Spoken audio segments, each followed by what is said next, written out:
Louisa May Alcott and her timeless classic, Little Women, Louisa May Alcott, born in 1832, was not just an author, but a pioneer of American literature, known for her vivid storytelling and progressive views. Raised in the transcendentalist household of Amos Bronson Alcott, her upbringing was steeped in intellectual discussions and social reform, which significantly shaped her writing. Alcott's prolific career included numerous works, but it was Little Women that cemented her legacy, capturing hearts with its blend of warmth, humor, and poignant realism. Little Women, published in 1868, introduces us to the March sisters Meg, Jo, Beth, and Amy, each with distinct dreams and struggles, set against the backdrop of the Civil War. This novel delves into their journey from childhood to womanhood, exploring themes of family, ambition, love, and the quest for personal identity. Through Jo March, Alcott's semi-autobiographical character, readers witness the struggles of a young woman aspiring to be a writer, echoing Alcott's own path. The narrative, rich with the nuances of sisterly bonds and societal expectations, offers both comfort and inspiration. Alcott's elegant prose, combined with her keen observations of human nature, crafts a story that resonates through time. Little Women not only entertains, but also invites readers to reflect on their own aspirations and the strength found in family ties. This novel remains a beacon of literary brilliance, urging us to embrace our own stories with courage and compassion. Dive into the world of the March sisters and discover why this book continues to enchant readers around the globe. Little Women by Louisa May Alcott, Chapter 1. Christmas won't be Christmas without any presents, grumbled Jo, lying on the rug. It's so dreadful to be poor, sighed Meg, looking down at her old dress. I don't think it's fair for some girls to have plenty of pretty things, and other girls nothing at all, added little Amy, with an injured sniff. We've got father and mother, and each other, said Beth contentedly from her corner. The four young faces on which the firelight shone brightened at the cheerful words, but darkened again as Jo said sadly, We haven't got father, and shall not have him for a long time. She didn't say perhaps never, but each silently added it, thinking of father far away, where the fighting was. Nobody spoke for a minute. Then Meg said in an altered tone, You know the reason Mother proposed not having any presents this Christmas was because it is going to be a hard winter for everyone, and she thinks we ought not to spend money for pleasure when our men are suffering so in the army. We can't do much, but we can make our little sacrifices and ought to do it gladly. But I am afraid I don't. And Meg shook her head, as she thought regretfully of all the pretty things she wanted. But I don't think the little we should spend would do any good. We've each got $1, and the army wouldn't be much helped by our giving that. I agree not to expect anything from Mother or you, but I do want to buy Undine and Sintram for myself. I've wanted it so long, said Jo, who was a bookworm. I plan to spend mine in new music, said Beth, with a little sigh, which no one heard but the hearth brush and kettle holder. I shall get a nice box of Faber's drawing pencils. I really need them, said Amy decidedly. Mother didn't say anything about our money, and she won't wish us to give up everything. Let's each buy what we want and have a little fun. I'm sure we work hard enough to earn it, cried Jo, examining the heels of her shoes in a gentlemanly manner. I know I do, teaching those tiresome children nearly all day, when I'm longing to enjoy myself at home, began Meg, in the complaining tone again. You don't have half such a hard time as I do, said Jo. How would you like to be shut up for hours with a nervous, fussy old lady, who keeps you trotting, is never satisfied, and worries you till you're ready to fly out the window or cry. It's naughty to fret, but I do think washing dishes and keeping things tidy is the worst work in the world. It makes me cross, and my hands get so stiff, I can't practice well at all. And Beth looked at her rough hands with a sigh that anyone could hear that time.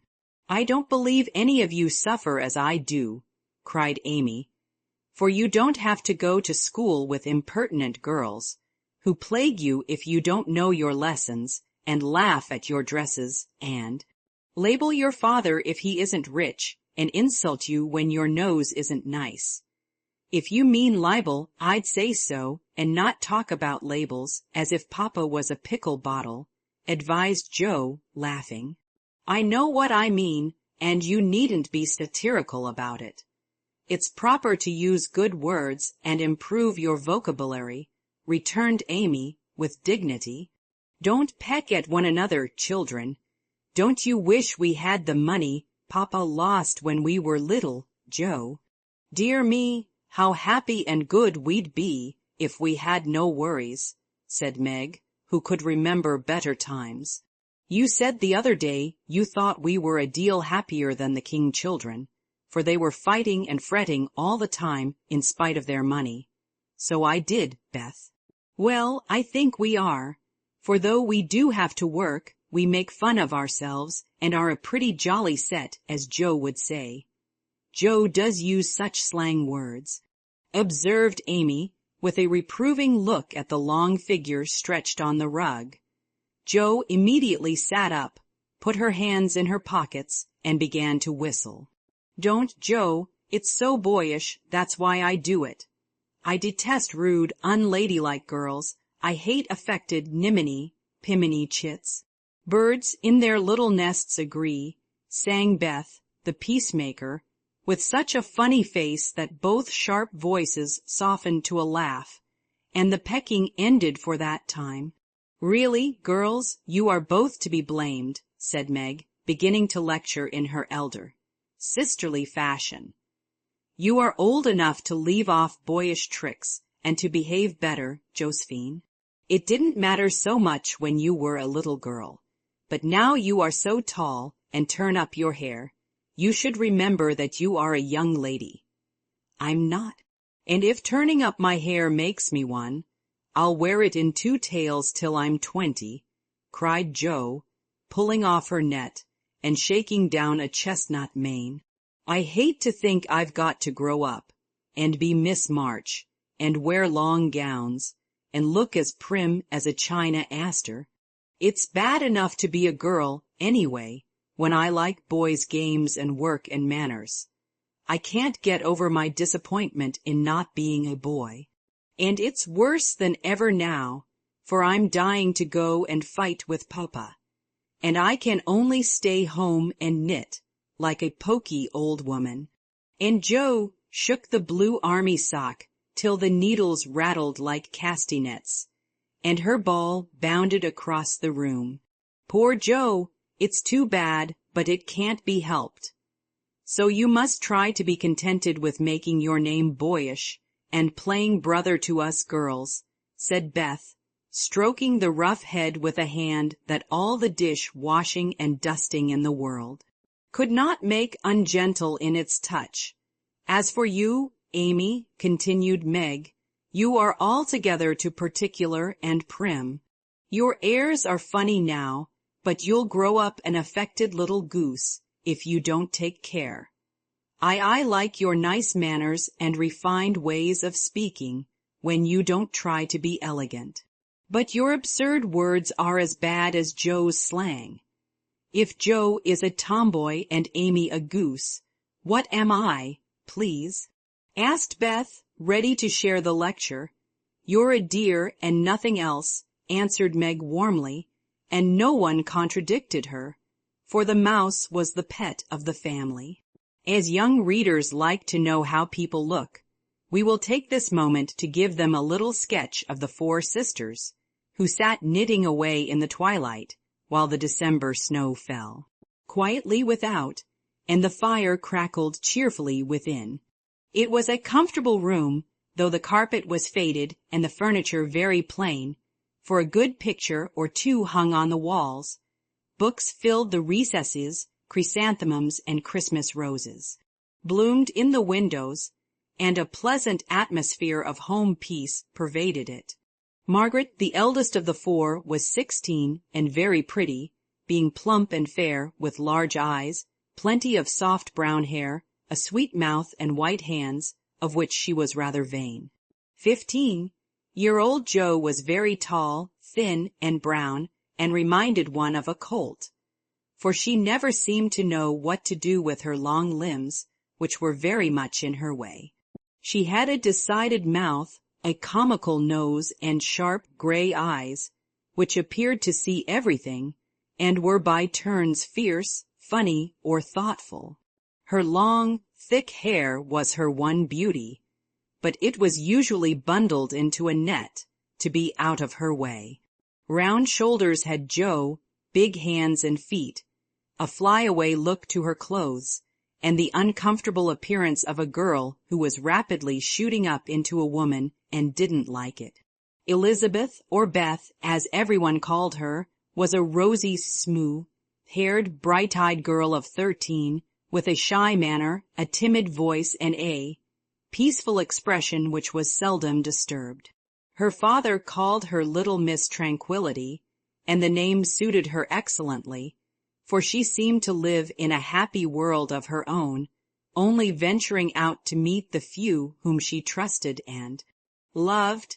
Amy, though the youngest, was a most important person, in her own opinion at least. A regular snow maiden, with blue eyes and yellow hair curling on her shoulders, pale and slender, and always carrying herself like a young lady mindful of her manners. What the characters of the four sisters were we will leave to be found out.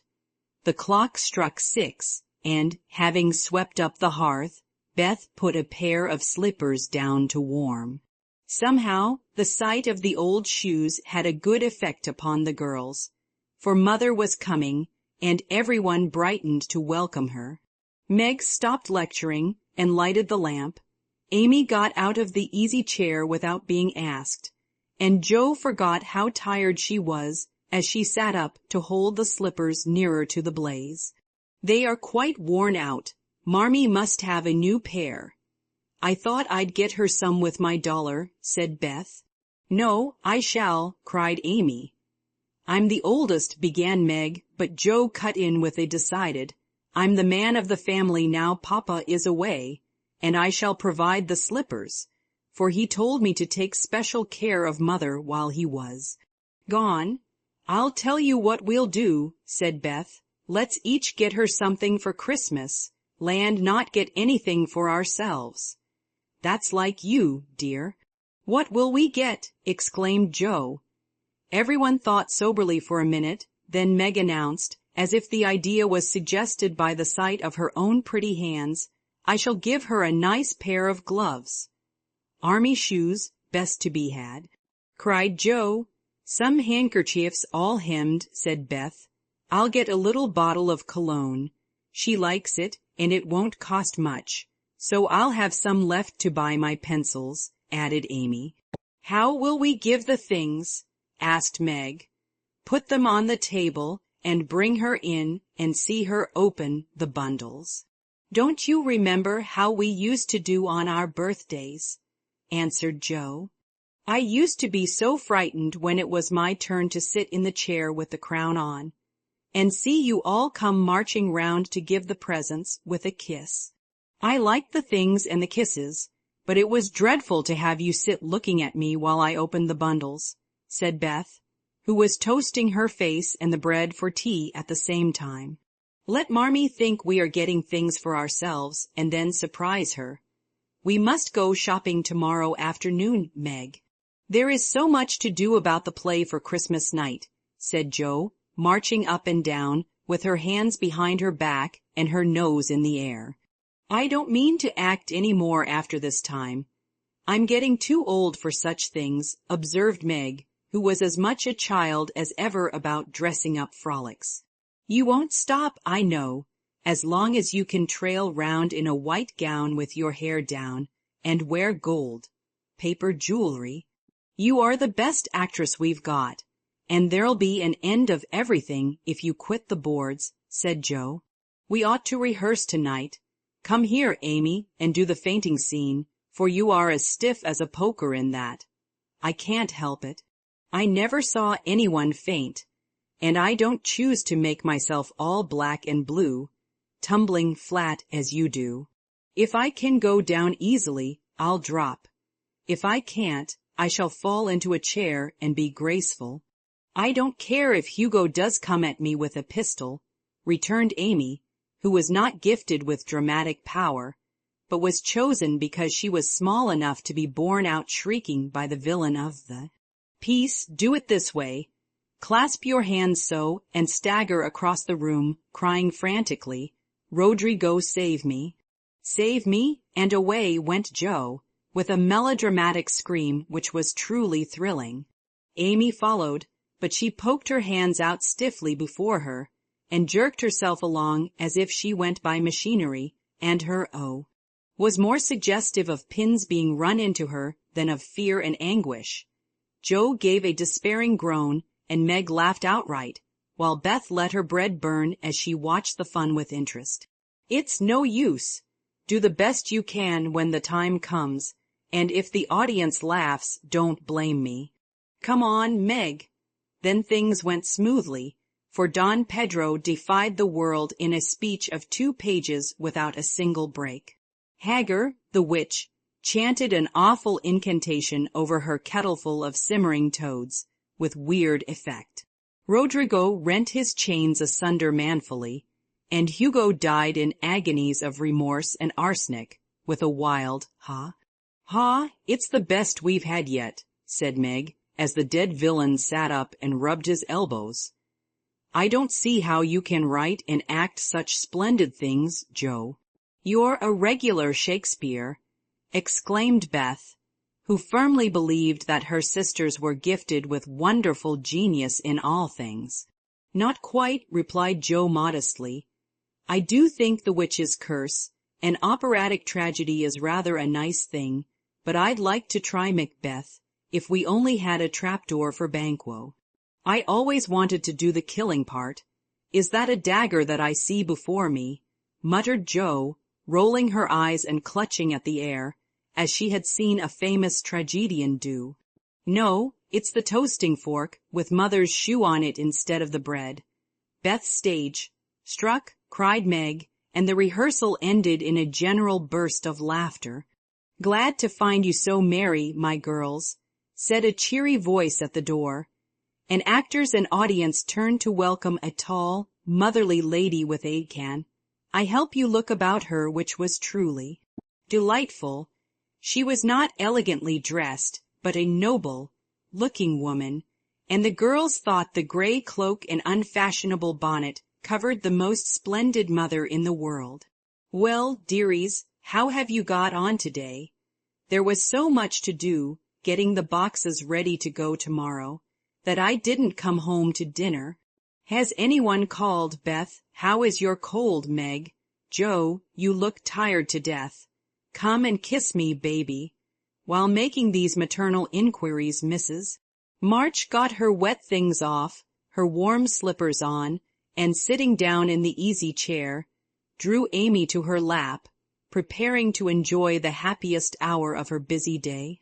The girls flew about, trying to make things comfortable, each in her own way. Meg arranged the tea-table, Joe brought wood and set chairs, dropping, overturning, and clattering everything she touched.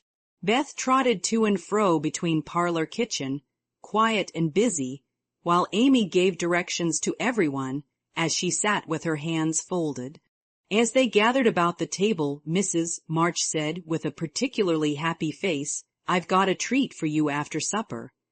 A quick, bright smile went round like a streak of sunshine. Beth clapped her hands, regardless of the biscuit she held, and Joe tossed up her napkin, crying, "A letter! A letter! 3 cheers for Father! Yes, a nice long letter. He is well, and thinks he shall get through the cold season better than we feared.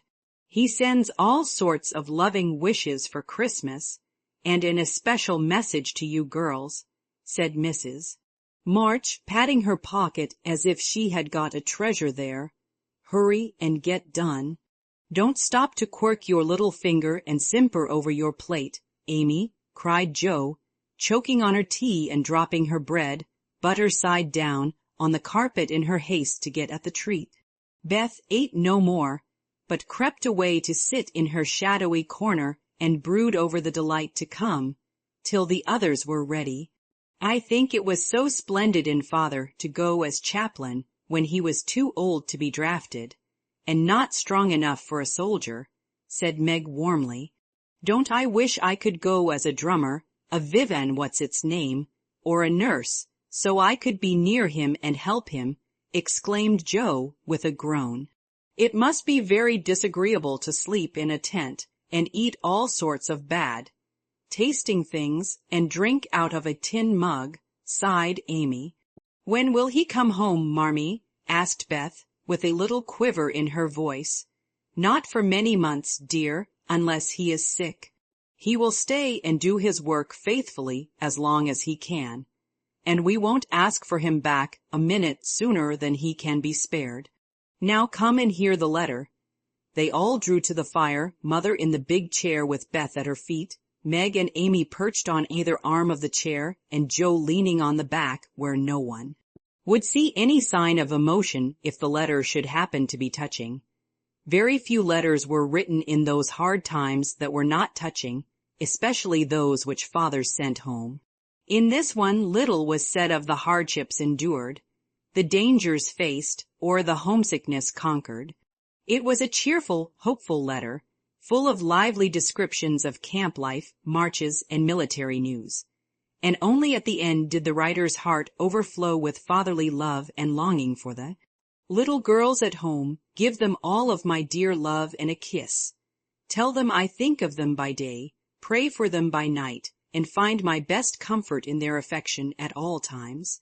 A year seems very long to wait before I see them, but remind them that while we wait we may all work, so that these hard days need not be wasted.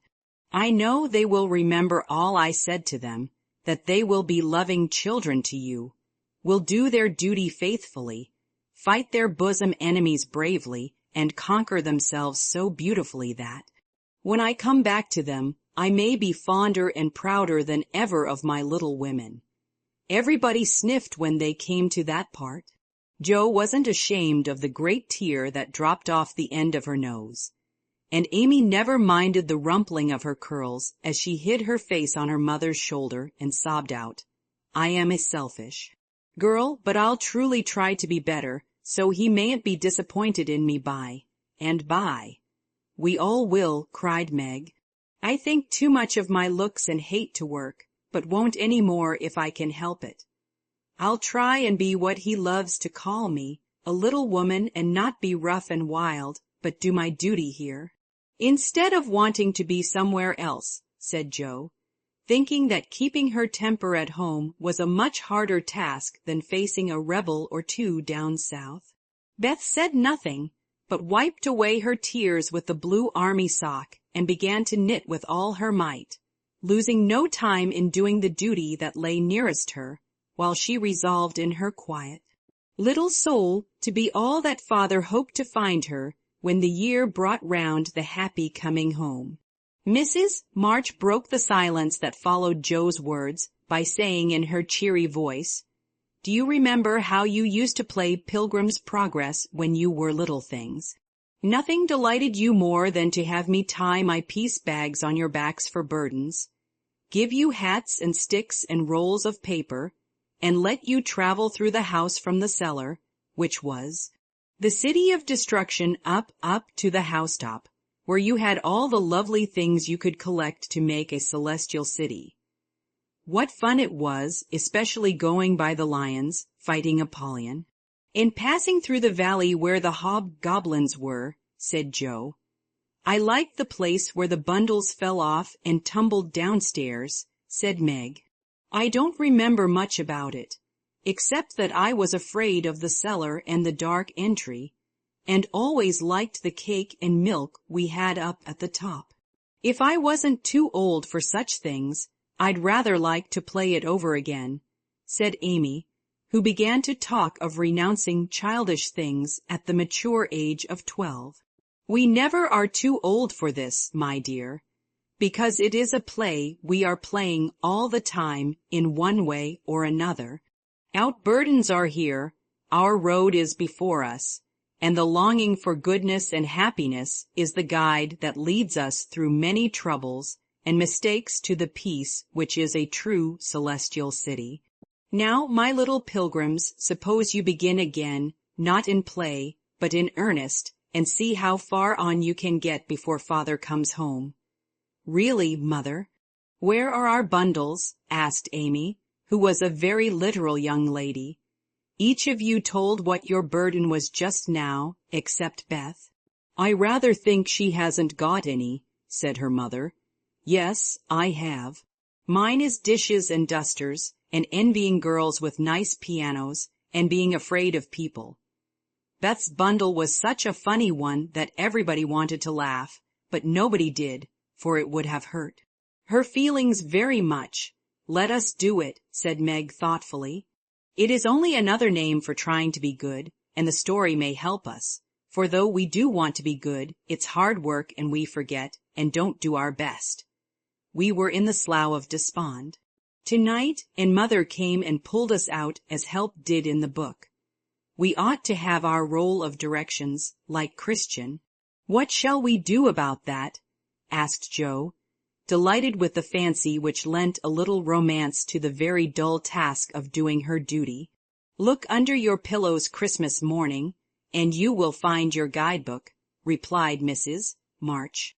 They talked over the new plan while old Hannah cleared the table. Then out came the 4 little work baskets, and the needles flew as the girls made sheets for Aunt March. It was uninteresting sewing, but tonight no one grumbled. They adopted Joe's plan of dividing the long seams into 4 parts and calling the quarters Europe, Asia, Africa, and America, and in that way got on capitally, especially when they talked about the different countries as they stitched their way through them. At 9, they stopped work and sang, as usual, before they went to bed. No one but Beth could get much music out of the old piano, but she had a way of softly touching the yellow keys and making a pleasant accompaniment to the simple songs they sang. Meg had a voice like a flute, and she and Hair Mother led the little choir. Amy chirped like a cricket, and Joe wandered through the airs at her own sweet will, always coming out at the wrong place with a croak or a quaver that spoiled the most pensive tune. They had always done this from the time they could lisp. Crinkle, crinkle, it'll tar, and it had become a household custom, for the mother was a born singer. The first sound in the morning was her voice as she went about the house singing like a lark, and the last sound at night was the same cheery sound, for the girls never grew too old for that familiar lullaby. Chapter 2. Joe was the first to wake in the gray dawn of Christmas morning.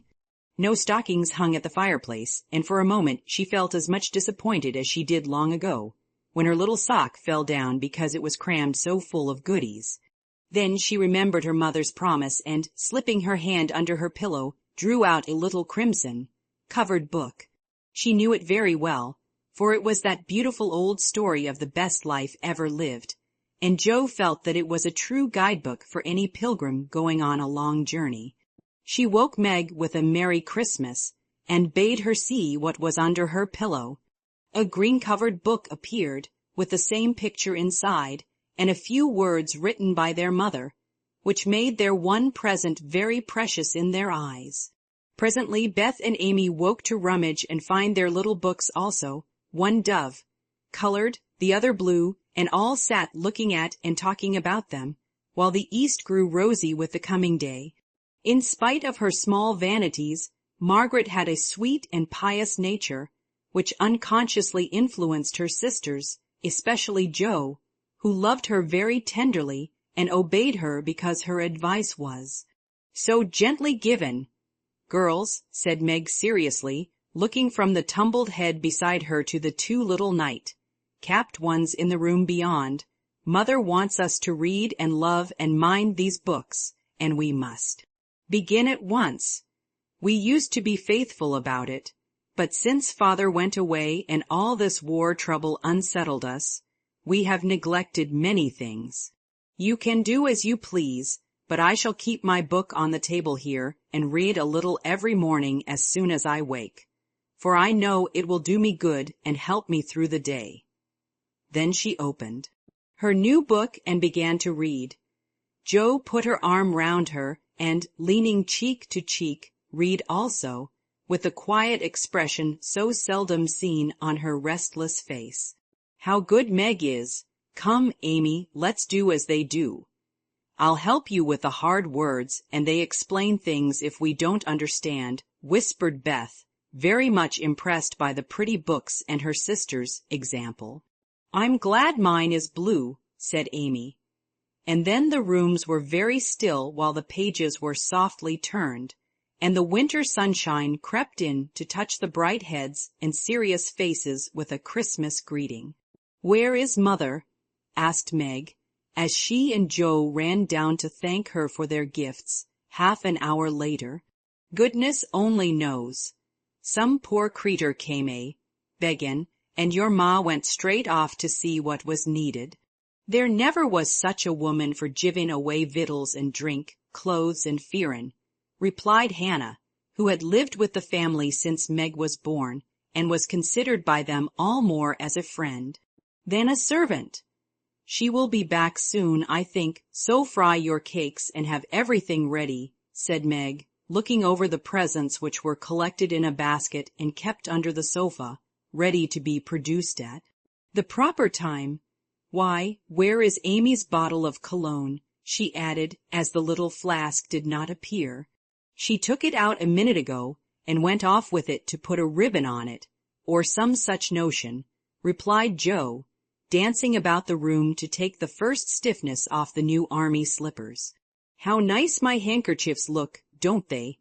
Hannah washed and ironed them for me, and I marked them all myself, said Beth, looking proudly at the somewhat uneven letters which had cost her such labor. Bless the child! She's gone and put Mother on them instead of em. March, how funny, cried Jo, taking one up. Isn't that right? I thought it was better to do it so, because Meg's initials are M. And I don't want anyone to use these but Marmee, said Beth, looking troubled. It's all right, dear, and a very pretty idea, quite sensible too, for no one can ever mistake now. It will please her very much, I know, said Meg, with a frown for Jo and a smile for Beth. There's Mother. Hide the basket, quick, cried Jo, as a door slammed and steps sounded in the hall.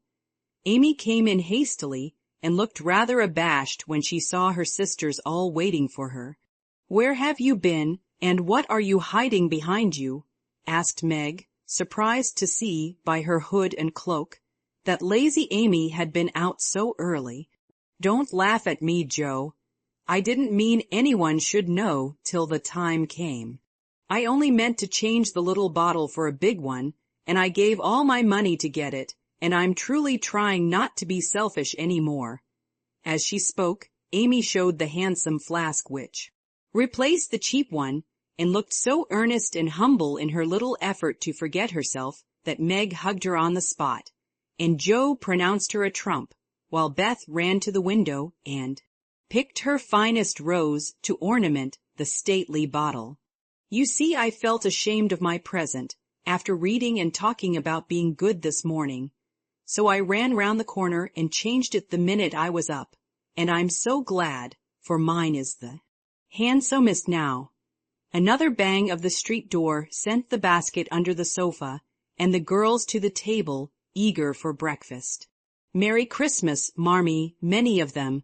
Thank you for our books. We read some and mean to every day, they all cried in chorus.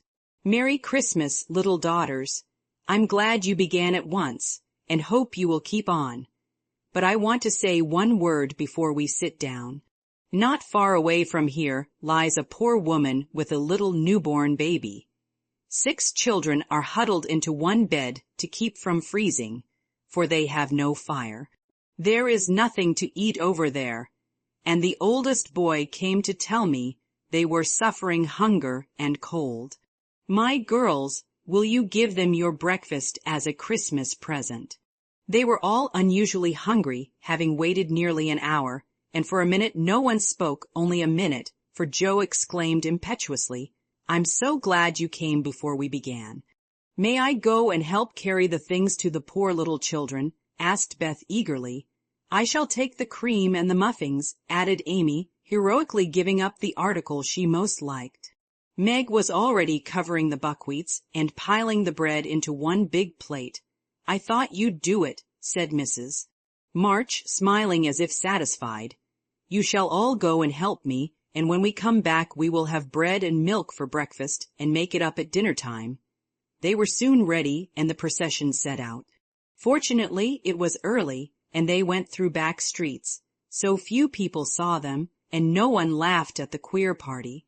A poor, bare, miserable room it was, with broken windows, no fire, ragged bedclothes, a sick mother, wailing baby, and a group of pale, hungry children cuddled under one old quilt, trying to keep warm. How the big eyes stared and the blue lips smiled as the girls went in.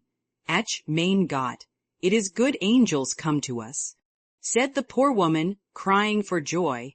"Funny angels in hoods and mittens," said Joe, and set them to laughing. In a few minutes it really did seem as if kind spirits had been at work there. Hannah, who had carried wood, made a fire, and stopped up the broken panes with old hats and her own cloak. Mrs. March gave the mother tea and gruel, and comforted her with promises of help, while she dressed the little baby as tenderly as if it had been her own. The girls meantime spread the table, set the children round the fire, and fed them like so many hungry birds, laughing, talking, and trying to understand the funny broken English. "Das ist gut, die Engel," kinder, cried the poor things as they ate and warmed their purple hands at the comfortable blaze. The girls had never been called angel children before, and thought it very agreeable, especially Joe, who had been considered a Sancho ever since she was born. That was a very happy breakfast, though they didn't get any of it. And when they went away, leaving comfort behind, I think there were not in all the city 4 merrier people than the hungry little girls who gave away their breakfasts and contented themselves with bread and milk on Christmas morning. "That's loving our neighbor better than ourselves, and I like it," said Meg, as they set out their presents while their mother was upstairs collecting clothes for the poor Hummels. Not a very splendid show, but there was a great deal of love done up in the few little bundles, and the tall vase of red roses, white chrysanthemums, and trailing vines, which stood in the middle, gave quite an elegant air to the table. "She's coming. Strike up, Beth. Open the door, Amy. 3 cheers for Marmee," cried Joe, prancing about while Meg went to conduct Mother to the seat of honor. Beth played her gayest march, Amy threw open the door, and Meg enacted escort with great dignity. Mrs. March was both surprised and touched, and smiled with her eyes full as she examined her presents and read the little notes which accompanied them. The slippers went on at once. A new handkerchief was slipped into her pocket, well scented with Amy's cologne. The rose was fastened in her bosom, and the nice gloves were pronounced a perfect fit. There was a good deal of laughing and kissing and explaining, in the simple, loving fashion which makes these home festivals so pleasant at the time, so sweet to remember long afterward, and then all fell to work. The morning charities and ceremonies took so much time that the rest of the day was devoted to preparations for the evening festivities. Being still too young to go often to the theater, and not rich enough to afford any great outlay for private performances, the girls put their wits to work, and necessity being the mother of Invention made whatever they needed. Very clever were some of their productions: pasteboard guitars, antique lamps made of old-fashioned butter boats covered with silver paper, gorgeous robes of old cotton, glittering with tin spangles from a pickle factory, and armor covered with the same useful diamond-shaped bits left in sheets when the lids of preserve pots were cut out. The big chamber was the scene of many innocent revels. No gentlemen were admitted, so Jo played male parts to her heart's content and took immense satisfaction in a pair of russet leather boots given her by a friend who knew a lady who knew an actor. These boots, an old foil, and a slashed doublet once used by an artist for some picture, were Jo's chief treasures and appeared on all occasions. The smallness of the company made it necessary for the two principal actors to take several parts apiece, and they certainly deserved some credit for the hard work they did in learning 3 or 4 different parts, whisking in and out of various costumes, and managing the stage besides. It was excellent drill for their memories, a harmless amusement, and employed many hours which otherwise would have been idle, lonely, or spent in less profitable society. On Christmas night, a dozen girls piled onto the bed, which was the dress circle, and sat before the blue and yellow chintz curtains in a most flattering state of expectancy. There was a good deal of rustling and whispering behind the curtain, a trifle of lamp smoke, and an occasional giggle from Amy, who was apt to get hysterical in the excitement of the moment. Presently a bell sounded, the curtains flew apart, and the operatic tragedy began. A gloomy wood, according to the one playbill, was represented by a few shrubs in pots, green baize on the floor, and a cave in the distance. This cave was made with a clothes horse for a roof, bureaus for walls, and in it was a small furnace in full blast, with a black pot on it and an old witch bending over it. The stage was dark, and the glow of the furnace had a fine effect, especially as real steam issued from the kettle when the witch took off the cover. A moment was allowed for the first thrill to subside. Then Hugo, the villain, stalked in with a clanking sword at his side, a slouching hat, black beard, mysterious cloak, and the boots. After pacing to and fro in much agitation, he struck his forehead and burst out in a wild strain, singing of his hatred to Rodrigo, his love for Zara, and his pleasing resolution to kill the one and win the other. The gruff tones of Hugo's voice, with an occasional shout when his feelings overcame him, were very impressive, and the audience applauded the moment he paused for breath. Bowing with the air of one accustomed to public praise, he stole to the cavern and ordered Hagar to come forth with a commanding, "What ho, minion! I need thee." Out came Meg, with grey horse hair hanging about her face, a red and black robe, a staff, and cabalistic signs upon her cloak. Hugo demanded a potion to make Zara adore him, and one destroy Rodrigo. Hagar, in a fine dramatic melody, promised both, and proceeded to call up the spirit who would bring the love philtre. "Hither, hither, from thy home, airy sprite, I bid thee come. Born of roses, fed on dew, charms and potions canst thou brew. Bring me here, with elfin speed, the fragrant philtre which I need. Make it sweet and swift and strong, spirit, answer now my song." A soft strain of music sounded, and then at the back of the cave appeared a little figure in cloudy white, with glittering wings, golden hair, and a garland of roses on its head. Waving a wand, it sang, "Hither I come from my airy home afar in the silver moon. Take the magic spell and use it well, or its power will vanish soon." And dropping a small, gilded bottle at the witch's feet, the spirit vanished. Another chant from Hagar produced another apparition, not a lovely one, for with a bang an ugly black imp appeared, and, having croaked a reply, tossed a dark bottle at Hugo and disappeared with a mocking laugh. Having warbled his thanks and put the potions in his boots, Hugo departed, and Hagar informed the audience that as he had killed a few of her friends in times past, she had cursed him and intends to thwart his plans and be revenged on him. Then the curtain fell, and the audience reposed and ate candy while discussing the merits of the play.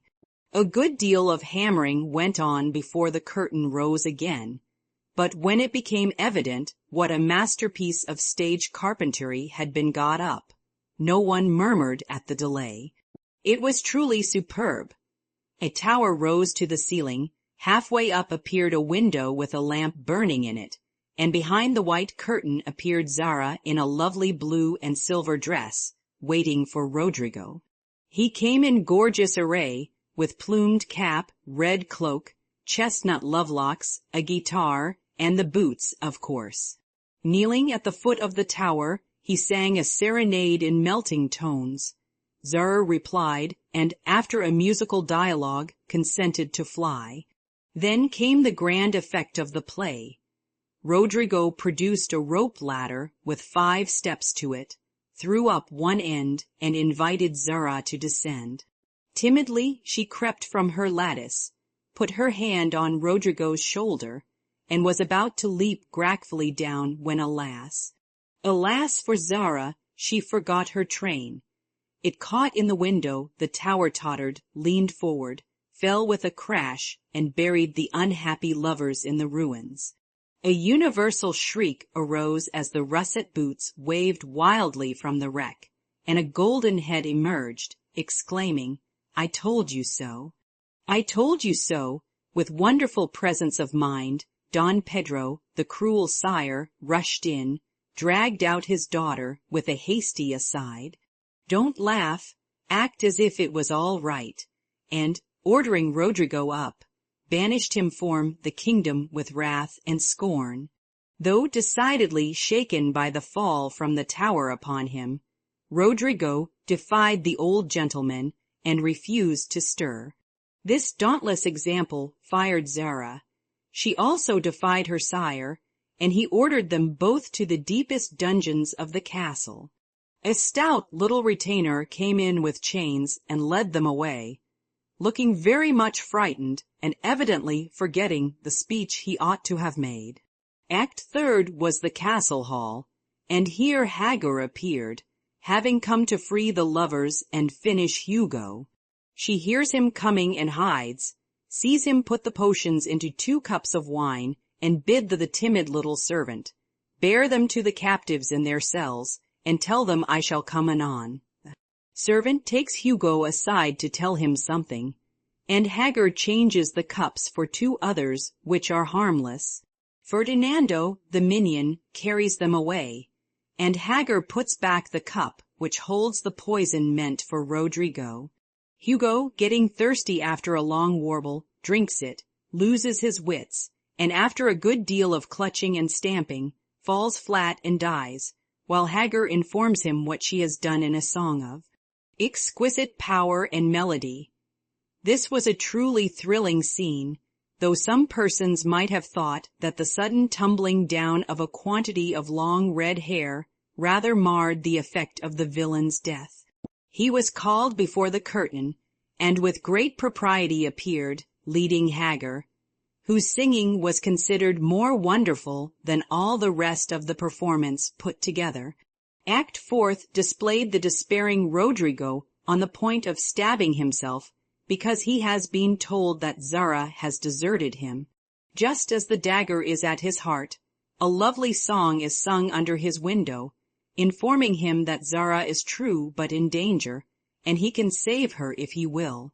A key is thrown in, which unlocks the door, and in a spasm of rapture he tears off his chains and rushes away to find and rescue his lady love. Act Fifth opened with a stormy scene between Zara and Don Pedro.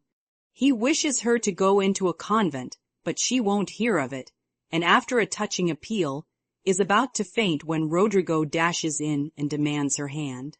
Don Pedro refuses because he is not rich. They shout and gesticulate tremendously, but cannot agree, and Rodrigo is about to bear away the exhausted Zara, when the timid servant enters with a letter and a bag from Hagar, who has mysteriously disappeared. The latter informs the party that she bequeaths untold wealth to the young pair and an awful doom to Don Pedro if he doesn't make them happy. The bag is opened, and several quarts of tin money shower down upon the stage till it is quite glorified with the glitter. This entirely softens the stern sire. He consents without a murmur, all join in a joyful chorus, and the curtain falls upon the lovers kneeling to receive Don Pedro's blessing in attitudes of the most romantic grace. Tumultuous applause followed, but received an unexpected check, for the cot-bed, on which the dress circle was built, suddenly shut up and extinguished the enthusiastic audience. Rodrigo and Don Pedro flew to the rescue, and all were taken out unhurt, though many were speechless with laughter. The excitement had hardly subsided when Hannah appeared, with Mrs. March's compliments, and would the ladies walk down to supper.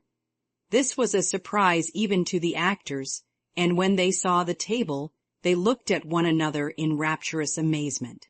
It was like Marmee to get up a little treat for them, but anything so fine as this was unheard of since the departed days of plenty.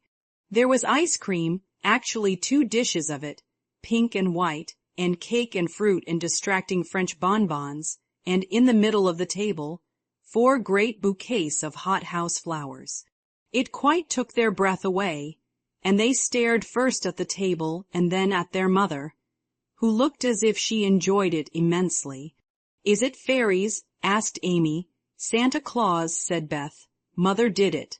And Meg smiled her sweetest in spite of her gray beard and white eyebrows. "Aunt March had a good fit and sent the supper," cried Joe with a sudden inspiration. "All wrong, old Mr. Lawrence sent it," replied Mrs. March. "The Lawrence boy's grandfather. What in the world put such a thing into his head?" "We don't know him," exclaimed Meg. "Hannah told one of his servants about your breakfast party. He is an odd old gentleman, but that pleased him. He knew my father years ago, and he sent me a polite note this afternoon, saying he hoped I would allow him to express his friendly feeling toward my children by sending them a few trifles in honor of the day. I could not refuse, and so you have a little feast at night to make up for the bread and milk breakfast. That boy put it into his head, I know he did. He's a capital fellow, and I wish we could get acquainted. He looks as if he'd like to know us, but he's bashful, and Meg is so prim she won't let me speak to him when we pass," said Joe, as the plates went round, and the ice began to melt out of sight with ohs and ahs of satisfaction. "You mean the people who live in the big house next door, don't you?" asked one of the girls. "My mother knows old Mr. Lawrence, but says he's very proud and doesn't like to mix with his neighbors. He keeps his grandson shut up when he isn't riding or walking with his tutor, and makes him study very hard. We invited him to our party, but he didn't come. Mother says he's very nice, though he never speaks to us girls. Our cat ran away once, and he brought her back, and we talked over the fence, and were getting on capitally, all about cricket and so on, when he saw Meg coming and walked off. I mean to know him some day, for he needs fun, I'm sure he does," said Joe decidedly. "I like his manners, and he looks like a little gentleman, so I've no objection to your knowing him, if a proper opportunity comes. He brought the flowers himself, and I should have asked him in, if I had been sure what was going on upstairs. He looked so wistful as he went away, hearing the frolic and evidently having none of his own." "It's a mercy you didn't, Mother," laughed Joe, looking at her boots, "but we'll have another play sometime that he can see. Perhaps he'll help act. Wouldn't that be jolly? I never had such a fine bouquet before. How pretty it is, and Meg examined her flowers with great interest. "They are lovely, but Beth's roses are sweeter to me," said Mrs. March, smelling the half-dead posy in her belt. Beth nestled up to her and whispered softly, "I wish I could send my bunch to Father. I'm afraid he isn't having such a merry Christmas as we are." Chapter 3. "Joe, Joe, where are you?" cried Meg at the foot of the garret stairs. "Here," answered a husky voice from above, and running up, Meg found her sister eating apples and crying over the air of Redcliffe, wrapped up in a comforter on an old three-legged sofa by the sunny window. This was Joe's favorite refuge, and here she loved to retire with half a dozen russets and a nice book, to enjoy the quiet and the society of a pet rat who lived nearby and didn't mind her a particle. As Meg appeared, Scrabble whisked into his hole. Joe shook the tears off her cheeks and waited to hear the news. "Such fun, only see, a regular note of invitation from Mrs. Gardiner for tomorrow night," cried Meg, waving the precious paper and then proceeding to read it with girlish delight. Mrs. Gardiner would be happy to see Miss March and Miss Josephine at a little dance on New Year's Eve. Marmee is willing we should go. Now what shall we wear?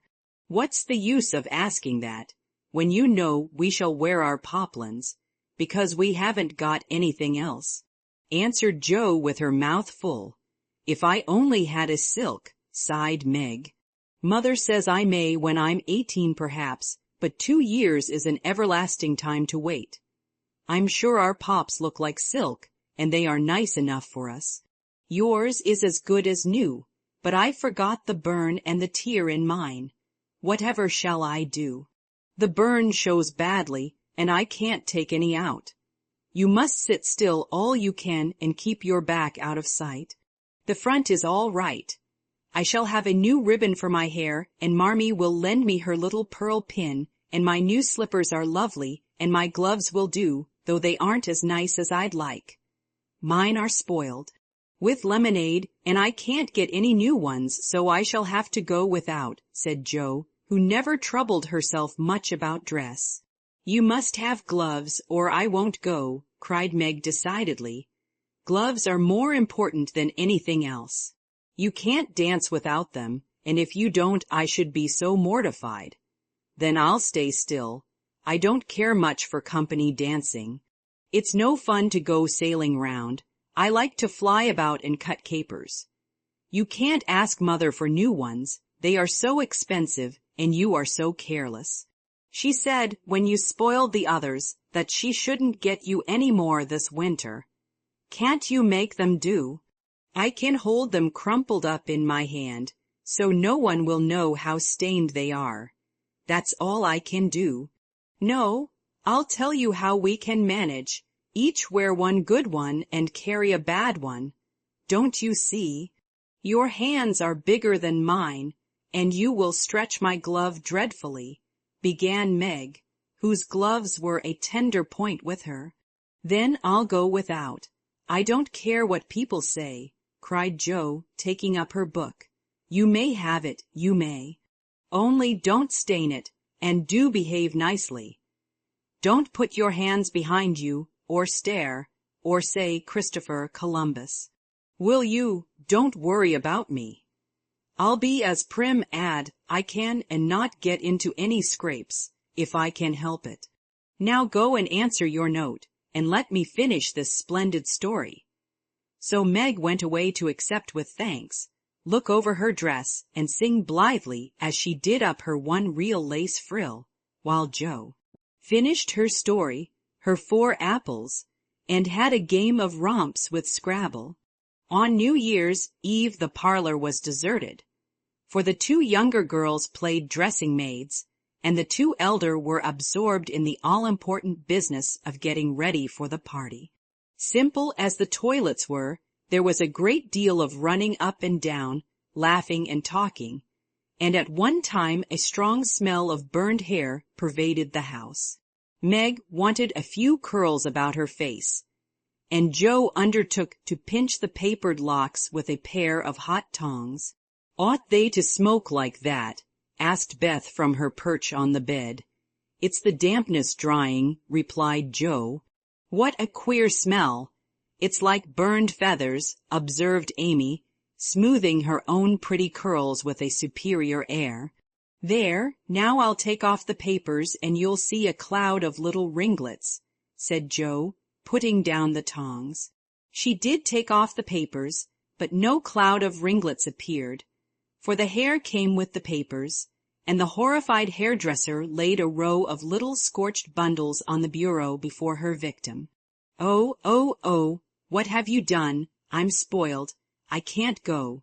My hair, oh, my hair," wailed Meg, looking with despair at the uneven frizzle on her forehead. "Just my luck.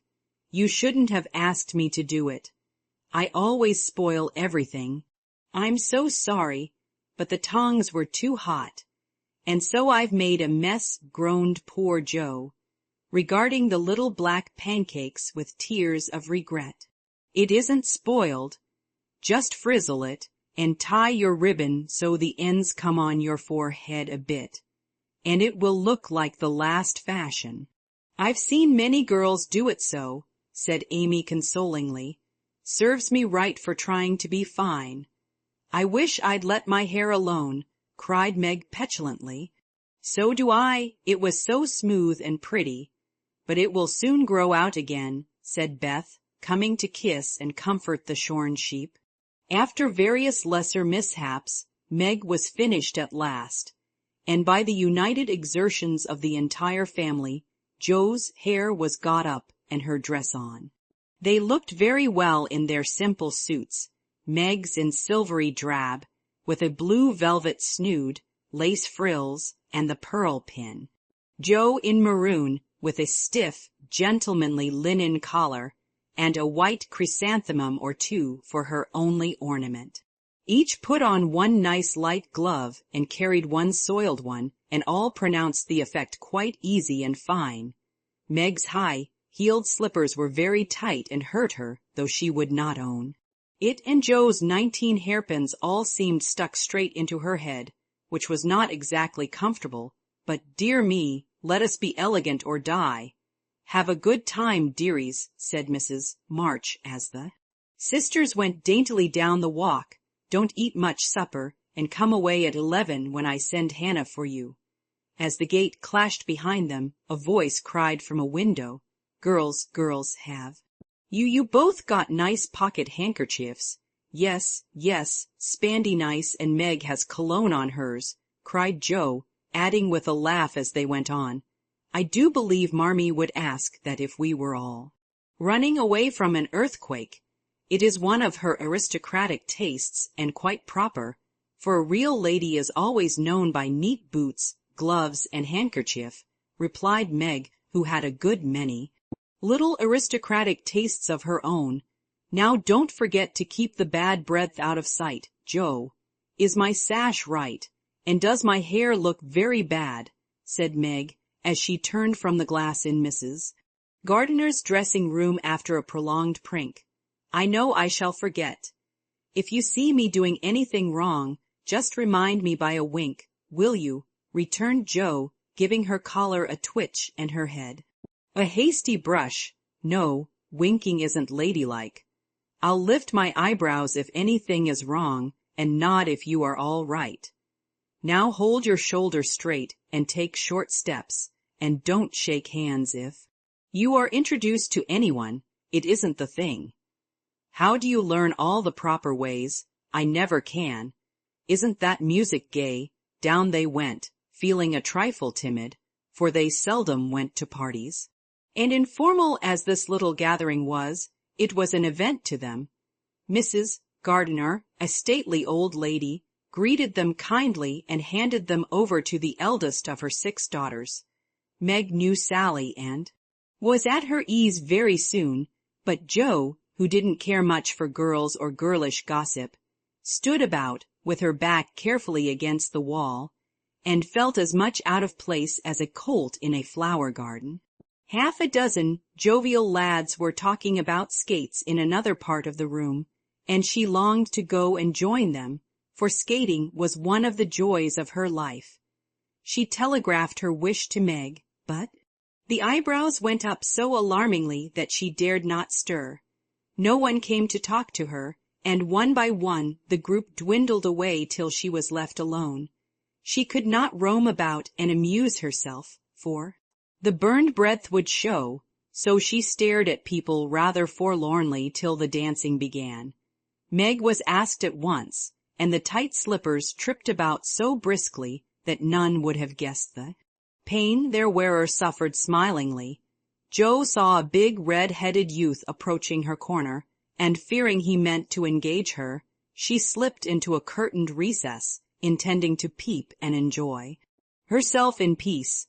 Unfortunately, another bashful person had chosen the same refuge, for as the curtain fell behind her, she found herself face to face with the Lawrence boy. "Dear me, I didn't know anyone was here," stammered Joe, preparing to back out as speedily as she had bounced in. But the boy laughed and said pleasantly, though he looked a little startled, "Don't mind me, stay if you like. Shan't I disturb you? Not a bit. I only came here because I don't know many people and felt rather strange at first, you know." "So did I. Don't go away, please, unless you'd rather." The boy sat down again and looked at his pumps till Joe said, trying to be polite and easy, "I think I've had the pleasure of seeing you before. You live near us, don't you, next door?" And he looked up and laughed outright, for Joe's prim manner was rather funny when he remembered how they had chatted about cricket when he brought the cat home. That put Joe at her ease, and she laughed too, as she said in her heartiest way, "We did have such a good time over your nice Christmas present. Grandpa sent it. But you put it into his head, didn't you now? How is your cat, Miss March?" asked the boy, trying to look sober while his black eyes shone with fun. "Nicely, thank you, Mr. Lawrence. But I am not Miss March. I'm only Joe," returned the young lady. "I'm not Mr. Lawrence. I'm only Laurie Lawrence. What an odd name. My first name is Theodore, but I don't like it, for the fellows called me Dora, so I made the say Laurie instead. I hate my name, too, so sentimental. I wish everyone would say Joe instead of Josephine. How did you make the boys stop calling you Dora? I thrashed 'em. I can't thrash Aunt March, so I suppose I shall have to bear it." And Joe resigned herself with a sigh. "Don't you like to dance, Miss Joe?" asked Laurie, looking as if he thought the name suited her. "I like it well enough if there is plenty of room and everyone is lively. In a place like this, I'm sure to upset something, tread on people's toes, or do something dreadful, so I keep out of mischief and let Meg sail about. Don't you dance sometimes? You see I've been abroad a good many years, and haven't been into company enough yet to know how you do things here." "Abroad?" cried Joe. "Oh, tell me about it. I love dearly to hear people describe their travels." Laurie didn't seem to know where to begin, but Joe's eager questions soon set him going, and he told her how he had been at school in Vevey, where the boys never wore hats and had a fleet of boats on the lake, and for holiday fun went on walking trips about Switzerland with their teachers. "Don't I wish I'd been there?" cried Joe. "Did you go to Paris? We spent last winter there." "Can you talk French?" "We were not allowed to speak anything else at Vevey." "Do say some. I can read it, but can't pronounce." "Quel nom est cette jeune demoiselle en les pantoufles jolies? How nicely you do it." "Let me see. You said, who is the young lady in the pretty slippers, didn't you?" "Oui, mademoiselle." "It's my sister Margaret, and you knew it was. Do you think she is pretty?" "Yes, she makes me think of the German girls. She looks so fresh and quiet, and dances like a lady."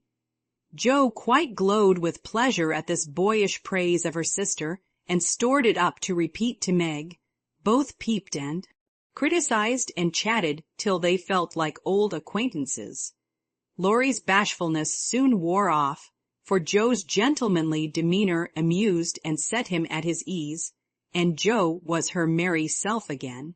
Because her dress was forgotten, and nobody lifted their eyebrows at her. She liked the Lawrence boy better than ever, and took several good looks at him, so that she might describe him to the girls. For they had no brothers, very few male cousins, and boys were almost unknown creatures to them. Curly black hair, brown skin, big black eyes, handsome nose, fine teeth, small hands and feet, taller. Then I am very polite for a boy and altogether jolly. Wonder how old he is. It was on the tip of Joe's tongue to ask, but she checked herself in time and with unusual tact tried to find out in a roundabout way. I suppose you are going to college soon. I see you pegging away at your books. No, I mean studying hard. And Joe blushed at the dreadful pegging which had escaped her. Laurie smiled but didn't seem shocked and answered with a shrug, not for a year or two. I won't go before 17 anyway. Aren't you but 15? Asked Joe, looking at the tall lad whom she had imagined 17 already, 16 next month. How I wish I was going to college. You don't look as if you liked it. I hate it, nothing but grinding or skylarking, and I don't like the way fellows do either in this country. What do you like? To live in Italy and to enjoy myself in my own way. Joe wanted very much to ask what his own way was, but his black brows looked rather threatening as he knit them, so she changed the subject by saying, as her foot kept time, "That's a splendid polka. Why don't you go and try it?" "If you will come too," he answered with a gallant little bow. "I can't, for I told Meg I wouldn't because—" There Joe stopped and looked undecided whether to tell or to laugh. "Because what? You won't tell? Never? Well, I have a bad trick of standing before the fire, and so I burn my frocks, and I scorch this one, and though it's nicely mended, it shows, and Meg told me to keep still so no one would see it. You may laugh if you want to. It is funny, I know." But Laurie didn't laugh. He only looked Dawn a minute, and the expression of his face puzzled Joe when he said very gently, "Never mind that. I'll tell you how we can manage. There's a long hall out there, and we can dance grandly, and no one will see us. Please come." Joe thanked him and gladly went, wishing she had 2 neat gloves when she saw the nice pearl-colored ones her partner wore. The hall was empty, and they had a grand polka, for Laurie danced well and taught her the German step, which delighted Joe, being full of swing and spring. When the music stopped, they sat down on the stairs to get their breath, and Laurie was in the midst of an account of a students' festival at Heidelberg, when Meg appeared in search of her sister. She beckoned, and Joe reluctantly followed her into a side room, where she found her on a sofa, holding her foot and looking pale. "I've sprained my ankle. That stupid high heel turned and gave me a sad wrench. It aches so, I can hardly stand, and I don't know how I'm ever going to get home," she said, rocking to and fro in pain. "I knew you'd hurt your feet with those silly shoes. I'm sorry, but I don't see what you can do, except get a carriage or stay here all night," answered Joe, softly rubbing the poor ankle as she spoke. "I can't have a carriage without its costing ever so much. I dare say I can't get one at all, for most people come in their own, and it's a long way to the stable and no one to send. I'll go." "No, indeed, it's past 9 and dark as Egypt. I can't stop here, for the house is full. Sally has some girls staying with her. I'll rest till Hannah comes and then do the best I can." "I'll ask Laurie. He will go," said Joe, looking relieved as the idea occurred to her. "Mercy, no! Don't ask or tell anyone. Get me my rubbers and put these slippers with our things. I can't dance any more, but as soon as supper is over, watch for Hannah and tell me the minute she comes. They are going out to supper now. I'll stay with you. I'd rather." "No, dear, run along and bring me some coffee. I'm so tired I can't stir." so Meg reclined with rubbers well hidden. And Jo went blundering away to the dining room, which she found after going into a china closet and opening the door of a room where old Mr. Gardiner was taking a little private refreshment, making a dart at the table. She secured the coffee, which she immediately spilled, thereby making the front of her dress as bad as the back. "Oh, dear, what a blunderbuss I am!" exclaimed Jo, finishing Meg's glove by scrubbing her gown with it. "Can I help you?" said a friendly voice, and there was Laurie with a full cup in one hand and a plate of ice in the other. "I was trying to get something for Meg, who is very tired, and someone shook me, and here I am in a nice state," answered Jo, glancing dismally from the stained skirt to the coffee-colored glove. "Too bad. I was looking for someone to give this to. May I take it to your sister?" "Oh, thank you. I'll show you where she is. I don't offer to take it myself, for I should only get into another scrape if I did." Jo led the way, and as if used to waiting on ladies, Laurie drew up a little table, brought a second installment of coffee and ice for Jo, and was so obliging that even particular Meg pronounced him a nice boy. They had a merry time over the bonbons and mottos, and were in the midst of a quiet game of buzz, with 2 or 3 other young people who had strayed in, when Hannah appeared. Meg forgot her foot and rose so quickly that she was forced to catch hold of Jo with an exclamation of pain. "Hush, don't say anything," she whispered, adding aloud, "It's nothing. I turned my foot a little. That's all," and limped upstairs to put her things on. Hannah scolded, Meg cried, and Jo was at her wits' end, till C decided to take things into her own hands. Slipping out, she ran down and, finding a servant, asked if he could get her a carriage. It happened to be a hired waiter who knew nothing about the neighborhood, and Jo was looking round for help when Laurie, who had heard what she said, came up and offered his grandfather's carriage, which had just come for him. He said, "It's so early, you can't mean to go yet," began Jo, looking relieved but hesitating to accept the offer. "I always go early, I do, truly. Please let me take you home. It's all on my way, you know, and it rains, they say." That settled it, and telling him of Meg's mishap, Jo gratefully accepted and rushed up to bring down the rest of the party. Hannah hated rain as much as a cat does, so she made no trouble, and they rolled away in the luxurious close carriage, feeling very festive and elegant. Laurie went on the box so Meg could keep her foot up, and the girls talked over their party in freedom. "I had a capital time. Did you?" asked Jo, rumpling up her hair and making herself comfortable. "Yes, till I hurt myself. Sally's friend, Annie Moffat, took a fancy to me, and asked me to come and spend a week with her when Sally does.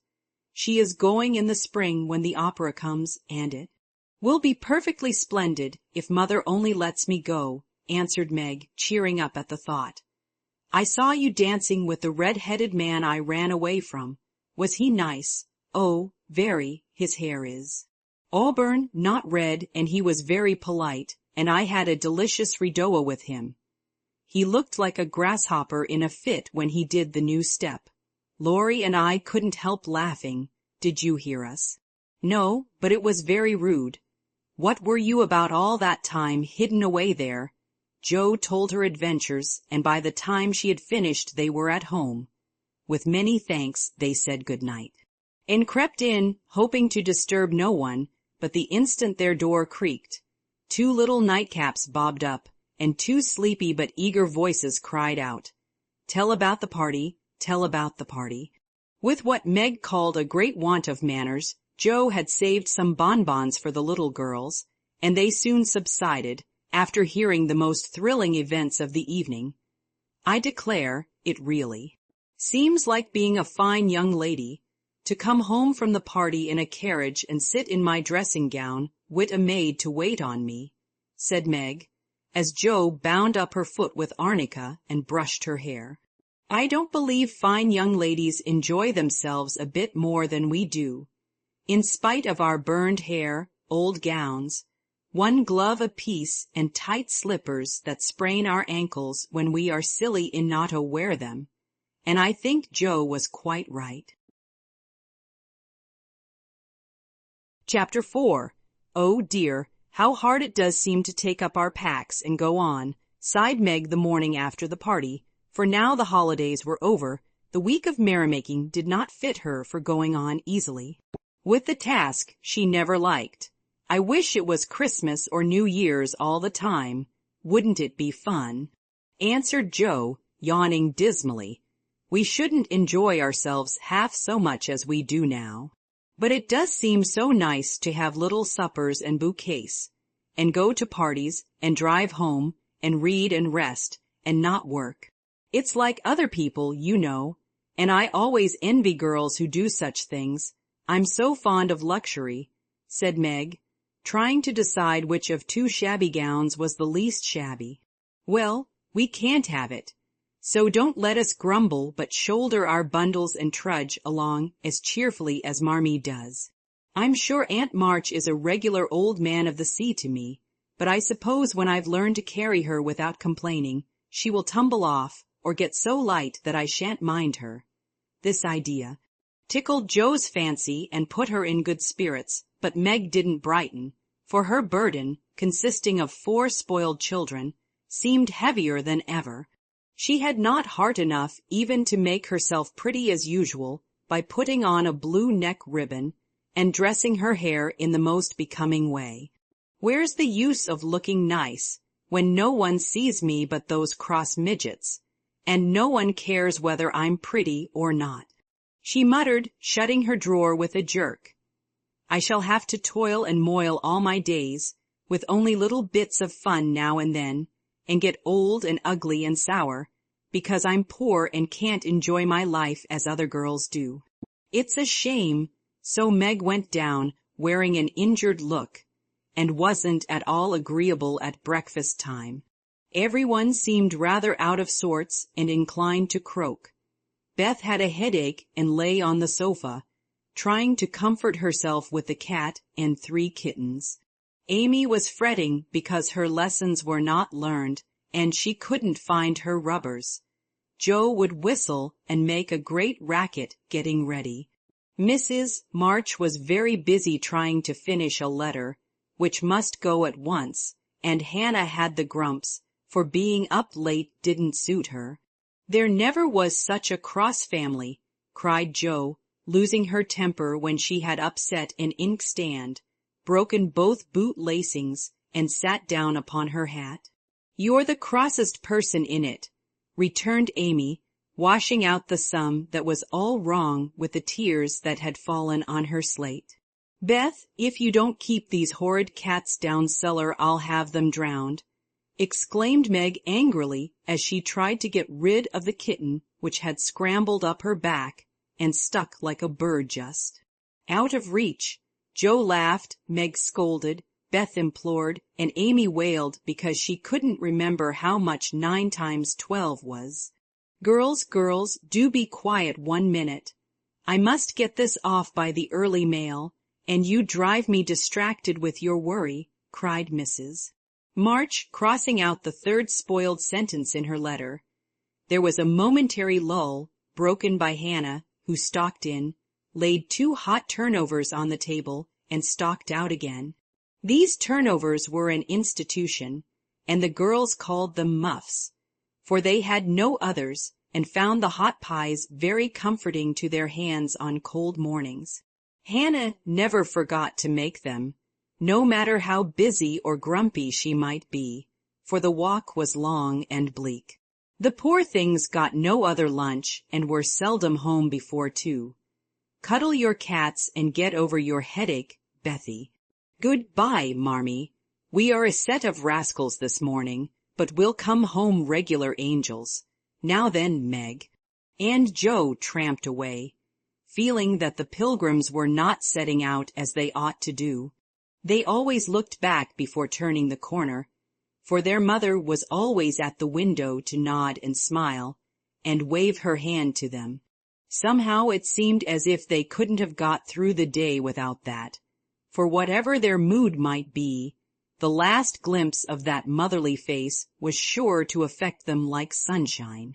If Marmee shook her fist instead of kissing her hand to us, it would serve us right, for more ungrateful wretches than we are were never seen, cried Joe, taking a remorseful satisfaction in the snowy walk and bitter wind. Don't use such dreadful expressions, replied Meg from the depths of the veil in which she had shrouded herself like a nun sick of the world. I like good strong words that mean something, replied Joe, catching her hat as it took a leap off her head preparatory to flying away altogether. Call yourself any names you like, but I am neither a rascal nor a wretch, and I don't choose to be called so.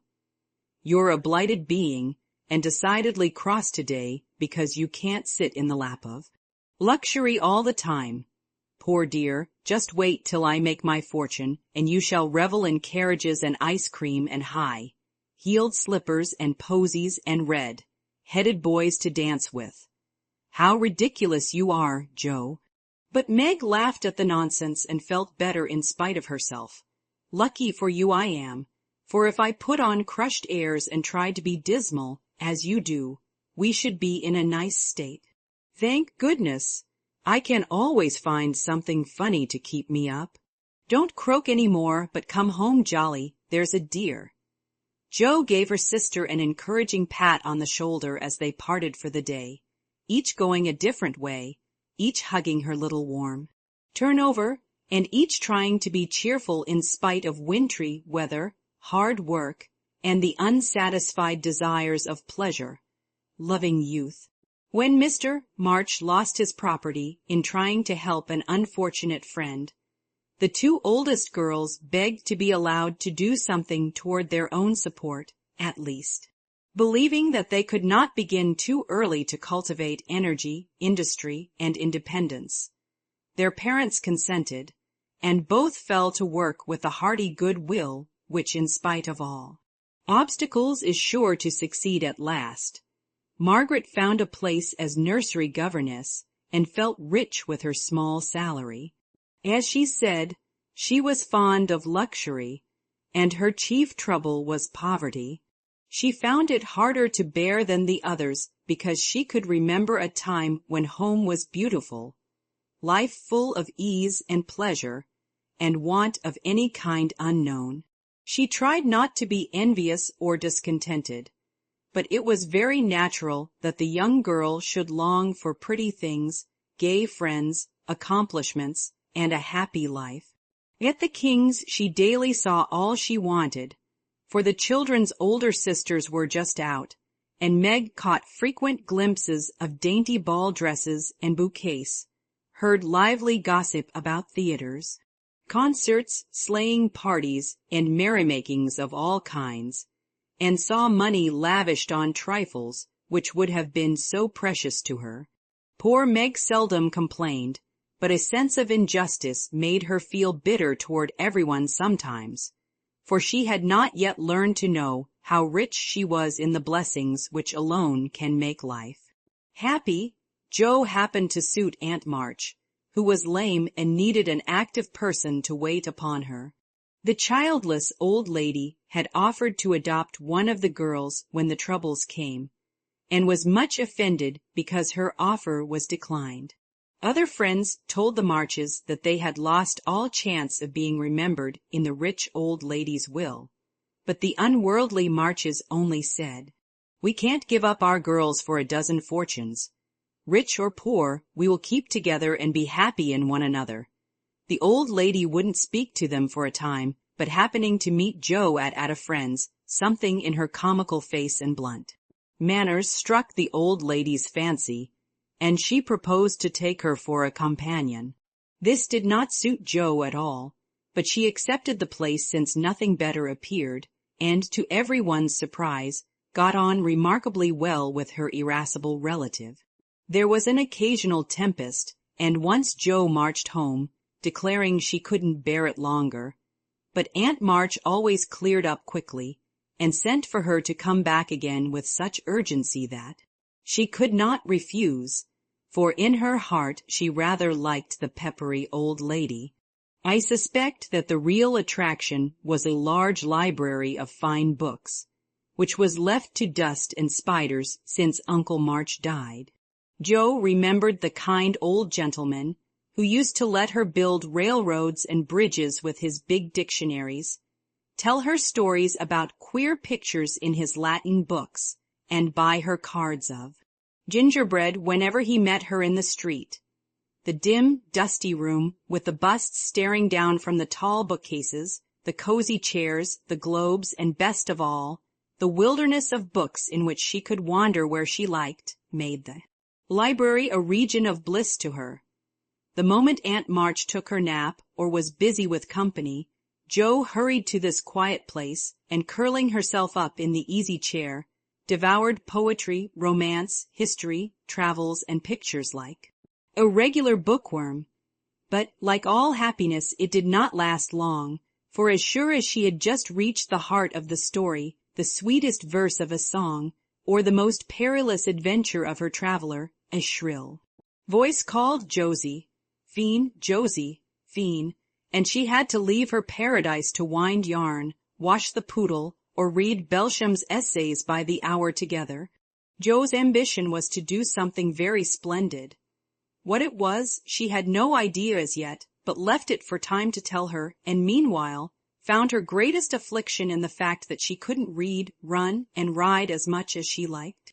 A quick temper, sharp tongue, and restless spirit were always getting her into scrapes, and her life was a series of ups and downs, which were both comic and pathetic.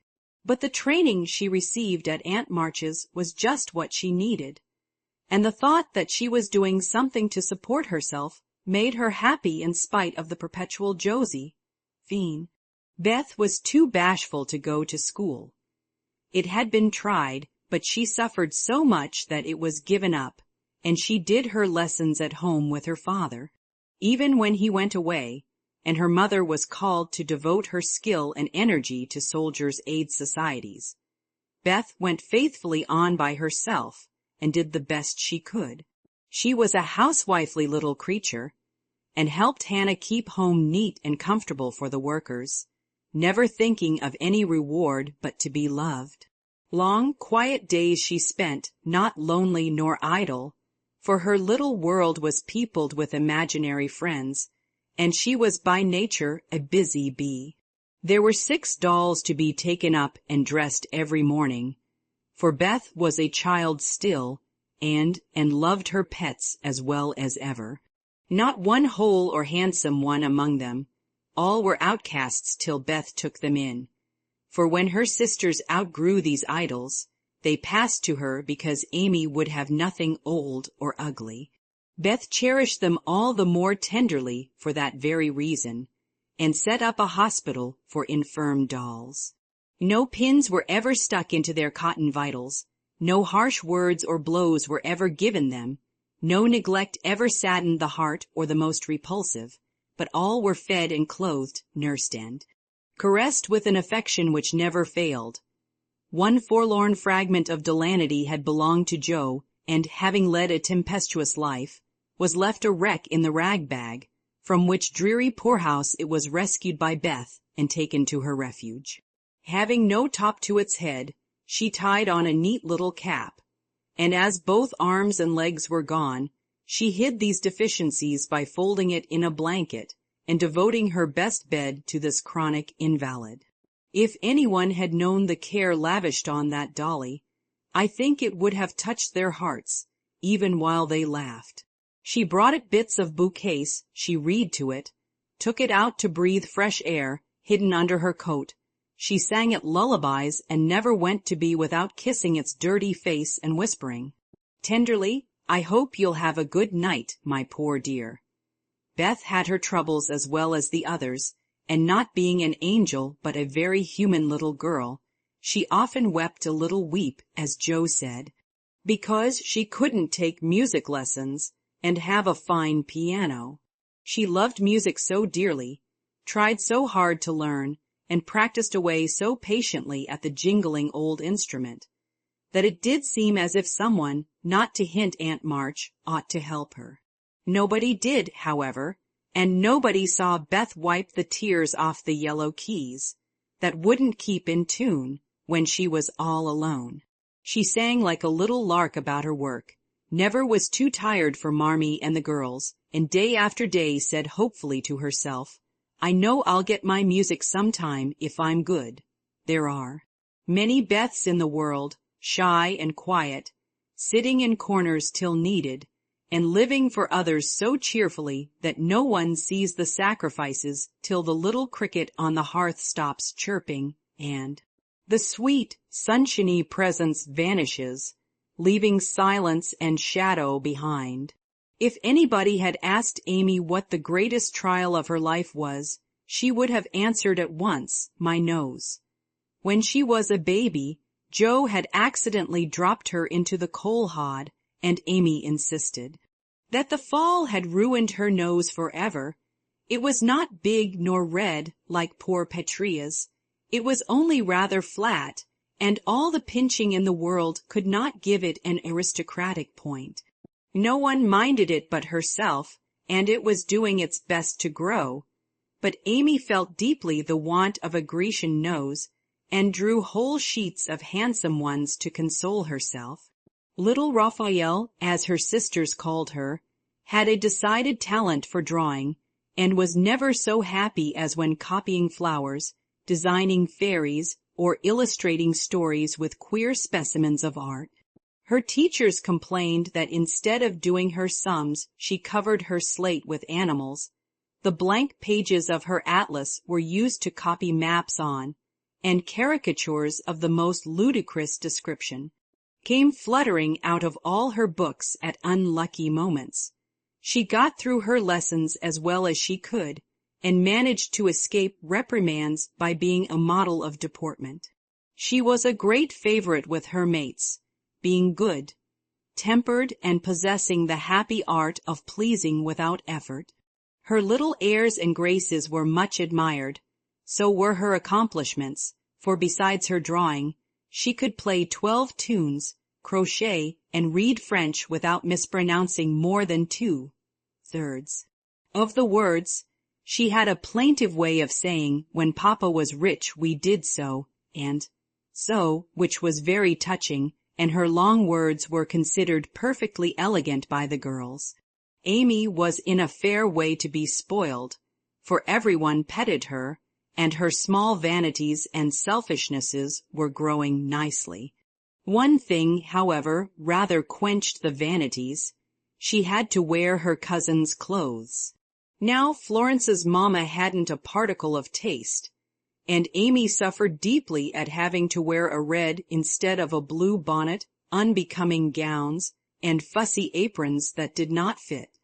Everything was good, well made, and little worn, but Amy's artistic eyes were much afflicted, especially this winter, when her school dress was a dull purple with yellow dots and no trimming. "My only comfort," she said to Meg, with tears in her eyes, "is that Mother doesn't take tucks in my dresses whenever I'm naughty, as Maria Parks's mother does. My dear, it's really dreadful, for sometimes she is so bad her frock is up to her knees, and she can't come to school. When I think of this degradation, I feel that I can bear even my flat nose and purple gown with yellow skyrockets on it." Meg was Amy's confidante and monitor, and by some strange attraction of opposites Joe was gentle Beth's. To Joe alone did the shy child tell her thoughts, and over her big harum scarum Sister Beth unconsciously exercised more influence than anyone in the family. The two older girls were a great deal to one another, but each took one of the younger sisters into her keeping and watched over her in her own way, playing mother they called it, and put there. Sisters in the places of discarded dolls with the maternal instinct of lit women. Has anybody got anything to tell? "It's been such a dismal day, I'm really dying for some amusement," said Meg, as they sat sewing together that evening. "I had a queer time with Aunt today. And as I got the best of it, I'll tell you about it, began Joe, who dearly loved to tell stories. I was reading that everlasting Belsham and droning away as I always do, for Aunt soon drops off, and then I take out some nice book and read like fury till she wakes up. I actually made myself sleepy, and before she began to nod, I gave such a gape that she asked me what I meant by opening my mouth wide enough to take the whole book in at once. I wish I could and be done with it, said I, trying not to be saucy. Then she gave me a long lecture on my sins and told me to sit and think them over while she just lost herself for a moment. She never finds herself very soon, so the minute her cap began to bob like a top, heavy dahlia, I whipped the Vicar of Wakefield out of my pocket and read away, with one eye on him and one on Aunt. I just got to where they all tumbled into the water when I forgot and laughed out loud. Aunt woke up and, being more good-natured after her nap, told me to read a bit and show what frivolous work I preferred to the worthy and instructive Belsham. I did my very best, and she liked it, though she only said, "I don't understand what it's all about." "Go back and begin it, child." Back I went and made the primroses as interesting as ever I could. Once I was wicked enough to stop in a thrilling place and say meekly, "I'm afraid it tires you, ma'am." "Shan't I stop now?" She caught up her knitting, which had dropped out of her hands, gave me a sharp look through her specs, and said in her short way, "Finish the chapter and don't be impertinent, miss." Did she? "Own she liked it?" asked Meg. "Oh, bless you, no. But she let old Belsham rest, and when I ran back after my gloves this afternoon, there she was, so hard at the vicar that she didn't hear me laugh as I danced a jig in the hall because of the good time coming. What a pleasant life she might have if only she chose. I don't envy her much in spite of her money, for after all rich people have about as many worries as poor ones, I think, added Joe. "That reminds me," said Meg, "that I've got something to tell. It isn't funny like Joe's story, but I thought about it a good deal as I came home. At the King's today I found everybody in a flurry, and one of the children said that her oldest brother had done something dreadful, and Papa had sent him away. I heard Mrs. King crying and Mr. King talking very loud, and Grace and Ellen turned away their faces when they passed me, so I shouldn't see how red and swollen their eyes were. I didn't ask any questions, of course, but I felt so sorry for them, and was rather glad I hadn't any wild brothers to do wicked things and disgrace the family. I think being disgraced in school is a great deal tranger than anything bad boys can do," said Amy, shaking her head, as if her experience of life had been a deep one. "Susie Perkins came to school today with a lovely red carnelian ring. I wanted it dreadfully, and wished I was her with all my might. Well, she drew a picture of Mr. Davis with a monstrous nose and a hump, and the words, 'Young ladies, my eye is upon you,' coming out of his mouth in a balloon thing. We were laughing over it when all of a sudden his eye was on us, and he ordered Susie to bring up her slate. She was paralyzed with fright, but she went, and oh, what do you think he did? He took her by the ear.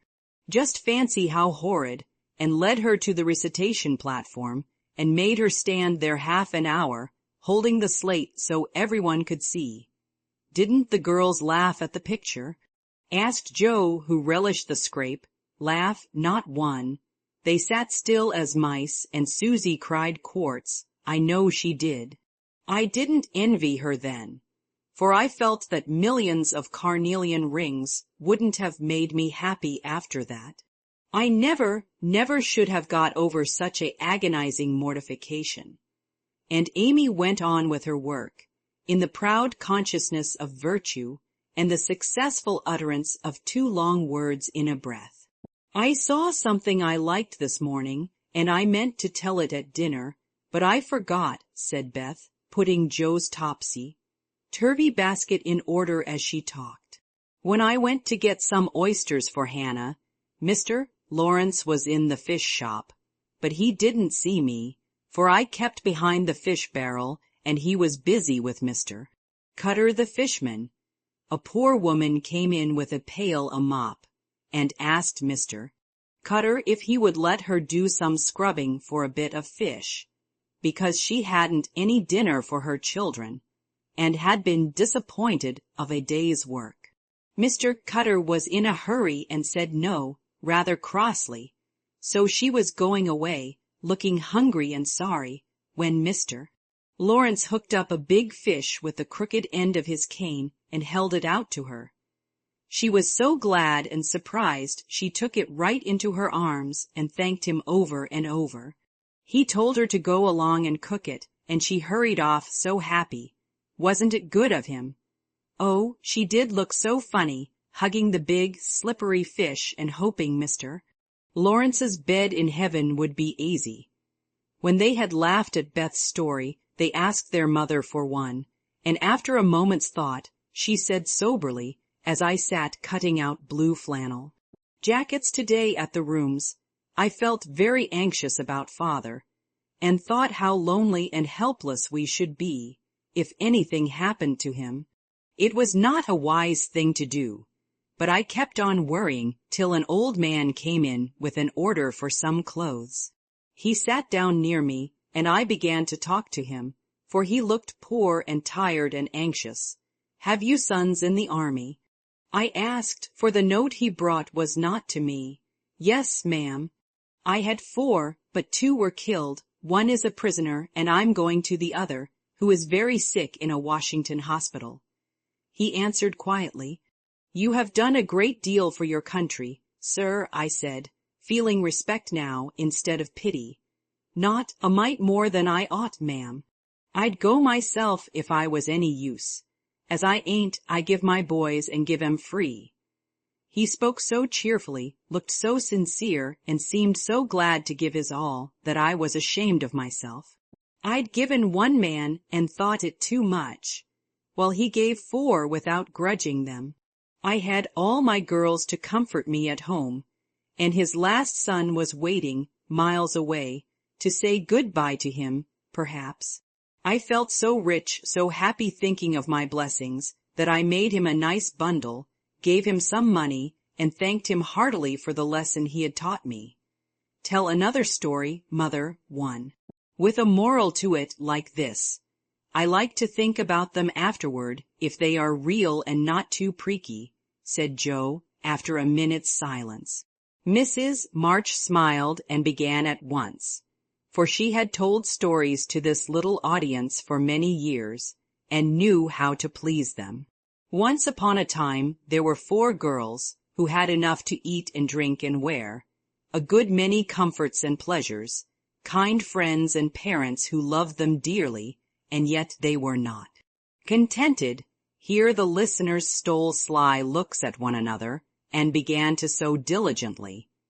These girls were anxious to be good, and made many excellent resolutions, but they did not keep them very well, and were constantly saying, if only we had this, or if we could only do that, quite forgetting how much they already had, and how many things they actually could do.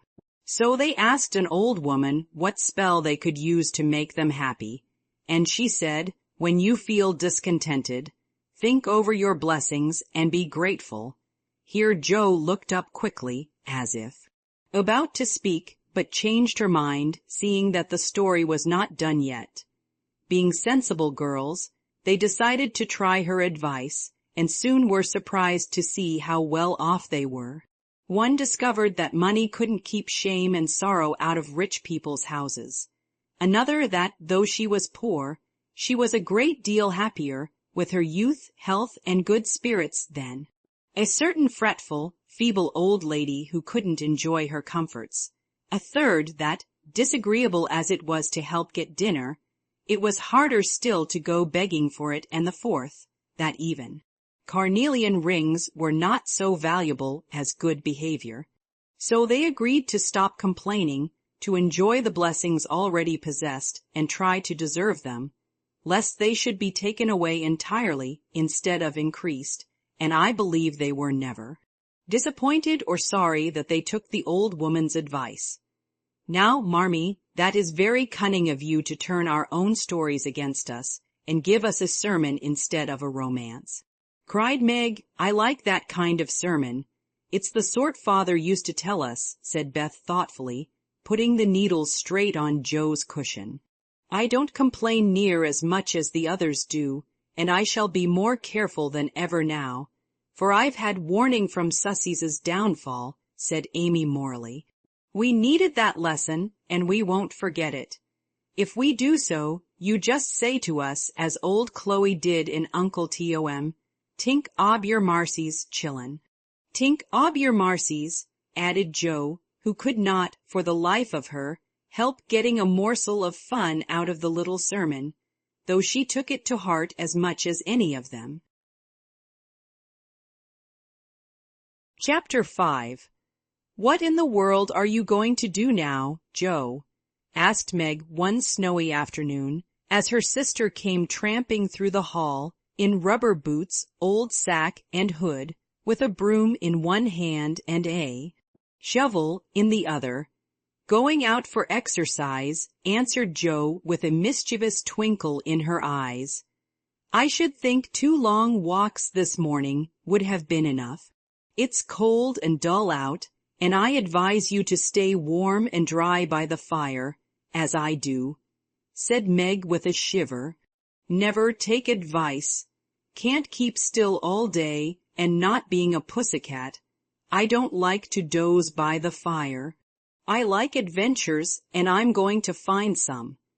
Meg went back to toast her feet and read Ivanhoe, and Joe began to dig paths with great energy. The snow was light, and with her broom she soon swept a path all round the garden, for Beth to walk in when the sun came out and the invalid dolls needed air. Now the garden separated the Marches' house from that of Mr. Lawrence. Both stood in a suburb of the city, which was still country-like, with groves and lawns, large gardens, and quiet streets. A low hedge parted the two estates. On one side was an old brown house, looking rather bare and shabby, robbed of the vines that in summer covered its walls and the flowers, which then surrounded it. On the other side was a stately stone mansion, plainly betokening every sort of comfort and luxury, from the big coach-house and well-kept grounds to the conservatory and the glimpses of lovely things one caught between the rich curtains. Yet it seemed a lonely, lifeless sort of house, for no children frolicked on the lawn, no motherly face ever smiled at the windows, and few people went in and out, except the old gentleman and his grandson. To Joe's lively fancy, this fine house seemed a kind of enchanted palace, full of splendors and delights which no one enjoyed. She had long wanted to behold these hidden glories and to know the Lawrence boy, who looked as if he would like to be known, if he only knew how to begin. Since the party, she had been more eager than ever, and had planned many ways of making friends with him. But he had not been seen lately, and Joe began to think he had gone away when she one day spied a brown face at an upper window, looking wistfully down into their garden, where Beth and Amy were snow-balling one another. "That boy is suffering for society and fun," she said to herself. "His grandpa does not know what's good for him, and keeps him shut up all alone. He needs a party of jolly boys to play with, or somebody young and lively. I've a great mind to go over and tell the old gentleman so." The idea amused Joe, who liked to do daring things and was always scandalizing Meg by her queer performances. The plan of going over was not forgotten, and when the snowy afternoon came, Joe resolved to try what could be done. She saw Mr. Lawrence drive off, and then sallied out to dig her way down to the hedge, where she paused and took a survey. All quiet, curtains down at the lower windows, servants out of sight, and nothing human visible but a curly black head leaning on a thin hand at the upper window.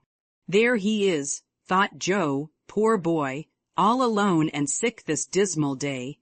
It's a shame. I'll toss up a snowball and make him look out, and then say a kind word to him. Up went a handful of soft snow, and the head turned at once, showing a face which lost its listless look in a minute. As the big eyes brightened and the mouth began to smile, Joe nodded and laughed and flourished her broom as she called out, "How do you do? Are you sick?" Laurie opened the window and croaked out as hoarsely as a raven, "Better, thank you. I've had a bad cold and been shut up a week." "I'm sorry. What do you amuse yourself with?" "Nothing. It's dull as tombs up here." "Don't you read?" "Not much. They won't let me." "Can't somebody read to you?" "Grandpa does sometimes, but my books don't interest him, and I hate to ask Brooke all the time." "Have someone come and see you then." "There isn't anyone I'd like to see. Boys make such a row, and my head is weak." "Isn't there some nice girl who'd read and amuse you?"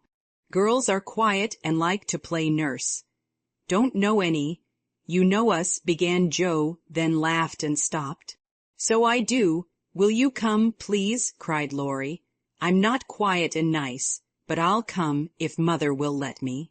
"I'll go ask her. Shut the window, like a good boy, and wait till I come." With that, Joe shouldered her broom and marched into the house, wondering what they would all say to her.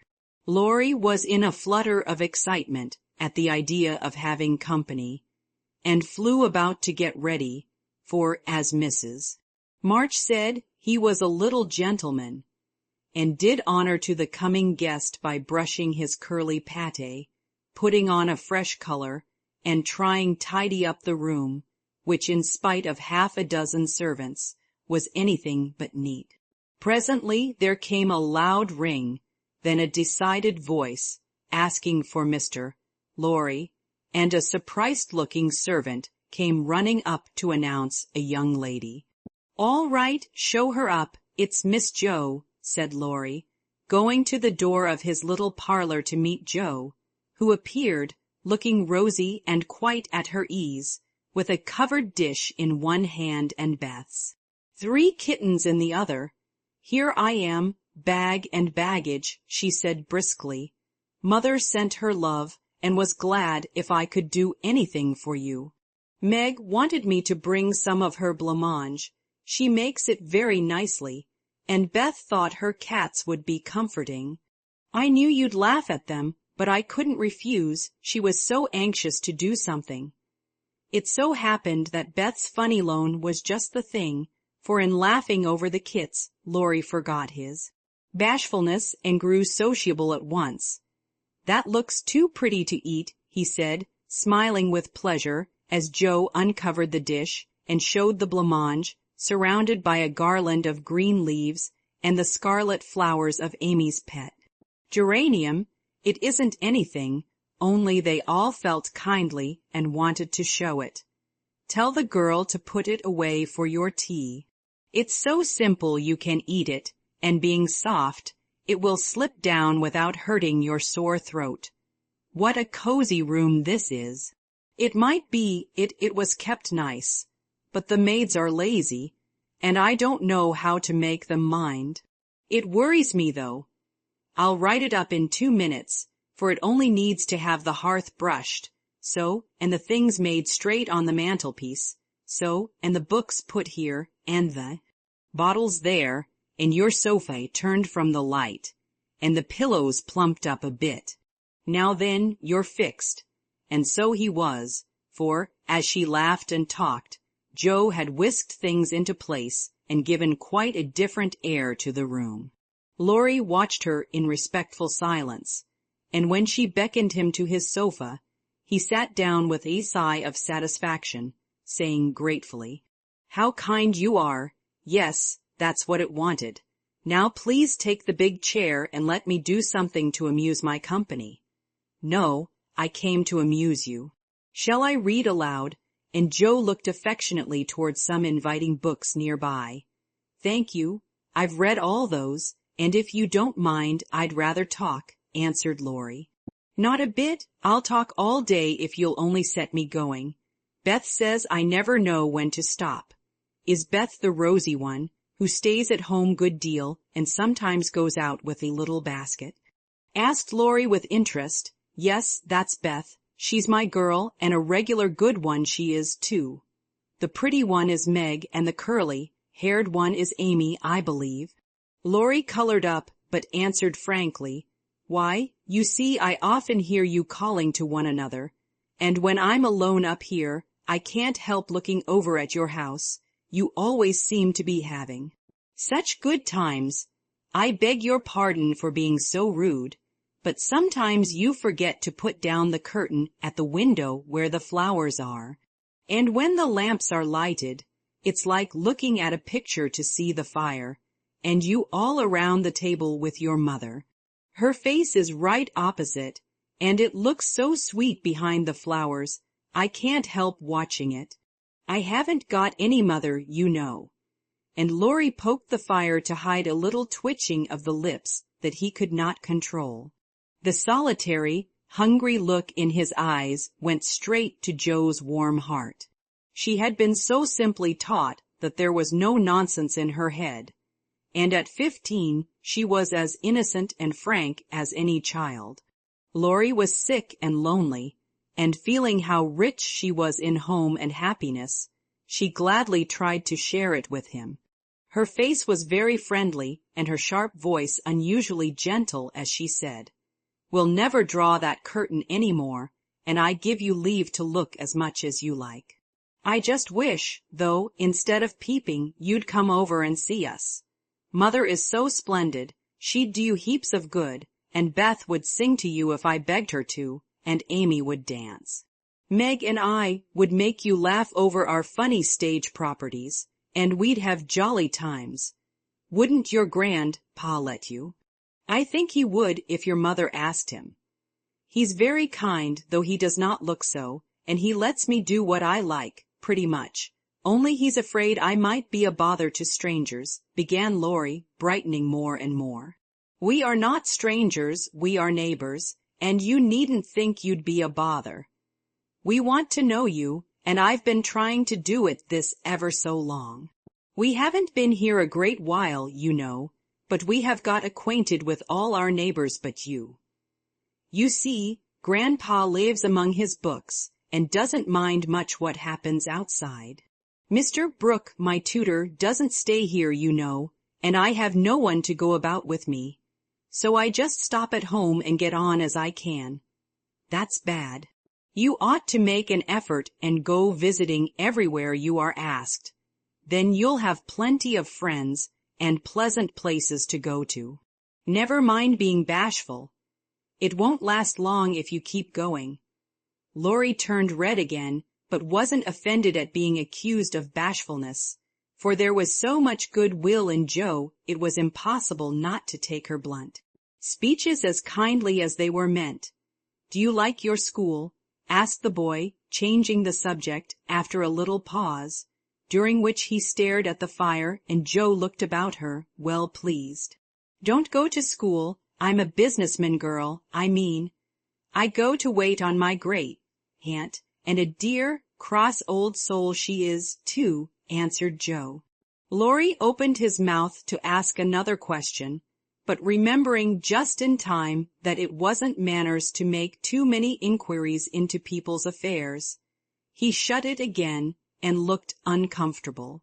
Joe liked his good breeding and didn't mind having a laugh at Aunt March, so she gave him a lively description of the fidgety old lady, her fat poodle, the parrot that talked Spanish, and the library where she reveled. Laurie enjoyed that immensely, and when she told about the prim old gentleman who came once to woo Aunt March, and in the middle of a fine speech, how Pole had tweaked his wig off to his great dismay, the boy lay back and laughed till the tears ran down his cheeks, and a maid popped her head in to see what was the matter. "Oh, that does me no end of good." "Tell on, please," he said, taking his face out of the sofa cushion, red and shining with merriment. Much elated with her success, Jo did tell on, all about their plays and plans, their hopes and fears for father, and the most interesting events of the little world in which the sisters lived. Then they got to talking about books, and to Jo's delight, she found that Laurie loved them as well as she did, and had read even more than herself. "If you like them so much, come down and see ours. Grandfather is out, so you needn't be afraid," said Laurie, getting up. "I'm not afraid of anything," returned Jo with a toss of the head. "I don't believe you are," exclaimed the boy, looking at her with much admiration, though he privately thought she would have good reason to be a trifle afraid of the old gentleman, if she met him in some of his moods. The atmosphere of the whole house being summer-like, Laurie led the way from room to room, letting Jo stop to examine whatever struck her fancy. And so, at last they came to the library, where she clapped her hands and pranced, as she always did when especially delighted. It was lined with books, and there were pictures and statues, and distracting little cabinets full of coins and curiosities, and Sleepy Hollow chairs, and queer tables and bronzes, and best of all, a great open fireplace with quaint tiles all round it. "What richness!" sighed Jo, sinking into the depth of a velour chair and gazing about her with an air of intense satisfaction. "Theodore Lawrence, you ought to be the happiest boy in the world," she added impressively. "A fellow can't live on books," said Laurie, shaking his head as he perched on a table opposite. Before he could more, a bell rang, and Jo flew up, exclaiming with alarm, "Mercy me! It's your grandpa." "Well, what if it is? You are not afraid of anything, you know," returned the boy, looking wicked. "I think I am a little bit afraid of him, but I don't know why I should be. Marmee said I might come, and I don't think you're any the worse for it," said Jo, composing herself, though she kept her eyes on the door. "I'm a great deal better for it, and ever so much obliged. I'm only afraid you are very tired of talking to me." "It was so pleasant, I couldn't bear to stop," said Laurie gratefully. "The doctor to see you, sir," and the maid beckoned as she spoke. "Would you mind if I left you for a minute?" "I suppose I must see him," said Laurie. "Don't mind me." "I'm happy as a cricket here," answered Jo. Laurie went away, and his guest amused herself in her own way. She was standing before a fine portrait of the old gentleman when the door opened again, and without turning, she said decidedly, "I'm sure now that I shouldn't be afraid of him, for he's got kind eyes, though his mouth is grim, and he looks as if he had a tremendous will of his own. He isn't as handsome as my grandfather, but I like him." "Thank you, ma'am," said a gruff voice behind her, and there, to her great dismay, stood old Mr. Lawrence. Poor Jo blushed till she couldn't blush any redder, and her heart began to beat uncomfortably fast as she thought what she had said. For a minute a wild desire to run away possessed her, but that was cowardly, and the girls would laugh at her, so she resolved to stay and get out of the scrape as she could. A second look showed her that the living eyes under the bushy eyebrows were kinder even than the painted ones, and there was a sly twinkle in them, which lessened her fear a good deal.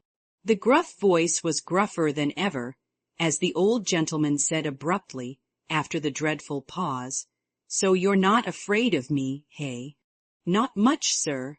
"And you don't think me as handsome as your grandfather?" "Not quite, sir."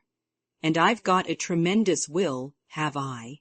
"I only said I thought so." "But you like me in spite of it?" "Yes, I do, sir." That answer pleased the old gentleman. He gave a short laugh, shook hands with her, and, putting his finger under her chin, turned up her face, examined it gravely, and let it go, saying with a nod, "You've got your grandfather's spirit, if you haven't his face. He was a fine man, my dear, but what is better, he was a brave and an honest one, and I was proud to be his friend." "Thank you, sir," and Jo was quite comfortable after that, for it suited her. "Exactly. What have you been doing to this boy of mine, hey?" was the next question, sharply put. "Only trying to be neighborly, sir." And Jo to how her visit came about. "You think he needs cheering up a bit, do you?" "Yes, sir, he seems a little lonely, and young folks would do him good perhaps. We are only girls, but we should be glad to help if we could, for we don't forget the splendid Christmas present you sent us," said Jo eagerly. "Tut, tut, tut, that was the boy's affair. How is the poor woman?" "Doing nicely, sir," and off went Jo, talking very fast as she told all about the Hummels, in whom her mother had interested richer friends than they were. "Just her father's way of doing good. I shall come and see your mother some fine day. Tell her so. There's the tea bell, we have it early on the boy's account. Come down and go on being neighborly. If you'd like to have me, sir, shouldn't ask you if I didn't, and Mr. Lawrence offered her his arm with old-fashioned courtesy. What would Meg say to this? Thought Jo, as she was marched away, while her eyes danced with fun as she imagined herself telling the story at home. "Hey, why, what the dickens has come to the fellow?" said the old gentleman, as Laurie came running downstairs and brought up with a start of surprise at the astounding sight of Jo arm in arm with his redoubtable grandfather. "I didn't know you'd come, sir," he began as Jo gave him a triumphant little glance. "That's evident by the way you rack it downstairs.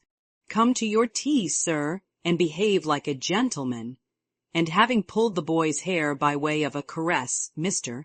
Lawrence walked on, while Laurie went through a series of comic evolutions behind their backs, which nearly produced an explosion of laughter from Jo. The old gentleman did not say much as he drank his 4 cups of tea, but he watched the young people, who soon chatted away like old friends, and the change in his grandson did not escape him. There was color, light, and life in the boy's face now, vivacity in his manner, and genuine merriment in his laugh. "She's right, the lad is lonely. I'll see what these little girls can do for him," thought Mr. Lawrence as he looked and listened.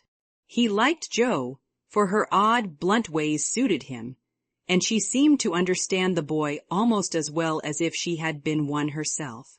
If the Lawrences had been what Jo called prim and poky, she would not have got on at all, for such people always made her shy and awkward. But finding them free and easy, she was so herself and made a good impression. When they rose, she proposed to go, but Laurie said he had something more to show her, and took her away to the conservatory, which had been lighted for her benefit. It seemed quite fairy-like to Jo, as she went up and down the walks, enjoying the blooming walls on either side, the soft light, the damp sweet air, and the wonderful vines and trees that hung about her, while her new friend cut the finest flowers till his hands were full. Then he tied them up, saying, with a happy look Jo liked to see, "Please give these to your mother, and tell her I like the medicine she sent me very much." They found Mr. Lawrence standing before the fire in the great drawing-room. By Jo's attention was entirely absorbed by a grand piano, which stood open. "Do you play?" she asked, turning to Laurie with a respectful expression. "Sometimes," he answered modestly. "Please do now. I want to hear it so I can tell Beth." "Won't you first? Don't know how." "Too stupid to learn, but I love music dearly." So Laurie played and Jo listened, with her nose luxuriously buried in heliotrope and tea roses. Her respect and regard for the Lawrence boy increased very much, for he played remarkably well and didn't put on any airs. She wished Beth could hear him, but she did not say so, only praised him till he was quite abashed, and his grandfather came to his rescue. That will do, young lady. Too many sugar-plums are not good for him. His music isn't bad, but I hope he will do as well in more important things. Going? Well, I'm much obliged to you, and I hope you'll come again. My respects to your mother. Good night, Dr. Joe. He shook hands kindly, but looked as if something did not please him. When they got into the hall, Joe asked Laurie if she had said something amiss. He shook his head. No, it was me. He doesn't like to hear me play. Why not? I'll tell you some day. John is going home with you as I can't. No need of that. I am not a young lady, and it's only a step. Take care of yourself, won't you? Yes, but you will come again, I hope. If you promise to come and see us after you are well. I will. Good night, Laurie. Good night, Joe. Good night. When all the afternoon's adventures had been told, the family felt inclined to go visiting in a body, for each found something very attractive in the big house on the other side of the hedge. Mrs. March wanted to talk of her father with the old man who had not forgotten him. Meg longed to walk in the conservatory. Beth sighed for the grand piano. And Amy was eager to see the fine pictures and statues. Mother, why didn't Mr. Lawrence like to have Laurie play? Asked Joe, who was of an inquiring disposition. I am not sure, but I think it was because his son, Laurie's father, married an Italian lady, a musician, which displeased the old man, who was very proud. The lady was good and lovely and accomplished, but he did not like her, and never saw his son after he married. They both died when Laurie was a little child, and then his grandfather took him home. I fancy the boy, who was born in Italy, is not very strong, and the old man is afraid of losing him, which makes him so careful. Laurie comes naturally by his love of music, for he is like his mother, and I dare say his grandfather fears that he may want to be a musician. At any rate, his skill reminds him of the woman he did not like, and so he glowered as Joe said, "Dear me, how romantic!" Exclaimed Meg. "How silly," said Joe. "Let him be a musician if he wants to, and not plague his life out sending him to college when he hates to go. That's why he has such handsome black eyes and pretty manners, I suppose." "Italians are always nice," said Meg, who was a little sentimental. "What do you know about his eyes and his manners?" "You never spoke to him, hardly," cried Joe, who was not sentimental. "I saw him at the party, and what you tell shows that he knows how to behave. That was a nice little speech about the medicine mother sent him. He meant the blancmange, I suppose. How stupid you are, child. He meant you, of course. Did he?" And Joe opened her eyes as if it had never occurred to her before. "I never saw such a girl. You don't know a compliment when you get it," said Meg, with the air of a young lady who knew all about the matter. "I think they are great nonsense, and I'll thank you not to be silly and spoil my fun. Laurie's a nice boy and I like him, and I won't have any sentimental stuff about compliments and such rubbish. We'll all be good to him because he hasn't got any mother, and he may come over and see us, mayn't he, Marmee?" "Yes, Joe, your little friend is very welcome, and I hope Meg will remember that children should be children as long as they can. I don't call myself a child, and I'm not in my teens yet," observed Amy.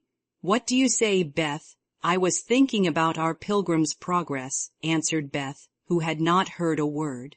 "How we got out of the slough and through the wicket gate by resolving to be good, and up the steep hill by trying, and that maybe the house over there, full of splendid things, is going to be our Palace Beautiful. We have got to get by the lions first," said Joe, as if she rather liked the prospect. Chapter 6. The big house did prove a palace beautiful, though it took some time for all to get in, and Beth found it very hard to pass the lions. Old Mr. Lawrence was the biggest one, but after he had called, said something funny or kind to each one of the girls, and talked over old times with their mother, nobody felt much afraid of him except timid Beth. The other lion was the fact that they were poor and Laurie rich, for this made them shy of accepting favors which they could not return. But after a while, they found that he considered them the benefactors, and could not do enough to show how grateful he was for Mrs. March's motherly welcome, their cheerful society, and the comfort he took in that humble home of theirs. So they soon forgot their pride and interchanged kindnesses without stopping to think which was the greater. All sorts of pleasant things happened about that time, for the new friendship flourished like grass in spring. Everyone liked Laurie, and he privately informed his tutor that the Marches were regularly splendid girls. With the delightful enthusiasm of youth, they took the solitary boy into their midst and made much of him, and he found something very charming in the innocent companionship of these simple-hearted girls. Never having known mother or sisters, he was quick to feel the influences they brought about him, and their busy, lively ways made him ashamed of the indolent life he led. He was tired of books, and found people so interesting now that Mr. Brooke was obliged to make very unsatisfactory reports, for Laurie was always playing truant and running over to the Marches. "Never mind, let him take a holiday and make it up afterward," said the old gentleman. "The good lady next door says he is studying too hard and needs young society, amusement, and exercise. I suspect she is right, and that I've been coddling the fellow as if I'd been his grandmother. Let him do what he likes as long as he is happy. He can't get into mischief in that little nunnery over there, and Mrs. March is doing more for him than we can. What good times they had, to be sure. Such plays and tableaux, such sleigh rides and skating frolics, such pleasant evenings in the old parlor, and now and then such gay little parties at the great house. Meg could walk in the conservatory whenever she liked and revel in bouquets. Joe browsed over the new library voraciously, and convulsed the old gentleman with her criticisms. Amy copied pictures and enjoyed beauty to her heart's content, and Laurie played lord of the manor in the most delightful style. But Beth, though yearning for the grand piano, could not pluck up courage to go to the mansion of bliss, as Meg called it. She went once with Joe, but the old gentleman, not being aware of her infirmity, stared at her so hard from under his heavy eyebrows, and said hey, so loud that he frightened her so much her feet chattered on the floor. She never told her mother, and she ran away, declaring she would never go there any more, not even for the dear piano. No persuasions or enticements could overcome her fear till, the fact coming to Mr. Lawrence's ear in some mysterious way, he set about mending matters. During one of the brief calls he made, he artfully led the conversation to music, and talked away about great singers whom he had seen, fine organs he had heard, and told such charming anecdotes, that Beth found it impossible to stay in her distant corner, but crept nearer and nearer, as if fascinated. At the back of his chair she stopped and stood listening, with her great eyes wide open and her cheeks red with excitement of this unusual performance. Taking no more notice of her than if she had been a fly, Mr. Lawrence talked on about Laurie's lessons and teachers. And presently, as if the idea had just occurred to him, he said to Mrs. March, "The boy neglects his music now, and I'm glad of it, for he was getting too fond of it. But the piano suffers for want of use. Wouldn't some of your girls like to run over and practice on it now and then, just to keep it in tune, you know, ma'am?" Beth took a step forward and pressed her hands tightly together to keep from clapping them, for this was an irresistible temptation, and the thought of practicing on that splendid instrument quite took her breath away. Before Mrs. March could reply, Mr. Lawrence went on with an odd little nod and smile. "They needn't see or speak to anyone, but run in at any time. For I'm shut up in my study at the other end of the house. Laurie is out a great deal, and the servants are never near the drawing-room after 9 o'clock. Here he rose as if going, and Beth made up her mind to speak, for that last arrangement left nothing to be desired. "Please tell the young ladies what I say, and if they don't care to come, why, never mind." Here a little hand slipped into his, and Beth looked up at him with a face full of gratitude as she said, in her earnest yet timid way, "Oh, sir, they do care very, very much. Are you the musical girl?" he asked without any startling hey, as he looked down at her very kindly. "I'm Beth. I love it dearly, and I'll come, if you are quite sure nobody will hear me and be disturbed," she added, fearing to be rude and trembling at her own boldness as she spoke. "Not a soul, my dear. The house is empty half the day, so come and drum away as much as you like, and I shall be obliged to you." "How kind you are, sir." Beth blushed like a rose under the friendly look he wore, but she was not frightened now, and gave the hand a grateful squeeze because she had no words to thank him for the precious gift he had given her. The old gentleman softly stroked the hair off her forehead, and, stooping down, he kissed her, saying, in a tone few people ever heard, "I had a little girl once with eyes like these. God bless you, my dear. Good day, madame." And away he went in a great hurry. Beth had a rapture with her mother, and then rushed up to impart the glorious news to her family of invalids, as the girls were not home. How blithely she sang that evening, and how they all laughed at her because she woke Amy in the night by playing the piano on her face in her sleep.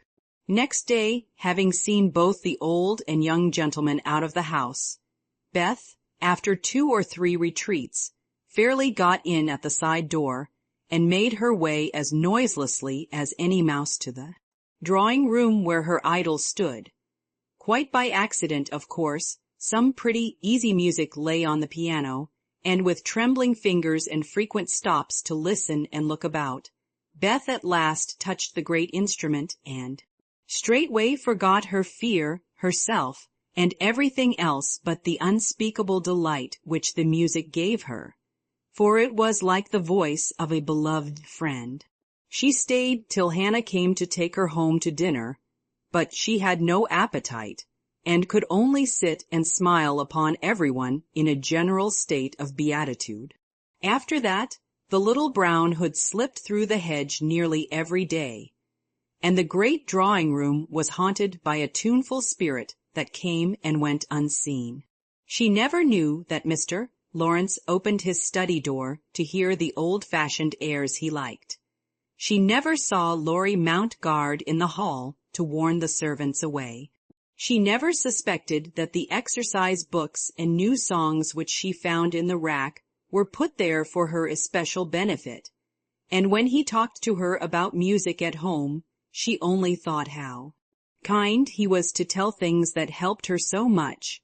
So she enjoyed herself heartily, and found, what isn't always the case, that her granted wish was all she had hoped. Perhaps it was because she was so grateful for this blessing that a greater was given her.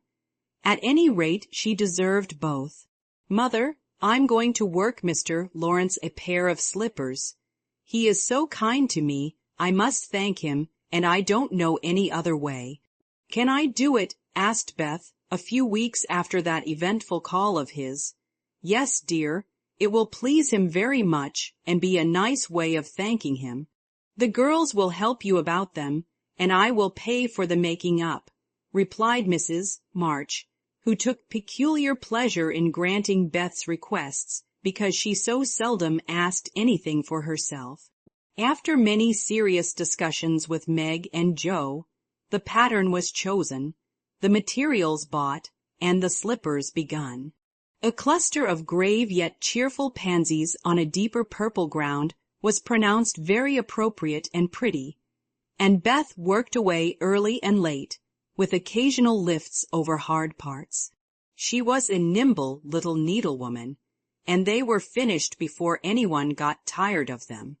Then she wrote a short, simple note, and with Laurie's help, got them smuggled onto the study table one morning before the old gentleman was up.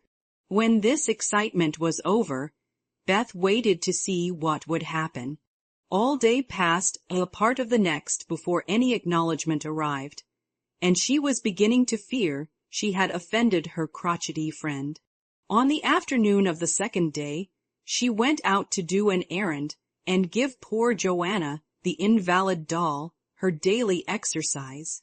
As she came up the street on her return, she saw 4 heads popping in and out of the parlor windows, and the moment they saw her, several hands were waved and several joyful voices screamed, "Here's a letter from the old gentleman. Come quick and read it." "Oh, Beth, he's sent you," began Amy, gesticulating with unseemly energy, but she got no further, for Joe quenched her by slamming down the window. Beth hurried on in a flutter of suspense. At the door her sisters seized and bore her to the parlor in a triumphal procession, all pointing and all saying at once, "Look there."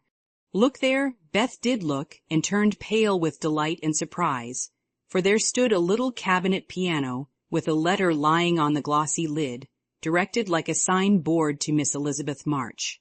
"For me," gasped Beth, holding on to Joe and feeling as if she should tumble down. It was such an overwhelming thing altogether. "Yes, all for you, my precious. Isn't it splendid of him? Don't you think he's the dearest old man in the world? Here's the key in the letter. We didn't open it, but we are dying to know what he says," cried Joe, hugging her sister and offering the note. "You read it." "I can't. I feel so queer." "Oh, it is too lovely," and Beth hid her face in Joe's apron, quite upset by her present. Joe opened the paper and began to laugh, for the first words she saw were, "Miss March, dear Madame, how nice it sounds." "I wish someone would write to me so," said Amy, who thought the old-fashioned address very elegant. "I have had many pairs of slippers in my life, but I never had any that suited me so well as yours," continues Joe. "Heartsease is my favorite flower, and these will always remind me of the gentle giver. I like to pay my debts, so I know you will allow the old gentleman to send you something which once belonged to the little granddaughter he lost. With hearty thanks and best wishes, I remain your grateful friend and humble servant, James Lawrence." There, Beth. That's an honor to be proud of, I'm sure. Laurie told me how fond Mr.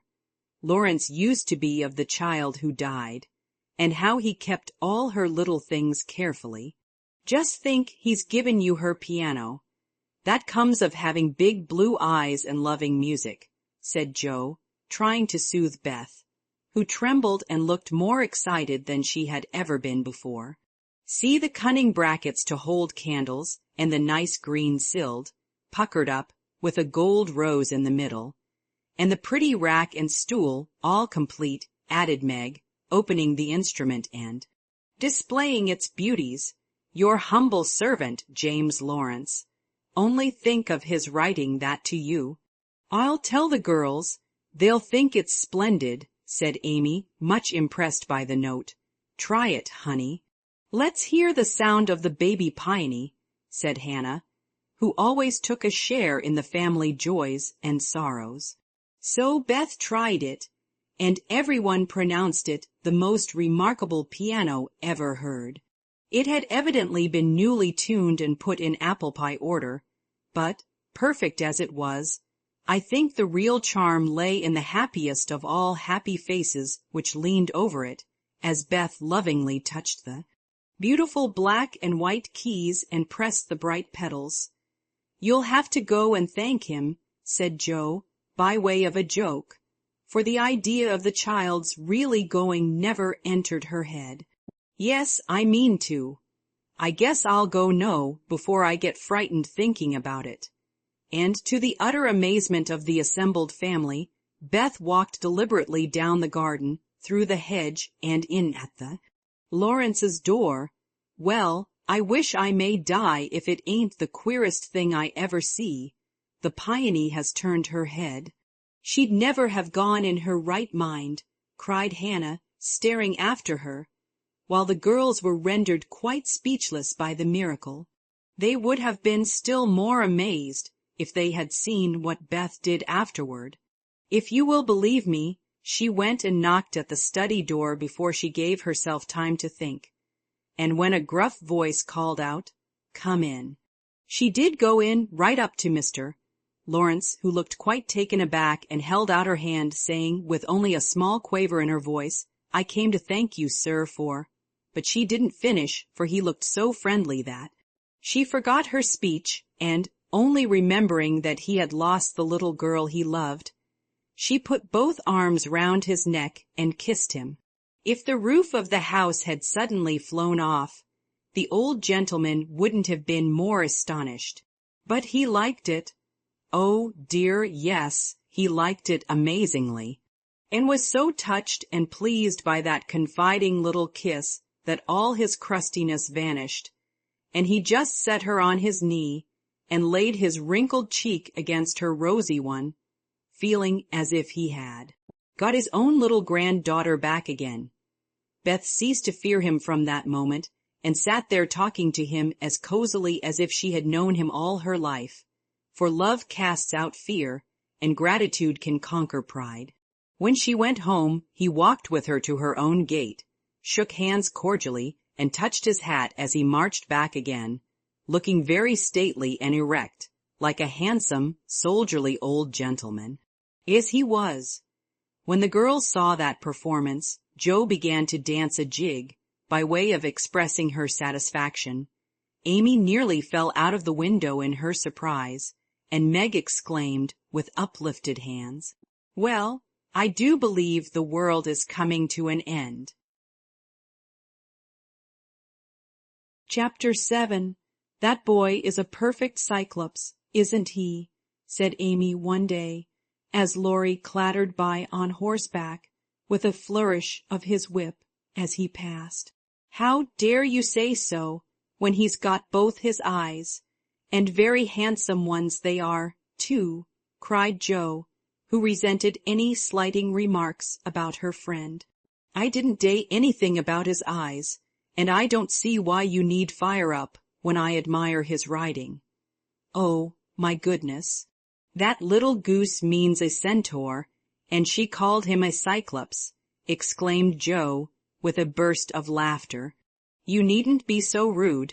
It's only a lapse of lingy, as Mr. Davis says," retorted Amy, finishing Jo with her Latin. "I just wish I had a little of the money Laurie spends on that horse," she added, as if to herself, yet hoping her sisters would hear. "Why?" asked Meg kindly, for Jo had gone off in another laugh at Amy's second blunder. "I need it so much. I'm dreadfully in debt, and it won't be my turn to have the rag money for a month." "In debt, Amy? What do you mean?" And Meg looked sober. "Why, I owe at least a dozen pickled limes, and I can't pay them, you know, till I have money, for Marmee forbade my having anything charged at the shop." "Tell me all about it." "Are limes the fashion now? It used to be pricking bits of rubber to make balls." And Meg tried to keep her countenance. Amy looked so grave and important. "Why, you see, the girls are always buying them. And unless you want to be thought mean, you must do it too. It's nothing but limes now, for everyone is sucking them in their desks in school time, and trading them off for pencils, bead rings, paper dolls, or something else, at recess. If one girl likes another, she gives her a lime. If she's mad with her, she eats one before her face, and doesn't offer even a suck. They treat by turns, and I've had ever so many but haven't returned them, and I ought, for they are debts of honor, you know. How much will pay them off and restore your credit? Asked Meg, taking out her purse.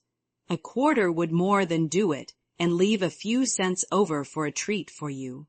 Don't you like limes? Not much. You may have my share. Here's the money. Make it last as long as you can, for it isn't very plenty, you know. Oh, thank you. It must be so nice to have pocket money. I'll have a grand feast, for I haven't tasted a lime this week.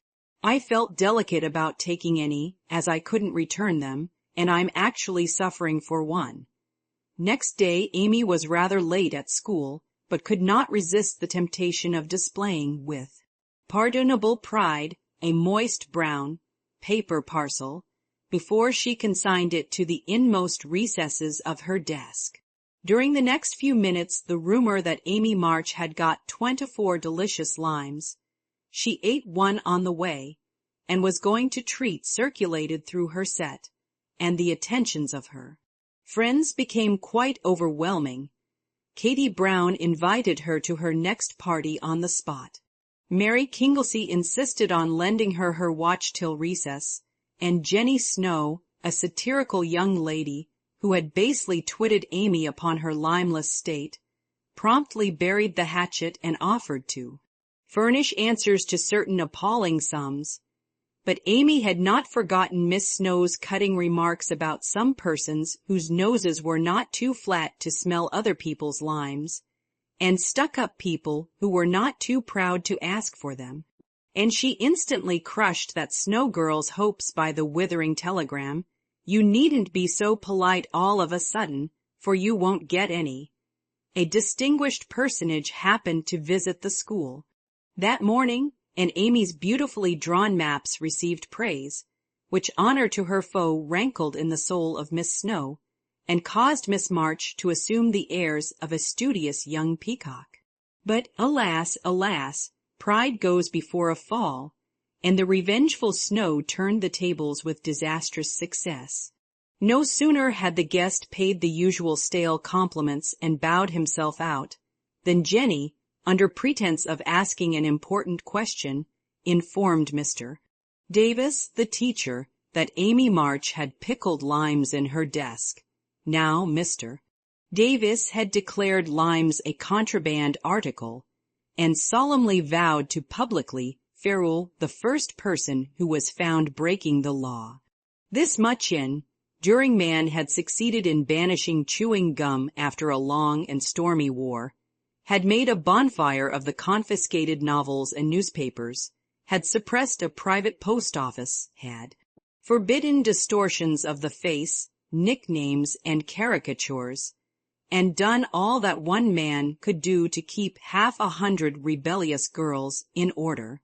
Boys are trying enough to human patience, goodness knows, but girls are infinitely more so, especially to nervous gentlemen with tyrannical tempers and no more talent for teaching than Dr. Blimber. Mr. Davis knew any quantity of Greek, Latin, algebra, and ologies of all sorts, so he was called a fine teacher, and manners, morals, feelings, and examples were not considered of any particular importance. It was a most unfortunate moment for denouncing Amy, and Jenny knew it. Mr. Davis had evidently taken his coffee too strong that morning. There was an east wind, which always affected his neuralgia, and his pupils had not done him the credit which he felt he deserved. Therefore, to use the expressive, if not elegant, language of a schoolgirl, he was as nervous as a witch and as cross as a bear. The word limes was like fire to powder, his yellow face flushed, and he rapped on his desk with an energy which made Jenny skip to her seat with unusual rapidity. "Young ladies, attention, if you please." At the stern order the buzz ceased, and 50 pairs of blue, black, gray, and brown eyes were obediently fixed upon his awful countenance. "Miss March, come to the desk." Amy rose to comply with outward composure, but a secret fear oppressed her, for the limes weighed upon her conscience. "Bring with you the limes you have in your desk," was the unexpected command which arrested her before she got out of her seat. don't take all," whispered her neighbor, a young lady of great presence of mind. Amy hastily shook out half a dozen and laid the rest down before Mr. Davis, feeling that any man possessing a human heart would relent when that delicious perfume met his nose. Unfortunately, Mr. Davis particularly detested the odor of the fashionable pickle, and disgust added to his wrath. "Is that all?" "Not quite," stammered Amy. "Bring the rest immediately."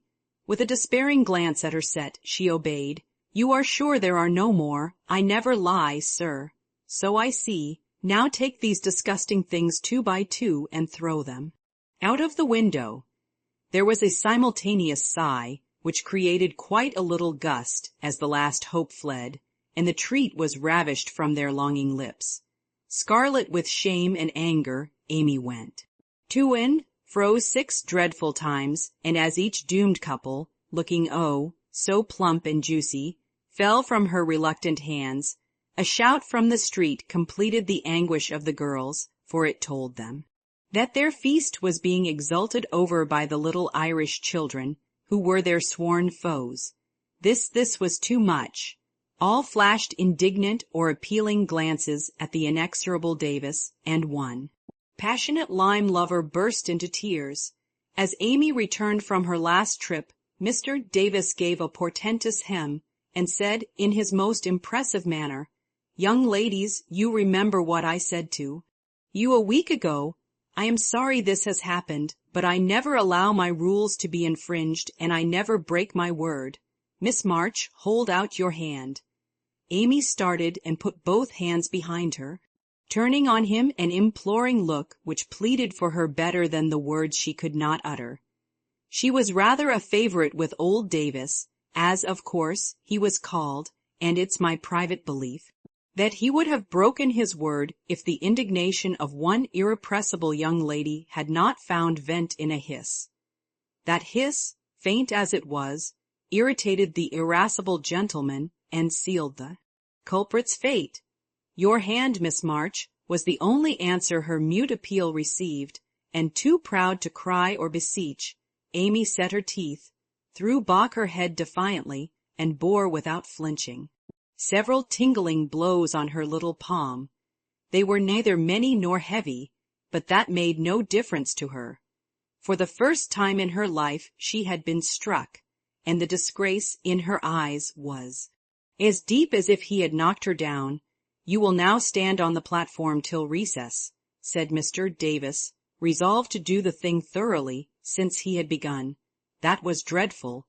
It would have been bad enough to go to her seat and see the pitying faces of her friends, or the satisfied ones of her few enemies, but to face the whole school, with that shame fresh upon her, seemed impossible, and for a second she felt as if she could only drop down where she stood and break her heart with crying.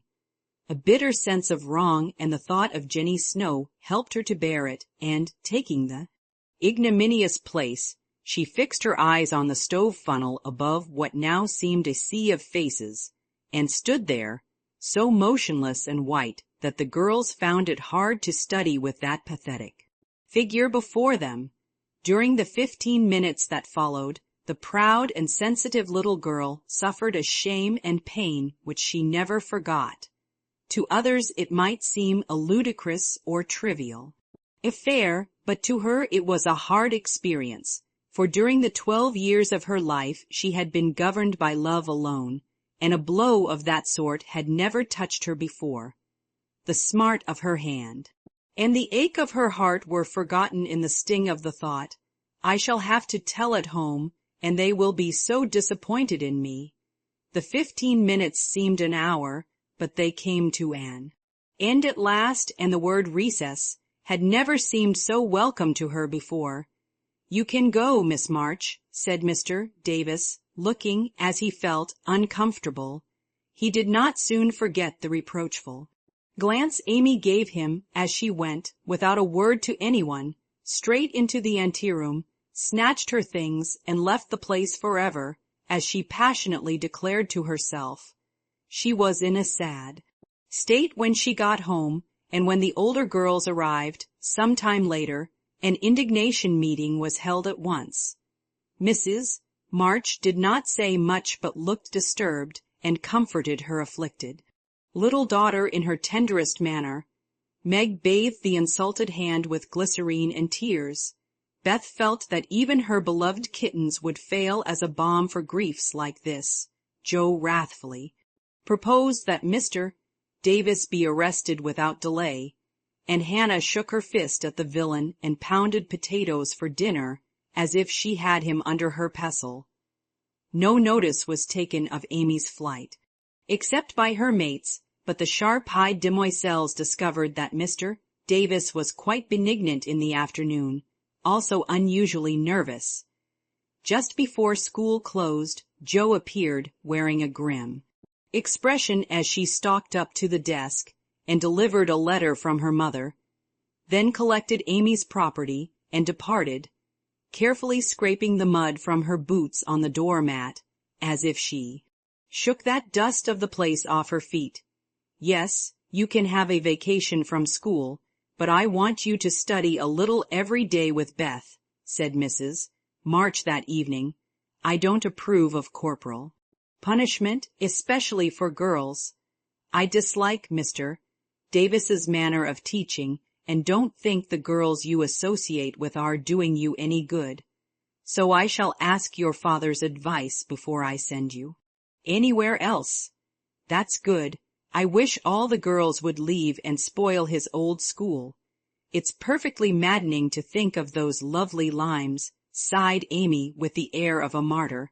I am not sorry you lost them, for you broke the rules and deserved some punishment for disobedience, was the severe reply, which rather disappointed the young lady, who expected nothing but sympathy. Do you mean you are glad I was disgraced before the whole school? Cried Amy. I should not have chosen that way of mending a fault, replied her mother, but I'm not sure that it won't do you more good than a milder method. You are getting to be rather conceited, my dear, and it is quite time you set about correcting it. You have a good many little gifts and virtues, but there is no need of parading them, for conceit spoils the finest genius. There is not much danger that real talent or goodness will be overlooked long, even if it is. The consciousness of possessing and using it well should satisfy one, and the great charm of all power is modesty. So it is, cried Laurie, who was playing chess in a corner with Jo. I knew a girl once who had a really remarkable talent for music, and she didn't know it, never guessed what sweet little things she composed when she was alone, and wouldn't have believed it if anyone had told her. I wish I'd known that nice girl. Maybe she would have helped me. I'm so stupid, said Beth, who stood beside him, listening eagerly. You do know her, and she helps you better than anyone else could, answered Laurie, looking at her with such mischievous meaning in his merry black eyes that Beth suddenly turned very red, and hid her face in the sofa cushion, quite overcome by such an unexpected discovery. Jo let Laurie win the game, to pay for that praise of her Beth, who could not be prevailed upon to play for them after her compliment. So Laurie did his best and sang delightfully, being in a particularly lively humor for two. The Marches he seldom showed the moody side of his character. When he was gone, Amy, who had been pensive all evening, said suddenly, as if busy over some new idea, Is Laurie an accomplished boy? Yes, he has had an excellent education and has much talent. He will make a fine man, if not spoiled by petting, replied her mother. And he isn't conceited, is he? Asked Amy. Not in the least. That is why he is so charming and we all like him so much. I see. It's nice to have accomplishments and be elegant, but not to show off or get perked up, said Amy thoughtfully. These things are always seen and felt in a person's manner and conversations, if modestly used, but it is not necessary to display them, said Mrs. March, any more than it's proper to wear all your bonnets and gowns and ribbons at once. "That folks may know you've got them," added Joe, and the lecture ended in a laugh. Chapter 8. "Girls, where are you going?" asked Amy, coming into their room one Saturday afternoon, and finding them getting ready to go out with an air of secrecy which excited her curiosity. "Never mind. Little girls shouldn't ask questions," returned Joe sharply. "Now, if there is anything mortifying to our feelings when we are young, it is to be told that, and to be bidden to run away, dear, is still more trying to us." Amy bridled up at this insult, and determined to find out the secret if she teased for an hour. Turning to Meg, who never refused her anything very long, she said coaxingly, "Do tell me. I should think you might let me go, too, for Beth is fussing over her piano, and I haven't got anything to do, and am so lonely." "I can't, dear, because you aren't invited," began Meg, but Joe broke in impatiently. "Now, Meg, be quiet, or you will spoil it all. You can't go, Amy, so don't be a baby and whine about it. You are going somewhere with Laurie, I know you are. You were whispering and laughing together on the sofa last night, and you stopped when I came in. Aren't you going with him?" "Yes, we are. Now do be still, and stop bothering." Amy held her tongue, but used her eyes, and saw Meg slip a fan into her pocket. I know. You're going to the theater to see the 7 Castles," she cried, adding resolutely, "and I shall go, for Mother said I might see it, and I've got my rag money, and it was mean not to tell me in time." "Just listen to me a minute and be a good child," said Meg soothingly. "Mother doesn't wish you to go this week, because your eyes are not well enough yet to bear the light of this fairy piece. Next week you can go with Beth and Hannah, and have a nice time. I don't like that half as well as going with you and Laurie. Please let me. I've been sick with this cold so long, and shut up, I'm dying for some fun. Do, Meg." "I'll be ever so good," pleaded Amy, looking as pathetic as she could. "Suppose we take her." "I don't believe Mother would mind if we bundle her up well," began Meg. "If she goes, I shan't, and if I don't, Laurie won't like it, and it will be very rude, after he invited only us, to go and drag in Amy."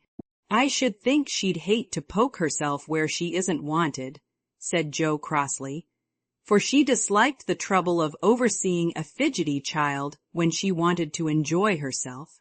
Her tone and manner angered Amy, who began to put her boots on, saying, in her most aggravating way, "I shall go. Meg says I may, and if I pay for myself, Laurie hasn't anything to do with it.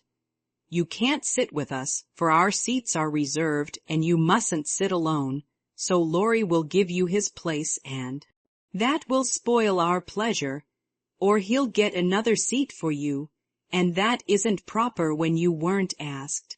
You shan't stir a step, so you may just stay where you are," scolded Joe, crosser than ever, having just pricked her finger in her hurry.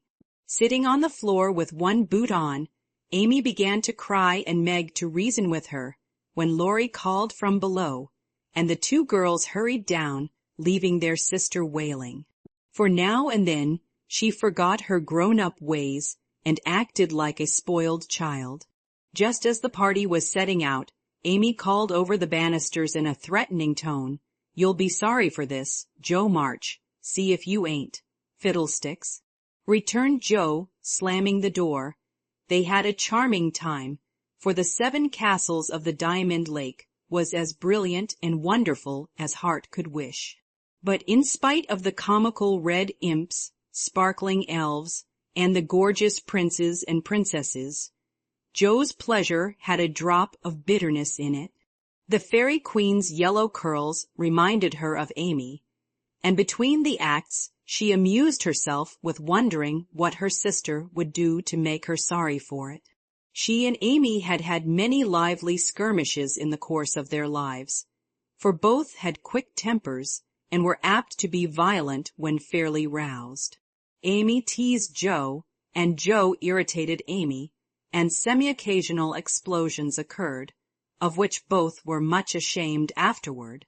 Although the oldest, Joe had the least self-control and had hard times trying to curb the fiery spirit which was continually getting her into trouble. Her anger never lasted long, and having humbly confessed her fault, she sincerely repented and tried to do better. Her sisters used to say that they rather liked to get Joe into a fury, because she was such an angel afterward. Poor Joe tried desperately to be good, but her bosom enemy was always ready to flame up and defeat her, and it took years of patient effort to subdue it. When they got home, they found Amy reading in the parlor. She assumed an injured air as they came in, never lifted her eyes from her book, or asked a single question. Perhaps curiosity might have conquered resentment, if Beth had not been there to inquire and receive a glowing description of the play. On going up to put away her best hat, Joe's first look was toward the bureau, for in their last quarrel Amy had soothed her feelings by turning Joe's top drawer upside down on the floor. Everything was in its place, however, and after a hasty glance into her various closets, bags, and boxes, Joe decided that Amy had forgiven and forgotten her wrongs. There Joe was mistaken, for next day she made a discovery which produced a tempest. Meg, Beth, and Amy were sitting together, late in the afternoon, when Joe burst into the room, looking excited and demanding breathlessly, "Has anyone taken my book?" Meg and Beth said no at once and looked surprised. Amy poked the fire and said nothing. Joe saw her color rise and was down upon her in a minute. "Amy, you've got it." "No, I haven't." "You know where it is, then." "No, I don't. That's a fib," cried Joe, taking her by the shoulders and looking fierce enough to frighten a much braver child than Amy. "It isn't. I haven't got it, don't know where it is now, and don't care. You know something about it, and you'd better tell at once, or I'll make you." And Joe gave her a slight shake. "Scold as much as you like. You'll never see your silly old book again," cried Amy, getting excited in her turn. "Why not? I burned it up." "What? My little book I was so fond of and worked over and meant to finish before Father got home." "Have you really burned it?" said Joe, turning very pale, while her eyes kindled and her hands clutched Amy nervously. "Yes, I did. I told you I'd make you pay for being so cross yesterday, and I have so." Amy got no farther, for Joe's hot temper mastered her, and she shook Amy till her teeth chattered in her head, crying in a passion of grief and anger, "You wicked, wicked girl! I never can write it again, and I'll never forgive you as long as I live." Meg flew to rescue Amy and Beth to pacify Joe, but Joe was quite beside herself, and with a parting box on her sister's ear. She rushed out of the room up to the old sofa in the garret and finished her fight alone. The storm cleared up below, for Mrs. March came home, and, having heard the story, soon brought Amy to a sense of the wrong she had done her sister. Joe's book was the pride of her heart, and was regarded by her family as a literary sprout of great promise. It was only half a dozen little fairy tales, but Joe had worked over them patiently, putting her whole heart into her work, hoping to make something good enough to print. She had just copied them with great care, and had destroyed the old manuscript, so that Amy's bonfire had consumed the loving work of several years. It seemed a small loss to others, but to Joe it was a dreadful calamity, and she felt that it never could be made up to her. Beth mourned as for a departed kitten, and Meg refused to defend her pet. Mrs. March looked grave and grieved, and Amy felt that no one would love her till she had asked pardon for the act which she now regretted more than any of them. When the tea bell rang, Joe appeared, looking so grim and unapproachable that it took all Amy's courage to say meekly, "Please forgive me, Joe. I'm very, very sorry." "I never shall forgive you," was Joe's stern answer, and from that moment she ignored Amy entirely. No one spoke of the great trouble, not even Mrs. March, for all had learned by experience that when Joe was in that mood words were wasted, and the wisest course was to wait till some little accident, or her own generous nature, softened Joe's resentment and healed the breach. It was not a happy evening, for though they sewed as usual, while their mother read aloud from Bremer, Scott, or Edgeworth, something was wanting, and the sweet home peace was disturbed. They felt this most when singing time came, for Beth could only play, Joe stood dumb as a stone, and Amy broke down, so Meg and Mother sang alone. But in spite of their efforts to be as cheery as larks, the flute-like voices did not seem to chord as well as usual, and all felt out of tune. As Joe received her good night kiss, Mrs. March whispered gently, "My dear, don't let the sun go down upon your anger. Forgive each other, help each other, and begin again tomorrow." Joe wanted to lay her head down on that motherly bosom and cry her grief and anger all away, but tears were an unmanly weakness, and she felt so deeply injured that she really couldn't quite forgive yet. So she winked hard, shook her head, and said gruffly, because Amy was listening, "It was an abominable thing, and she doesn't deserve to be forgiven." With that she marched off to bed, and there was no merry or confidential gossip that night. Amy was much offended that her overtures of peace had been repulsed, and began to wish she had not humbled herself, to feel more injured than ever, and to plume herself on her superior virtue in a way which was particularly exasperating. Joe still looked like a thundercloud, and nothing went well all day. It was bitter cold in the morning. She dropped her precious turnover in the gutter. Aunt March had an attack of the fidgets. Meg was sensitive. Beth would look grieved and wistful when she got home. And Amy kept making remarks about people who were always talking about being good, and yet wouldn't even try when other people set them a virtuous example. "Everybody is so hateful, I'll ask Laurie to go skating. He is always kind and jolly, and will put me to rights, I know," said Joe to herself, and off she went. Amy heard the clash of skates and looked out with an impatient exclamation. "There, she promised I should go next time, for this is the last ice we shall have. But it's no use to ask such a crossbatch to take me." "Don't say that. You were very naughty, and it is hard to forgive the loss of her precious little book. But I think she might do it now, and I guess she will, if you try her at the right minute," said Meg. "Go after them. Don't say anything till Joe has got good-natured with Laurie, then take a quiet minute and just kiss her, or do some kind thing, and I'm sure she'll be friends again with all her heart." "I'll try," said Amy, for the advice suited her, and after a flurry to get ready, she ran after the friends, who were just disappearing over the hill. It was not far to the river, but both were ready before Amy reached them. Joe saw her coming and turned her back. Laurie did not see, for he was carefully skating along the shore, sounding the ice, for a warm spell had preceded the cold snap. "I'll go on to the first bend and see if it's all right before we begin to race," Amy heard him say as he shot away, looking like a young Russian in his fur-rimmed coat and cap. Joe heard Amy panting after her run, stamping her feet and blowing on her fingers as she tried to put her skates on. But Joe never turned and went slowly zigzagging down the river, taking a bitter, unhappy sort of satisfaction in her sister's troubles. She had cherished her anger till it grew strong and took possession of her, as evil thoughts and feelings always do unless cast out at once. As Laurie turned the bend, he shouted back, "Keep near the shore, it isn't safe in the middle."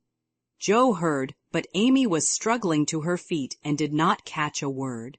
Joe glanced over her shoulder, and the little demon she was harboring said in her ear, "No matter whether she heard or not, let her take care of herself." Laurie had vanished round the bend. Joe was just at the turn, and Amy, far behind, striking out toward the smoother ice in the middle of the river. For a minute Joe stood still with a strange feeling in her heart. Then she resolved to go on, but something held and turned her round, just in time to see Amy throw up her hands and go down, with a sudden crash of rotten ice, the splash of water, and a cry that made Joe's heart stand still with fear. She tried to call Laurie, but her voice was gone. She tried to rush forward, but her feet seemed to have no strength in them, and for a second she could only stand motionless, staring with a terror-stricken face at the little blue hood above the black water. Something rushed swiftly by her, and Laurie's voice cried out, "Bring a rail, quick, quick." How she did it, she never knew, but for the next few minutes she worked as if possessed, blindly obeying Laurie, who was quite self-possessed and lying flat, held Amy up by his arm and hockey stick till Joe dragged a rail from the fence, and together they got the child out, more frightened than hurt. "Now then, we must walk her home as fast as we can. Pile our things on her, while I get off these confounded skates," cried Laurie, wrapping his coat round Amy, and tugging away at the straps which never seemed so intricate before. Shivering, dripping, and crying, they got Amy home, and after an exciting time of it, she fell asleep, rolled in blankets before a hot fire. During the bustle, Joe had scarcely spoken but flown about, looking pale and wild, with her things half off, her dress torn, and her hands cut and bruised by ice and rails and refractory buckles. When Amy was comfortably asleep, the house quiet, and Mrs. March sitting by the bed, she called Joe to her and began to bind up the hurt hands. "Are you sure she is safe?"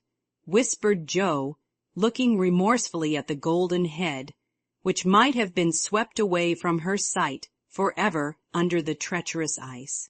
"Quite safe, dear. She is not hurt, and won't even take cold. I think you were so sensible in covering and getting her home quickly," replied her mother cheerfully. "Laurie did it all. I only let her go.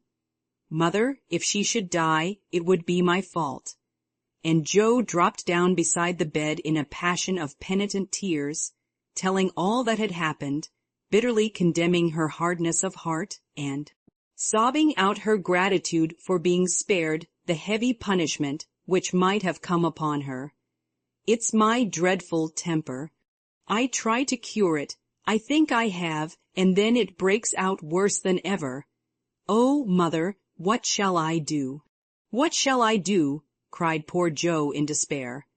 "Watch and pray, dear. Never get tired of trying, and never think it is impossible to conquer your fault," said Mrs. March, drawing the blowsy head to her shoulder, and kissing the wet cheek so tenderly that Joe cried even harder. "You don't know, you can't guess how bad it is. It seems as if I could do anything when I'm in a passion. I get so savage I could hurt anyone and enjoy it. I'm afraid I shall do something dreadful some day, and spoil my life and make everybody hate me. Oh, Mother, help me, do help me. I will, my child, I will. Don't cry so bitterly, but remember this day, and resolve with all your soul that you will never know another like it. Joe, dear, we all have our temptations, some far greater than yours, and it often takes us all our lives to conquer them. You think your temper is the worst in the world, but mine used to be just like it. Yours, Mother. Why, you are never angry." And for the moment Joe forgot remorse in surprise. "I've been trying to cure it for 40 years, and have only succeeded in controlling it. I am angry nearly every day of my life, Joe, but I have learned not to show it, and I still hope to learn not to feel it, though it may take me another 40 years to do so." The patience and the humility of the face she loved so well was a better lesson to Joe than the wisest lecture, the sharpest reproof. She felt comforted at once by the sympathy and confidence given her. The knowledge that her mother had a fault like hers, and tried to mend it, made her own easier to bear and strengthened her resolution to cure it, though 40 years seemed rather a long time to watch and pray to a girl of 15.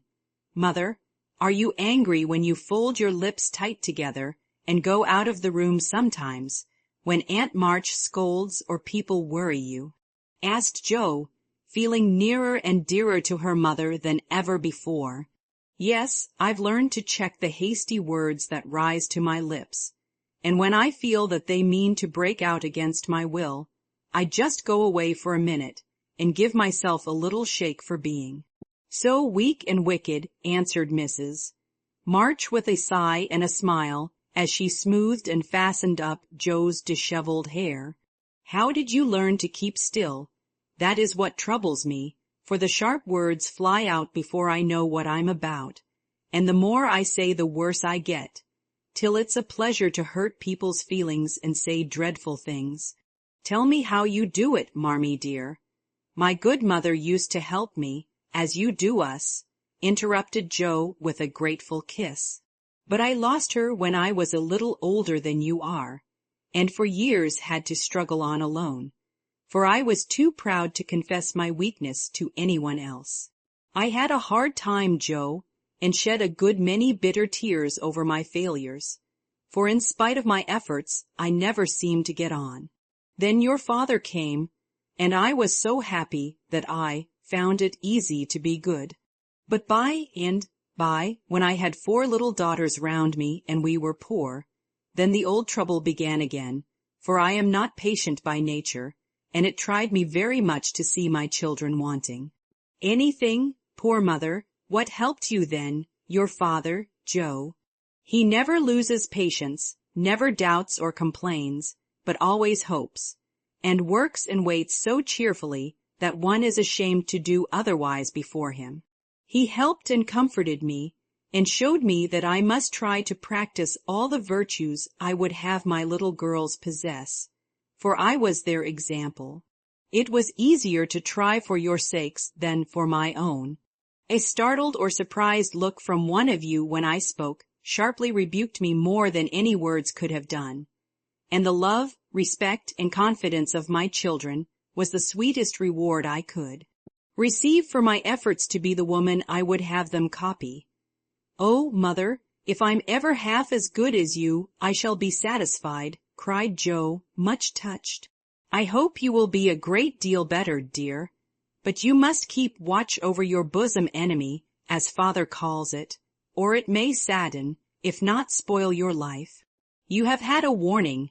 Remember it, and try with heart and soul to master this quick temper, before it brings you greater sorrow and regret than you have known today. I will try, mother, I truly will. But you must help me, remind me, and keep me from flying out. I used to see father sometimes put his finger on his lips, and look at you with a very kind but sober face, and you always folded your lips tight and went away. Was he reminding you then? Asked Joe softly.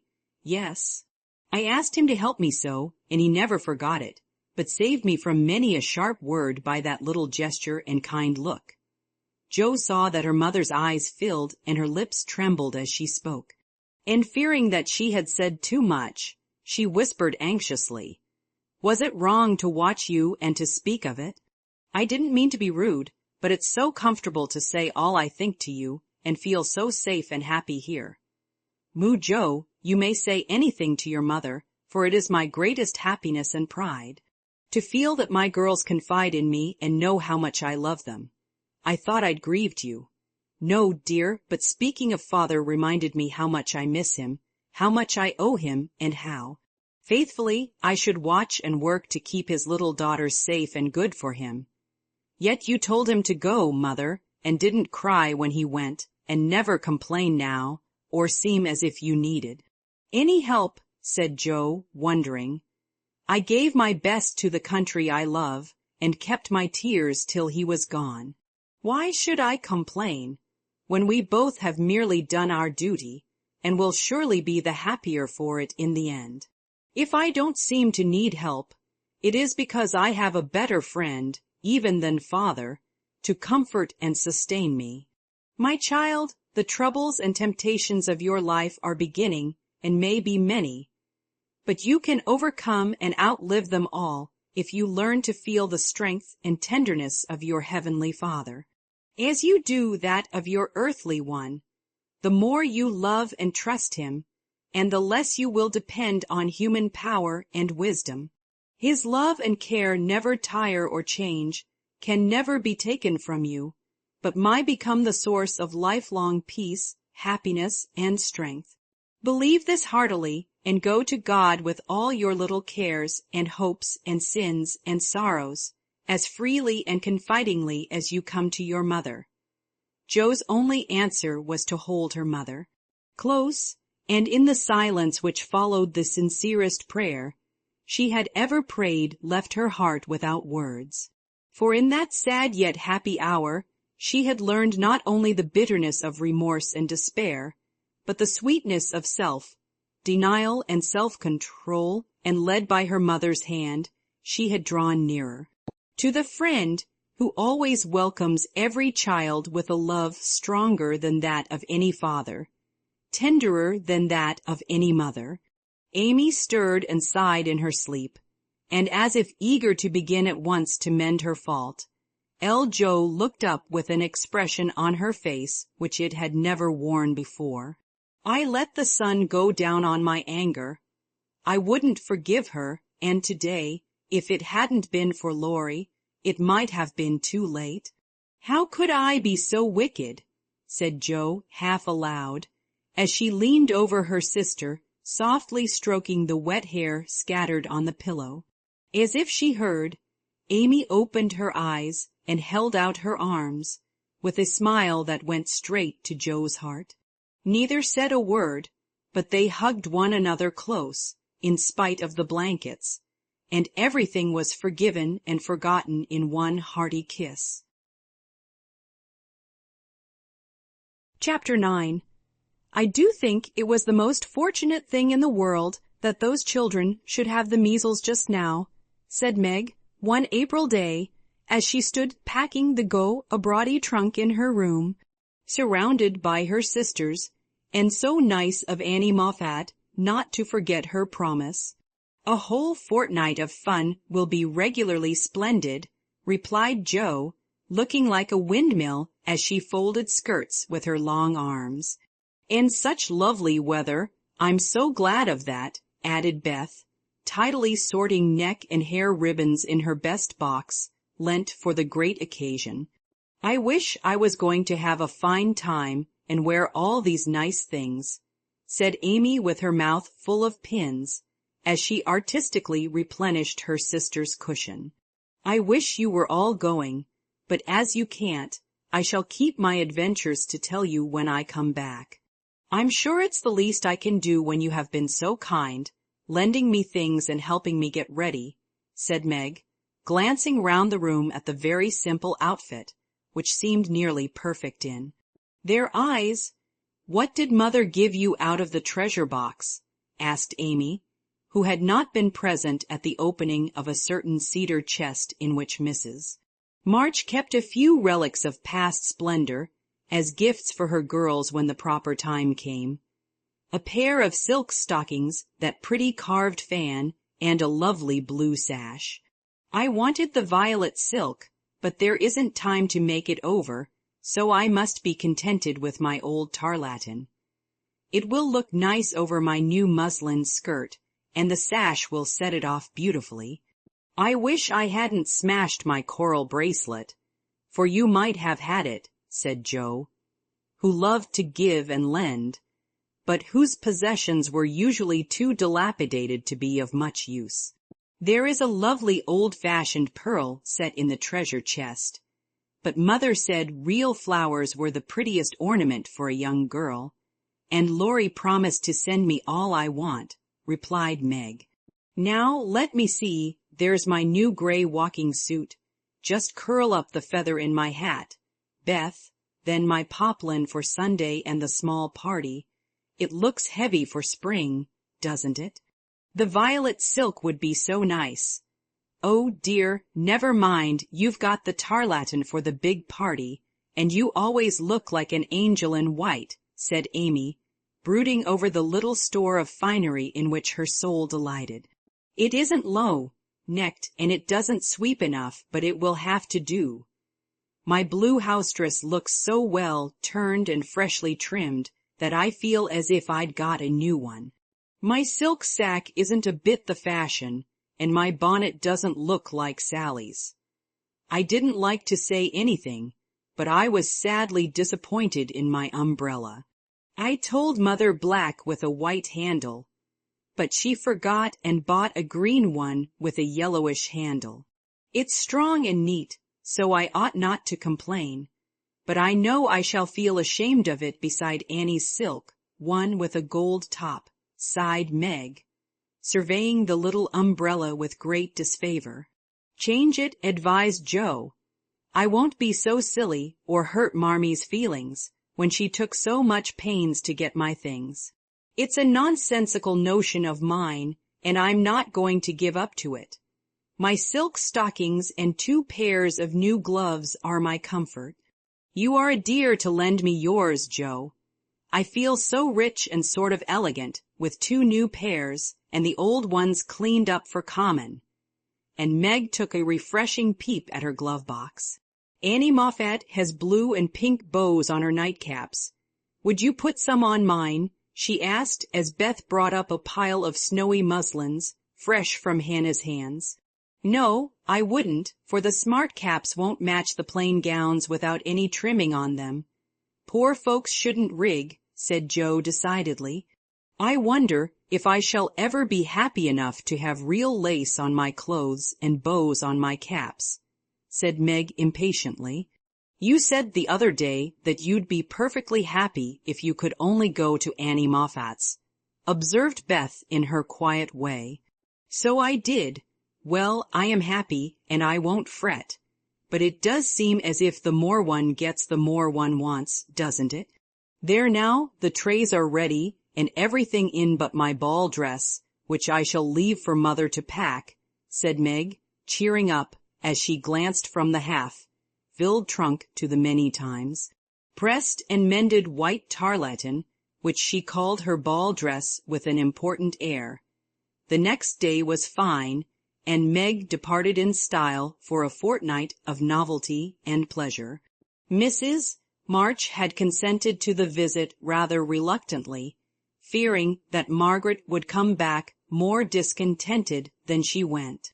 But she begged so hard, and Sally had promised to take good care of her, and a little pleasure seemed so delightful after a winter of irksome work that the mother yielded, and the daughter went to take her first taste of fashionable life. The Moffats were very fashionable, and simple Meg was rather daunted at first by the splendor of the house and the elegance of its occupants. But they were kindly people, in spite of the frivolous life they led, and soon put their guest at her ease. Perhaps Meg felt, without understanding why, that they were not particularly cultivated or intelligent people, and that all their gilding could not quite conceal the ordinary material of which they were made. It certainly was agreeable to fare sumptuously, drive in a fine carriage, wear her best frock every day, and do nothing but enjoy herself. It suited her exactly, and soon she began to imitate the manners and conversation of those about her, to put on little airs and graces, use French phrases, crimp her hair, take in her dresses, and talk about the fashions as well as she could. The more she saw of Annie Moffat's pretty things, the more she envied her and sighed to be rich. Home now looked bare and dismal as she thought of it. Work grew harder than ever, and she felt that she was a very destitute and much injured girl, in spite of the new gloves and silk stockings. She had not much time for repining, however, for the 3 young girls were busily employed in having a good time. They shopped, walked, rode, and called all day, went to theaters and operas, or frolicked at home in the evening, for Annie had many friends and knew how to entertain them. Her older sisters were very fine young ladies, and one was engaged, which was extremely interesting and romantic, Meg thought. Mr. Moffat was a fat, jolly old gentleman who knew her father, and Mrs. Moffat, a fat, jolly old lady who took as great a fancy to Meg as her daughter had done. Everyone petted her, and Daisy, as they called her, was in a fair way to have her head turned. When the evening for the small party came, she found that the poplin wouldn't do at all, for the other girls were putting on thin dresses and making themselves very fine indeed. So out came the tarlatan, looking older, limper, and shabbier than ever beside Sally's crisp new one. Meg saw the girls glance at it and then at one another, and her cheeks began to burn, for with all her gentleness she was very proud. No one said a word about it, but Sally offered to dress her hair, and Annie to tie her sash, and Belle, the engaged sister, praised her white arms. But in their kindness Meg saw only pity for her poverty, and her heart felt very heavy as she stood by herself, while the others laughed, chattered, and flew about like gauzy butterflies. The hard, bitter feeling was getting pretty bad when the maid brought in a box of flowers. Before she could speak, Annie had the cover off, and all were exclaiming at the lovely roses, heath, and fern within. "It's for Belle, of course. George always sends her some. But these are altogether ravishing," cried Annie with a great sniff. "They are for Miss March," the man said, "and here's a note," put in the maid, holding it to Meg. "What fun! Who are they from?" "Didn't know you had a lover," cried the girls, fluttering about Meg in a high state of curiosity and surprise.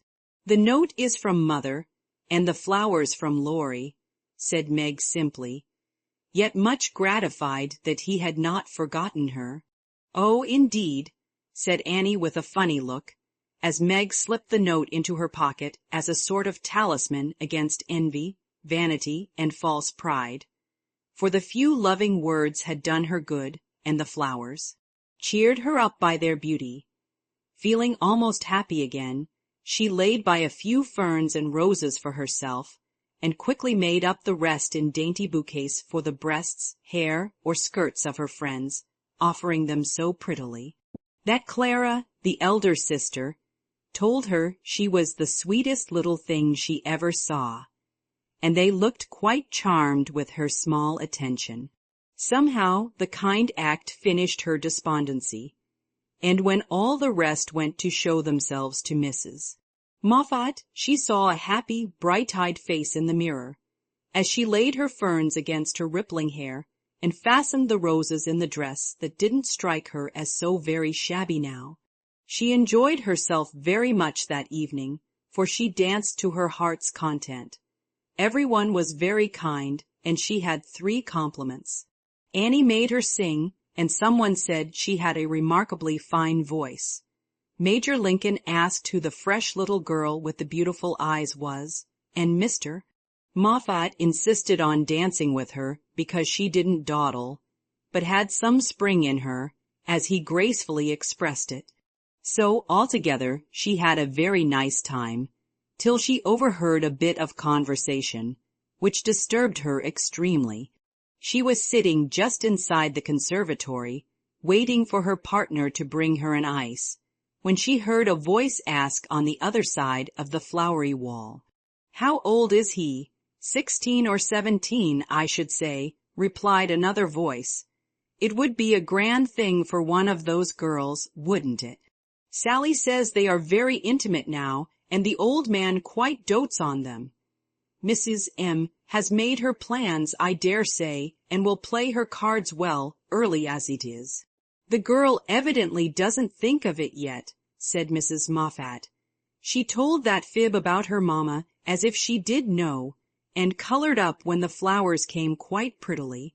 Poor thing, she'd be so nice if she was only got up in style. Do you think she'd be offended if we offered to lend her a dress for Thursday?"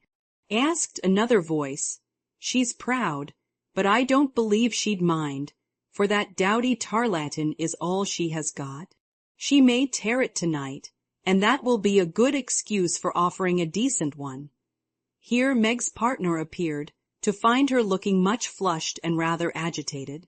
She was proud, and her pride was useful just then, for it helped her hide her mortification, anger, and disgust at what she had just heard.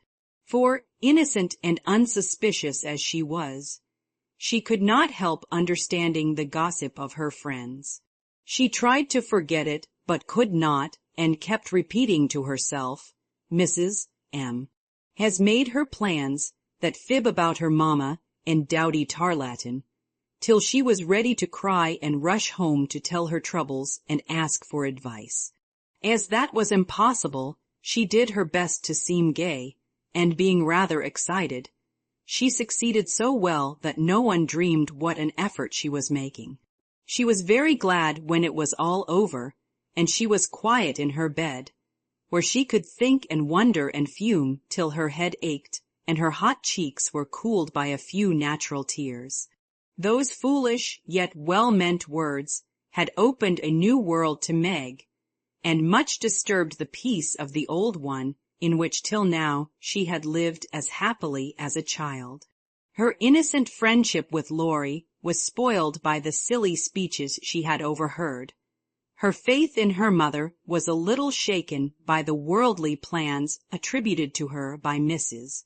Moffat, who judged others by herself, and the sensible resolution to be contented with a simple wardrobe which suited a poor man's daughter, was weakened by the unnecessary pity of girls who thought a shabby dress one of the greatest calamities under heaven. Poor Meg had a restless night, and got up heavy-eyed, unhappy, half resentful toward her friends, and half ashamed of herself for not speaking out frankly and setting everything right. Everybody dawdled that morning, and it was noon before the girls found energy enough even to take up their worsted work. Something in the manner of her friends struck Meg at once. They treated her with more respect, she thought, took quite a tender interest in what she said, and looked at her with eyes that plainly betrayed curiosity. All this surprised and flattered her, though she did not understand it till Miss Bell looked up from her writing and said, with a sentimental air, "Daisy, dear, I've sent an invitation to your friend, Mr. Lawrence, for Thursday. We should like to know him, and it's only a proper compliment to you." Meg colored, but a mischievous fancy to tease the girls made her reply demurely, "You are very kind, but I'm afraid he won't." "Come, why not, chérie?" asked Miss Bell. "He's too old." "My child, what do you mean? What is his age, I beg to know?" cried Miss Clara. "Nearly 70, I believe," answered Meg, counting stitches to hide the merriment in her eyes. "You sly creature! Of course we meant the young man," exclaimed Miss Bell, laughing.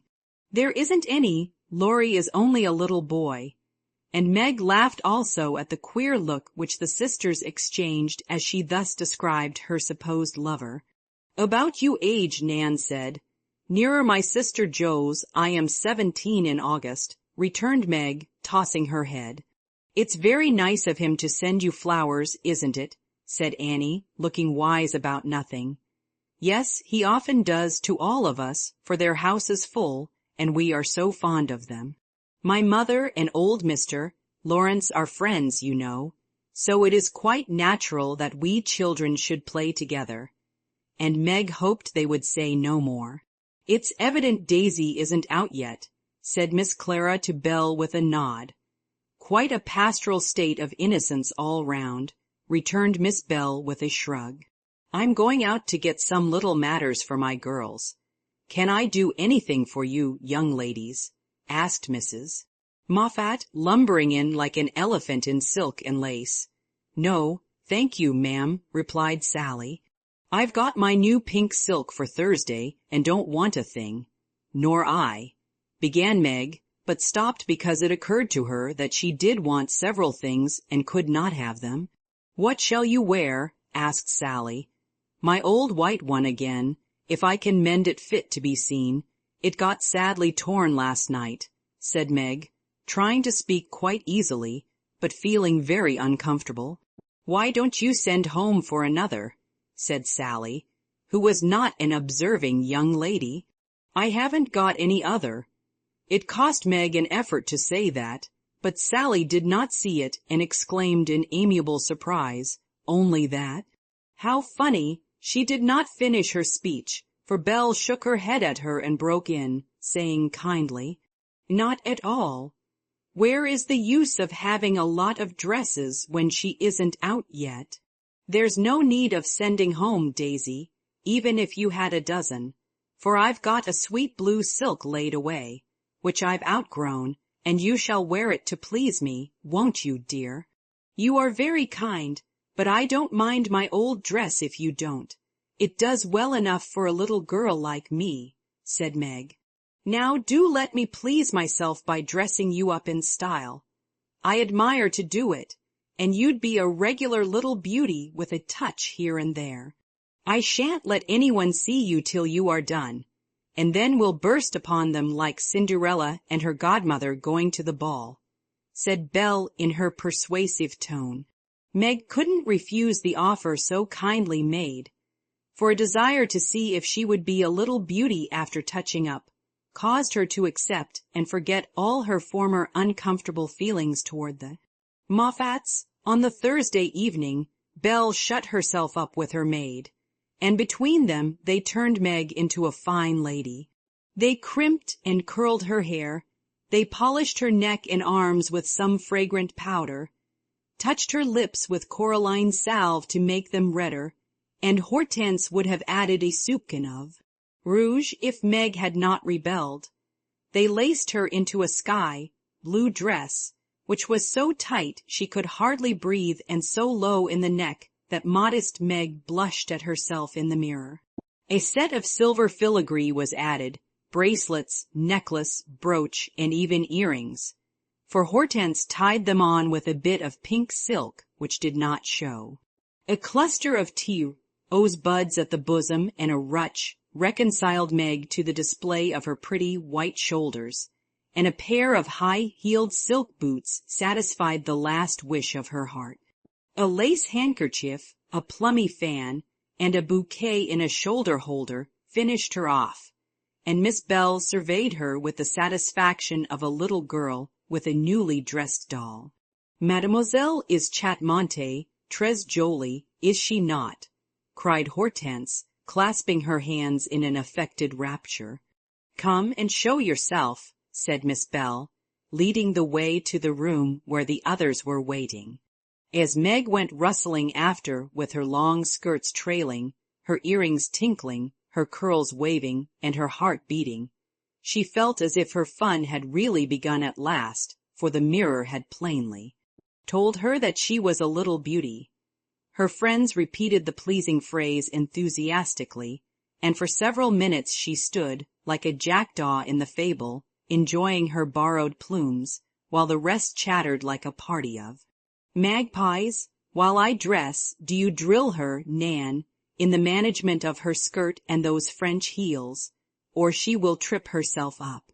Take your silver butterfly and catch up that long curl on the left side of her head, Clara, and don't any of you disturb the charming work of my hands, said Belle as she hurried away, looking well pleased with her success. You don't look a bit like yourself, but you are very nice. I'm nowhere beside you, for Belle has heaps of taste, and you're quite French, I assure you. Let your flowers hang, don't be so careful of them, and be sure you don't trip, returned Sally, trying not to care that Meg was prettier than herself. Keeping that warning carefully in mind, Margaret got safely downstairs and sailed into the drawing-rooms where the Moffats and a few early guests were assembled. She very soon discovered that there is a charm about fine clothes which attracts a certain class of people and secures their respect. Several young ladies, who had taken no notice of her before, were very affectionate all of a sudden. Several young gentlemen, who had only stared at her at the other party, now not only stared, but asked to be introduced, and said all manner of foolish but agreeable things to her, and several old ladies who sat on the sofas and criticized the rest of the party, inquired who she was with an air of interest. She heard Mrs. Moffat reply to one of them, "Daisy March, father a colonel in the army, one of our first families, but reverses of fortune, you know, intimate friends of the Lawrences, sweet creature, I assure you, my Ned is quite wild about her." "Dear me," said the old lady, putting up her glass for another observation of Meg, who tried to look as if she had not heard and been rather shocked at Mrs. Moffat's fibs. The queer feeling did not pass away, but she imagined herself acting the new part of fine lady, and so got on pretty well, though the tight dress gave her a sigh. Dick, the train kept getting under her feet, and she was in constant fear lest her earrings should fly off and get lost or broken. She was flirting her fan and laughing at the feeble jokes of a young gentleman who tried to be witty, when she suddenly stopped laughing and looked confused, for just opposite she saw Laurie. He was staring at her with undisguised surprise, and disapproval also, she thought, for though he bowed and smiled, yet something in his honest eyes made her blush and wish she had her old dress on. To complete her confusion, she saw Belle nudge Annie, and both glance from her to Laurie, who, she was happy to see, looked unusually boyish and shy. Silly creatures to put such thoughts into my head. I won't care for it, or let it change me a bit, thought Meg, and rustled across the room to shake hands with her friend. "I'm glad you came. I was afraid you wouldn't," she said, with her most grown-up air. "Joe wanted me to come and tell her how you looked, so I did," answered Laurie, without turning his eyes upon her, though he half smiled at her maternal tone. "What shall you tell her?" asked Meg, full of curiosity to know his opinion of her, yet feeling ill at ease with him for the first time. "I shall say I didn't know you, for you look so grown-up and unlike yourself. I'm quite afraid of you," he said, fumbling at his glove button. "How absurd of you. The girls dressed me up for fun, and I rather like it. Wouldn't Joe stare if she saw me?" said Meg, bent on making him say whether he thought her improved or not. "Yes, I think she would," returned Laurie gravely. "Don't you like me so?" asked Meg. "No, I don't," was the blunt reply. "Why not?" in an anxious tone. He glanced at her frizzled head, bare shoulders, and fantastically trimmed dress, with an expression that abashed her more than his answer, which had not particle of his usual politeness in it. "I don't like fuss and feathers." That was altogether too much from a lad younger than herself, and Meg walked away, saying petulantly, "You are the rudest boy I ever saw," feeling very much ruffled. She went and stood at a quiet window to cool her cheeks, for the tight dress gave her an uncomfortably brilliant color. As she stood there, Major Lincoln passed by, and a minute after she heard him saying to his mother, "They are making a fool of that little girl. I wanted you to see her, but they have spoiled her entirely.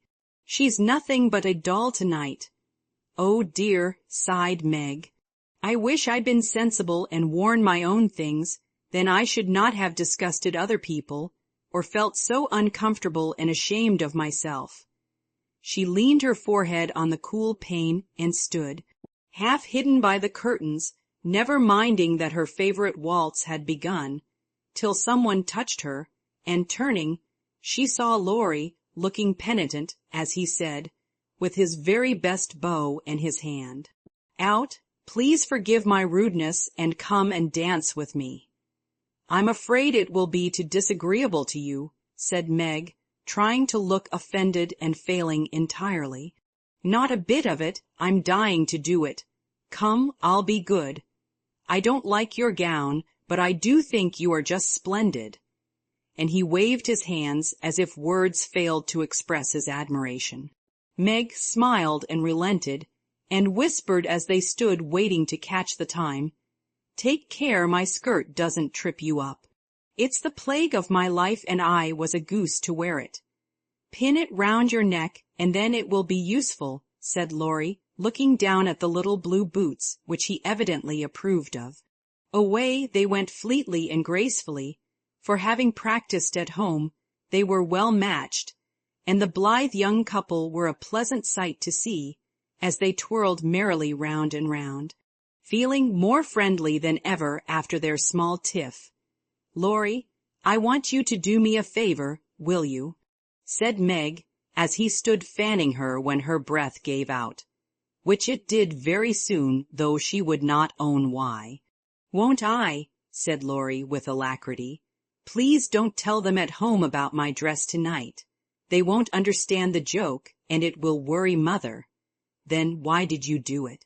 said Laurie's eyes, so plainly that Meg hastily added, "I shall tell them myself all about it, and fess to Mother how silly I've been. But I'd rather do it myself, so you'll not tell, will you? I give you my word I won't. Only what shall I say when they ask me?" "Just say I looked pretty well and was having a good time." "I'll say the first with all my heart, but how about the other? You don't look as if you were having a good time, are you?" And Laurie looked at her with an expression which made her answer in a whisper, "No, not just now. Don't think I'm horrid. I only wanted a little fun, but this sort doesn't pay, I find, and I'm getting tired of it." "Here comes Ned Moffat." "What does he want?" said Laurie, knitting his black brows as if he did not regard his young host in the light of a pleasant addition to the party. "He put his name down for 3 dances, and I suppose he's coming for them." "What a bore," said Meg, assuming a languid air which amused Laurie immensely. He did not speak to her again till supper time, when he saw her drinking champagne with Ned and his friend Fisher, who were behaving like a pair of fools, as Laurie said to himself, for he felt a brotherly sort of right to watch over the marches, and fight their battles whenever a defender was needed. "You'll have a splitting headache tomorrow, if you drink much of that." "I wouldn't, Meg. Your mother doesn't like it, you know," he whispered, leaning over her chair, as Ned turned to refill her glass and Fisher stooped to pick up her fan. "I'm not Meg tonight. I'm a doll who does all sorts of crazy things. Tomorrow I shall put away my fuss and feathers and be desperately good again," C answered with an affected little laugh. "Wish tomorrow was here, then," muttered Laurie, walking off, ill, pleased at the change he saw in her. Meg danced and flirted, chattered and giggled, as the other girls did. After supper she undertook the German and blundered through it, nearly upsetting her partner with her long skirt, and romping in a way that scandalized Laurie, who looked on and meditated a lecture. But he got no chance to deliver it, for Meg kept away from him till he came to say good night. "Remember," she said, trying to smile, for the splitting headache had already begun. "Silence à la mort," replied Laurie, with a melodramatic flourish as he went away. This little bit of byplay excited Annie's curiosity, but Meg was too tired for gossip and went to bed, feeling as if she had been to a masquerade and hadn't enjoyed herself as much as she expected. She was sick all the next day, and on Saturday went home, quite used up with her fortnight's fun, and feeling that she had sat in the lap of luxury long enough. It does seem pleasant to be quiet, and not have company manners on all the time. "Home is a nice place, though it isn't splendid," said Meg, looking about her with a restful expression, as she sat with her mother and Joe on the Sunday evening. "I'm glad to hear you say so, dear, for I was afraid home would seem dull and poor to you after your fine quarters," replied her mother, who had given her many anxious looks that day. For motherly eyes are quick to see any change in children's faces. Meg had told her adventures gaily and said over and over what a charming time she had had, but something still seemed to weigh upon her spirits, and when the younger girls were gone to bed, she sat, thoughtfully staring at the fire, saying little and looking worried.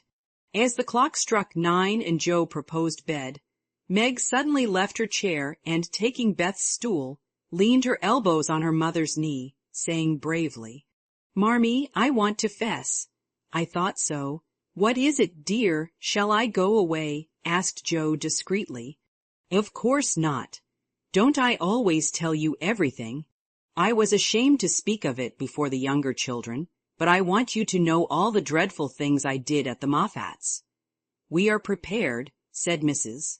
March, smiling but looking a little anxious. "I told you they dressed me up, but I didn't tell you that they powdered and squeezed and frizzled, and made me look like a fashion plate. Laurie thought I wasn't proper. I know he did, though he didn't say so, and one man called me a doll. I knew it was silly, but they flattered me and said I was a beauty, and quantities of nonsense, so I let them make a fool of me." "Is that all?"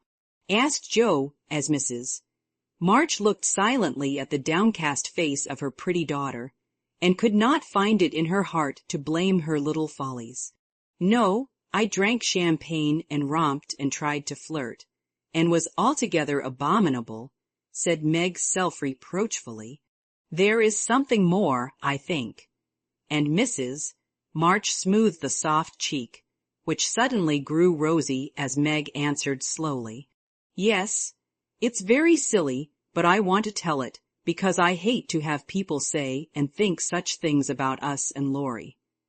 Then she told the various bits of gossip she had heard at the Moffats, and as she spoke, Joe saw her mother fold her lips tightly, as if ill-pleased that such ideas should be put into Meg's innocent mind.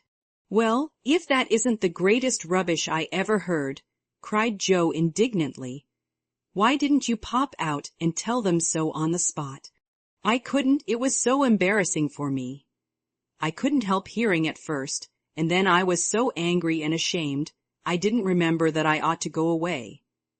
Just wait till I see Annie Moffat, and I'll show you how to settle such ridiculous stuff. The idea of having plans and being kind to Laurie because he's rich and may marry us by and by. Won't he shout when I tell him what those silly things say about us poor children?" And Joe laughed, as if on second thoughts the thing struck her as a good joke. "If you tell Laurie, I'll never forgive you." "She mustn't, must she, Mother?" said Meg, looking distressed. "No, never repeat that foolish gossip, and forget it as soon as you can," said Mrs. March gravely. "I was very unwise to let you go among people of whom I know so little. Kind, I dare say, but worldly, ill-bred, and full of these vulgar ideas about young people. I am more sorry than I can express for the mischief this visit may have done you, Meg. Don't be sorry, I won't let it hurt me. I'll forget all the bad and remember only the good, for I did enjoy a great deal, and thank you very much for letting me go. I'll not be sentimental or dissatisfied, Mother. I know I'm a silly little girl, and I'll stay with you till I'm fit to take care of myself. But it is nice to be praised and admired, and I can't help saying I like it," said Meg, looking half ashamed of the confession. "That is perfectly natural and quite harmless, if the liking does not become a passion and lead one to do foolish or unmaidenly things. Learn to know and value the praise which is worth having, and to excite the admiration of excellent people by being modest as well as pretty, Meg."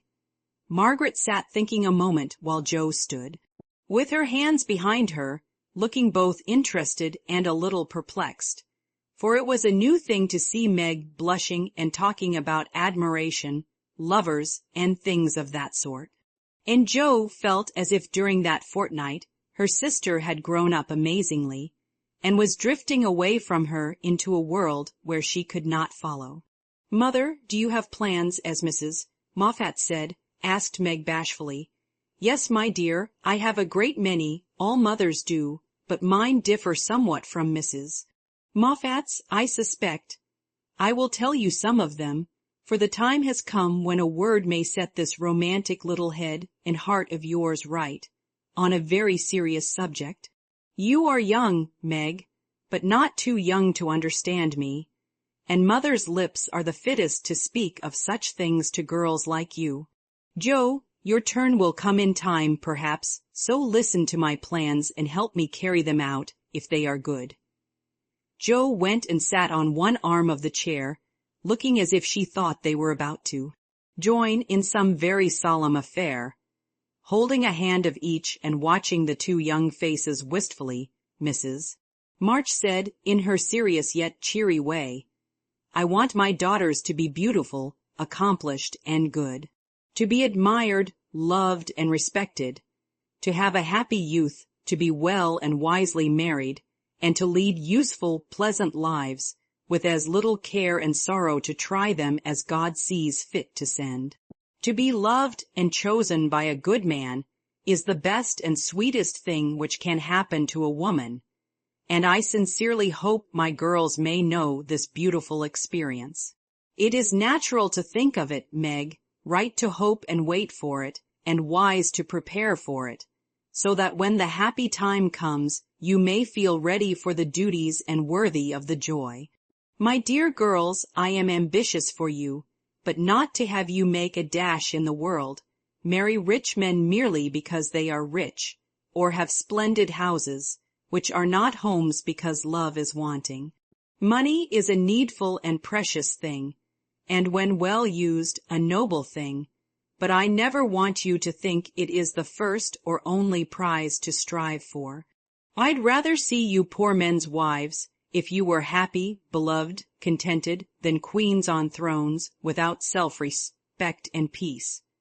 Poor girls don't stand any chance, Belle says, unless they put themselves forward, sighed Meg. Then we'll be old maids, said Joe stoutly. Right, Joe? Better be happy old maids than unhappy wives, or unmaidenly girls, running about to find husbands, said Mrs. March decidedly. Don't be troubled, Meg. Poverty seldom daunts a sincere lover. Some of the best and most honored women I know were poor girls, but so worthy that they were not allowed to be old maids. Leave these things to time. Make this home happy, so that you may be fit for homes of your own, if they are offered you, and contented here if they are not. One thing remember, my girls. Mother is always ready to be your confidante, father to be your friend, and both of hope and trust that our daughters, whether married or single, will be the pride and comfort of our lives. We will, Marmee, we will, cried both with all their hearts as she bade them good night. Chapter 10. As spring came on, a new set of amusements became the fashion, and the lengthening days gave long afternoons for work and play of all sorts. The garden had to be put in order, and each sister had a quarter of the little plot to do what she liked with. Hannah used to say, I'd know which each of them gardings belonged to, if I see 'em in Chiny, and so she might, for the girls' tastes differed as much as their characters. Meg's had roses and heliotrope, myrtle, and a little orange tree in it. Joe's bed was never alike 2 seasons, for she was always trying experiments. This year it was to be a plantation of sunflowers, the seeds of which cheerful land-aspiring plant were to feed Aunt Cockle, Top, and her family of chicks. Beth had old-fashioned fragrant flowers in her garden, sweet peas and mignonette, larkspur, pinks, pansies, and southernwood, with chickweed for the birds and catnip for the pussies. Amy had a bower in hers, rather small and earwiggy, but very pretty to look at, with honeysuckle and morning, glories hanging their colored horns and bells in graceful wreaths all over it, tall white, lilies, delicate ferns, and as many brilliant, picturesque plants as would consent to blossom there. Gardening walks, rows on the river, and flower hunts employed the fine days, and for rainy ones they had house diversions, some old, some new, all more or less original. One of these was the P.C., for as secret societies were the fashion, it was thought proper to have one, and as all of the girls admired Dickens, they called themselves the Pickwick Club. With a few interruptions, they had kept this up for a year, and met every Saturday evening in the big garret, on which occasions the ceremonies were as follows. 3 chairs were arranged in a row. Before a table on which was a lamp, also 4 white badges with a big P.C. in different colors on each, and the weekly newspaper called the Pickwick Portfolio, to which all contributed something. While Joe, who reveled in pens and ink, was the editor, at 7 o'clock the 4 members ascended to the clubroom, tied their badges round their heads, and took their seats with great solemnity. Meg, as the eldest, was Samuel Pickwick, Joe, being of a literary turn, Augustus Snodgrass, Beth, because she was round and rosy, Tracy Tupman, and Amy, who was always trying to do what she couldn't, was Nathaniel Winkle. Pickwick, the president, read the paper, which was filled with original tales, poetry, local news, funny advertisements, and hints, in which they good-naturedly reminded each other of their faults and shortcomings. On one occasion, Mr. Pickwick put on a pair of spectacles without any glass, rapped upon the table, hemmed, and having stared hard at Mr. Snodgrass, who was tilting back in his chair till he arranged himself properly, began to read the Pickwick Portfolio and X 2019 May 20, 18. Poe, its corner anniversary ode again we meet to celebrate with. Badge and solemn rite, our 52nd anniversary in Pickwick Hall tonight. We all are here in perfect health, none gone from our small band. Again we see each well-known face and press each friendly hand. Our Pickwick, always at his post, with reverence we greet, as, spectacles on nose, he reads our well-filled weekly sheet. Although he suffers from a cold, we joy to hear him speak, for words of wisdom from him fall, in spite of croak or squeak. Old 6-foot Snodgrass looms on high, with elephantine grace, and beams upon the company, with brown and jovial face. Poetic fire lights up his eye, he struggles gainst his lot. Behold ambition on his brow, and on his nose a blot. Next our peaceful Tupman comes, so rosy, plump, and sweet, who chokes with laughter at the puns, and tumbles off his seat. Prim little Winkle, too, is here, with every hair in place, a model of propriety, though he hates to wash his face. The year is gone, we still unite to joke and laugh and read and tread the path of literature that doth to glory lead. Long may our paper prosper well, our club unbroken be, and coming years their blessings pour on the useful, gay P.C. A. Snodgrass.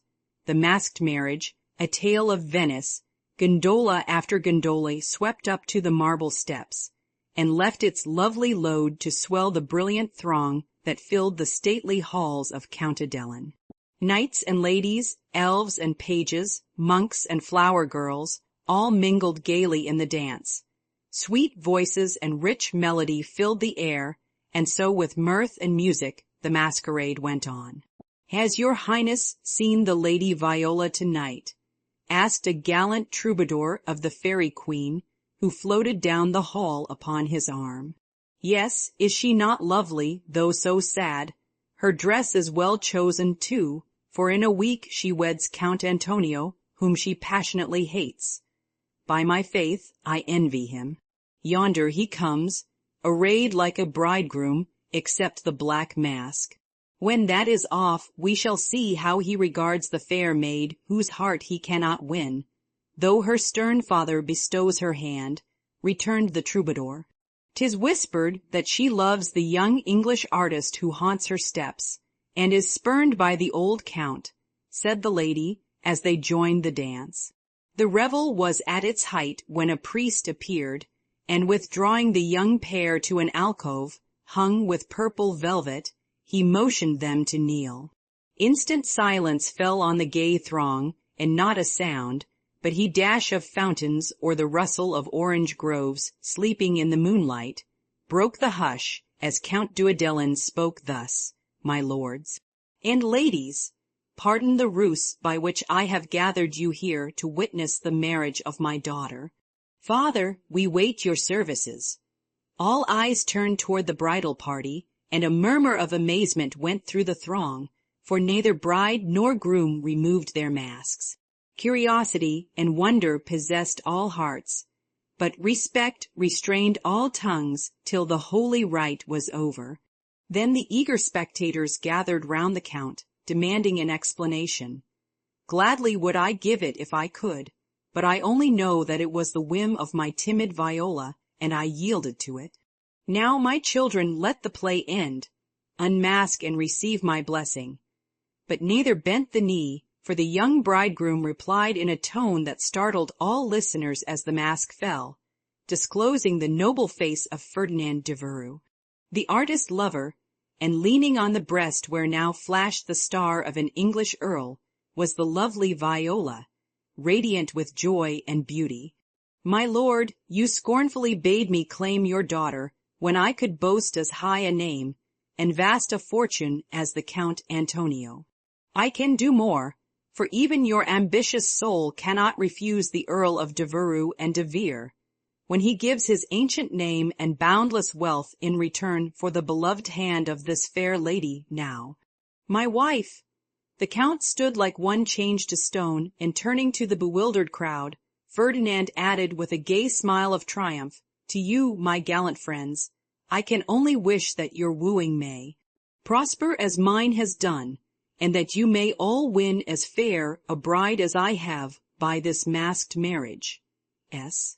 Pickwick, why is the P? See, like the Tower of Babel, it is full of unruly members, the history of a squash. Once upon a time a farmer planted a little seed in his garden, and after a while it sprouted and became a vine and bore many squashes. One day in October, when they were ripe, he picked one and took it to market. A grocerman bought and put it in his shop. That same morning, a little girl in a brown hat and blue dress, with a round face and snub nose, went and bought it for her mother. She lugged it home, cut it up, and boiled it in the big pot, mashed some of it salt and butter for dinner, and to the rest she added a pint of milk, 2 eggs, 4 spoons of sugar, nutmeg, and some crackers, put it in a deep dish, and baked it till it was brown and nice, and next day it was eaten by a family named March. T. Tupman, Mr. Pickwick, sir, I address you upon the subject of sin. The sinner I mean is a man named Winkle, who makes trouble in his club by laughing, and sometimes won't write his piece in this fine paper, I hope. You will pardon his badness and let him send a French fable, because he can't write out of his head, as he has so many lessons to do, and no brains in future. I will try to take time by the fetlock and prepare some work which will be all comme il faut, that means all right. I am in haste, as it is nearly school time. Yours respectably, N. Winkle. The above is a manly and handsome acknowledgment of past misdemeanors. If our young friend studied punctuation, it would be well. A sad accident. On Friday last, we were startled by a violent shock in our basement, followed by cries of distress. On rushing in a body to the cellar, we discovered our beloved president prostrate upon the floor, having tripped and fallen while getting wood for domestic purposes. A perfect scene of ruin met our eyes, for in his fall Mr. Pickwick had plunged his head and shoulders into a tub of water, upset a keg of soft soap upon his manly form, and torn his garments badly. On being removed from this perilous situation, it was discovered that he had suffered no injury but several bruises, and we are happy to add, is now doing well. Ed. The public bereavement. It is our painful duty to record the sudden and mysterious disappearance of our cherished friend, Mrs. Snowball Patpaw. This lovely and beloved cat was the pet of a large circle of warm and admiring friends, for her beauty attracted all eyes, her graces and virtues endeared her to all hearts, and her loss is deeply felt by the whole community. When last seen, she was sitting at the gate, watching the butcher's cart, and it is feared that some villain, tempted by her charms, basely stole her. Weeks have passed, but no trace of her has been discovered, and we relinquish all hope. Tie a black ribbon to her basket, set aside her dish, and weep for her as one lost to us forever. A sympathizing friend sends the following gem, a lament for S.B. Patpaw. We mourn the loss of our little pet, and sigh o'er her hapless fate, for never more by the fire she'll sit, nor play by the old green gate. The little grave where her infant sleeps is 'neath the chestnut tree, but o'er her grave we may not weep, we know not where it may be. Her empty bed, her idle ball, will never see her more. No gentle tap, no loving purr is heard at the parlor door. Another cat comes after her mice, a cat with a dirty face, but she does not hunt as our darling did, nor play with her airy grace. Her stealthy paws tread the very hall where Snowball used to play, but she only spits at the dogs our pet so gallantly drove away. She is useful and mild and does her best, but she is not fair to see, and we cannot give her your place dear, nor worship her as we worship thee. A.S. Advertisements. Miss Oranthe Bluggage, the accomplished strong-minded lecturer, will deliver her famous lecture on woman and her position at Pickwick Hall next Saturday evening after the usual performances. A weekly meeting will be held at Kitchen Place to teach young ladies how to cook. Hannah Brown will preside, and all are invited to attend. The Dustpan Society will meet on Wednesday next, and parade in the upper story of the clubhouse. All members to appear in uniform and shoulder their brooms at 9 precisely. Mrs. Beth Bouncer will open her new assortment of dolls' millinery next week. The latest Paris fashions have arrived, and orders are respectfully solicited. A new play will appear at the Barnville Theater in the course of a few weeks, which will surpass anything ever seen on the American stage. The Greek Slave, or Constantine the Avenger, is the name of this thrilling drama. Hints, if S.P. didn't use so much soap on his hands, he wouldn't always be late at breakfast. A.S. is requested not to whistle in the street. T. Please don't forget Amy's napkin. N.W. must not fret because his dress has not 9 tucks. Weekly report. Meg good, Joe bad, Beth very good, Amy middling.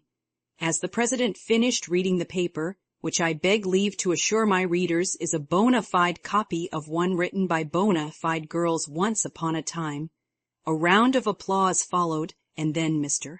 Snodgrass rose to make a proposition. Mr. President and gentlemen, he began, assuming a parliamentary attitude and tone, I wish to propose the admission of a new member, one who highly deserves the honor, would be deeply grateful for it, and would add immensely to the spirit of the club, the literary value of the paper, and be no end jolly and nice. I propose Mr. Theodore Lawrence as an honorary member of the P.C.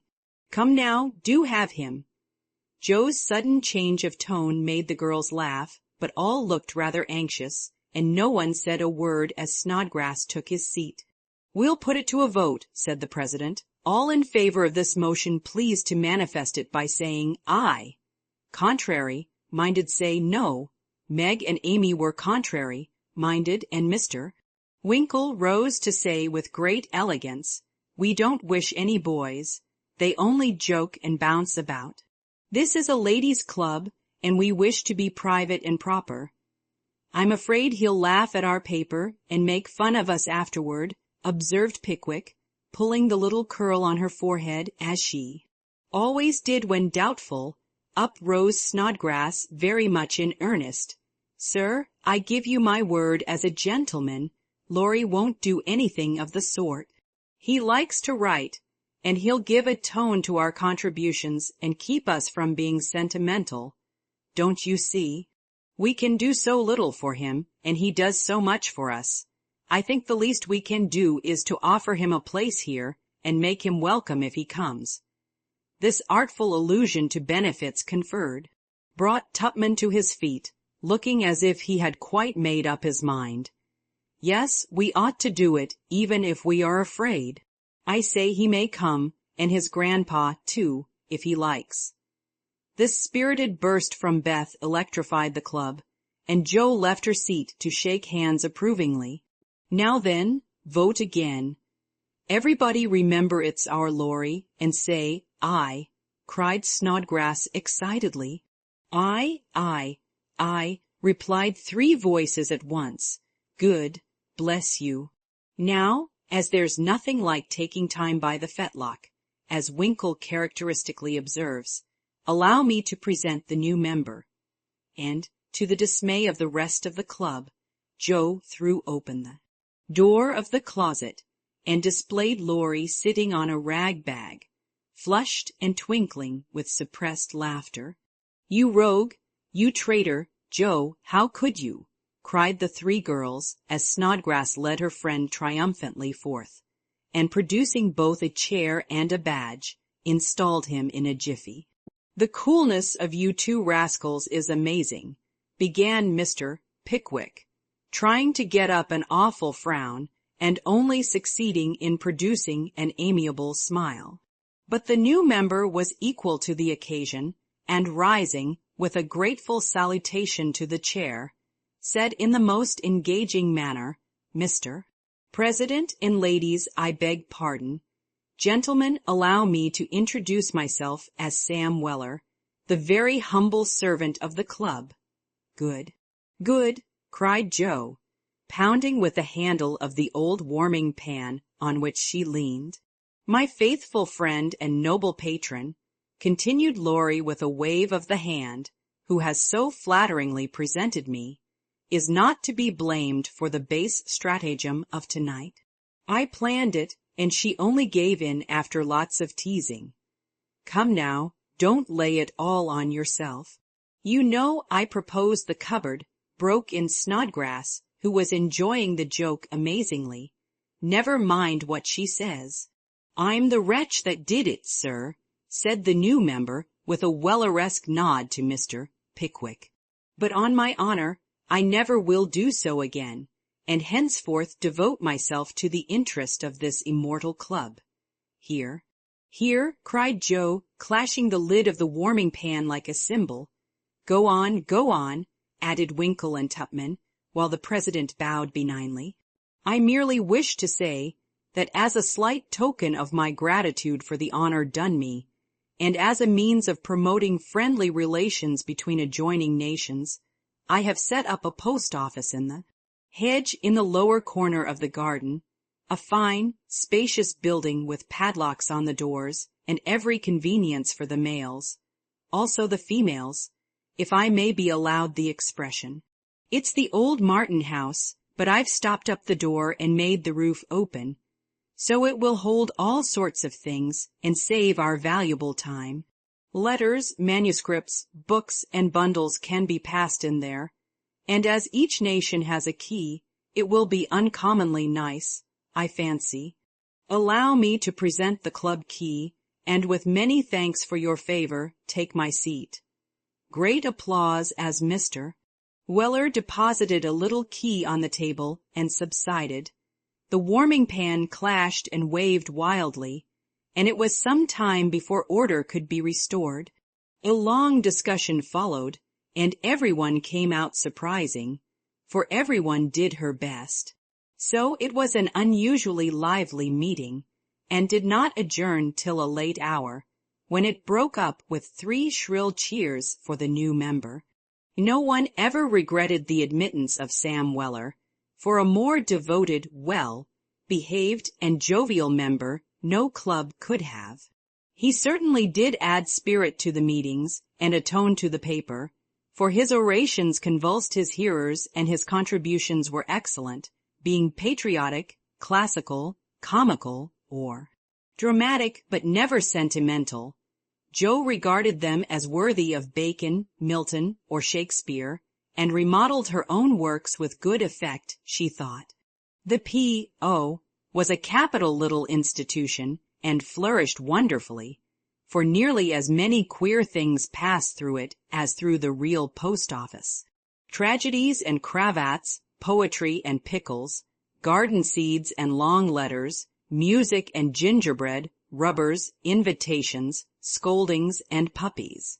The old gentleman liked the fun, and amused himself by sending odd bundles, mysterious messages, and funny telegrams, and his gardener, who was smitten with Hannah's charms, actually sent a love letter to Joe's care. How they laughed when the secret came out, never dreaming how many love letters that little post office would hold in the years to come. Chapter 11. The 1st of June. The Kings are off to the seashore tomorrow, and I'm free. 3 months' vacation, how I shall enjoy it, exclaimed Meg, coming home one warm day to find Joe laid upon the sofa in an unusual state of exhaustion, while Beth took off her dusty boots, and Amy made lemonade for the refreshment of the whole party. Aunt March went today, for which, oh, be joyful, said Joe. I was mortally afraid she'd ask me to go with her. If she had, I should have felt as if I ought to do it. But Plumfield is about as gay as a churchyard, you know, and I'd rather be excused. We had a flurry getting the old lady off, and I had a fright every time she spoke to me, for I was in such a hurry to be through that I was uncommonly helpful and sweet, and feared she'd find it impossible to part from me. I quaked till she was fairly in the carriage and had a final fright, for as it drove off, she popped out her head, saying, Josephine, won't you? I didn't hear any more, for I basely turned and fled. I did actually run, and whisked round the corner I felt safe. Poor old Joe. She came in looking as if bears were after her, said Beth, as she cuddled her sister's feet with a motherly air. Aunt March is a regular samphire, is she not? Observed Amy, tasting her mixture critically. She means vampire, not seaweed, but it doesn't matter. It's too warm to be particular about one's parts of speech, murmured Joe. What shall you do all your vacation? Asked Amy, changing the subject with tact. I shall lie abed late and do nothing, replied Meg from the depths of the rocking chair. I've been routed up early all winter and had to spend my days working for other people, so now I'm going to rest and revel to my heart's content. No, said Joe, that dozy way wouldn't suit me. I've laid in a heap of books, and I'm going to improve my shining hours reading on my perch in the old apple tree, when I'm not having L. Don't say larks, implored Amy, as a return snub for the samphire correction. I'll say nightingales then, with Laurie. That's proper and appropriate, since he's a warbler. Don't let us do any lessons, Beth, for a while, but play all the time and rest as the girls mean to, proposed Amy. Well, I will, if Mother doesn't mind. I want to learn some new songs, and my children need fitting up for the summer. They are dreadfully out of order and really suffering for clothes. May we, Mother? Asked Meg, turning to Mrs. March, who sat sewing in what they called Marmie's corner. You may try your experiment for a week, and see how you like it. I think by Saturday night you will find that all play and no work is as bad as all work and no play. Oh, dear, no. It will be delicious, I'm sure, said Meg complacently. I now propose a toast, as my friend and partner, Sari Gamp, says.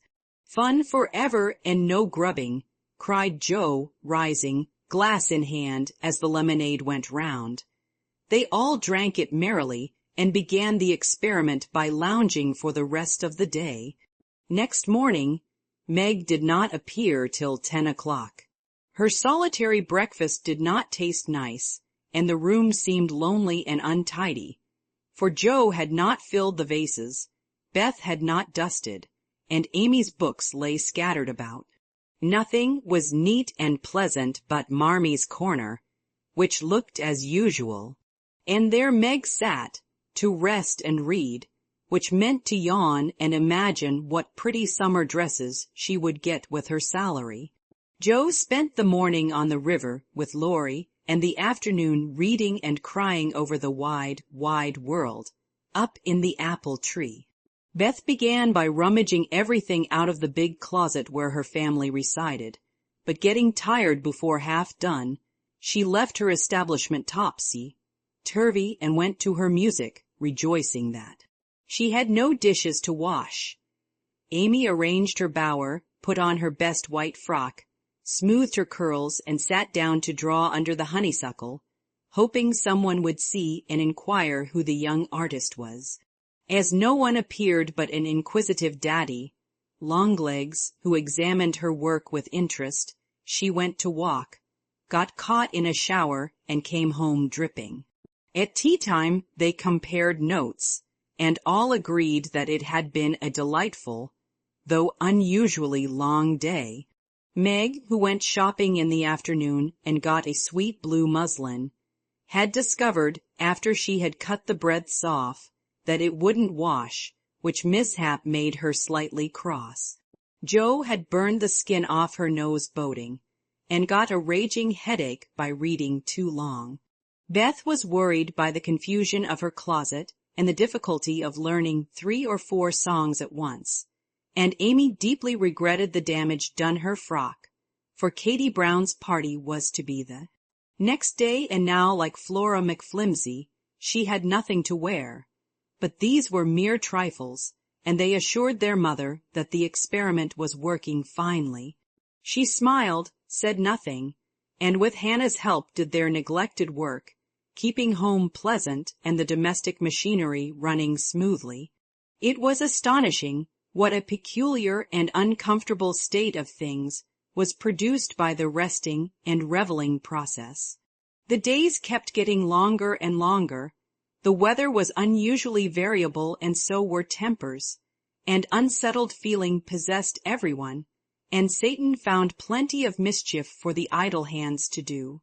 As the height of luxury, Meg put out some of her sewing, and then found time hang so heavily that she fell to snipping and spoiling her clothes in her attempts to furbish them up a la Moffat. Joe read till her eyes gave out and she was sick of books, got so fidgety that even good-natured Laurie had a quarrel with her, and so reduced in spirits that she desperately wished she had gone with Aunt March. Beth got on pretty well, for she was constantly forgetting that it was to be all play and no work, and fell back into her old ways now and then. But something in the air affected her, and more than once her tranquillity was much disturbed, so much so that on one occasion she actually shook poor dear Joanna and told her she was a fright. Amy fared worst of all, for her resources were small, and when her sisters left her to amuse herself, she soon found that accomplished and important little self a great burden. She didn't like dolls, fairy tales were childish, and one couldn't draw all the time. Tea parties didn't amount to much, neither did picnics unless very well conducted. If one could have a fine house, full of nice girls, or go traveling, the summer would be delightful, but to stay at home with 3 selfish sisters and a grown-up boy was enough to try the patience of a beaux, complained Miss Malaprop, after several days devoted to pleasure, fretting, and ennui. No one would own that they were tired of the experiment, but by Friday night each acknowledged to herself that she was glad the week was nearly done. Hoping to impress the lesson more deeply, Mrs. March, who had a good deal of humor, resolved to finish off the trial in an appropriate manner, so she gave Hannah a holiday and let the girls enjoy the full effect of the play system. When they got up on Saturday morning, there was no fire in the kitchen, no breakfast in the dining room, and no mother anywhere to be seen. "Mercy on us, what has happened?" cried Joe, staring about her in dismay. Meg ran upstairs and soon came back again, looking relieved but rather bewildered and a little ashamed. "Mother isn't sick, only very tired, and she says she is going to stay quietly in her room all day and let us do the best we can. It's a very queer thing for her to do. She doesn't act a bit like herself. But she says it has been a hard week for her, so we mustn't grumble but take care of ourselves." "That's easy enough, and I like the idea. I'm aching for something to do, that is, some new amusement, you know," added Joe quickly. In fact, it was an immense relief to them all to have a little work, and they took hold with a will, but soon realized the truth of Hannah's saying, housekeeping ain't no joke. There was plenty of food in the larder, and while Beth and Amy set the table, Meg and Joe got breakfast, wondering as they did why servants ever talked about hard work. "I shall take some up to Mother, though she said we were not to think of her, for she'd take care of herself," said Meg, who presided and felt quite matronly behind the teapot. So a tray was fitted out before anyone began, and taken up with the cook's compliments. The boiled tea was very bitter, the omelette scorched, and the biscuits speckled with saleratus, but Mrs. March received her repast with thanks, and laughed heartily over it after Joe was gone. "Poor little souls, they will have a hard time, I'm afraid, but they won't suffer, and it will do them good," she said, producing the more palatable viands with which she had provided herself and disposing of the bad breakfast so that their feelings might not be hurt, a motherly little deception for which they were grateful. Many were the complaints below, and great the chagrin of the head cook at her failures. "Never mind, I'll get the dinner and be servant. You be mistress, keep your hands nice, see company, and give orders," said Joe, who knew still less than Meg about culinary affairs. This obliging offer was gladly accepted, and Margaret retired to the parlor, which she hastily put in order by whisking the litter under the sofa and shutting the blinds to save the trouble of dusting. Joe, with perfect faith in her own powers and a friendly desire to make up the quarrel, immediately put a note in the office, inviting Laurie to dinner. "You'd better see what you have got before you think of having company," said Meg, when informed of the hospitable but rash act. "Oh, there's corned beef and plenty of potos, and I shall get some asparagus and a lobster, for a relish, as Hannah says. We'll have lettuce and make a salad. I don't know how, but the book tells. I'll have blancmange and strawberries for dessert, and coffee too, if you want to be elegant. Don't try too many messes, Joe, for you can't make anything but gingerbread and molasses candy fit to eat. I wash my hands of the dinner party, and since you have asked Laurie on your own responsibility, you may just take care of him. I don't want you to do anything but be civil to him and help to the pudding. You'll give me your advice if I get in a muddle, won't you?" asked Joe, rather hurt. "Yes, but I don't know much, except about bread and a few trifles." "You had better ask Mother's leave before you order anything," returned Meg prudently. "Of course I shall. I'm not a fool."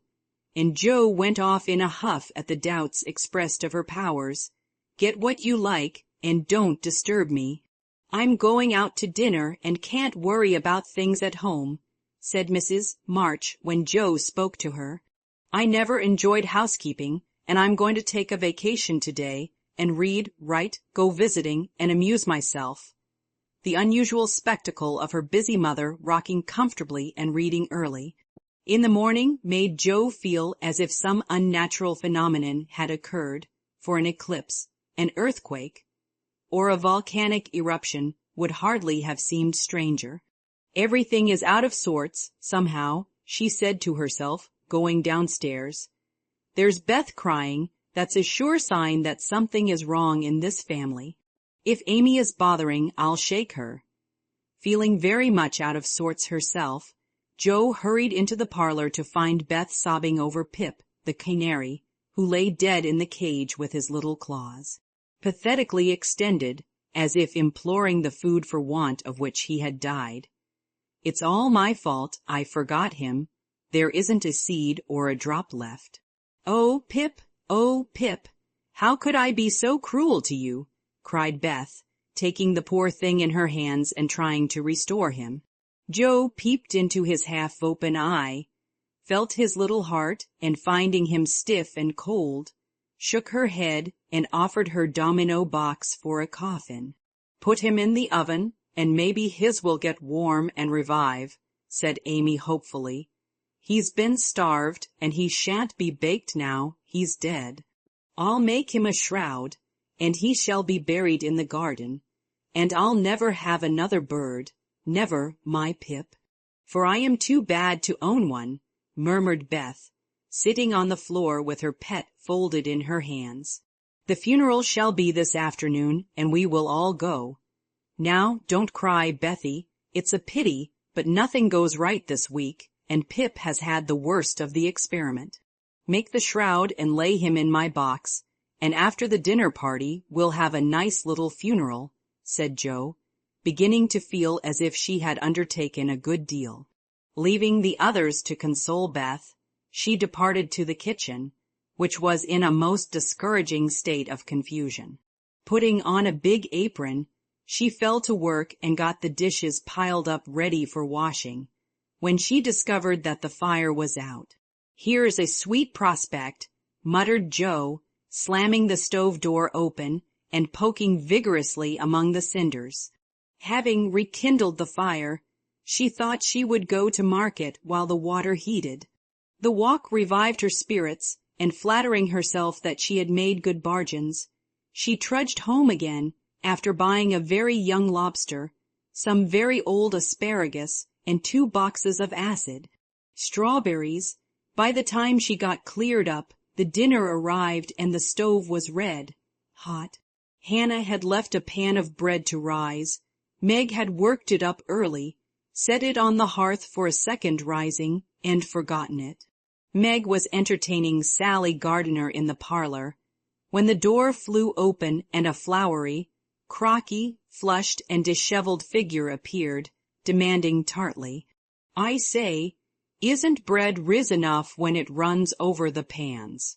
Sally began to laugh, but Meg nodded and lifted her eyebrows as high as they would go, which caused the apparition to vanish and put the sour bread into the oven without further delay. Mrs. March went out, after peeping here and there to see how matters went, also saying a word of comfort to Beth, who sat making a winding sheet, while the dear departed lay in state in the domino box. A strange sense of helplessness fell upon the girls as the gray bonnet vanished round the corner, and despair seized them when a few minutes later Miss Crocker appeared, and said she'd come to dinner. Now this lady was a thin, yellow spinster, with a sharp nose and inquisitive eyes, who saw everything and gossiped about all she saw. They disliked her, but had been taught to be kind to her, simply because she was old and poor and had few friends. So Meg gave her the easy chair and tried to entertain her, while she asked questions, criticized everything, and told stories of the people whom she knew. Language cannot describe the anxieties, experiences, and exertions which Jo underwent that morning, and the dinner she served up became a standing joke. Fearing to ask any more advice, she did her best alone, and discovered that something more than energy and good will is necessary to make a cook. She boiled the asparagus for an hour, and was grieved to find the heads cooked off and the stalks harder than ever. The bread burned black, for the salad dressing so aggravated her that she could not make it fit to ear. The lobster was a scarlet mystery to her, but she hammered and poked till it was unshelled, and its meager proportions concealed in a grove of lettuce leaves. The potatoes had to be hurried, not to keep the asparagus waiting, and were not done at the last. The blancmange was lumpy, and the strawberries not as ripe as they looked, having been skillfully deaconed. Well, they can eat beef and bread and butter, if they are hungry, only it's mortifying to have to spend your whole morning for nothing, thought Jo, as she rang the bell half an hour later than usual and stood, hot, tired, and dispirited, surveying the feast spread before Laurie, accustomed to all sorts of elegance, and Miss Crocker, whose tattling tongue would report them far and wide.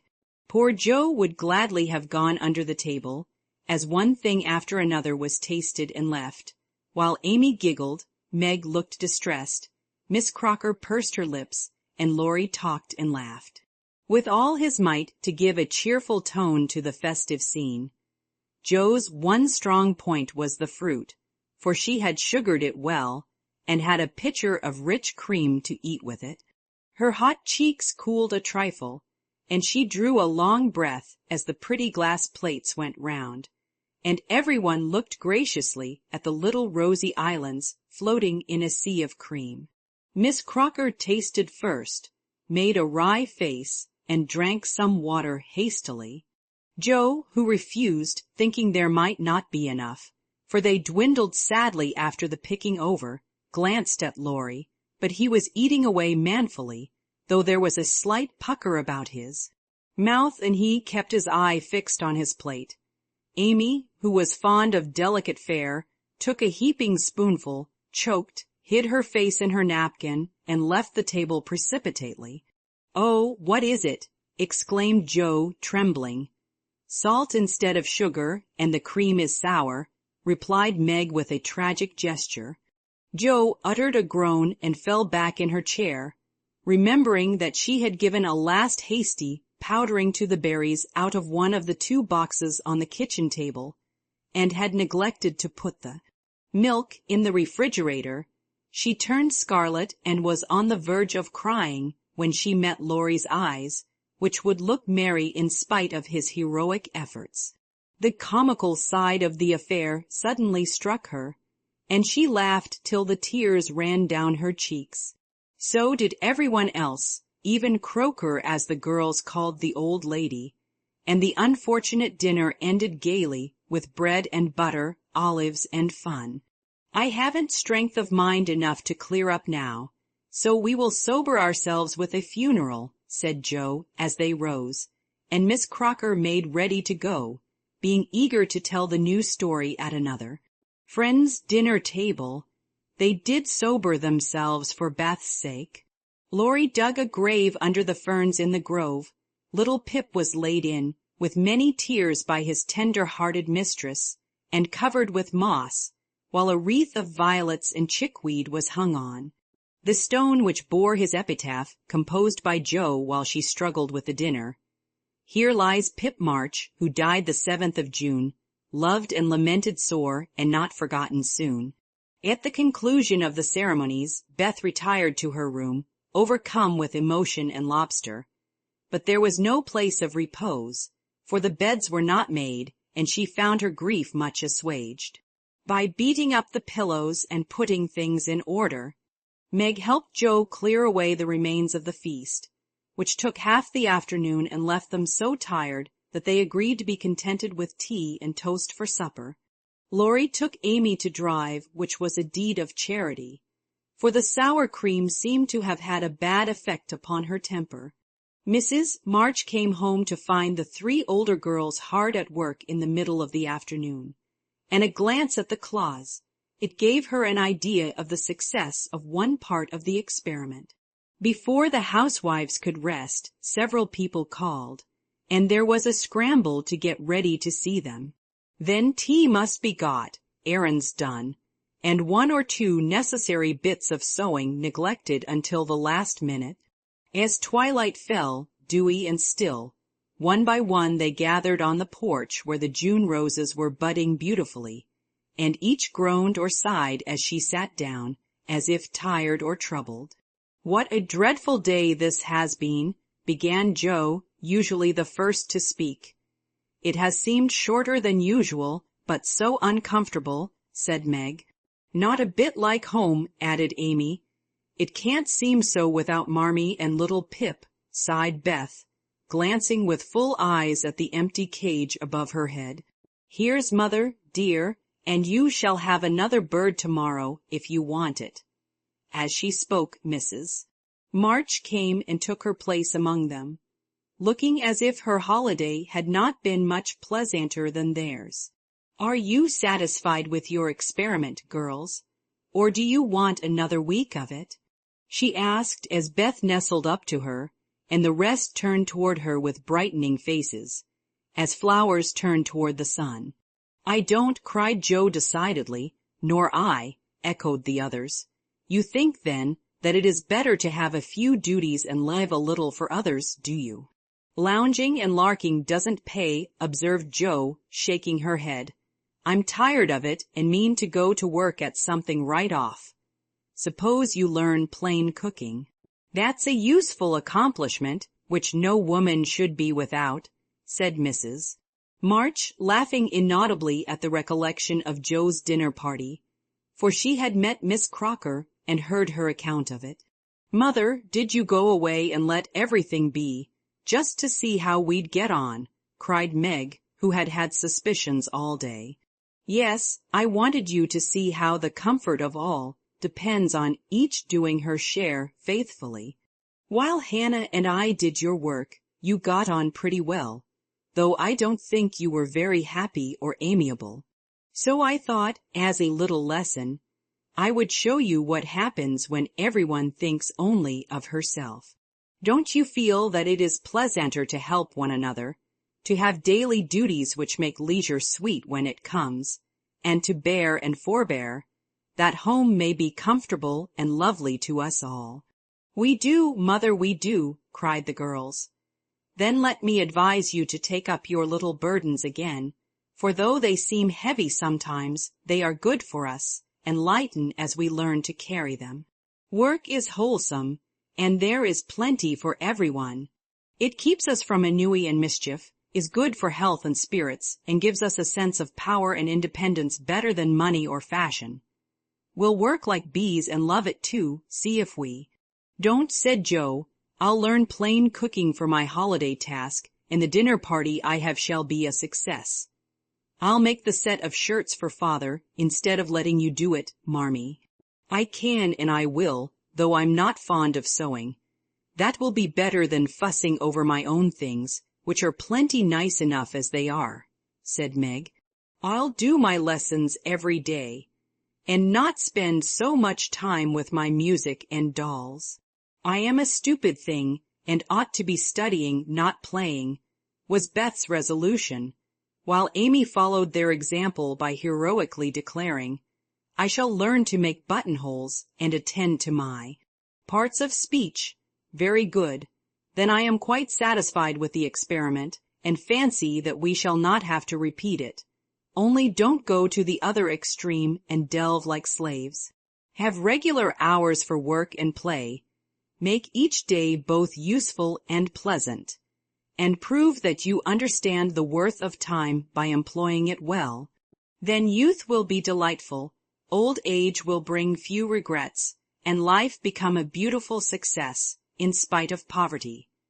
We'll remember, Mother, and they did. Chapter 12. Beth was postmistress, for, being most at home, she could attend to it regularly, and dearly liked the daily task of unlocking the little door and distributing the mail. One July day she came in with her hands full, and went about the house leaving letters and parcels like the penny post. Here's your posy, Mother. Laurie never forgets that, she said, putting the fresh nosegay in the vase that stood in Marmee's corner, and was kept supplied by the affectionate boy. Miss Meg March, one letter and a glove, continued Beth, delivering the articles to her sister, who sat near her mother, stitching wristbands. Why, I left a pair over there, and here is only one, said Meg, looking at the gray cotton glove. Didn't you drop the other in the garden? No, I'm sure I didn't, for there was only one in the office. I hate to have odd gloves. Never mind, the other may be found. My letter is only a translation of the German song I wanted. I think Mr. Brooke did it, for this isn't Laurie's writing. Mrs. March glanced at Meg, who was looking very pretty in her gingham morning gown, with the little curls blowing about her forehead, and very womanly, as she sat sewing at her little work-table, full of tidy white rolls, so unconscious of the thought in her mother's mind as she sewed and sang, while her fingers flew and her thoughts were busied with girlish fancies as innocent and fresh as the pansies in her belt, that Mrs. March smiled and was satisfied. 2 letters for Dr. Joe, a book, and a funny old hat, which covered the whole post office and stuck outside, said Beth, laughing as she went into the study where Joe sat writing. What a sly fellow Laurie is. I said I wished bigger hats were the fashion, because I burn my face every hot day. He said, why mind the fashion? Wear a big hat and be comfortable. I said I would if I had one, and he has sent me this to try me. I'll wear it for fun and show him I don't care for the fashion. And hanging the antique broadbrim on a bust of Plato, Joe read her letters. One from her mother made her cheeks glow and her eyes fill, for it said to her, My dear, I write a little word to tell you with how much satisfaction I watch your efforts to control your temper. You say nothing about your trials, failures, or successes, and think, perhaps, that no one sees them but the friend whose help you daily ask, if I may trust the well-worn cover of your guidebook. I, too, have seen them all, and heartily believe in the sincerity of your resolution, since it begins to bear fruit. Go on, dear, patiently and bravely, and always believe that no one sympathizes more tenderly with you than your loving mother. That does me good. That's worth millions of money and pecks of praise. Oh, Marmee, I do try. I will keep on trying and not get tired, since I have you to help me. Laying her head on her arms, Joe wet her little romance with a few happy tears, for she had thought that no one saw and appreciated her efforts to be good. And this assurance was doubly precious, doubly encouraging, because unexpected and from the person whose commendation she most valued. Feeling stronger than ever to meet and subdue her Apollyon, she pinned the note inside her frock as a shield and a reminder, lest she be taken unaware, and proceeded to open her other letter, quite ready for either good or bad news. In a big, dashing hand, Laurie wrote, Dear Joe, what ho! Some English girls and boys are coming to see me tomorrow, and I want to have a jolly time. If it's fine, I'm going to pitch my tent in Longmeadow, and row up the whole crew to lunch and croquet, have a fire, make messes, gypsy fashion, and all sorts of larks. They are nice people, and like such things. Brooke will go to keep us boys steady, and Kate Vaughan will play propriety for the girls. I want you all to come. Can't let Beth off at any price, and nobody shall worry her. Don't bother about rations. I'll see to that and everything else, only do come, there's a good fellow. In a tearing hurry, yours ever, Laurie. Here's richness, cried Joe, flying in to tell the news to Meg. Of course we can go, Mother. It will be such a help to Laurie, for I can row, and Meg see to the lunch, and the children be useful in some way. I hope the Vaughans are not fine grown-up people. Do you know anything about them, Joe? Asked Meg. Only that there are 4 of them. Kate is older than you, Fred and Frank, twins, about my age, and a little girl, Grace, who is 9 or 10. Laurie knew them abroad and liked the boys. I fancied, from the way he primed up his mouth in speaking of her, that he didn't admire Kate much. I'm so glad my French print is clean. It's just the thing and so becoming, observed Meg complacently.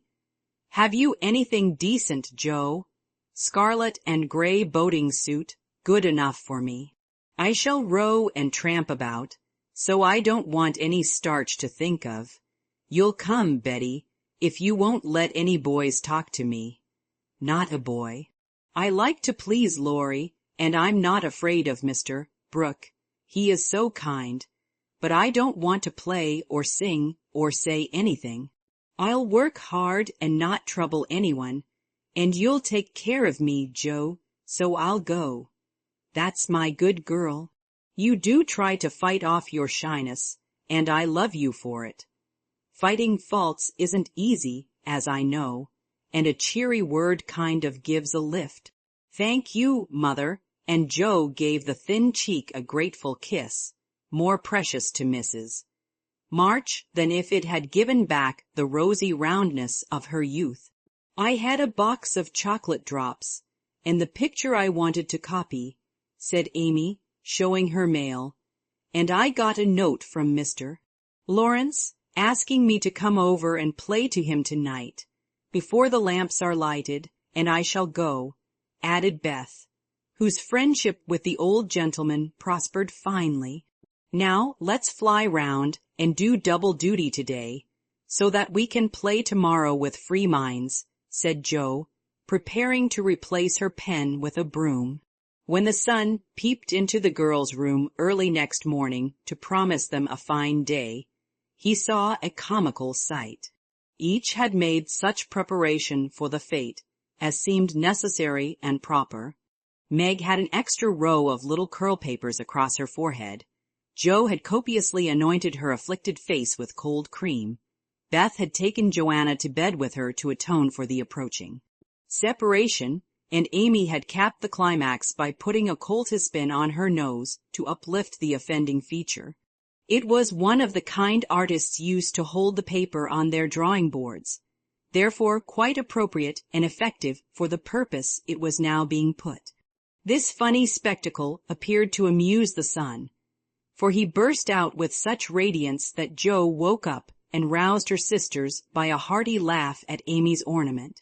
Sunshine and laughter were good omens for a pleasure party, and soon a lively bustle began in both houses.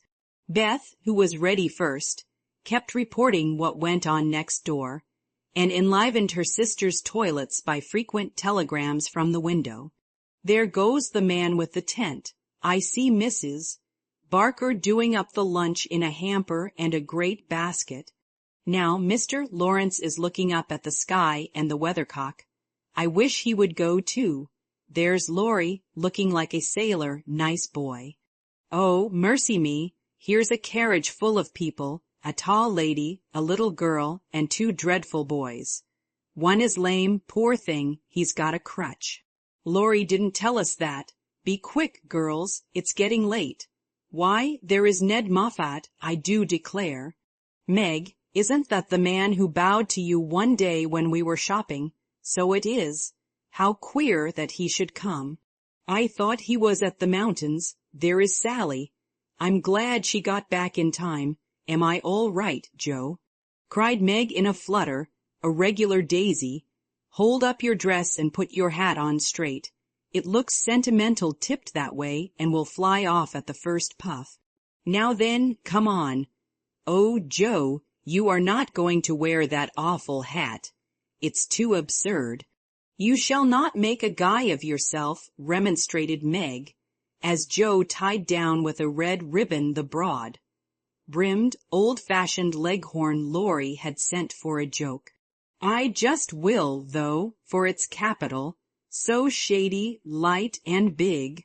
It will make fun, and I don't mind being a guy if I'm comfortable. With that Joe marched straight away, and the rest followed, a bright little band of sisters, all looking their best in summer suits, with happy faces under the jaunty hat-brims. Laurie ran to meet and present them to his friends in the most cordial manner. The lawn was the reception room, and for several minutes a lively scene was enacted there. Meg was grateful to see that Miss Kate, though 20, was dressed with a simplicity which American girls would do well to imitate, and who was much flattered by Mr. Ned's assurances that he came especially to see her. Joe understood why Laurie primed up his mouth when speaking of Kate, for that young lady had a standoff, don't touch me air, which contrasted strongly with the free and easy demeanor of the other. Girls, Beth took an observation of the new boys and decided that the lame one was not dreadful, but gentle and feeble, and she would be kind to him on that account. Amy found Grace a well-mannered, merry little person, and after staring dumbly at one another for a few minutes, they suddenly became very good friends. Tents, lunch, and croquet utensils having been sent on beforehand, the party was soon embarked, and the two boats pushed off together, leaving Mr. Lawrence waving his hat on the shore. Laurie and Joe rowed one boat, Mr. Brooke and Ned the other, while Fred Vaughn, the riotous twin, did his best to upset both by paddling about in a wherry like a disturbed water-bug. Joe's funny hat deserved a vote of thanks, for it was of general utility. It broke the ice in the beginning by producing a laugh. It created quite a refreshing breeze, flapping to and fro as she rowed, and would make an excellent umbrella for the whole party if a shower came up. She said Miss Kate decided that she was odd, but rather clever, and smiled upon her from afar. Meg, in the other boat, was delightfully situated, face to face with the rowers, who both admired the prospect and feathered their oars with uncommon skill and dexterity. Mr. Brooke was a grave, silent young man, with handsome brown eyes and a pleasant voice. Meg liked his quiet manners and considered him a walking encyclopedia of useful knowledge. He never talked to her much, but he looked at her a good deal, and she felt sure that he did not regard her with aversion. Ned, being in college, of course put on all the airs which freshmen think it their bounden duty to assume. He was not very wise, but very good-natured, and altogether an excellent person to carry on a picnic. Sally Gardiner was absorbed in keeping her white pique dress clean and chattering with the ubiquitous Fred, who kept Beth in constant terror by his pranks. It was not far to Longmeadow, but the tent was pitched and the wickets down by the time they arrived. A pleasant green field with 3 wide, spreading oaks in the middle and a smooth strip of turf for croquet. "Welcome to Camp Lawrence," said the young host, as they landed with exclamations of delight. "Brooke is commander-in-chief, I am commissary general, the other fellows are staff officers, and you, ladies, are company. The tent is for your especial benefit, and that oak is your drawing-room. This is the mess-room, and the third is the camp kitchen. Now, let's have a game before it gets hot, and then we'll see about dinner." Frank, Beth, Amy, and Grace sat down to watch the game played by the other 8. Mr. Brooke chose Meg, Kate, and Fred. Laurie took Sally, Joe, and Ned. The English played well, but the Americans played better, and contested every inch of the ground as strongly as if the spirit of '76 inspired them. Joe and Fred had several skirmishes and once narrowly escaped high words. Joe was through the last wicket and had missed the stroke, which failure ruffled her a good deal. Fred was close behind her, and his turn came before hers. He gave a stroke, his ball hit the wicket and stopped an inch on the wrong side. No one was very near, and running up to examine, he gave it a sly nudge with his toe, which put it just an inch on the right side. "I'm through. Now, Miss Joe, I'll settle you and get in first," cried the young gentleman, swinging his mallet for another blow. "You pushed it. I saw you. It's my turn now," said Joe sharply. "Upon my word, I didn't move it. It rolled a bit, perhaps, but that is allowed. So, stand off, please, and let me have a go at the stake." "We don't cheat in America, but you can, if you choose," said Joe angrily. "Yankees are a deal the most tricky everybody knows." "There you go," returned Fred, croqueting her ball far away. Jo opened her lips to say something rude, but checked herself in time, colored up to her forehead and stood a minute, hammering down a wicket with all her might, while Fred hit the stake and declared himself out with much exultation. She went off to get her ball and was a long time finding it among the bushes, but she came back, looking cool and quiet, and waited her turn patiently. It took several strokes to regain the place she had lost, and when she got there, the other side had nearly won, for Kate's ball was the last but one and lay near the stake. By George, it's all up with us. Good-bye, Kate. Miss Jo owes me one, so you are finished, cried Fred excitedly, as they all drew near to see the finish. Yankees have a trick of being generous to their enemies, said Jo, with a look that made the lad redden, especially when they beat them. She added, as, leaving Kate's ball untouched, she won the game by a clever stroke. Laurie threw up his hat, then remembered that it wouldn't do to exult over the defeat of his guests, and stopped in the middle of the cheer to whisper to his friend, "Good for you, Jo.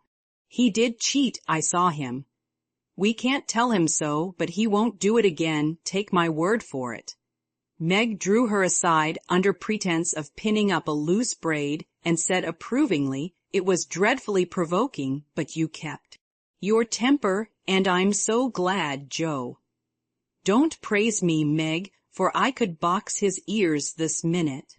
I should certainly have boiled over if I hadn't stayed among the nettles till I got my rage under control enough to hold my tongue.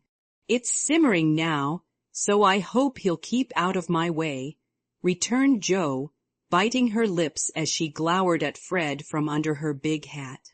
"Time for lunch," said Mr. Brooke, looking at his watch.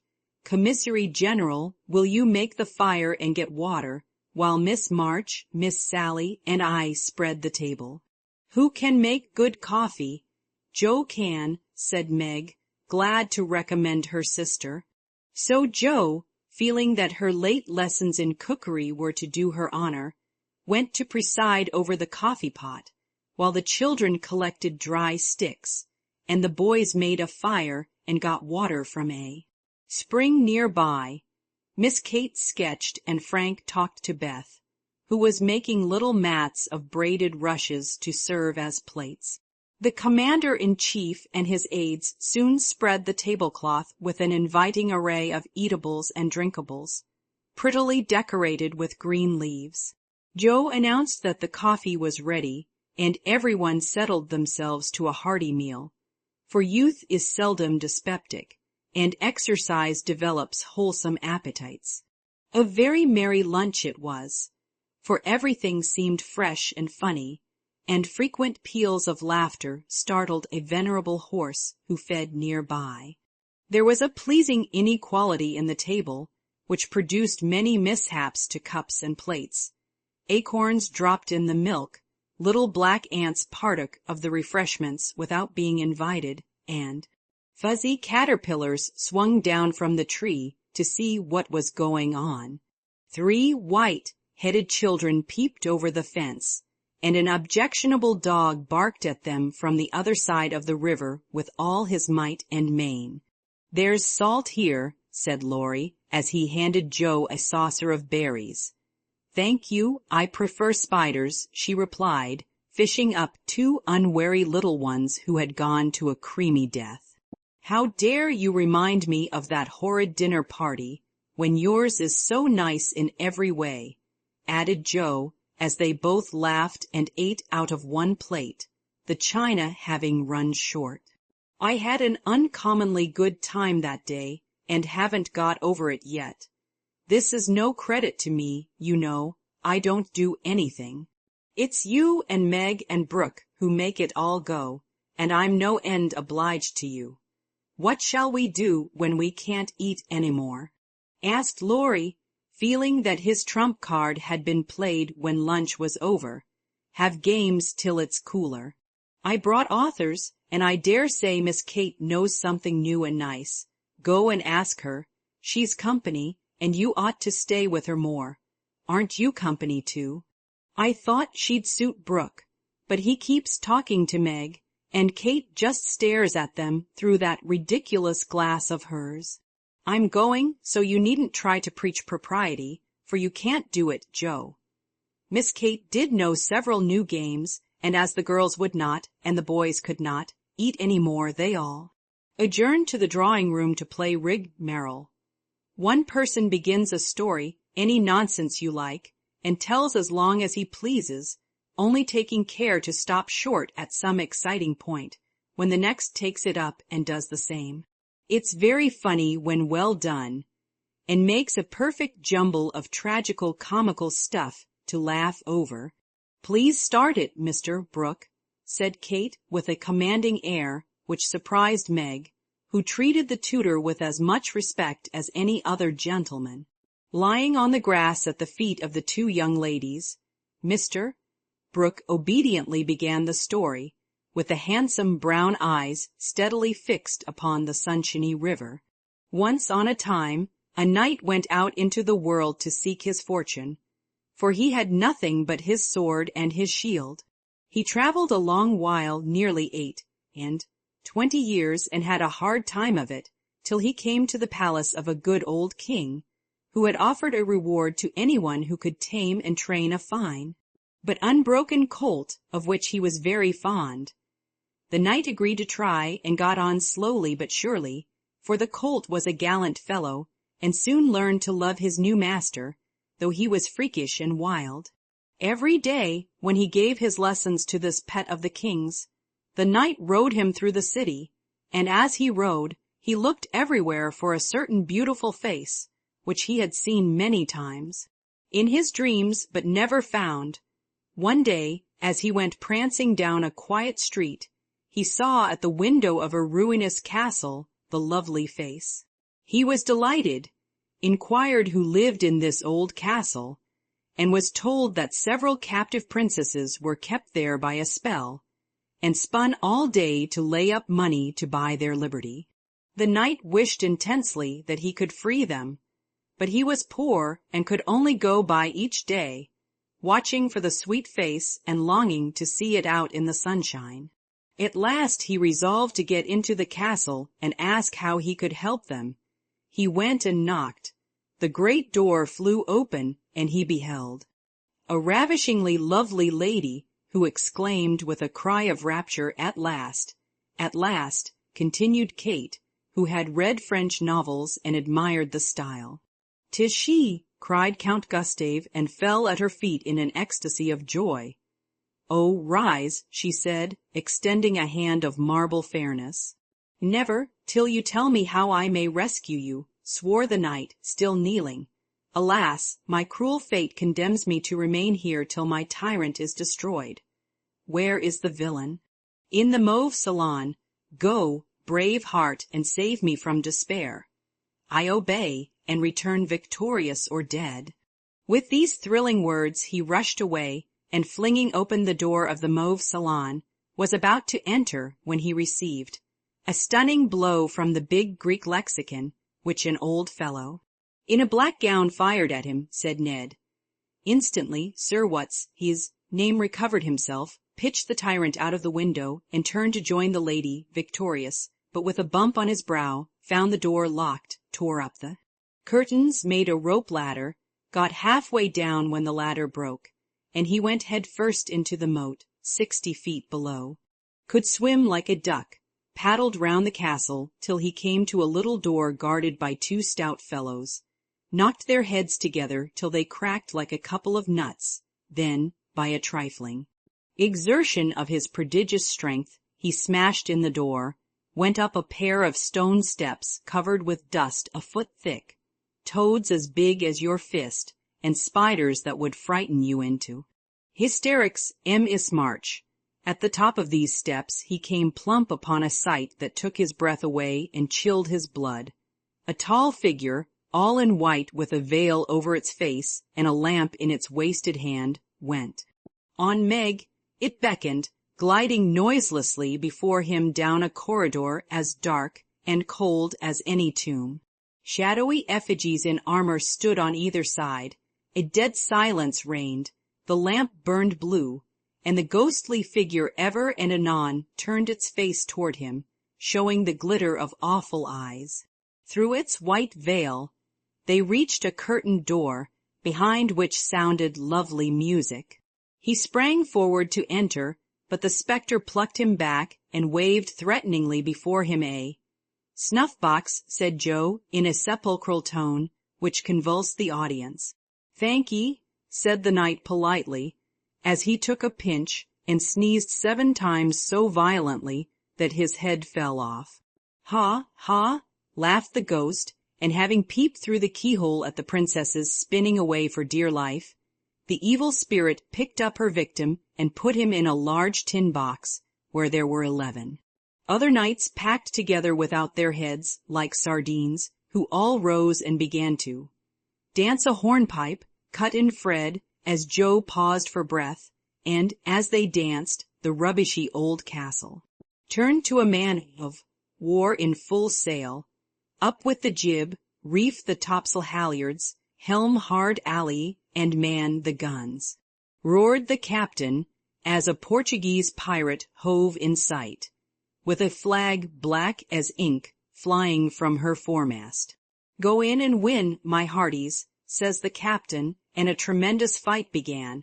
Of course the British beat, they always do. "No, they don't," cried Joe aside.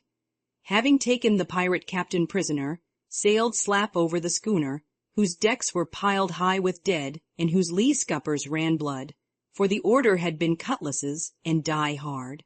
"Boatswain's mate, take a bite of the flying jib sheet, and start this villain if he doesn't confess his sins double quick," said the British captain. The Portuguese held his tongue like a brick, and walked the plank, while the jolly tars cheered like mad. But the sly dog dived, came up under the man-of-war, scuttled her, and down she went with all sail set to the bottom of the sea, see where. "Oh, gracious! What shall I say?" cried Sally, as Fred ended his rigmarole, in which he had jumbled together pell-mell nautical phrases and facts out of one of his favorite books. Well, they went to the bottom, and a nice mermaid welcomed them, but was much grieved on finding the box of headless knights, and kindly pickled them in brine, hoping to discover the mystery about them, for being a woman she was curious. By a diver came down, and the mermaid said, "I'll give you a box of pearls if you can take it up," for she wanted to restore the poor things to life, and couldn't raise the heavy load herself. So the diver hoisted it up, and was much disappointed on opening it to find no pearls. He left it in a great lonely field, where it was found by a little goose girl, who kept 100 fat geese in the field, said Amy, when Sally's invention gave out. The little girl was sorry for them, and asked an old woman what she should do to help them. "Your geese will tell you, they know everything," said the old woman. So she asked what she should use for new heads, since the old ones were lost, and all the geese opened their 100 mouths and screamed. "Cabbages," continued Laurie promptly. "Just the thing," said the girl, and ran to get 12 fine ones from her garden.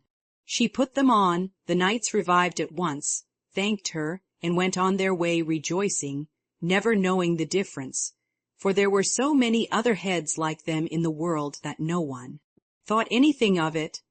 The knight in whom I'm interested went back to find the pretty face, and learned that the princesses had spun themselves free and all gone and married, but one. He was in a great state of mind at that, and mounting the colt, who stood by him through thick and thin, rushed to the castle to see which was left. Peeping over the hedge, he saw the queen of his affections picking flowers in her garden. "Will you give me a rose?" said he. "You must come and get it." "I can't come to you, it isn't proper," said she, as sweet as honey. He tried to climb over the hedge, but it seemed to grow higher and higher. Then he tried to push through, but it grew thicker and thicker, and he was in despair.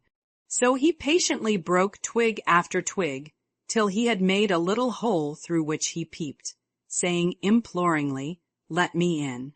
Let me in." But the pretty princess did not seem to understand, for she picked her roses quietly and left him to fight his way in. Whether he did or not, Frank will tell you. "I can't.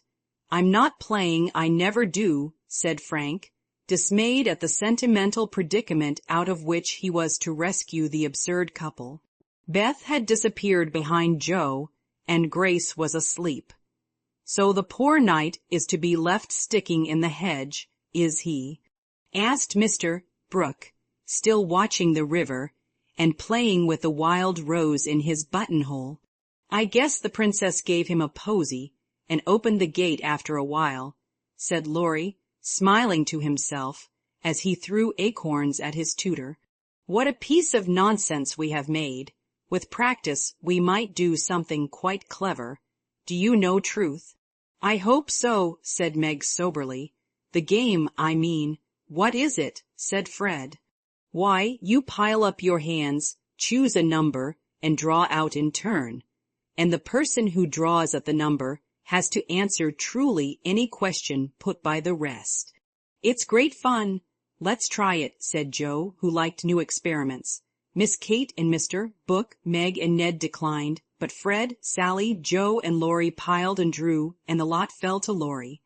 "Who are your heroes?" asked Joe. "Grandfather and Napoleon. Which lady here do you think prettiest?" Said Sally. "Margaret. Which do you like best?" from Fred. "Joe, of course. What silly questions you ask." And Joe gave a disdainful shrug as the rest laughed at Laurie's matter of fact tone. "Try again. Truth isn't a bad game," said Fred. "It's a very good one for you," retorted Joe in a low voice. Her turn came next. "What is your greatest fault?" asked Fred, by way of testing in her the virtue he lacked himself, a quick temper. "What do you most wish for?" said Laurie. "A pair of boot-lacings," returned Joe, guessing and defeating his purpose. Not a true answer. "You must say what you really do want most." Genius. "Don't you wish you could give it to me, Laurie?" And she slyly smiled in his disappointed face. "What virtues do you most admire in a man?" asked Sally. "Courage and honesty." "Now my turn," said Fred as his hand came last. "Let's give it to him," whispered Laurie to Joe, who nodded and asked at once. "Didn't you cheat at croquet?" "Well, yes, a little bit." "Good. Didn't you take your story out of the Essay Lion?" Said Laurie. "Rather." "Don't you think the English nation perfect in every respect?" asked Sally. "I should be ashamed of myself if I didn't." "He's a true John Bull. Now, Miss Sally, you shall have a chance without waiting to draw. I'll harrow up your feelings first by asking if you don't think you are something of a flirt," said Laurie, as Joe nodded to Fred as a sign that peace was declared.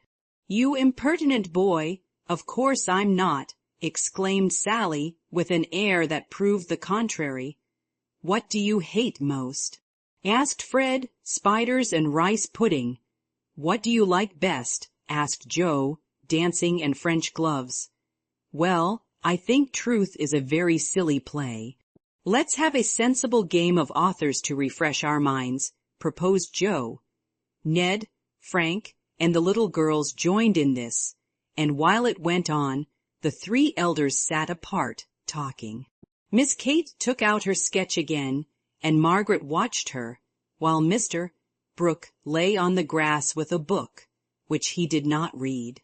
"How beautifully you do it! I wish I could draw," said Meg, with mingled admiration and regret in her voice. "Why don't you learn? I should think you had taste and talent for it," replied Miss Kate graciously. "I haven't time. Your mamma prefers other accomplishments, I fancy.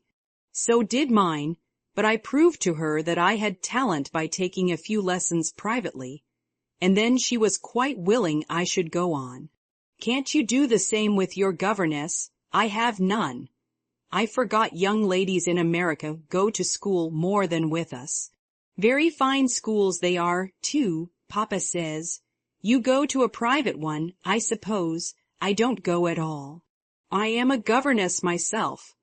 Oh, indeed, said Miss Kate, but she might as well have said, dear me, how dreadful, for her tone implied it, and something in her face made Meg color, and wish she had not been so frank.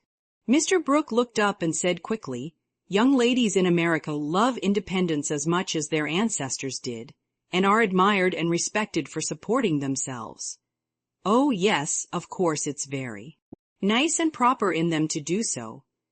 We have many most respectable and worthy young women who do the same and are employed by the nobility, because, being the daughters of gentlemen, they are both well-bred and accomplished, you know, said Miss Kate in a patronizing tone that hurt Meg's pride, and made her work seem not only more distasteful, but degrading. Did the German song suit, Miss March? Inquired Mr. Brooke, breaking an awkward pause. Oh, yes. It was very sweet, and I'm much obliged to whoever translated it for me. And Meg's downcast face brightened as she spoke. Don't you read German? Asked Miss Kate with a look of surprise. Not very well. My father, who taught me, is away, and I don't get on very fast alone, for I've no one to correct my pronunciation. Try a little now. Here is Schiller's Mary Stuart and a tutor who loves to teach. And Mr. Brooke laid his book on her lap with an inviting smile. It's so hard I'm afraid to try, said Meg, grateful, but bashful in the presence of the accomplished young lady beside her. I'll read a bit to encourage you. And Miss Kate read one of the most beautiful passages in a perfectly correct but perfectly expressionless manner. Mr. Brooke made no comment as she returned the book to Meg, who said innocently, I thought it was poetry. Some of it is. Try this passage. There was a queer smile about Mr. Brooke's mouth as he opened at poor Mary's lament. Meg, obediently following the long grass blade which her new tutor used to point with, read slowly and timidly, unconsciously making poetry of the hard words by the soft intonation of her musical voice. Down the page went the green guide, and presently, forgetting her listener in the beauty of the sad scene, Meg read as if alone, giving a little touch of tragedy to the words of the unhappy queen. If she had seen the brown eyes then, she would have stopped short, but she never looked up, and the lesson was not spoiled for her. Very well indeed, said Mr. Brooke as she paused, quite ignoring her many mistakes, and looking as if he did indeed love to teach. Miss Kate put up her glass, and, having taken a survey of the little tableau before her, shut her sketch-book, saying with condescension, You've a nice accent, and in time will be a clever reader. I advise you to learn, for German is a valuable accomplishment to teachers. I must look after Grace, she is romping. And Miss Kate strolled away, adding to herself with a shrug, I didn't come to chaperone a governess, though she is young and pretty. What odd people these Yankees are. I'm afraid Laurie will be quite spoiled among them. I forgot that English people rather turn up their noses at governesses and don't treat them as we do, said Meg, looking after the retreating figure with an annoyed expression. Tutors also have rather a hard time of it there, as I know to my sorrow. There's no place like America for us workers, Miss Margaret. And Mr. Brooke looked so contented and cheerful that Meg was ashamed to lament her hard lot. I'm glad I live in it then. I don't like my work, but I get a good deal of satisfaction out of it after all, so I won't complain. I only wished I liked teaching as you do. I think you would if you had Laurie for a pupil. I shall be very sorry to lose him next year, said Mr. Brooke, busily punching holes in the turf. Going to college, I suppose. Meg's lips asked the question, but her eyes added, and what becomes of you? Yes, it's high time he went, for he is ready, and as soon as he is off I shall turn soldier. I am needed." "I am glad of that," exclaimed Meg. "I should think every young man would want to go, though it is hard for the mothers and sisters who stay at home," she added sorrowfully. "I have neither, and very few friends to care whether I live or die," said Mr. Brooke rather bitterly as he absently put the dead rose in the hole he had made and covered it up, like a little grave. "Laurie and his grandfather would care a great deal, and we should all be very sorry to have any harm happen to you," said Meg heartily. "Thank you, that sounds pleasant," began Mr. Brooke, looking cheerful again, but before he could finish his speech, Ned, mounted on the old horse, came lumbering up to display his equestrian skill before the young ladies, and there was no more. "Quiet that day. Don't you love to ride?" asked Grace of Amy, as they stood resting after a race round the field with the others, led by Ned. "I dote upon it. My sister Meg used to ride when Papa was rich, but we don't keep any horses now, except Ellen Tree," added Amy, laughing. "Tell me about Ellen Tree. Is it a donkey?" asked Grace curiously. "Why, you see, Joe is crazy about horses, and so am I. But we've only got an old side saddle and no horse. Out in our garden is an apple tree that has a nice low branch, so Joe put the saddle on it, fixed some reins on the part that turns up, and we bounce away on Ellen Tree whenever we like." "How funny," laughed Grace. "I have a pony at home, and ride nearly every day in the park with Fred and Kate. It's very nice, for my friends go too, and the Row is full of ladies and gentlemen." "Dear, how charming. I hope I shall go abroad some day, but I'd rather go to Rome than the Row," said Amy, who had not the remotest idea what the Row was and wouldn't have asked for the world. Frank, sitting just behind the little girls, heard what they were saying, and pushed his crutch away from him with an impatient gesture, as he watched the active lads going through all sorts of comical gymnastics. Beth, who was collecting the scattered author cards, looked up and said in her shy yet friendly way, "I'm afraid you are tired." "Can I do anything for you? Talk to me, please." "It's dull, sitting by myself," answered Frank, who had evidently been used to being made much of at home. If he asked her to deliver a Latin oration, it would not have seemed a more impossible task to bashful Beth. But there was no place to run to, no Joe to hide behind now, and the poor boy looked so wistfully at her that she bravely resolved to try. "What do you like to talk about?" she asked, fumbling over the cards and dropping half as she tried to tie them up. "Well, I like to hear about cricket and boating and hunting," said Frank, who had not yet learned to suit his amusements to his strength. "My heart, what shall I do? I don't know anything about them," thought Beth, and forgetting the boy's misfortune in her flurry, she said, hoping to make him talk, "I never saw any hunting, but I suppose you know all about it." "I did once, but I can never hunt again, for I got hurt leaping a confounded 5-barred gate, so there are no more horses and hounds for me," said Frank with a sigh that made Beth hate herself for her innocent blunder. "Your deer are much prettier than our ugly buffaloes," she said, turning to the prairies for help and feeling glad that she had read one of the boys' books in which Joe delighted. Buffaloes proved soothing and satisfactory, and in her eagerness to amuse another, Beth forgot herself and was quite unconscious of her sister's surprise and delight at the unusual spectacle of Beth talking away to one of the dreadful boys, against whom she had begged protection. Bless her heart! She pities him, so she is good to him, aid Joe, beaming at her from the croquet ground. "I always said she was a little saint," added Meg, as if there could be no further doubt of it. "I haven't heard Frank laugh so much for ever so long," said Grace to Amy, as they sat discussing dolls and making tea sets out of the acorn cups. "My sister Beth is a very fastidious girl, when she likes to be," said Amy, well pleased at Beth's success. She meant fascinating, but as Grace didn't know the exact meaning of either word, fastidious sounded well and made a good impression.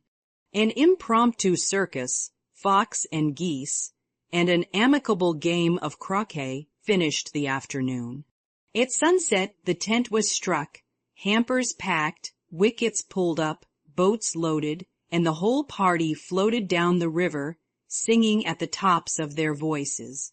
Ned, getting sentimental, warbled a serenade with the pensive refrain, "Alone, alone, ah, woe, alone," and at the lines, "We each are young, we each have a heart, oh, why should we stand thus coldly apart?" He looked at Meg with such a lackadaisical expression that she laughed outright and spoiled his song.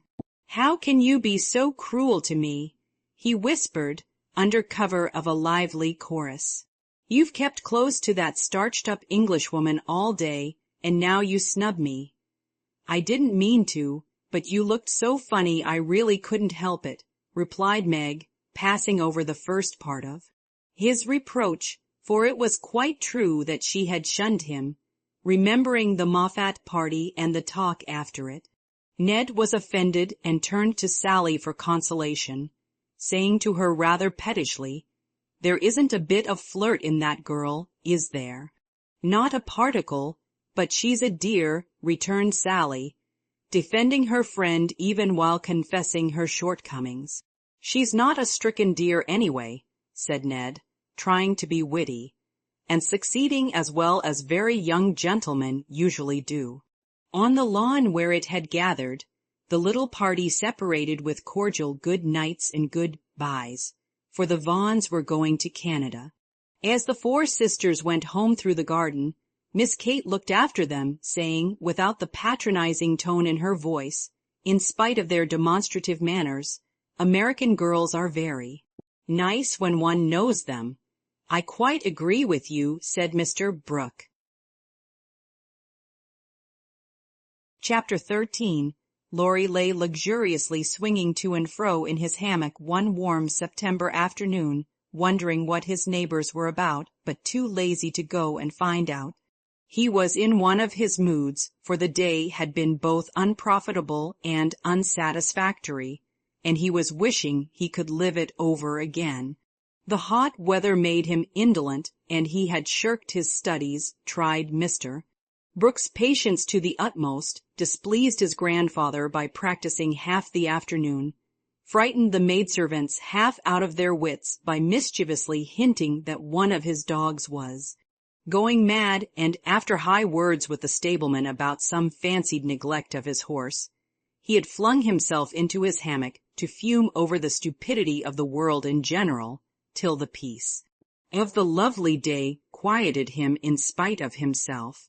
Staring up into the green gloom of the horse-chestnut trees above him, he dreamed dreams of all sorts, and was just imagining himself tossing on the ocean in a voyage round the world, when the sound of voices brought him ashore in a flash. Peeping through the meshes of the hammock, he saw the Marches coming out, as if bound on some expedition. "What in the world are those girls about now?" thought Laurie, opening his sleepy eyes to take a good look, for there was something rather peculiar in the appearance of his neighbors. Each wore a large, flapping hat, a brown linen pouch slung over one shoulder, and carried a long staff. Meg had a cushion, Joe a book, Beth a basket, and Amy a portfolio. All walked quietly through the garden, out at the little back gate, and began to climb the hill that lay between the house and river. "Well, that's cool," said Laurie to himself, "to have a picnic and never ask me. They can't be going in the boat, for they haven't got the key. Perhaps they forgot it. I'll take it to them and see what's going on." Though possessed of half a dozen hats, it took him some time to find one. Then there was a hunt for the key, which was at last discovered in his pocket, so that the girls were quite out of sight when leaped the fence and ran after them. Taking the shortest way to the boathouse, He waited for them to appear, but no one came, and he went up the hill to take an observation. A grove of pines covered one part of it, and from the heart of this green spot came a clearer sound than the soft sigh of the pines or the drowsy chirp of the crickets. "Here's a landscape," thought Laurie, peeping through the bushes and looking wide, awake and good-natured already. It was a rather pretty little picture, for the sisters sat together in the shady nook, with sun and shadow flickering over them, the aromatic wind lifting their hair and cooling their hot cheeks, and all the little wood people going on with their affairs, as if these were no strangers but old friends.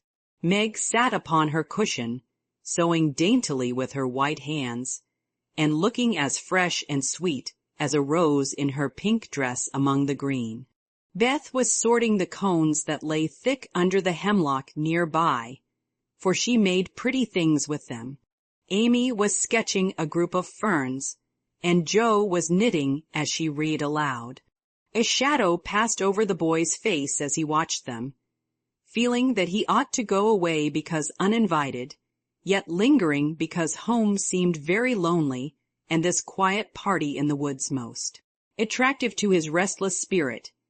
He stood so still that a squirrel, busy with its harvesting, ran down a pine close beside him, saw him suddenly and skipped back, scolding so shrilly that Beth looked up, espied the wistful face behind the birches, and beckoned with a reassuring smile. "May I come in, please, or shall I be a bother?" he asked, advancing slowly. Meg lifted her eyebrows, but Jo scowled at her defiantly and said at once, "Of course you may. We should have asked you before, only we thought you wouldn't care for such a girl's game as this. I always like your games, but if Meg doesn't want me, I'll go away. I've no objection if you do something. It's against the rules to be idle here," replied Meg gravely but graciously. "Much obliged. I'll do anything if you'll let me stop a bit, for it's as dull as the desert of Sahara down there. Shall I sew, read, comb, draw, or do all at once?" "Bring on your bears. I'm ready." And Laurie sat down with a submissive expression delightful to behold. "Finish this story while I set my heel," said Jo, handing him the book. "Yes'm," was the meek answer as he began, doing his best to prove his gratitude for the favor of admission into the busy bee society. The story was not a long one, and when it was finished, he ventured to ask a few questions as a reward of merit. "Please, ma'am, could I inquire if this highly instructive and charming institution is a new one? Would you tell him?" asked Meg of her sisters. "He'll laugh," said Amy warningly. "Who cares?" said Jo. "I guess he'll like it," added Beth. "Of course I shall. I give you my word I won't laugh. Tell away, Jo, and don't be afraid." "The idea of being afraid of you." "Well, you see we used to play Pilgrim's Progress, and we have been going on with it in earnest all winter and summer." "Yes, I know," said Laurie, nodding wisely. "Who told you?" demanded Jo. "Spirits." "No, I did. I wanted to amuse him one night when you were all away, and he was rather dismal. He did like it. So don't scold, Jo," said Beth meekly. "You can't keep a secret." "Never mind, it saves trouble now." "Go on, please," said Laurie, as Jo became absorbed in her work, looking a trifle displeased. "Oh, didn't she tell you about this new plan of ours? Well, we have tried not to waste our holiday, but each has had a task and worked at it with a will. The vacation is nearly over, the stints are all done, and we are ever so glad that we didn't dawdle." Yes, I should think so, and Laurie thought regretfully of his own idle days. Mother likes to have us out of doors as much as possible, so we bring our work here and have nice times. For the fun of it, we bring our things in these bags, wear the old hats, use poles to climb the hill, and play pilgrims, as we used to do years ago. We call this hill the Delectable Mountain, for we can look far away and see the country where we hope to live sometime. Joe pointed, and Laurie sat up to examine, for through an opening in the wood, one could look across the wide, blue river, the meadows on the other side, far over the outskirts of the great city, to the green hills that rose to meet the sky. The sun was low, and the heavens glowed with the splendor of an autumn sunset. Gold and purple clouds lay on the hilltops, and rising high into the ruddy light were silvery white peaks that shone like the airy spires of some celestial city. "How beautiful that is," said Laurie softly, for he was quick to see and feel beauty of any kind. "It's often so, and we like to watch it, for it is never the same but always splendid," replied Amy, wishing she could paint it. "Joe talks about the country where we hope to live sometime, the real country, she means, with pigs and chickens and haymaking. It would be nice, but I wish the beautiful country up there was real, and we could ever go to it," said Beth musingly. "There is a lovelier country even than that, where we shall go by when we are good enough," answered Meg with her sweetest voice. "It seems so long to wait, so hard to do. I want to fly away at once as those swallows fly, and go in at that splendid gate." "You'll get there, Beth, sooner or later, no fear of that," said Joe. "I'm the one that will have to fight and work, and climb and wait, and maybe never get in after all. You'll have me for company, if that's any comfort. I shall have to do a deal of traveling before I come in sight of your celestial city. If I arrive late, you'll say a good word for me, won't you, Beth?" Something in the boy's face troubled his little friend, but she said cheerfully, with her quiet eyes on the changing clouds, "If people really want to go, and really try all their lives, I think they will get in, for I don't believe there are any locks on that door, or any guards at the gate. I always imagine it is as it is in the picture, where the shining ones stretch out their hands to welcome poor Christian as he comes up from the river. Wouldn't it be fun if all the castles in the air which we make could come true, and we could live in them?" said Joe after a little pause. "I've made such quantities it would be hard to choose which I'd have," said Laurie, lying flat and throwing cones at the squirrel who had betrayed him. "You'd have to take your favorite one. What is it?" asked Meg. "If I tell mine, will you tell yours?" "Yes, if the girls will too. We will. Now, Laurie, after I'd seen as much of the world as I want to, I'd like to settle in Germany and have just as much music as I choose. I'm to be a famous musician myself, and all creation is to rush to hear me. And I'm never to be bothered about money or business, but just enjoy myself and live for what I like. That's my favorite castle. What's yours, Meg?" Margaret seemed to find it a little hard to tell hers, and waved a break before her face, as if to disperse imaginary gnats, while she said slowly, "I should like a lovely house full of all sorts of luxurious things, nice food, pretty clothes, handsome furniture, pleasant people, and heaps of money. I am to be mistress of it, and manage it as I like, with plenty of servants, so I never need work a bit. How I should enjoy it, for I wouldn't be idle, but do good, and make everyone love me dearly." "Wouldn't you have a master for your castle in the air?" asked Laurie slyly. "I said pleasant people, you know," and Meg carefully tied up her shoe as she spoke, so that no one saw her face. "Why don't you say you'd have a splendid, wise, good husband, and some angelic little children? You know your castle wouldn't be perfect without," said blunt Joe, who had no tender fancies yet, and rather scorned romance, except in books. "You'd have nothing but horses, inkstands, and novels in yours," answered Meg petulantly. "Wouldn't I, though? I'd have a stable full of Arabian steeds, rooms piled high with books, and I'd write out of a magic inkstand, so that my works should be as famous as Laurie's music. I want to do something splendid before I go into my castle, something heroic or wonderful that won't be forgotten after I'm dead. I don't know what, but I'm on the watch for it and mean to astonish you all some day. I think I shall write books and get rich and famous that would suit me, so that is my favorite dream. Mine is to stay at home safe with father and mother and help take care of the family, said Beth contentedly. Don't you wish for anything else? Asked Laurie. Since I had my little piano, I am perfectly satisfied. I only wish we may all keep well and be together, nothing else.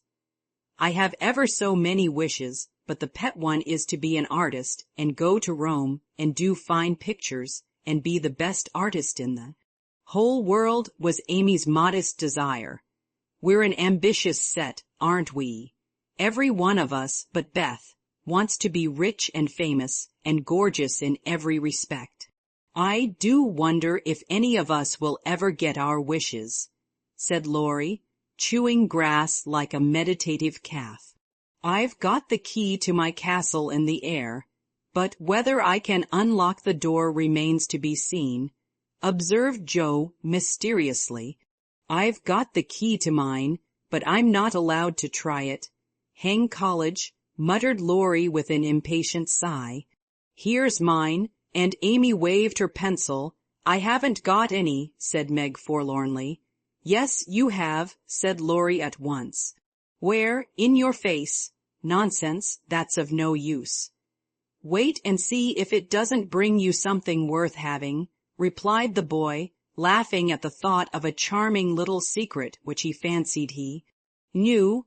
Meg colored behind the break, but asked no questions and looked across the river with the same expectant expression which Mr.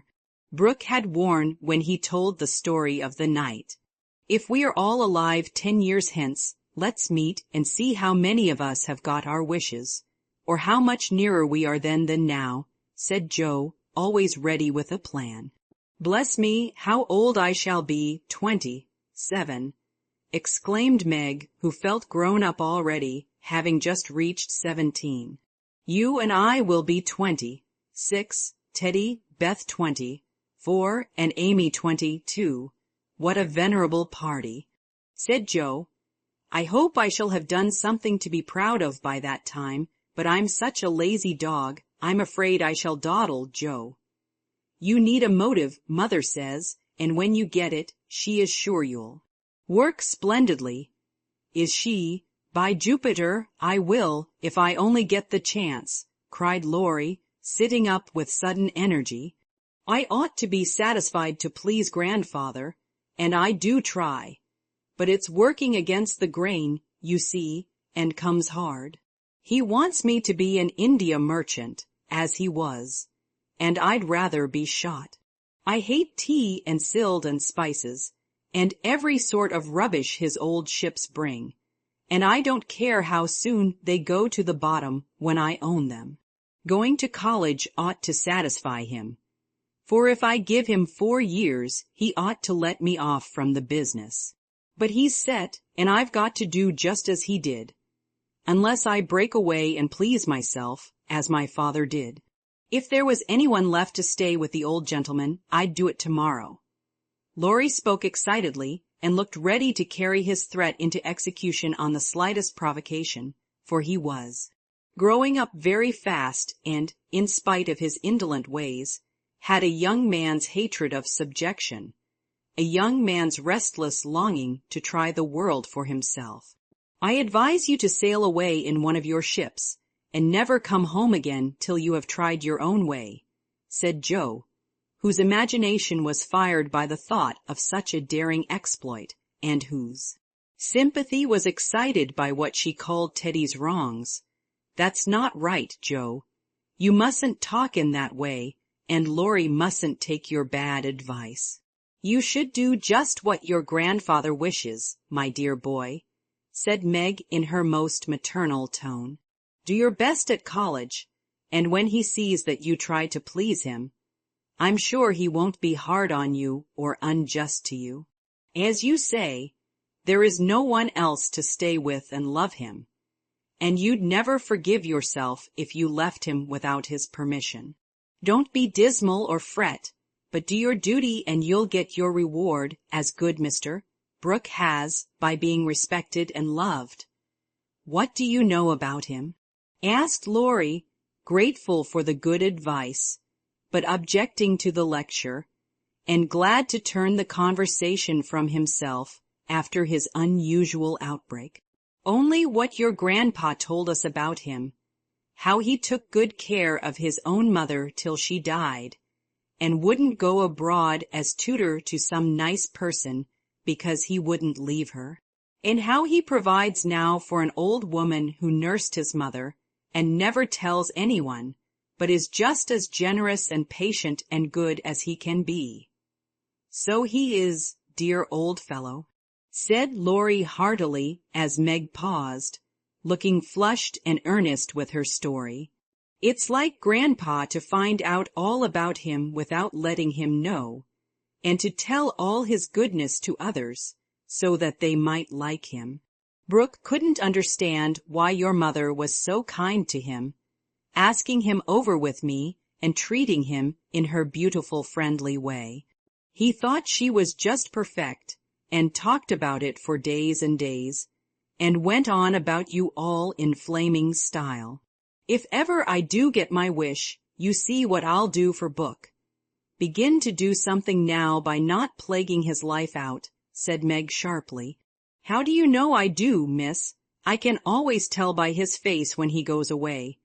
If you have been good, he looks satisfied and walks briskly. If you have plagued him, he's sober and walks slowly, as if he wanted to go back and do his work better. Well, I like that. So you keep an account of my good and bad marks in Brooke's face, do you? I see him bow and smile as he passes your window, but I didn't know you'd got up a telegraph. We haven't. Don't be angry, and don't tell him I said anything. It was only to show that I cared how you get on, and what is said here is said in confidence, you know, cried Meg, much alarmed at the thought of what might follow from her careless speech. I don't tell tales, replied Laurie, with his high and mighty air, as Joe called a certain expression which he occasionally wore. Only if Brooke is going to be a thermometer, I must mind and have fair weather for him to report. Please don't be offended. I didn't meant to preach or tell tales or be silly. I only thought Joe was encouraging you in a feeling which you'd be sorry for by and by. You are so kind to us, we feel as if you were our brother and say just what we think. Forgive me, I meant it kindly. And Meg offered her hand with a gesture both affectionate and timid. Ashamed of his momentary pique, Laurie squeezed the kind little hand and said frankly, I'm the one to be forgiven. I'm cross and have been out of sorts all day. I like to have you tell me my faults and be sisterly, so don't mind if I am grumpy sometimes. I thank you all the same. Bent on showing that he was not offended, he made himself as agreeable as possible, wound cotton for Meg, recited poetry to please Joe, shook down cones for Beth, and helped Amy with her ferns, proving himself a fit person to belong to the Busy Bee Society. In the midst of an animated discussion on the domestic habits of turtles, one of those amiable creatures having strolled up from the river, the faint sound of a bell warned them that Hannah had put the tea to draw, and they would just have time to get home to supper. May I come again? Asked Laurie. Yes, if you are good and love your book, as the boys in the primer are told to do, said Meg, smiling. I'll try. Then you may come, and I'll teach you to knit as the Scotchmen do. There's a demand for socks just now, added Joe, waving hers like a big blue worsted banner as they parted at the gate. That night, when Beth played to Mr. Lawrence in the twilight, Laurie, standing in the shadow of the curtain, listened to the little David, whose simple music always quieted his moody spirit, and watched the old man, who sat with his gray head on his hand, thinking tender thoughts of the dead child he had loved so much. Remembering the conversation of the afternoon, the boy said to himself, with the resolve to make the sacrifice cheerfully, "I'll let my castle go, and stay with the dear old gentleman while he needs me, for I am all he has." Chapter 14. Joe was very busy in the garret, for the October days began to grow chilly, and the afternoons were short.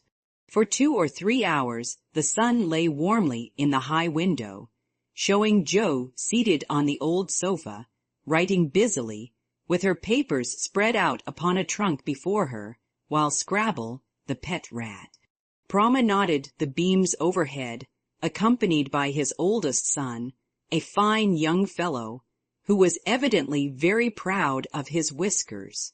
Quite absorbed in her work, Joe scribbled away till the last page was filled, when she signed her name with a flourish and threw down her pen, exclaiming, "There, I've done my best. If this won't suit, I shall have to wait till I can do better." Lying back on the sofa, she read the manuscript carefully through, making dashes here and there, and putting in many exclamation points which looked like little balloons. Then she tied it up with a smart red ribbon, and sat a minute looking at it with a sober, wistful expression, which plainly showed how earnest her work had been. Joe's desk up here was an old tin kitchen which hung against the wall. In it she kept her papers and a few books, safely shut away from Scrabble, who, being likewise of a literary turn, was fond of making a circulating library of such books as were left in his way by. Eating the leaves, from this tin receptacle Joe produced another manuscript, and putting both in her pocket, crept quietly downstairs, leaving her friends to nibble on her pens and taste her ink. She put on her hat and jacket as noiselessly as possible, and going to the back entry window, got out upon the roof of a low porch, swung herself down to the grassy bank, and took a roundabout way to the road. Once there, she composed herself, hailed a passing omnibus, and rolled away to town, looking very merry and mysterious. If anyone had been watching her, he would have thought her movements decidedly peculiar, for on alighting, she went off at a great pace till she reached a certain number in a certain busy street. Having found the place with some difficulty, she went into the doorway, looked up the dirty stairs, and after standing stock still a minute, suddenly dived into the street and walked away as rapidly as she came. This maneuver she repeated several times, to the great amusement of a black-eyed young gentleman lounging in the window of a building opposite. On returning for the third time, Joe gave herself a shake, pulled her hat over her eyes, and walked up the stairs, looking as if she were going to have all her teeth out. There was a dentist's sign, among others, which adorned the entrance, and after staring a moment at the pair of artificial jaws, which slowly opened and shut to draw attention to a fine set of teeth, the young gentleman put on his coat, took his hat, and went down to post himself in the opposite doorway, saying with a smile and a shiver, "It's like her to come alone, but if she has a bad time, she'll need someone to help her home." In 10 minutes Joe came running downstairs with a very red face and the general appearance of a person who had just passed through a trying ordeal of some sort. When she saw the young gentleman, she looked anything but pleased, and passed him with a nod. But he followed, asking with an air of sympathy, "Did you have a bad time?" "Not very. You got through quickly." "Yes, thank goodness. Why did you go alone? Didn't want anyone to know." "You're the oddest fellow I ever saw." "How many did you have out?" Joe looked at her friend as if she did not understand him, then began to laugh as if mightily amused at something. "There are 2 which I want to have come out, but I must wait a week." "What are you laughing at? You are up to some mischief, Joe," said Laurie, looking mystified. "So are you. What were you doing, sir?" "Up in that billiard saloon." "Begging your pardon, ma'am, it wasn't a billiard saloon, but a gymnasium, and I was taking a lesson in fencing." I'm glad of that. Why? You can teach me, and then when we play Hamlet, you can be Laertes, and we'll make a fine thing of the fencing scene." Laurie burst out with a hearty boy's laugh, which made several passers-by smile in spite of themselves. "I'll teach you whether we play Hamlet or not. It's grand fun, and will straighten you up capitally. But I don't believe that was your only reason for saying I'm glad in that decided way. Was it now?" "No, I was glad that you were not in the saloon, because I hope you never go to such places. Do you?" "Not often. I wish you wouldn't. It's no harm, Joe. I have billiards at home, but it's no fun unless you have good players. So, as I'm fond of it, I come sometimes and have a game with Ned Moffat or some of the other fellows." "Oh dear, I'm so sorry, for you'll get to liking it better and better, and we'll waste time and money, and grow like those dreadful boys. I did hope you'd stay respectable and be a satisfaction to your friends," said Joe, shaking her head.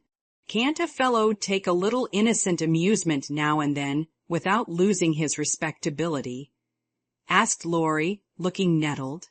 "That depends upon how and where he takes it. I don't like Ned and his set, and wish you'd keep out of it. Mother won't let us have him at our house, though he wants to come. And if you grow like him, she won't be willing to have us frolic together as we do now. Won't she?" asked Laurie anxiously. "No, she can't bear fashionable young men, and she'd shut us all up in bandboxes rather than have us associate with them." "Well, she needn't get out her bandboxes yet. I'm not a fashionable party and don't mean to be. But I do like harmless larks now and then, don't you?" "Yes, nobody minds them, so lark away, but don't get wild, will you? Or there will be an end of all our good times. I'll be a double distilled saint. I can't bear saints. Just be a simple, honest, respectable boy, and we'll never desert you. I don't know what I should do if you acted like Mr. King's son. He had plenty of money, but didn't know how to spend it, and got tipsy and gambled, and ran away, and forged his father's name, I believe, and was altogether horrid. You think I'm likely to do the same? Much obliged. No, I don't. Oh dear, no. But I hear people talking about money being such a temptation, and I sometimes wish you were poor. I shouldn't worry then. Do you worry about me, Joe?" "A little, when you look moody and discontented, as you sometimes do, for you've got such a strong will. If you once get started wrong, I'm afraid it would be hard to stop you." Laurie walked in. Silence a few minutes, and Joe watched him, wishing she had held her tongue, for his eyes looked angry, though his lips smiled as if at her warnings. "Are you going to deliver lectures all the way home?" he asked presently. "Of course not. Why? Because if you are, I'll take a bus. If you're not, I'd like to walk with you and tell you something very interesting. I won't preach any more, and I'd like to hear the news immensely." "Very well, then, come on."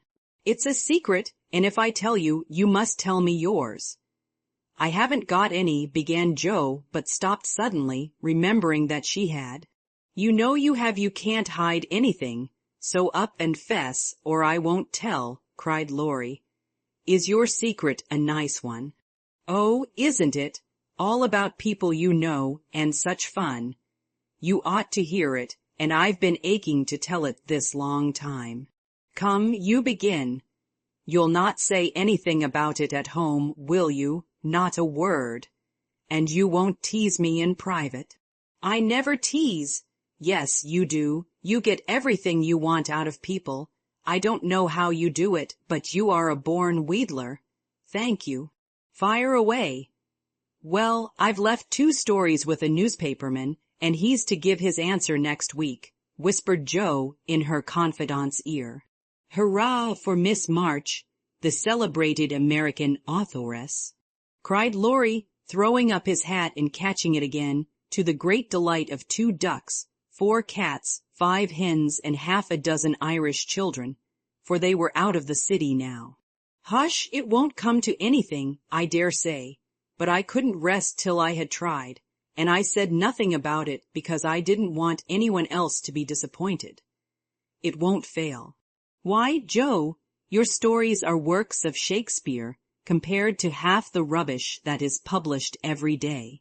Won't it be fun to see them in print? And shan't we feel proud of our authoress?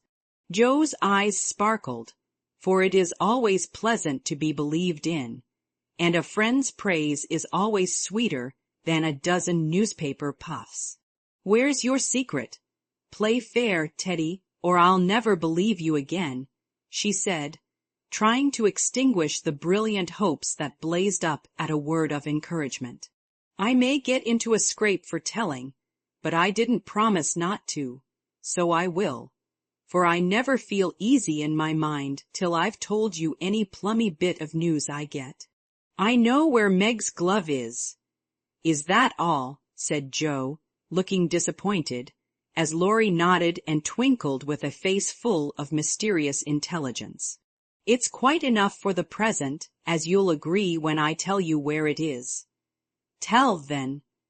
Laurie bent and whispered 3 words in Joe's ear, which produced a comical change. She stood and stared at him for a minute, looking both surprised and displeased, then walked on, saying sharply, How do you know? Saw it? Where? Pocket. All this time, yes, isn't that romantic? No, it's horrid. Don't you like it? Of course I don't. It's ridiculous, it won't be allowed. My patience, what would Meg say? You are not to tell anyone. Mind that. I didn't promise. That was understood, and I trusted you. Well, I won't for the present anyway, but I'm disgusted and wish you hadn't told me. I thought you'd be pleased at the idea of anybody coming to take Meg away. No, thank you. You'll feel better about it when somebody comes to take you away. I'd like to see anyone try it, cried Joe fiercely. So should I, and Laurie chuckled at the idea. I don't think secrets agree with me. I feel rumpled up in my mind since you told me that, said Joe rather ungratefully. Race down this hill with me, and you'll be all right, suggested Laurie. No one was in sight. The smooth road sloped invitingly before her, and finding the temptation irresistible, Joe darted away, soon leaving hat and comb behind her and scattering hairpins as she ran. Laurie reached the goal first and was quite satisfied with the success of his treatment, for his Atalante came panting up with flying hair, bright eyes, ruddy cheeks, and no signs of dissatisfaction. In her face, I wish I was a horse, then I could run for miles in this splendid air and not lose my breath. It was capital, but see what a guy it's made me.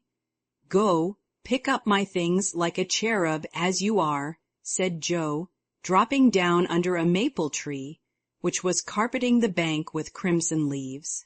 Laurie leisurely departed to recover the lost property, and Joe bundled up her braids, hoping no one would pass by till she was tidy again. But someone did pass, and who should it be but Meg, looking particularly ladylike in her state and festival suit, for she had been making calls. What in the world are you doing here? She asked, regarding her disheveled sister with well-bred surprise. Getting leaves, meekly answered Joe, sorting the rosy handful she had just swept up. And hairpins, added Laurie, throwing half a dozen into Joe's lap. They grow on this road, Meg, so do combs and brown straw hats. You have been running, Joe, how could you? When will you stop such romping ways? Said Meg reprovingly, as she settled her cuffs and smoothed her hair, with which the wind had taken liberties. Never till I'm stiff and old and have to use a crutch. Don't try to make me grow up before my time, Meg. It's hard enough to have you change all of a sudden. Let me be a little girl as long as I can. As she spoke, Joe bent over the leaves to hide the trembling of her lips, for lately she had felt that Margaret was fast getting to be a woman and Laurie's secret made her dread the separation which must surely come some time, and now seemed very near. He saw the trouble in her face and drew Meg's attention from it by asking quickly, "Where have you been calling, all so fine?" "At the gardener's, and Sally has been telling me all about Belle Moffat's wedding. It was very splendid, and they have gone to spend the winter in Paris. Just think how delightful that must be. Do you envy her, Meg?" said Laurie. "I'm afraid I do." "I'm glad of it," muttered Joe, tying on her hat with a jerk. "Why?" asked Meg, looking surprised.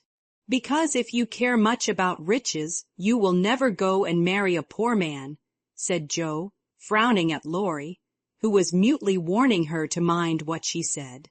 "I shall never go and marry anyone," observed Meg, walking on with great dignity while the others followed, laughing, whispering, skipping stones, and behaving like children, as Meg said to herself, though she might have been tempted to join them if she had not had her best dress on. For a week or two, Jo behaved so queerly that her sisters were quite bewildered.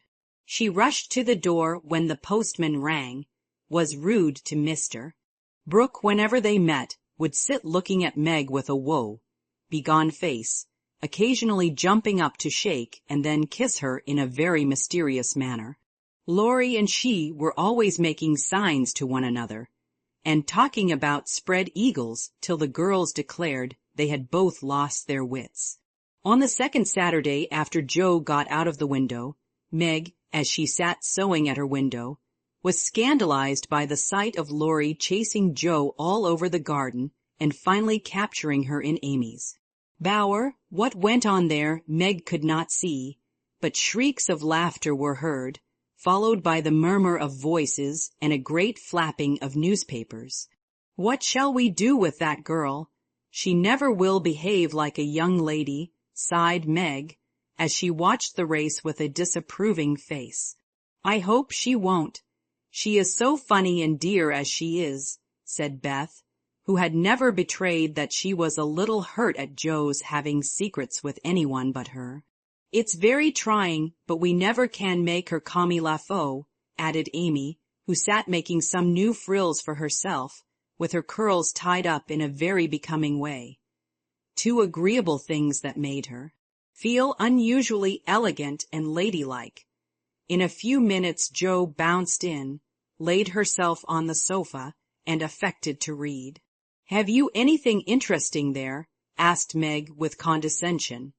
"Nothing but a story, won't amount to much, I guess," returned Jo, carefully keeping the name of the paper out of sight.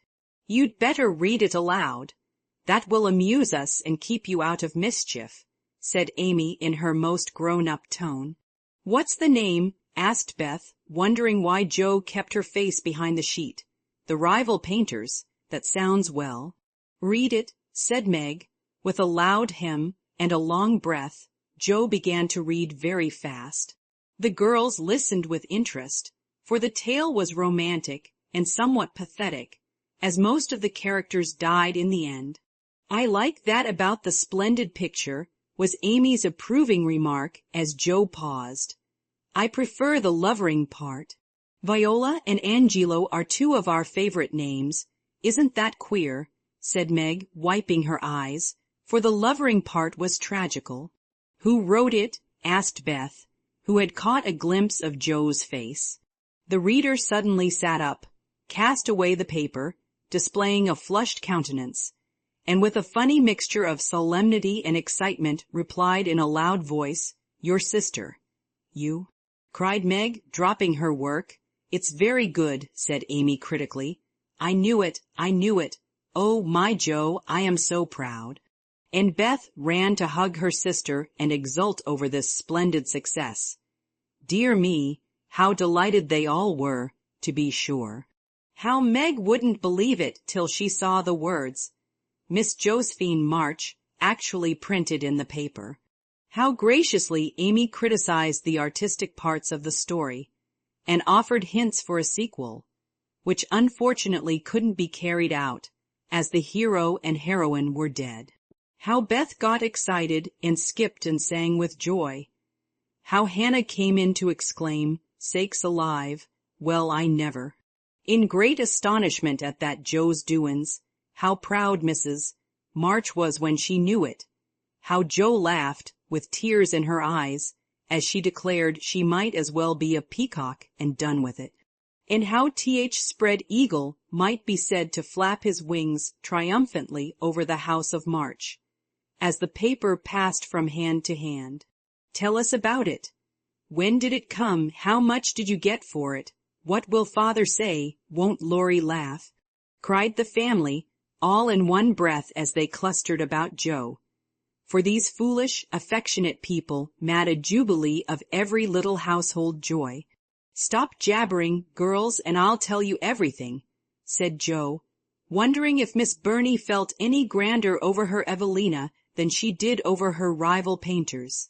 Having told how she disposed of her tales, Joe added, "And when I went to get my answer, the man said he liked them both, but didn't pay beginners, only let them print in his paper and notice the stories. It was good practice, he said, and when the beginners improved, anyone would pay. So I let him have the 2 stories, and today this was sent to me, and Laurie caught me with it and insisted on seeing it, so I let him. And he said it was good, and I shall write more, and he's going to get the next paid for, and I am so happy, for in time I may be able to support myself and help the girls." Joe's breath gave out. Here, and wrapping her head in the paper, she bedewed her little story with a few natural tears. For to be independent and earn the praise of those she loved were the dearest wishes of her heart, and this seemed to be the first step toward that happy end. Chapter 15. "November is the most disagreeable month in the whole year," said Margaret, standing at the window one dull afternoon, looking out at the frost-bitten garden. "That's the reason I was born in it," observed Joe pensively, quite unconscious of the blot on her nose. "If something very pleasant should happen now, we should think it a delightful month," said Beth, who took a hopeful view of everything, even November. "I dare say, but nothing pleasant ever does happen in this family," said Meg, who was out of sorts. "We go grubbing along day after day, without a bit of change and very little fun. We might as well be in a treadmill. My patience, how blue we are!" Cried Joe, "I don't much wonder, poor dear, for you see other girls having splendid times, while you grind, year in and year out. Oh, don't I wish I could manage things for you as I do for my heroines. You're pretty enough and good enough already, so I'd have some rich relation leave you a fortune unexpectedly. Then you'd dash out as an heiress, scorn everyone who has slighted you, go abroad, and come home my lady something in a blaze of splendor and elegance. People don't have fortunes left them in that style nowadays. Men have to work and women marry for money. It's a dreadfully unjust world," said Meg bitterly. "Joe and I are going to make fortunes for you all." "Just wait 10 years and see if we don't," said Amy, who sat in a corner making mud pies, as Hannah called her little clay models of birds, fruit, and faces. "Can't wait, and I'm afraid I haven't much faith in ink and dirt, though I'm grateful for your good intentions." Meg sighed, and turned to the frost-bitten garden again. Joe groaned and leaned both elbows on the table in a despondent attitude, but Amy spat it away energetically, and Beth, who sat at the other window, said, smiling, "2 pleasant things are going to happen right away. Marmee is coming down the street, and Laurie is tramping through the garden as if he had something nice to tell." In they both came, Mrs. March with her usual question, "Any letter from father, girls?" and Laurie to say in his persuasive way, "Won't some of you come for a drive? I've been working away at mathematics till my head is in a muddle, and I'm going to freshen my wits by a brisk turn. It's a dull day, but the air isn't bad, and I'm going to take Brooke home, so it will be gay inside if it isn't out. Come, Joe, you and Beth will go, won't you? Of course we will. Much obliged, but I'm busy. And Meg whisked out her work-basket, for she had agreed with her mother that it was best, for her at least, not to drive too often with the young. Gentlemen, we three will be ready in a minute, cried Amy, running away to wash her hands. Can I do anything for you, Madame Mother? Asked Laurie, leaning over Mrs. March's chair with the affectionate look and tone he always gave her. No, thank you, except call at the office, if you'll be so kind, dear. It's our day for a letter, and the postman hasn't been. Father is as regular as the sun, but there's some delay on the way, perhaps. A sharp ring interrupted her, and a minute after Hannah came in with a letter. It's one of them horrid telegraph things, Mum, she said, handling it as if she was afraid it would explode and do some damage. At the word telegraph, Mrs. March snatched it, read the 2 lines it contained, and dropped back into her chair as white as if the little paper had sent a bullet to her heart. Laurie dashed downstairs for water, while Meg and Hannah supported her, and Joe read aloud in a frightened voice. Mrs. March, your husband is very ill. Come at once. S. Hale Blank Hospital, Washington. How still the room was as they listened breathlessly. How strangely the day darkened outside, and how suddenly the whole world seemed to change as the girls gathered about their mother, feeling as if all the happiness and support of their lives was about to be taken from them. Mrs. March was herself again directly, read the message over, and stretched out her arms to her daughters, saying, in a tone they never forgot, I shall go at once, but it may be too late. Oh, children, children, help me to bear it.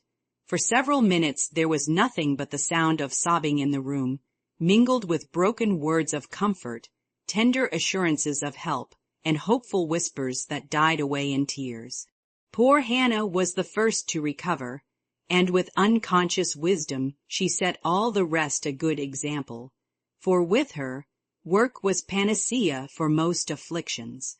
The Lord keep the dear man. I won't waste no time, cryin', but get your things ready right away, Mum, she said heartily, as she wiped her face on her apron, gave her mistress a warm shake of the hand with her own hard one, and went away to work like 3 women in one. She's right. There's no time for tears now. Be calm, girls, and let me think.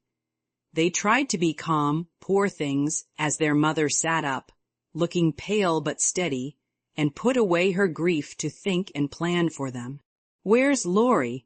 She asked presently, when she had collected her thoughts and decided on the first duties to be done. Here, ma'am. Oh, let me do something, cried the boy, hurrying from the next room whither he had withdrawn, feeling that their first sorrow was too sacred for even his friendly eyes to see. Send a telegram saying I will come at once. The next train goes early in the morning. I'll take that. What else? The horses are ready. I can go anywhere, do anything, he said, looking ready to fly to the ends of the earth. Leave a note at Aunt March's. Joe, give me that pen and paper.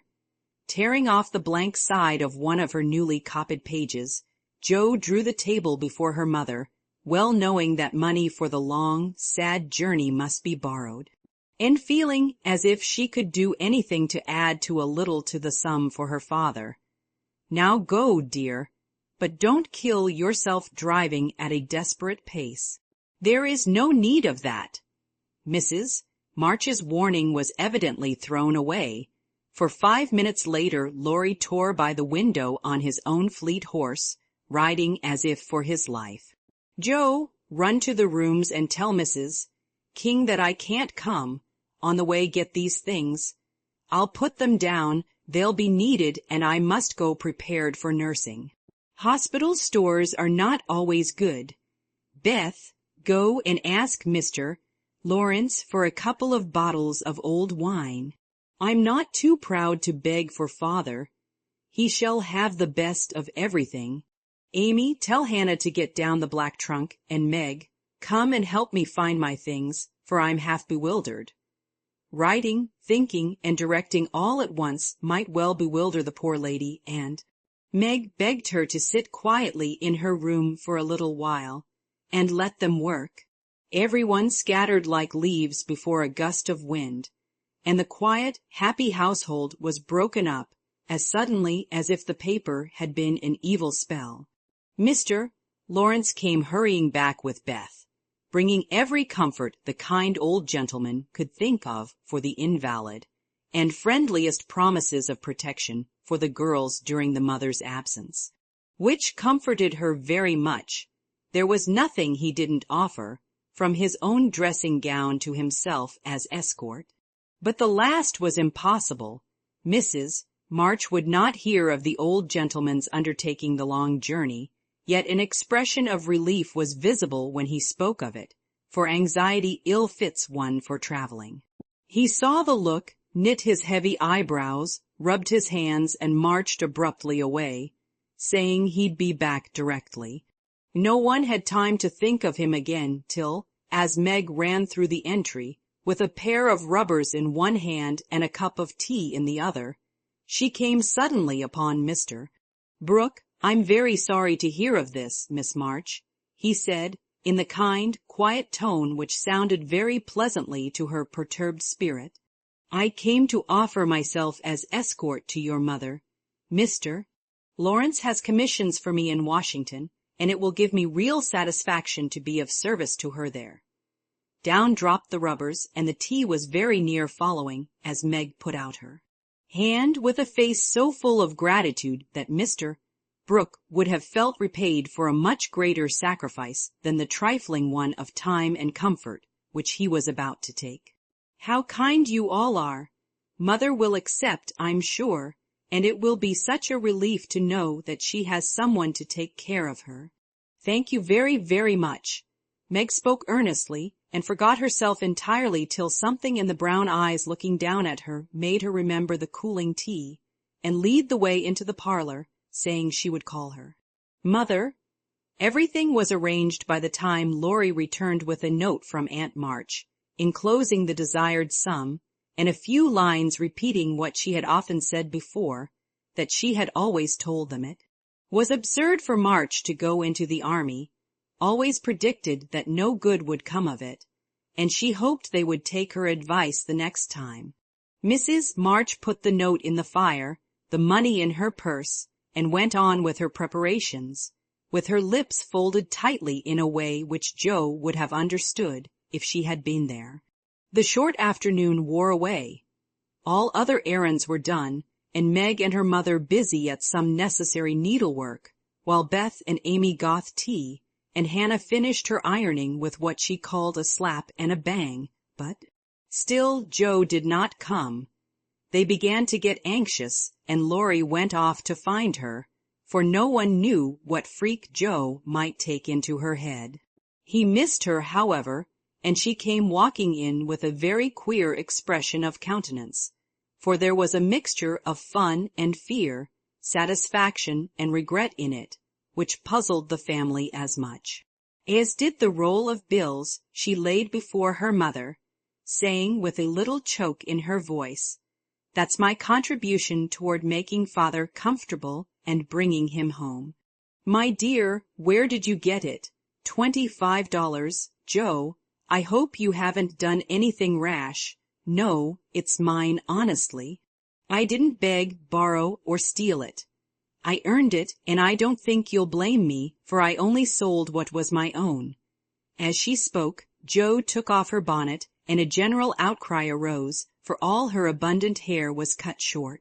Your hair, your beautiful hair, oh, Joe, how could you, your one beauty? My dear girl, there was no need of this. She doesn't look like my Joe any more, but I love her dearly for it.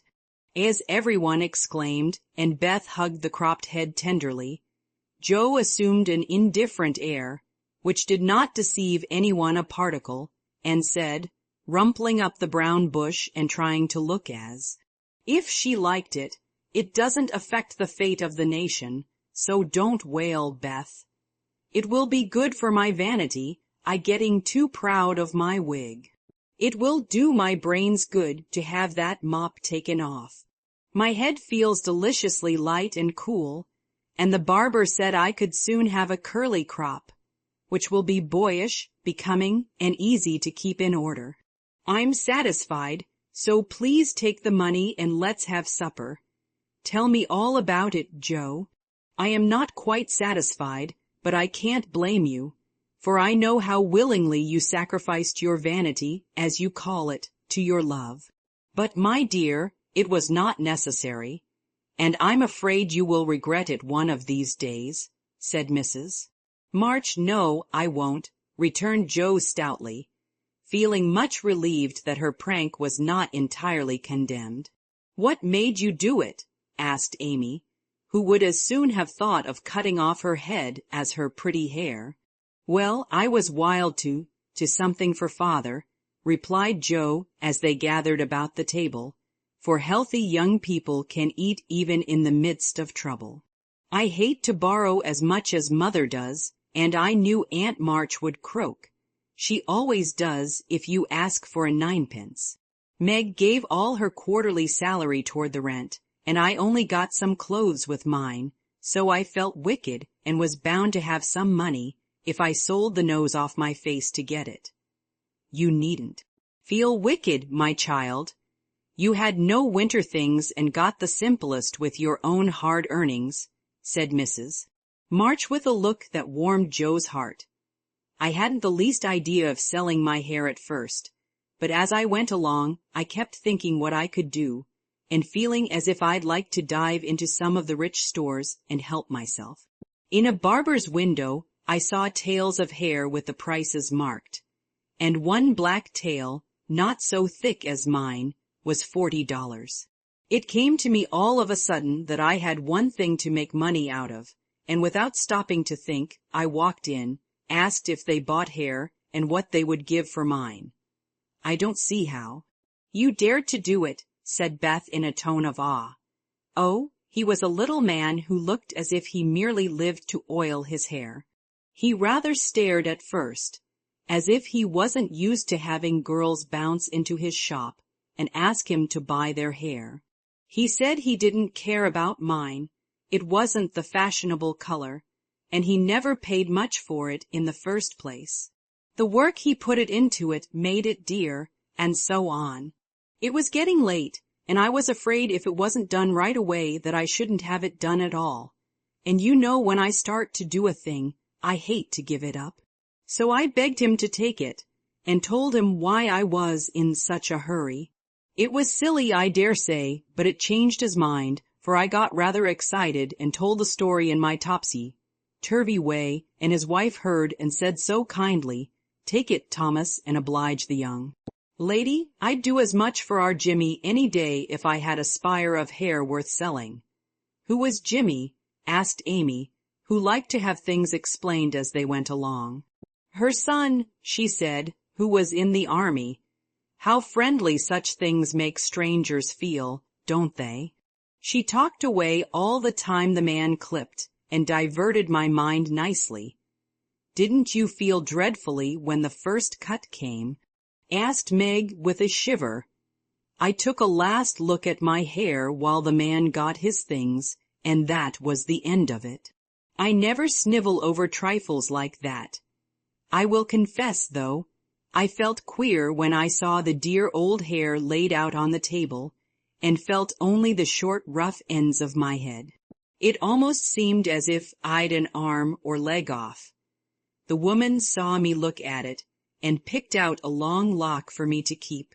I'll give it to you, Marmee, just to remember past glories by, for a crop is so comfortable I don't think I shall ever have a mane again.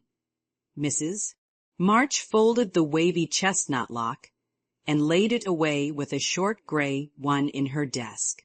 She only said, "Thank you, dearie," but something in her face made the girls change the subject, and talk as cheerfully as they could about Mr. Brooks' kindness, the prospect of a fine day tomorrow, and the happy times they would have when father came home to be nursed. No one wanted to go to bed when at 10 o'clock Mrs. March put by the last finished job and said, "Come, girls." Beth went to the piano and played the father's favorite hymn. All began bravely, but broke down one by one till Beth was left alone, singing with all her heart, for to her music was always a sweet consoler. "Go to bed and don't talk, for we must be up early and shall need all the sleep we can get." "Good night, my darlings," said Mrs. March as the hymn ended, for no one cared to try another. They kissed her quietly and went to bed as silently as if the dear invalid lay in the next room. Beth and Amy soon fell asleep in spite of the great trouble, but Meg lay awake, thinking the most serious thoughts she had ever known in her short life. Jo lay motionless, and her sister fancied that she was asleep, till a stifled sob made her exclaim, as she touched a wet cheek, "Jo, dear, what is it? Are you crying about father? No, not now." "What then? My hair," burst out poor Jo, trying vainly to smother her emotion in the pillow. It did not seem at all comical to Meg, who kissed and caressed the afflicted heroine in the tenderest manner. "I'm not sorry," protested Jo with a choke. "I'd do it again tomorrow if I could. It's only the vain part of me that goes and cries in this silly way. Don't tell anyone, it's all over now. I thought you were asleep, so I just made a little private moan for my one beauty." "How came you to be awake?" "I can't sleep, I'm so anxious," said Meg. "Think about something pleasant and you'll soon drop off. I tried it, but felt wider awake than ever." "What did you think of?" "Handsome faces' eyes particularly," answered Meg, smiling to herself in the dark. "What color do you like best?" "Brown, that is, sometimes. Blue are lovely." Jo laughed and Meg sharply ordered her not to talk, then amiably promised to make her hair curl, and fell asleep to dream of living in her castle in the air. The clocks were striking midnight, and the rooms were very still as a figure glided quietly from bed to bed, smoothing a coverlet here, settling a pillow there, and pausing to look long and tenderly at each unconscious face, to kiss each with lips that mutely blessed, and to pray the fervent prayers which only mothers utter. As she lifted the curtain to look out into the dreary night, the moon broke suddenly from behind the clouds and shone upon her like a bright, benignant face, which seemed to whisper in the silence, "Be comforted, dear soul. There is always light behind the clouds." Chapter 16. In the cold gray dawn the sisters lit their lamp and read their chapter with an earnestness never felt before, for now the shadow of a real trouble had come. The little books were full of help and comfort, and as they dressed they agreed to say good-bye cheerfully and hopefully and send their mother on her anxious journey unsaddened by tears or complaints from them.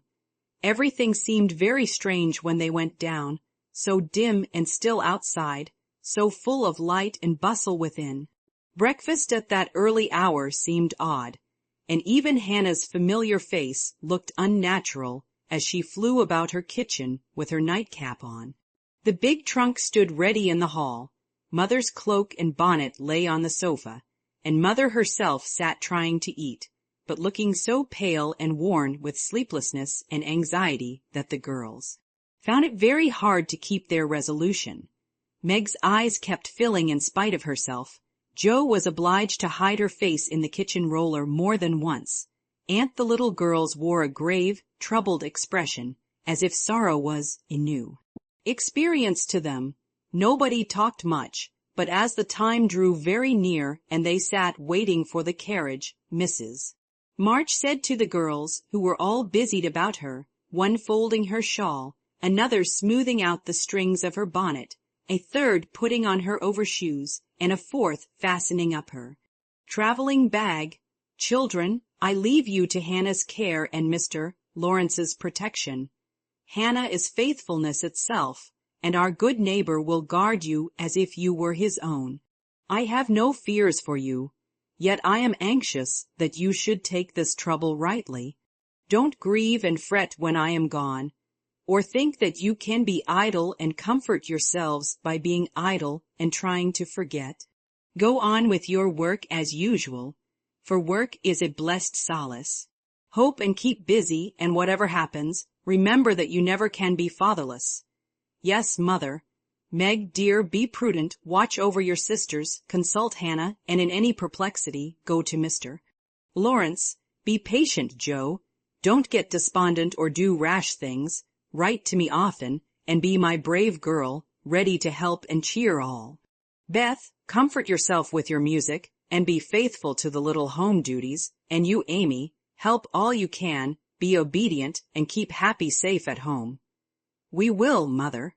We will. The rattle of an approaching carriage made them all start and listen. That was the hard minute, but the girls stood it well.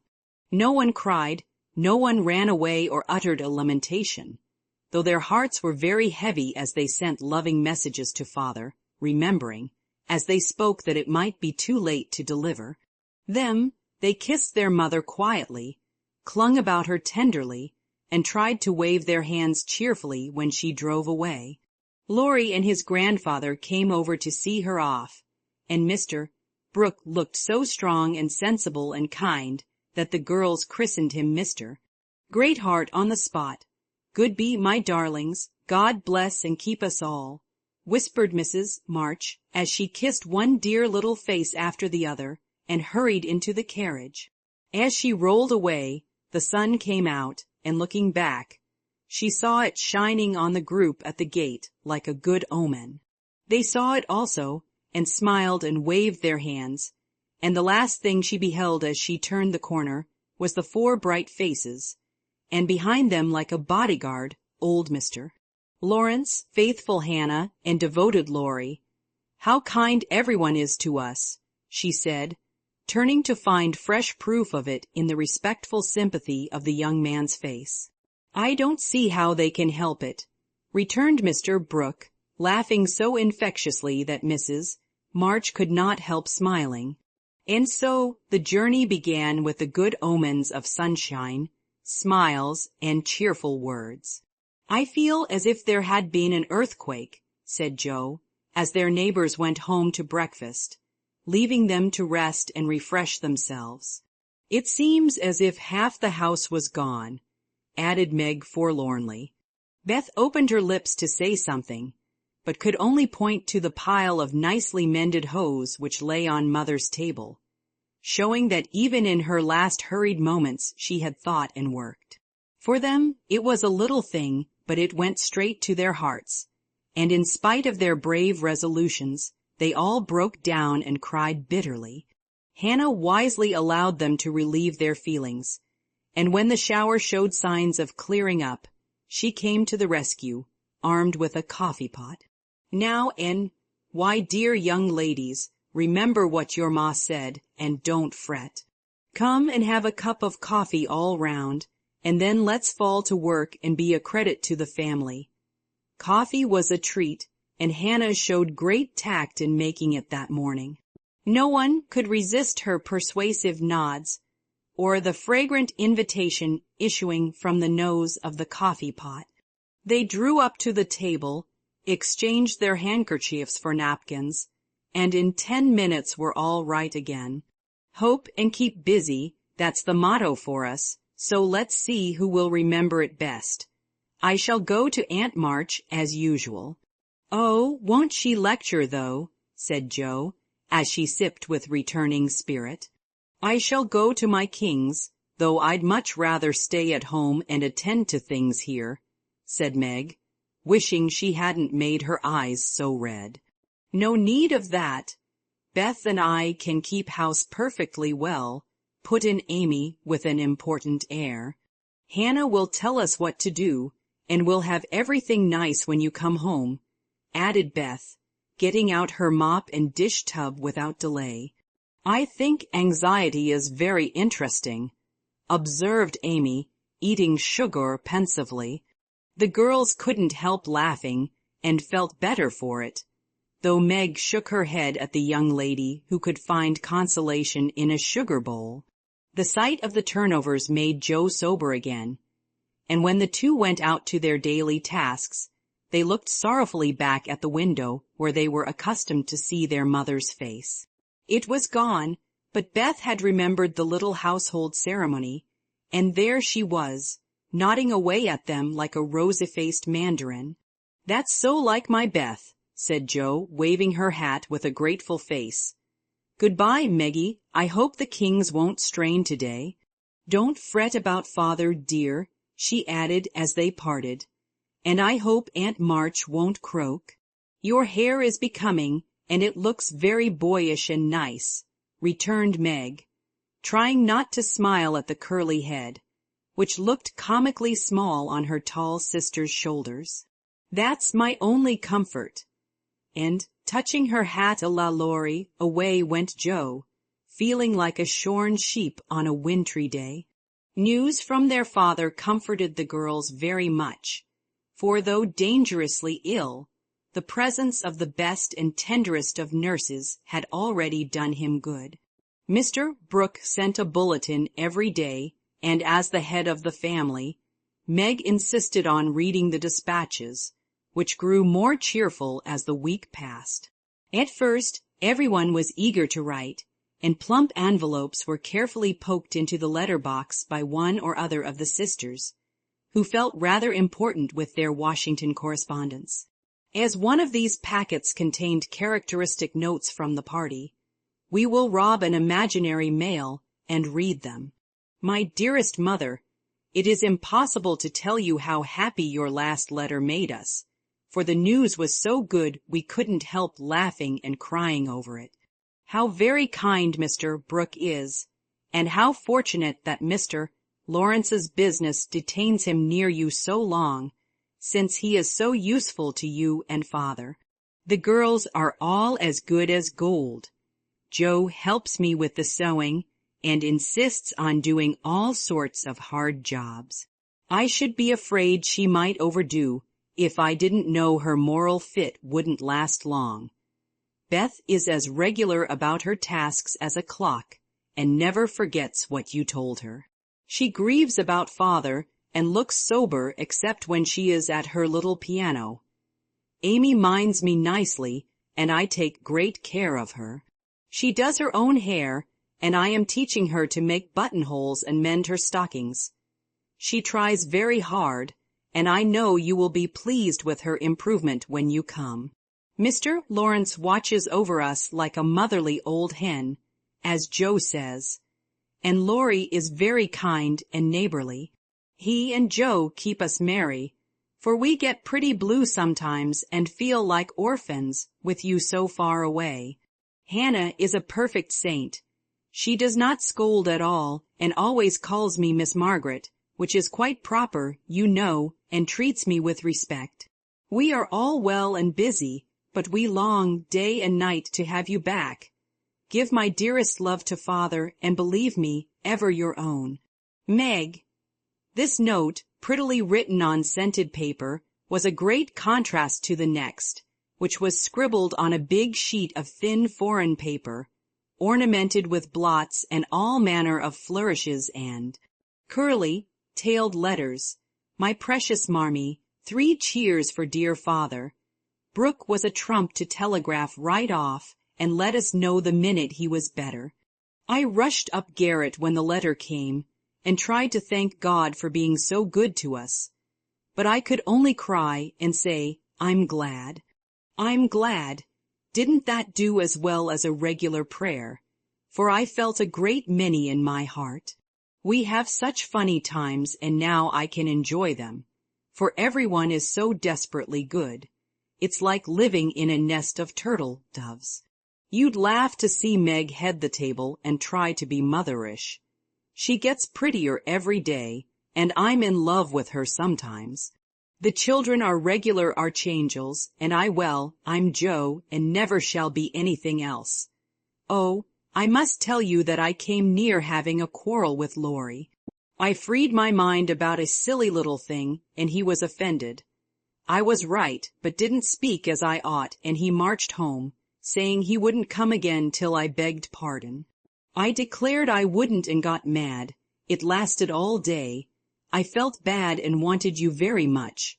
Laurie and I are both so proud, it's hard to beg pardon.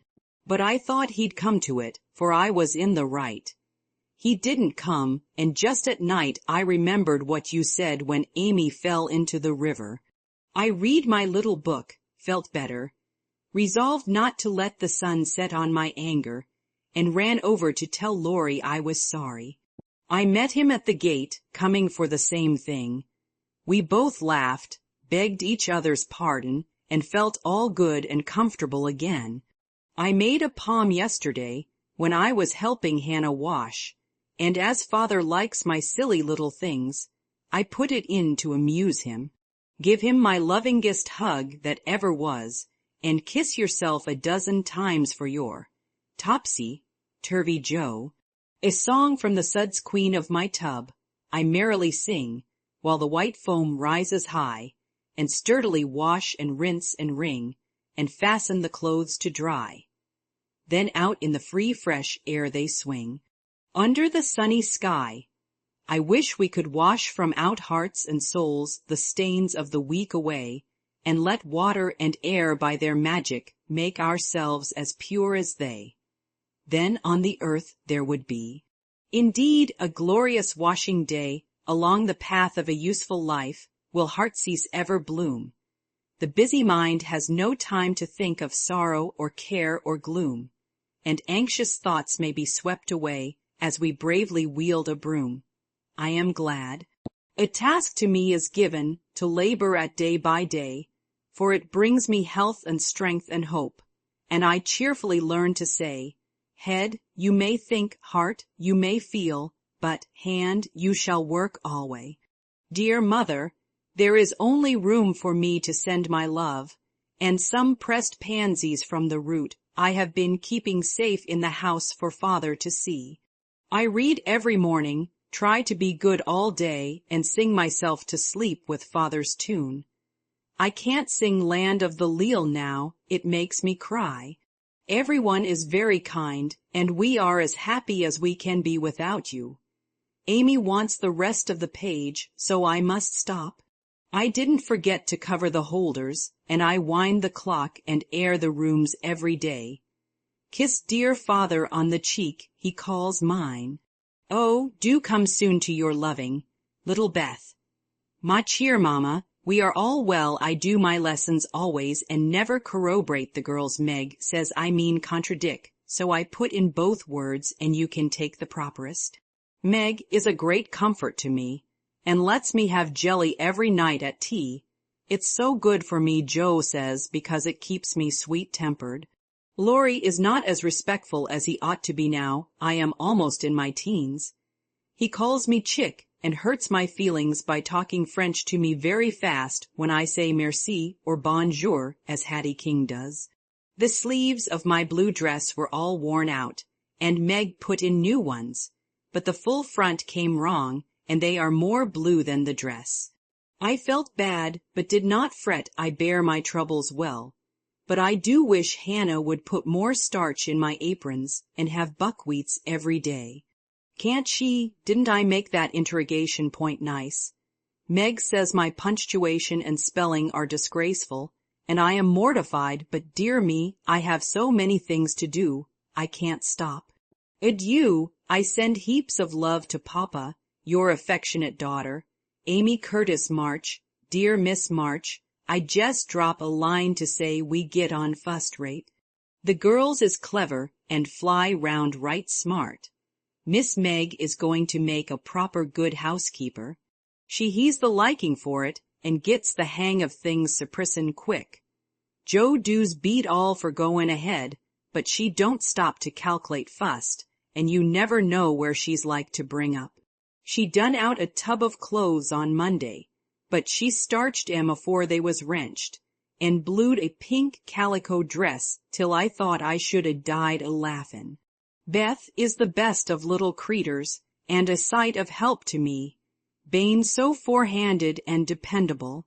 She tries to learn everything and really goes to market beyond her years. Likewise keeps accounts, with my help, quite wonderful. We have got on very economical so far. I don't let the girls have coffee only once a week, accordin' to your wish, and keep 'em on plain wholesome victuals. Amy does well without frettin', wearin' her best clothes and eatin' sweet stuff. Mister Laurie is as full of didos as usual, and turns the house upside down frequent, but he heartens the girls, so I let 'em have full swing. The old gentleman send heaps of things, and is rather wearin', but means wal, and it ain't my place to say nothin'. My bread is riz, so no more at this time. I send my duty to Mr. March, and hope he's seen the last of his pneumonia. Yours respectful, Hannah Mullet, head nurse of Ward No. 2, all serene on the Rappahannock, troops in fine condition, commissary department well conducted, the home guard under Colonel Teddy always on duty. Commander-in-Chief General Lawrence reviews the Army daily. Quartermaster Mullet keeps order in camp, and Major Lyon does picket duty at night. A salute of 24 guns was fired on receipt of good news from Washington, and a dress parade took place at headquarters. Commander-in-Chief sends best wishes, in which he is heartily joined by Colonel Teddy. Dear Madame, the little girls are all well. Beth and my boy report daily. Hannah is a model servant and guards pretty Meg like a dragon. Glad the fine weather holds. Pray make Brooke useful, and draw on me for funds if expenses exceed your estimate. Don't let your husband want anything. Thank God he is mending. Your sincere friend and servant, James Lawrence. Chapter 17. For a week the amount of virtue in the old house would have supplied the neighborhood. It was really amazing, for everyone seemed in a heavenly frame of mind, and self-denial was all the fashion. Relieved of their first anxiety about their father, girls insensibly relaxed their praiseworthy efforts a little, and began to fall back into old ways. They did not forget their motto, but hoping and keeping busy seemed to grow easier. And after such tremendous exertions, they felt that endeavor deserved a holiday, and gave it a good many. Joe caught a bad cold through neglect to cover the shorn head enough, and was ordered to stay at home till she was better, for Aunt March didn't like to hear people read with colds in their heads. Joe liked this, and after an energetic rummage from garret to cellar, subsided on the sofa to nurse her cold with arsenicum and books.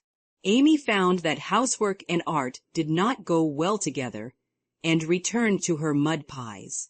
Meg went daily to her pupils, and sewed, or thought she did, at home, but much time was spent in writing long letters to her mother, or reading the Washington dispatches over and over.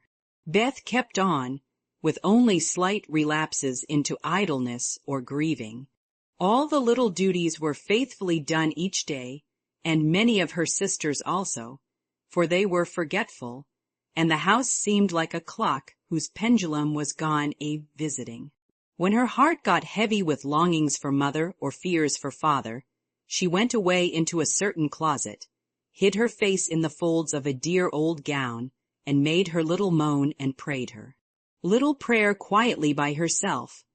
Nobody knew what cheered her up after a sober fit, but everyone felt how sweet and helpful Beth was, and fell into a way of going to her for comfort or advice in their small affairs. All were unconscious that this experience was a test of character, and when the first excitement was over, felt that they had done well and deserved praise. So they did, but their mistake was in ceasing to do well, and they learned this lesson through much anxiety and regret. Meg, I wish you'd go and see the Hummels. You know Mother told us not to forget them, said Beth, 10 days after Mrs. March's departure. I'm too tired to go this afternoon, lied Meg, rocking comfortably as she sewed. Can't you, Joe? Asked Beth. Too stormy for me with my cold. I thought it was almost well. It's well enough for me to go out with Laurie, but not well enough to go to the Hummels, said Joe, laughing, but looking a little ashamed of her inconsistency. Why don't you go yourself? Asked Meg. I have been every day, but the baby is sick, and I don't know what to do for it. Mrs. Hummel goes away to work, and Lottchen takes care of it, but it gets sicker and sicker, and I think you or Hannah ought to go. Beth spoke earnestly, and Meg promised she would go tomorrow. Ask Hannah for some nice little mess, and take it round, Beth. The air will do you good, said Joe, adding apologetically, I'd go, but I want to finish my writing. My head aches and I'm tired so. I thought maybe some of you would go, said Beth. Amy will be in presently, and she will run down for us, suggested Meg. So Beth lay down on the sofa, the others returned to their work, and the Hummels were forgotten. An hour passed. Amy did not come. Meg went to her room to try on a new dress. Joe was absorbed in her story, and Hannah was sound asleep before the kitchen fire, when Beth quietly put on her hood, filled her basket, with odds and ends for the poor children, and went out into the chilly air with a heavy head and a grieved look in her patient eyes. It was late when she came back, and no one saw her creep upstairs and shut herself into her mother's room. Half an hour after, Joe went to Mother's closet for something, and there found little Beth sitting on the medicine chest, looking very grave, with red eyes and a camphor bottle in her hand. Christopher Columbus, what's the matter? Cried Joe, as Beth put out her hand as if to warn her off, and asked quickly, You've had the scarlet fever, haven't you? Years ago, when Meg did. Why, then I'll tell you. Oh, Joe, the baby's dead. What baby? Mrs. Hummel's. It died in my lap before she got home, cried Beth with a sob. My poor dear, how dreadful for you. I ought to have gone, said Joe, taking her sister in her arms as she sat down in her mother's bit chair, with a remorseful face. It wasn't dreadful, Joe, only so sad. I saw in a minute it was sicker, but Lottchen said her mother had gone for a doctor, so I took baby and let Lottie rest. It seemed asleep, but all of a sudden it gave a little cry and trembled, and then lay very still. I tried to warm its feet, and Lottie gave it some milk, but it didn't stir, and I knew it was dead. Don't cry, dear. What did you do? I just sat and held it softly till Mrs. Hummel came with the doctor. He said it was dead, and looked at Heinrich and Minna, who have sore throats. Scarlet fever, ma'am. Ought to have called me before, he said crossly. Mrs. Hummel told him she was poor, and had tried to cure baby herself, but now it was too late, and she could only ask him to help the others and trust to charity for his pay. He smiled then, and was kinder, but it was very sad, and I cried with them till he turned round all of a sudden, and told me to go home and take belladonna right away, or I'd have the fever. No. You won't, cried Joe, hugging her close with a frightened look. Oh, Beth, if you should be sick, I never could forgive myself. What shall we do? Don't be frightened. I guess I shan't have it badly.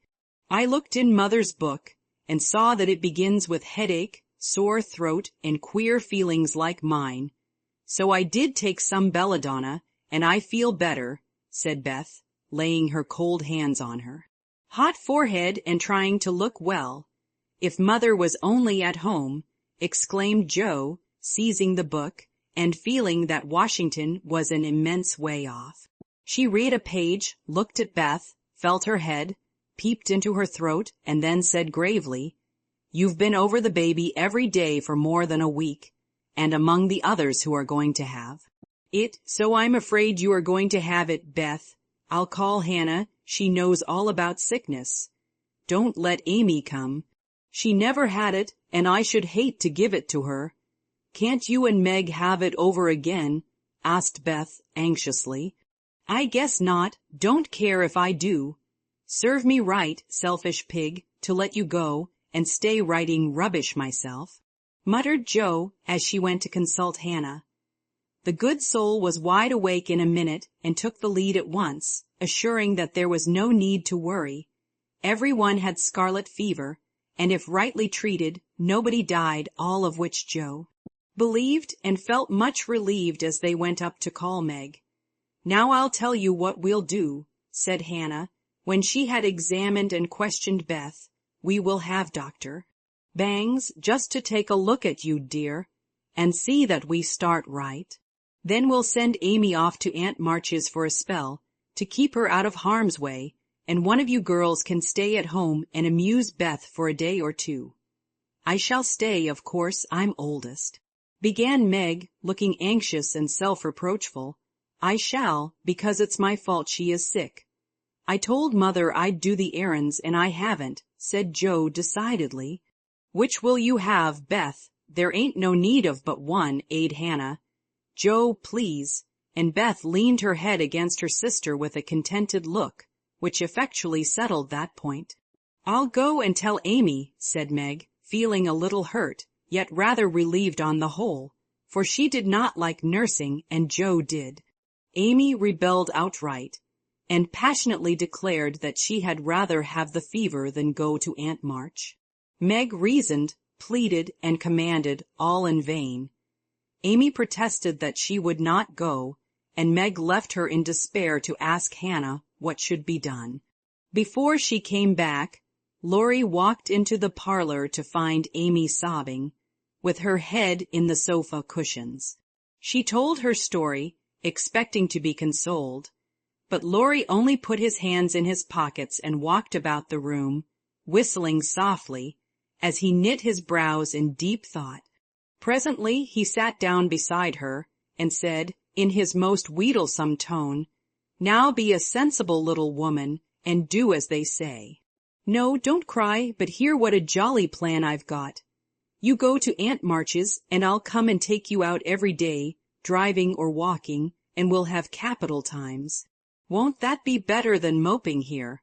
I don't wish to be sent off as if I was in the way," began Amy in an injured voice. "Bless your heart, child, it's to keep you well. You don't want to be sick, do you?" "No, I'm sure I don't, but I dare say I shall be, for I've been with Beth all the time." "That's the very reason you ought to go away at once, so that you may escape it. Change of air and care will keep you well, I dare say, or if it does not entirely, you will have the fever more lightly. I advise you to be off as soon as you can, for scarlet fever is no joke, miss." "But it's dull at Aunt March's, and she is so cross," said Amy, looking rather frightened.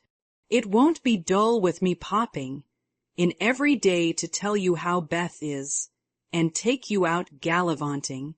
The old lady likes me, and I'll be as sweet as possible to her, so she won't peck at us, whatever we do. Will you take me out in the trotting wagon with Puck? On my honor as a gentleman, and come every single day. See if I don't, and bring me back the minute Beth is well. The identical minute. And go to the theater, truly, a dozen theaters if we may." "Well, I guess I will," said Amy slowly. "Good girl. Call Meg and tell her you'll give in," said Laurie, with an approving pat, which annoyed Amy more than the giving in. Meg and Joe came running down to behold the miracle which had been wrought, and Amy, feeling very precious and self-sacrificing, promised to go, if the doctor said Beth was going to be ill. "How is the little dear?" asked Laurie, for Beth was his especial pet, and he felt more anxious about her than he liked to show. "She is lying down on Mother's bed, and feels better. The baby's death troubled her, but I dare say she has only got cold. Hannah says she thinks so, but she looks worried, and that makes me fidgety," answered Meg. "What a trying world it is," said Joe, rumpling up her hair in a fretful way. "No sooner do we get out of one trouble than down comes another. There doesn't seem to be anything to hold on to when Mother's gone, so I'm all at sea. Well, don't make a porcupine of yourself, it isn't becoming. Settle your wig, Joe, and tell me if I shall telegraph to your mother, or do anything," asked Laurie, who never had been reconciled to the loss of his friend's one beauty. "That is what troubles me," said Meg. "I think we ought to tell her if Beth is really ill, but Hannah says we mustn't, for Mother can't leave Father, and it will only make them anxious.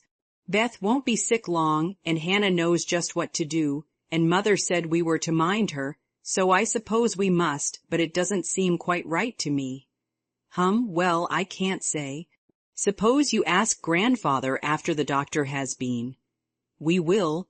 Joe, go and get Doctor Bangs at once," commanded Meg. "We can't decide anything till he has been." "Stay where you are, Joe.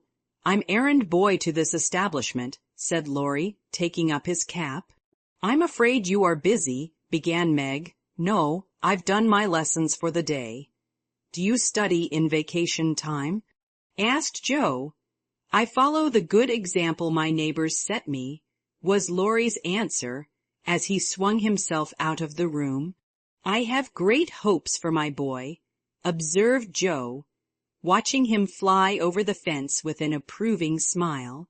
"He does very well for a boy," was Meg's somewhat ungracious answer, for the subject did not interest her.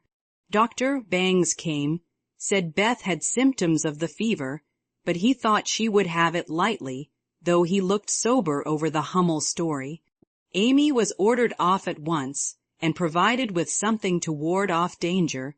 She departed in great state, with Joe and Laurie as escort.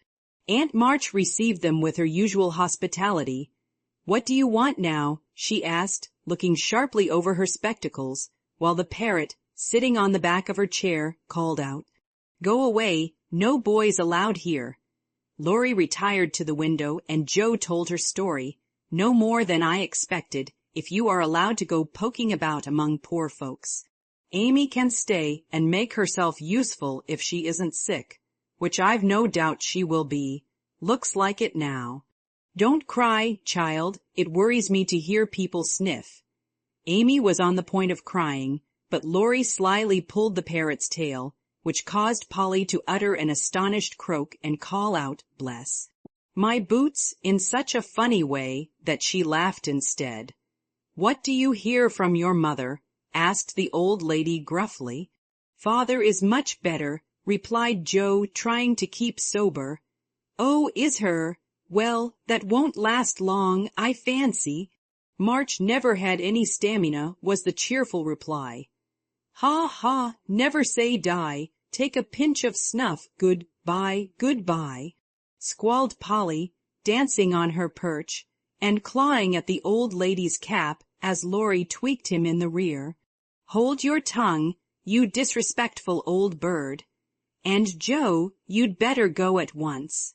It isn't proper to be gadding about so late with a rattle-pated boy like."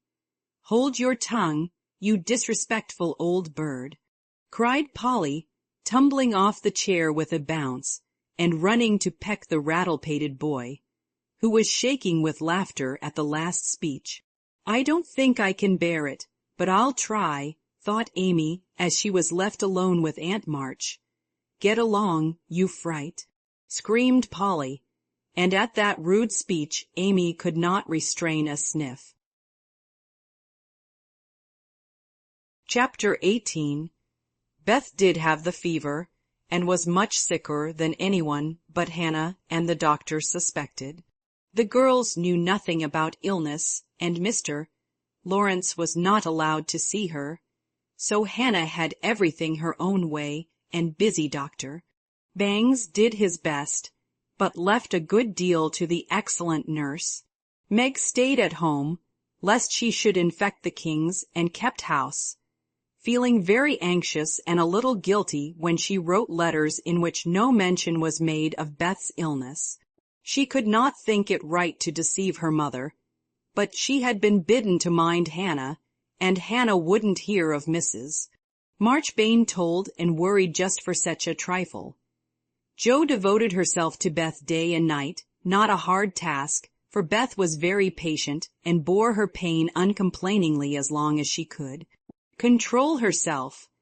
But there came a time when during the fever fits she began to talk in a hoarse, broken voice, to play on the coverlet as if on her beloved little piano, and try to sing with a throat so swollen that there was no music left, a time when she did not know the familiar faces around her, but addressed them by wrong names, and called imploringly for her mother.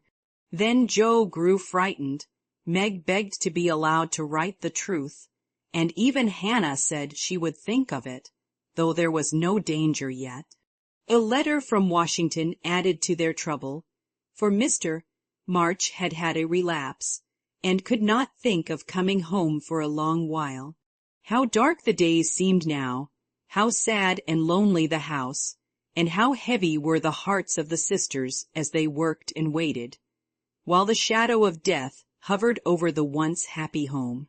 Then it was that Margaret, sitting alone with tears dropping often on her work, felt how rich she had been in things more precious than any luxuries money could buy in love, protection, peace, and health, the real blessings of life.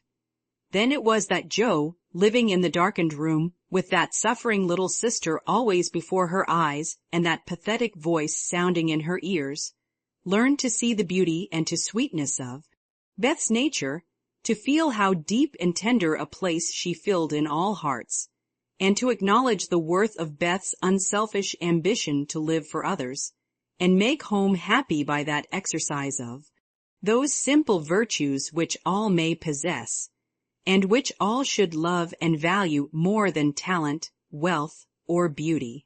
And Amy, in her exile, longed eagerly to be at home, that she might work for Beth, feeling now that no service would be hard or irksome, and remembering with regretful grief how many neglected tasks those willing hands had done for her. Laurie haunted the house like a restless ghost, and Mr. Lawrence locked the grand piano, because he could not bear to be reminded of the young neighbor who used to make the twilight pleasant for him. Everyone missed Beth. The milkman, baker, grocer, and butcher inquired how she did, poor Mrs. Hummel came to beg pardon for her thoughtlessness and to get a shroud for Minna. The neighbors sent all sorts of comforts and good wishes, and even those who knew her best were surprised to find how many friends shy little Beth had made. Meanwhile, she lay on her bed with old Joanna at her side, for even in her wanderings she did not forget her forlorn protégé. She longed for her cats, but would not have them brought, lest they should get sick, and in her quiet hours she was full of anxiety about Jo. She sent loving messages to Amy, bade them tell her mother that she would write soon, and often begged for pencil and paper to try to say a word, that father might not think she had neglected him. But soon even these intervals of consciousness ended, and she lay hour after hour, tossing to and fro, with incoherent words on her lips, or sank into a heavy sleep which brought her no refreshment. Dr. Bangs came twice a day. Hannah sat up at night. Meg kept a telegram in her desk all ready to send off at any minute, and Jo never stirred from Beth's side. The 1st of December was a wintry day indeed to them, for a bitter wind blew, snow fell fast, and the year seemed getting ready for its death. When Dr. Bangs came that morning, he looked long at Beth, held the hot hand in both his own for a minute, and laid it gently down, saying in a low voice to Hannah, if Mrs. March can leave her husband, she'd better be sent for. Hannah nodded without speaking, for her lips twitched nervously. Meg dropped down into a chair as the strength seemed to go out of her limbs at the sound of those words, and Jo, standing with a pale face for a minute, ran to the parlor, snatched up the telegram, and throwing on her things, rushed out into the storm. She was soon back, and while noiselessly taking off her cloak, Laurie came in with a letter, saying that Mr. March was mending again, Joe read it thankfully, but the heavy weight did not seem lifted off her heart, and her face was so full of misery that Laurie asked quickly, "What is it?" "Is Beth worse?" "I've sent for Mother," said Joe, tugging at her rubber boots with a tragic expression. "Good for you, Joe. Did you do it on your own responsibility?" asked Laurie, as he seated her in the hall chair and took off the rebellious boots, seeing how her hands shook. "No, the doctor told us to." "Oh, Joe, it's not so bad as that," cried Laurie with a startled face. "Yes, it is. She doesn't know us. She doesn't even talk about the flocks of green doves, as she calls the vine leaves on the wall. She doesn't look like my Beth, and there's nobody to help us bear it. Mother and Father both gone, and God seems so far away I can't find him." As the tears streamed fast down poor Joe's cheeks, she stretched out her hand in a helpless sort of way, as if groping in the dark, and Laurie took it in his, whispering as well as he could with a lump in his throat, "I'm here. Hold on tome, Joe, dear." She could not speak, but she did hold on, and the warm grasp of the friendly human hand comforted her sore heart, and seemed to lead her nearer to the divine arm which alone could uphold her in her trouble. Laurie longed to say something tender and comfortable, but no fitting words came to him, so he stood silent, gently stroking her bent head as her mother used to do.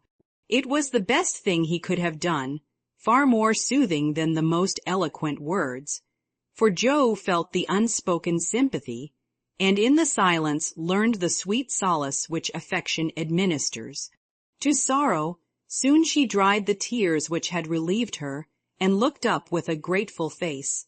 "Thank you, Teddy, I'm better now. I don't feel so forlorn, and will try to bear it if it comes. Keep hoping for the best, that will help you, Joe. Soon your mother will be here, and then everything will be all right. I'm so glad Father is better.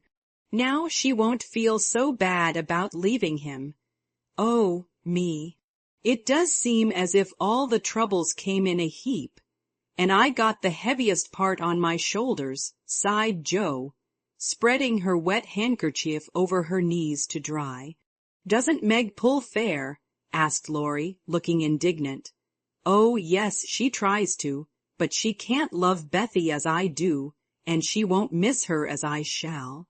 Beth is my conscience, and I can't give her up. I can't.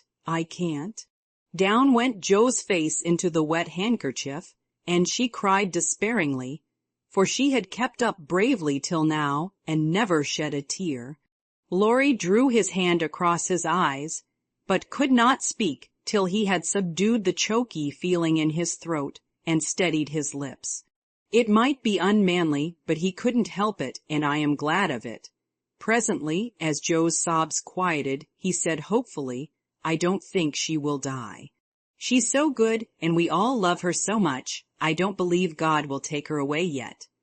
"The good and dear people always do die," groaned Joe, but she stopped crying, for her friend's words cheered her up in spite of her own doubts and fears. "Poor girl, you're worn out. It isn't like you to be forlorn.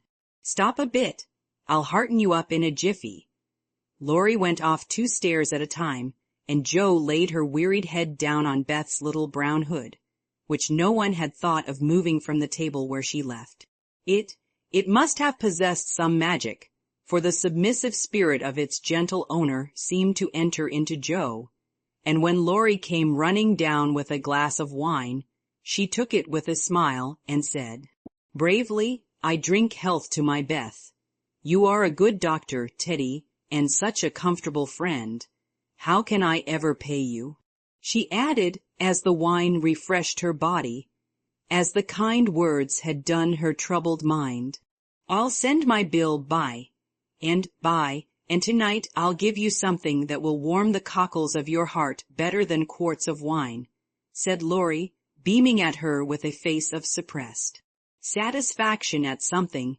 "What is it?" cried Joe, forgetting her woes for a minute in her wonder. "I telegraphed to your mother yesterday. and Brooke answered she'd come at once, and she'll be here tonight, and everything will be all right. Aren't you glad I did it? Laurie spoke very fast and turned red and excited all in a minute, for he had kept his plot a secret for fear of disappointing the girls or harming Beth. Jo grew quite white, flew out of her chair, and the moment he stopped speaking she electrified him by throwing her arms round his neck and crying out with a joyful cry, "Oh, Laurie! Oh, Mother, I am so glad!" She did not weep again, but laughed hysterically, and trembled and clung to her friend as if she was a little bewildered by the sudden news. Laurie, though decidedly amazed, behaved with great presence of mind. He patted her back soothingly, and finding that she was recovering, followed it up by a bashful kiss or two, which brought Jo round at once.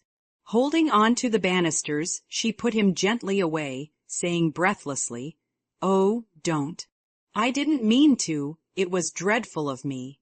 But you were such a dear to go and do it in spite of Hannah, that I couldn't help flying at you. Tell me all about it, and don't give me wine again, it makes me act so."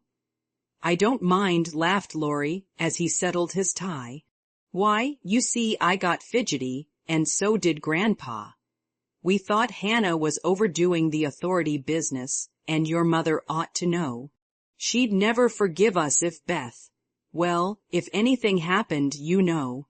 So I got Grandpa to say it was high time we did something, and off I pelted to the office yesterday, for the doctor looked sober, and Hannah most took my head off when I proposed a telegram.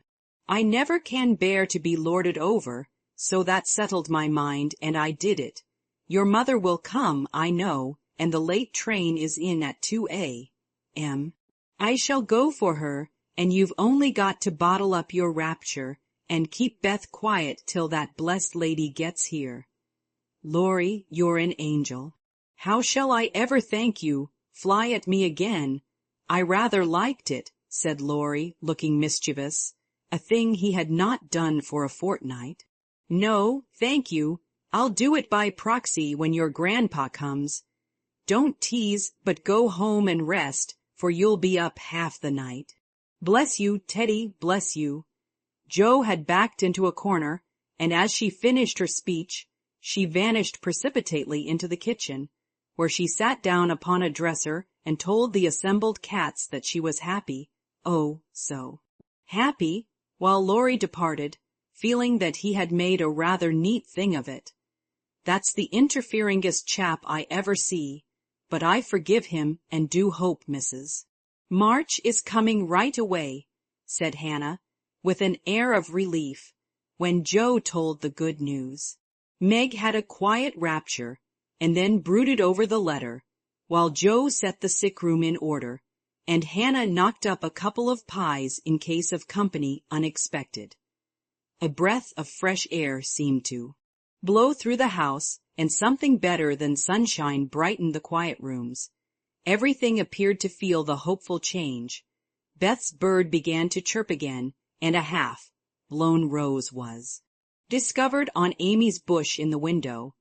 The fires seemed to burn with unusual cheeriness, and every time the girls met, their pale faces broke into smiles as they hugged one another, whispering encouragingly, "Mother's coming, dear, Mother's coming." Every one rejoiced but Beth. She lay in that heavy stupor, alike unconscious of hope and joy, doubt and danger. It was a piteous sight, the once rosy face so changed and vacant, the once busy hands so weak and wasted, the once smiling lips quite dumb, and the once pretty, well-kept hair scattered rough and tangled on the pillow, all day. She say so, only rousing now and then to mutter, "Water," with lips so parched they could hardly shape the word. All day Jo and Meg hovered over her, watching, waiting, hoping, and trusting in God. And Mother, and all day the snow fell, the bitter wind raged, and the hours dragged slowly by. But night came at last, and every time the clock struck, the sisters, still sitting on either side of the bed, looked at each other with brightening eyes, for each hour brought help nearer. The doctor had been in to say that some change, for better or worse, would probably take place about midnight, at which time he would return. Hannah, quite worn out, lay down on the sofa at the bed's foot and fell fast asleep. Mr. Lawrence marched to and fro in the parlor, feeling that he would rather face a rebel battery than Mrs. March's countenance as she entered. Laurie lay on the rug, pretending to rest, but staring into the fire with a thoughtful look which made his black eyes beautifully soft. And clear, the girls never forgot that night, for no sleep came to them as they kept their watch, with that dreadful sense of powerlessness which comes to us in hours like those. If God spares Beth, I never will complain again, whispered Meg earnestly. If God spares Beth, I'll try to love and serve him all my life, answered Joe with equal fervor. I wish I had no heart, it aches so, sighed Meg, after a pause. If life is often as hard as this, I don't see how we ever shall get through it, added her sister despondently. Here the clock struck 12, and both forgot themselves in watching Beth, for they fancied a change passed over her wan face. The house was still as death, and nothing but the wailing of the wind broke the deep hush. Weary Hannah slept on, and no one but the sisters saw the pale shadow which seemed to fall upon the little bed. An hour went by, and nothing happened except Laurie's quiet departure for the station. Another hour, still no one came, and anxious fears of delay in the storm, or accidents by the way, or, worst of all, a great grief at Washington, haunted the girls. It was past 2 when Joe, who stood at the window thinking how dreary the world looked in its winding sheet of snow, heard a movement by the bed, and turning quickly, saw Meg kneeling before their mother's easy chair with her face hidden. A dreadful fear passed coldly over Joe as she thought, Beth is dead, and Meg is afraid to tell me. She was back at her post in an instant, and to her excited eyes a great change seemed to have taken place. The fever, flush, and the look of pain were gone, and the beloved little face looked so pale and peaceful in its utter repose that Joe felt no desire to weep or to lament.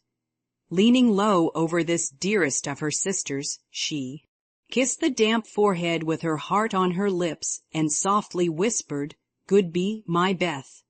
Goodby, as if awaked by the stir, Hannah started out of her sleep, hurried to the bed, looked at Beth, felt her hands, listened at her lips, and then, throwing her apron over her head, sat down to rock to and fro, exclaiming under her breath, "The fever's turned, she's sleepin' natural, her skin's damp and she breathes easy. Praise be given. Oh, my goodness me." Before the girls could believe the happy truth, the doctor came to confirm it. He was a homely man, but they thought his face quite heavenly when he smiled and said, with a fatherly look at them, "Yes, my dears, I think the little girl will pull through this time. Keep the house quiet, let her sleep, and when she wakes, give her."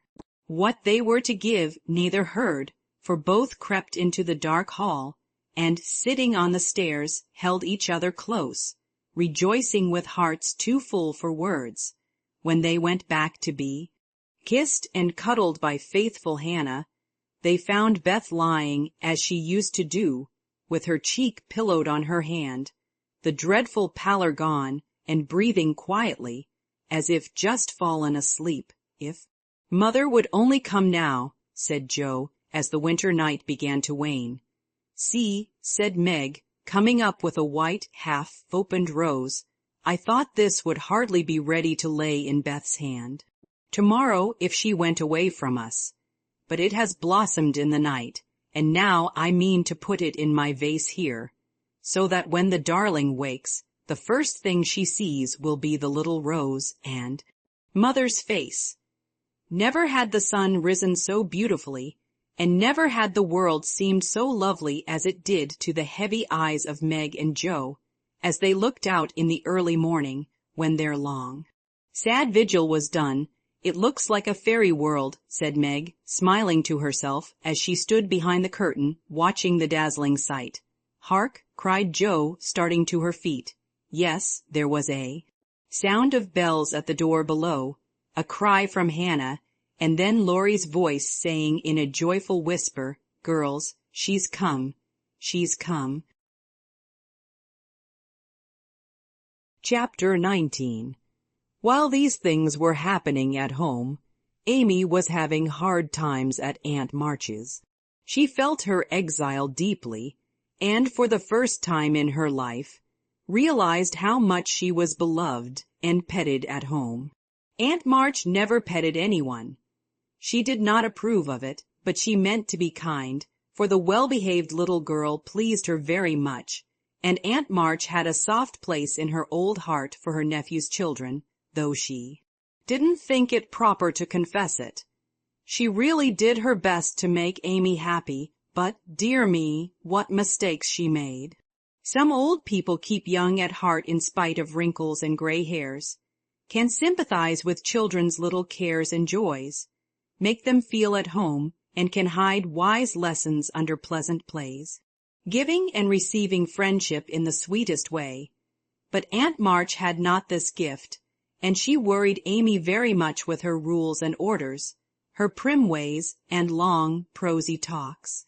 Finding the child more docile and amiable than her sister, the old lady felt it her duty to try and counteract, as far as possible, the bad effects of home freedom and indulgence.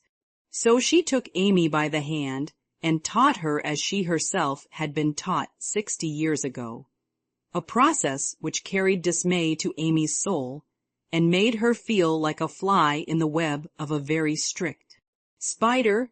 She had to wash the cups every morning and polish up the old-fashioned spoons, the fat silver teapot, and the glasses till they shone. Then she must dust the room, and what a trying job that was. Not a speck escaped Aunt March's eye, and all the furniture had claw legs and much carving, which was never dusted to suit. Then Polly had to be fed, the lapdog combed, and a dozen trips upstairs and down to get things or deliver orders, for the old lady was very lame and seldom left her big chair.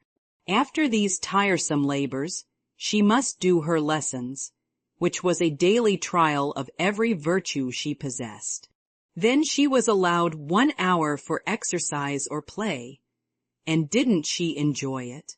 Laurie came every day and wheedled Aunt March till Amy was allowed to go out with him, when they walked and rode and had capital times. After dinner she had to read aloud and sit still while the old lady slept, which she usually did for an hour, as she dropped off over the first page. Then patchwork or towels appeared, and Amy sewed with outward meekness and inward rebellion till dusk, when she was allowed to amuse herself as she liked till tea-time. The evenings were the worst of all, for Aunt March fell to telling long stories about her youth, which were so unutterably dull that Amy was always ready to go to bed, intending to cry over her hard fate, but usually going to sleep before she had squeezed out more than a tear or two. If it had not been for Laurie and old Esther, the maid, she felt that she never could have got through that dreadful time. The parrot alone was enough to drive her distracted, for he soon felt that she did not admire him, and revenged himself by being as mischievous as possible. He pulled her hair whenever she came near him, upset his bread and milk to plague her when she had newly cleaned his cage, made Mop bark by pecking at him while Madame dozed, called her names before company, and behaved in all respects like an reprehensible old bird. Then she could not endure the dog, a fat, cross beast who snarled and yelped at her when she made his toilet, and who lay on his back with all his legs in the air and a most idiotic expression of countenance when he wanted something to eat, which was about a dozen times a day. The cook was bad-tempered, the old coachman was deaf, and Esther the only one who ever took any notice of the young lady. Esther was a Frenchwoman who had lived with Madame, as she called her mistress, for many years, and who rather tyrannized over the old lady, who could not get along without her. Her real name was Estelle, but Aunt March ordered her to change it, and she obeyed, on condition that she was never asked to change her religion. She took a fancy to Mademoiselle, and amused her very much with odd stories of her life in France, when Amy sat with her while she got up Madame's laces. She also allowed her to roam about the great house, and examine the curious and pretty things stored away in the big wardrobes and the ancient chests, for Aunt March hoarded like a magpie. Amy's chief delight was an Indian cabinet, full of queer drawers, little pigeonholes, and secret places, in which were kept all sorts of ornaments, some precious, some merely curious, all more or less antique. To examine and arrange these things gave Amy great satisfaction, especially the jewel cases, in which on velvet cushions reposed the ornaments which had adorned a belle 40 years ago. There was the garnet set which Aunt March wore when she came out, the pearls her father gave her on her wedding day, her lover's diamonds, the jet mourning rings and pins, the queer lockets with portraits of dead friends and weeping willows made of hair inside, the baby bracelets her one little daughter had worn, Uncle March's big watch, with the red seal so many childish hands had played with, and in a box all by itself lay Aunt March's wedding ring, too small now for her fat finger, but put carefully away like the most precious jewel of them all. Which would Mademoiselle choose if she had her will? Asked Esther, Wo always sat near to watch over and lock up the valuables. I like the diamonds best, but there is no necklace among them, and I'm fond of necklaces. They are so becoming. I should choose this if I might, replied Amy, looking with great admiration at a string of gold and ebony beads from which hung a heavy cross of the same. I, too, covet that, but not as a necklace. Ah, no, to me it is a rosary, and as such I should use it like a good Catholic, said Esther, eyeing the handsome thing wistfully. Is it meant to use as you use the string of good, smelling wooden beads hanging over your glass? Asked Amy. Truly, yes, to pray with. It would be pleasing to the saints if one used so fine a rosary as this, instead of wearing it as a vain bijou. You seem to take a great deal of comfort in your prayers, Esther, and always come down looking quiet and satisfied. I wish I could. If Mademoiselle was a Catholic, she would find true comfort, but as that is not to be, it would be well if you went apart each day to meditate and pray, as did the good mistress, whom I served before Madame. She had a little chapel, and in it found solacement for much trouble. Would it be right for me to do so too? Asked Amy, who in her loneliness felt the need of help of some sort, and found that she was apt to forget her little book, now that Beth was not there to remind her of it. It would be excellent and charming, and I shall gladly arrange the little dressing-room for you, if you like it. Say nothing to Madame, but when she sleeps go you and sit alone a while to think good thoughts, and pray the dear God preserve your sister. Esther was truly pious and quite sincere in her advice, for she had an affectionate heart and felt much for the sisters and their anxiety. Amy liked the idea and gave her leave to arrange the light closet next her room, hoping it would do her good. I wish I knew where all these pretty things would go when Aunt March dies, she said, as she slowly replaced the shining rosary and shut the jewel cases one by one. To you and your sisters, I know it, Madame confides in me. I witnessed her will, and it is to be so, whispered Esther, smiling. How nice, but I wish she'd let us have them now. Procrastination is not agreeable, observed Amy, taking a last look at the diamonds. It is too soon yet for the young ladies to wear these things. The first one who is affianced will have the pearls. Madame has said it, and I have a fancy that the little turquoise ring will be given to you when you go, for Madame approves your good behavior. And charming manners. Do you think so? Oh, I'll be a lamb if I can only have that lovely ring. It's ever so much prettier than Kitty Bryant's. I do like Aunt March after all. And Amy tried on the blue ring with a delighted face and a firm resolve to earn it. From that day she was a model of obedience, and the old lady complacently admired the success of her training. Esther fitted up the closet with a little table, placed a footstool before it, and over it a picture taken from one of the shut-up rooms.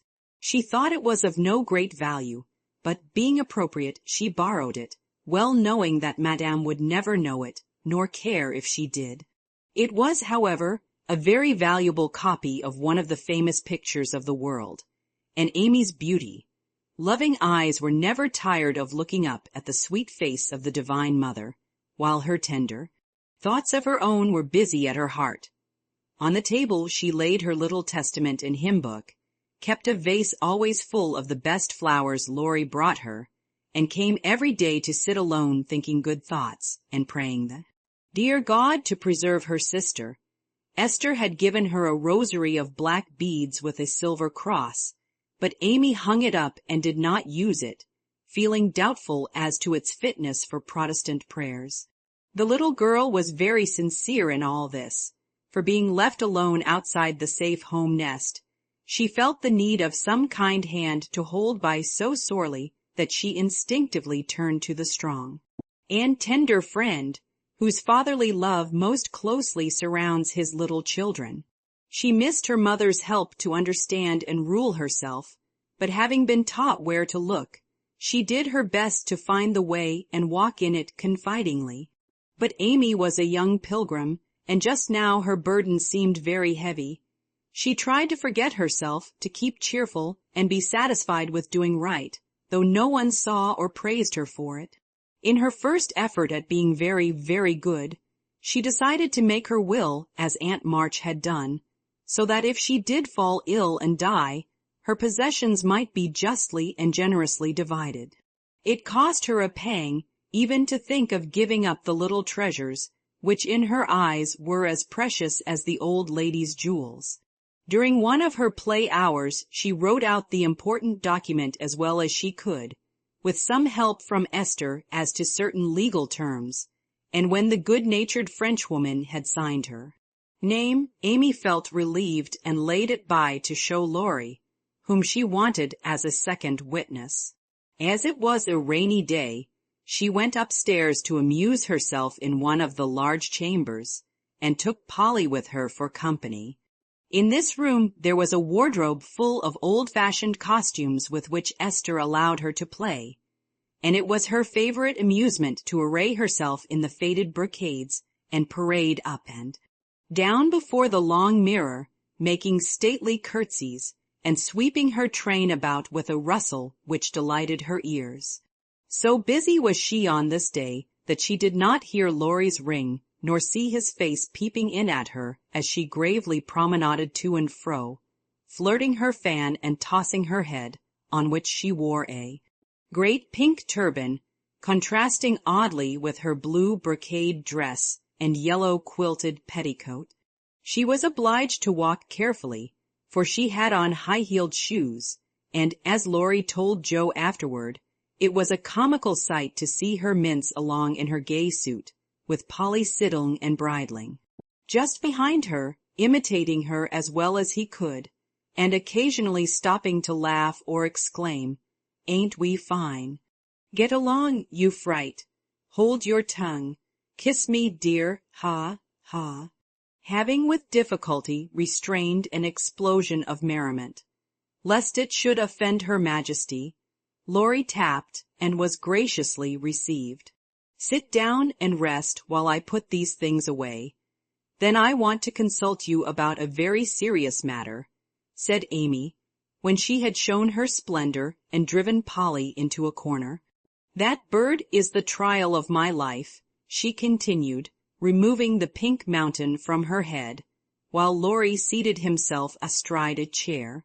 Yesterday, when Aunt was asleep and I was trying to be as still as a mouse, Polly began to squall and flap about in his cage, so I went to let him out and found a big spider there. I poked it out and it ran under the bookcase. Polly marched straight after it, stooped down and peeped under the bookcase, saying in his funny way with a cock of his eye, "Come out and take a walk, my dear."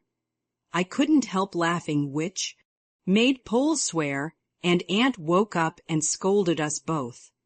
Did the spider accept the old fellow's invitation? Asked Laurie, yawning. Yes, out it came, and away ran Polly, frightened to death, and scrambled up on Aunt's chair, calling out, "Catch her! Catch her! Catch her!" as I chased the spider. That's a lie. Oh, Lor, cried the parrot, pecking at Laurie's toes. I'd wring your neck if you were mine, you old torment, cried Laurie, shaking his fist at the bird, who put his head on one side and gravely croaked, "Alley liar." Bless your buttons, dear. Now I'm ready, said Amy, shutting the wardrobe and taking a piece of paper out of her pocket. I want you to read that, please, and tell me if it is legal and right. I felt I ought to do it, for life is uncertain and I don't want any ill feeling over my tomb. Laurie bit his lips and, turning a little from the pensive speaker, read the following document with praiseworthy gravity considering the spelling, my last will and testament. I, Amy Curtis March, being in my sane mind, go give and bequeath all my earthly property, viz., to wit, namely, to my father, my best pictures, sketches, maps, and works of art, including frames. Also my $100, to do what he likes with. To my mother, all my clothes, except the blue apron with pockets, also my likeness, and my medal, with much love. To my dear sister Margaret, I give my turquoise ring, if I get it, also my green box with the doves on it, also my piece of real lace for her neck, and my sketch of her as a memorial of her. Little girl, to Joe I leave my breastpin, the one mended with sealing wax, also my bronze inkstand she lost the cover, and my most precious plaster rabbit, because I am sorry I burned up her story. To Beth, if she lives after me, I give my dolls and the little bureau, my fan, my linen collars and my new slippers, if she can wear them being thin when she gets well. And I herewith also leave her my regret that I ever made fun of old Joanna. To my friend and neighbor Theodore Lawrence, I bequeath my papier-mâché portfolio, my clay model of a horse, though he did say it hadn't any neck. Also, in return for his great kindness in the hour of affliction, any one of my artistic works he likes. Notre Dame is the best. To our venerable benefactor, Mr. Lawrence, I leave my purple box with a looking-glass in the cover which will be nice for his pens, and remind him of the departed girl who thanks him for his favors to her family, especially Beth. I wish my favorite playmate Kitty Bryant to have the blue silk apron and my gold bead ring with a kiss. To Hannah I give the bandbox she wanted, and all the patchwork I leave, hoping she will remember me when it you see. And now, having disposed of my most valuable property, I hope all will be satisfied and not blame the dead. I forgive everyone, and trust we may all meet when the trump shall sound. Amen. To this will and testament I set my hand and seal on this 20th day of Nov. Annie Domino 1861. Amy Curtis March, witnesses, Estelle Valner, Theodore Lawrence. The last name was written in pencil, and Amy explained that he was to rewrite it in ink and seal it up for her properly. What put it into your head? Did anyone tell you about Beth's giving away her things? Asked Laurie soberly, as Amy laid a bit of red tape, with sealing wax, a taper, and a standish before him. She explained and then asked anxiously, what about Beth? I'm sorry I spoke, but as I did, I'll tell you. She felt so ill one day that she told Joe she wanted to give her piano to Meg, her cats to you, and the poor old doll to Joe, who would love it for her sake. She was sorry she had so little to give, and left locks of hair to the rest of us, and her best love to Grandpa. She never thought of a will. Laurie was signing and sealing as he spoke, and did not look up till a great tear dropped on the paper. Amy's face was full of trouble, but she only said, "Don't people put sort of postscripts to their wills, sometimes?" "Yes, codicils they call them." "Put one in mine, then, that I wish all my curls cut off and given round to my friends. I forgot it, but I want it done though it will spoil my looks." Laurie added it, smiling at Amy's last and greatest sacrifice. Then he amused her for an hour and was much interested in all her trials.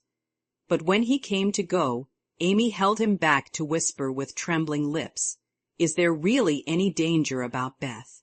"I'm afraid there is, but we must hope for the best, so don't cry, dear." And Laurie put his arm about her with a brotherly gesture which was very comforting. When he had gone, she went to her little chapel, and sitting in the twilight, prayed for Beth, with streaming tears and an aching heart, feeling that a million turquoise rings would not console her for the loss of her gentle little sister. Chapter 20. I don't think I have any words in which to tell the meeting of the mother and daughters. Such hours are beautiful to live, but very hard to describe, so I will leave it to the imagination of my readers, merely saying that the house was full of genuine happiness, and that Meg's tender hope was realized, for when Beth woke from that long, healing sleep, the first objects on which her eyes fell were the little Rose and mother's face. Too weak to wonder at anything, she only smiled and nestled close in the loving arms about her, feeling that the hungry longing was satisfied at last. Then she slept again, and the girls waited upon their mother, for she would not unclasp the thin hand which clung to hers even in sleep. Hannah had dished up an astonishing breakfast for the traveler, finding it impossible to vent her excitement in any other way, and Meg and Joe fed their mother like dutiful young storks, while they listened to her whispered account of father's state. Mr. Brooks promised to stay and nurse him.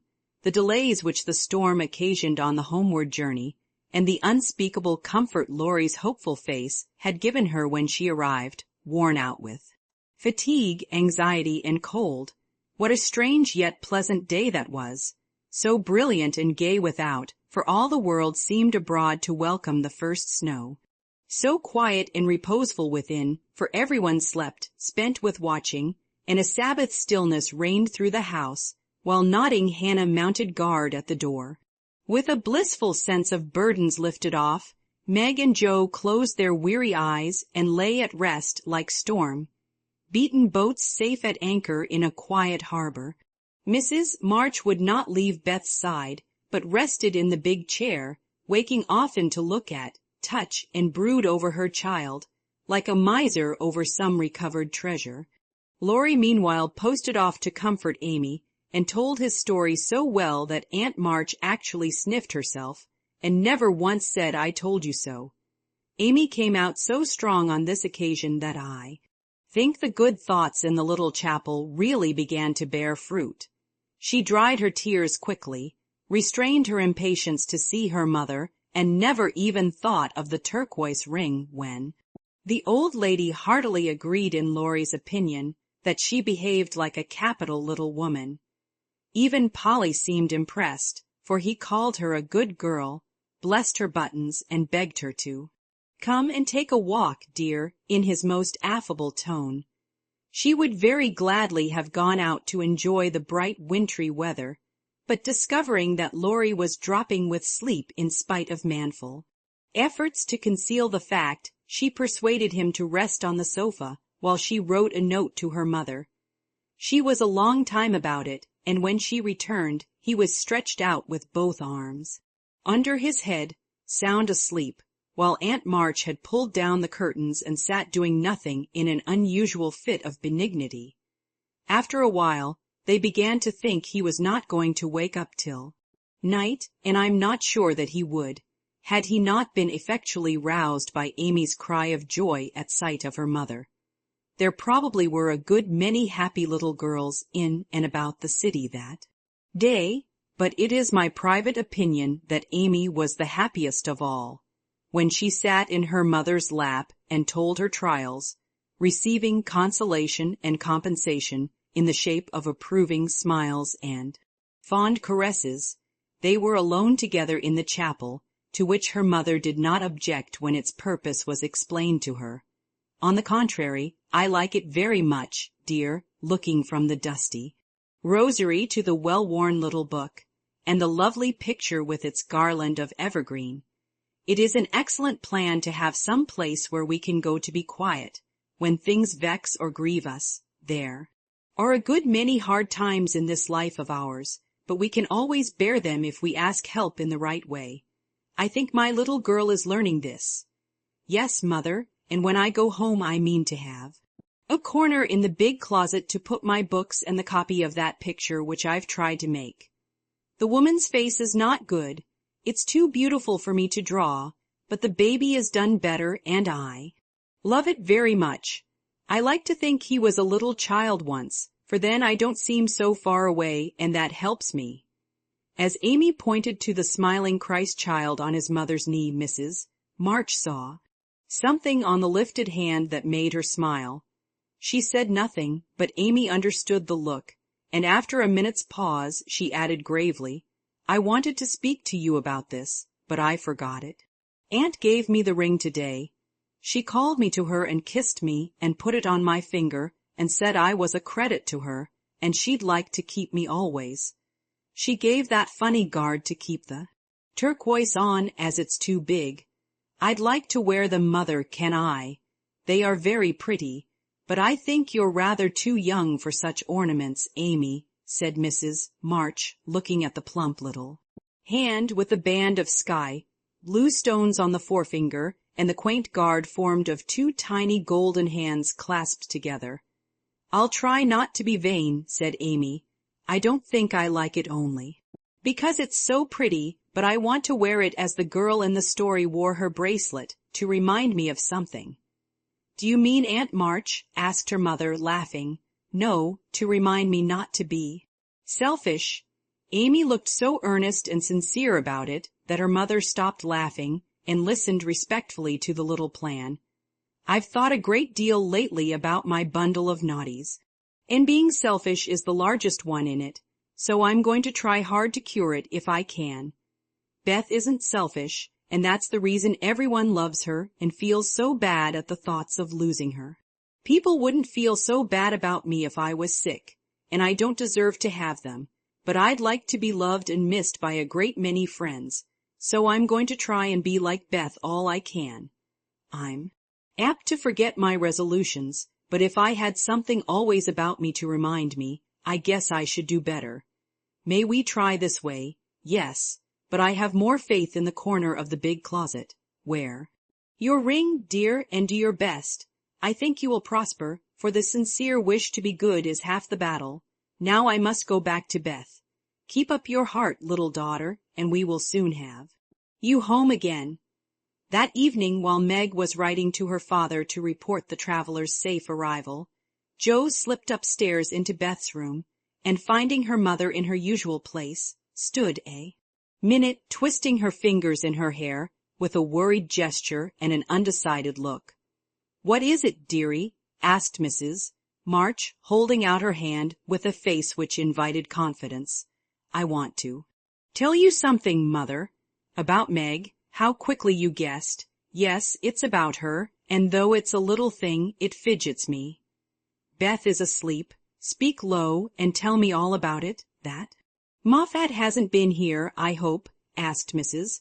March rather sharply. No, I should have shut the door in his face if he had, said Jo, settling herself on the floor at her mother's feet. Last summer, Meg left a pair of gloves over at the Lawrences', and only one was returned. We forgot about it, till Teddy told me that Mr. Brooke owned that he liked Meg but didn't dare say so. She was so young and he so poor. Now, isn't it a dreadful state of things? Do you think Meg cares for him? Asked Mrs. March with an anxious look. Mercy me, I don't know anything about love and such nonsense, cried Joe, with a funny mixture of interest and contempt.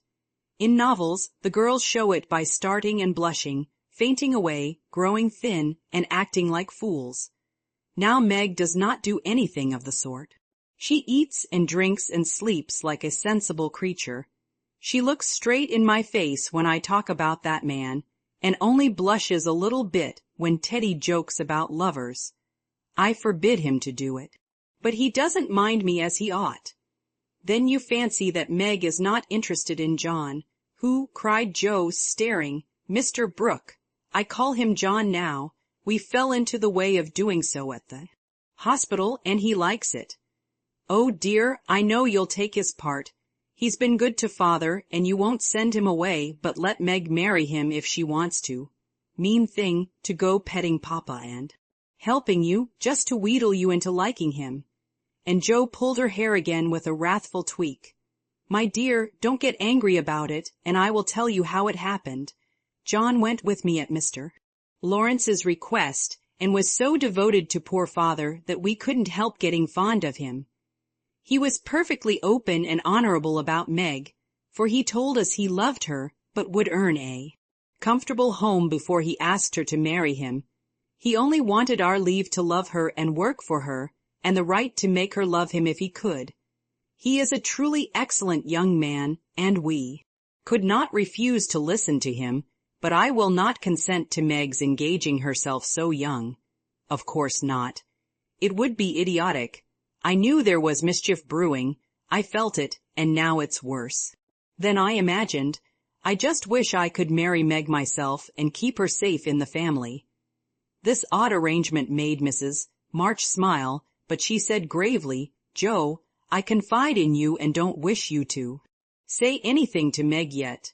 When John comes back and I see them together, I can judge better of her feelings toward him. She'll see those handsome eyes that she talks about, and then it will be all up with her. She's got such a soft heart.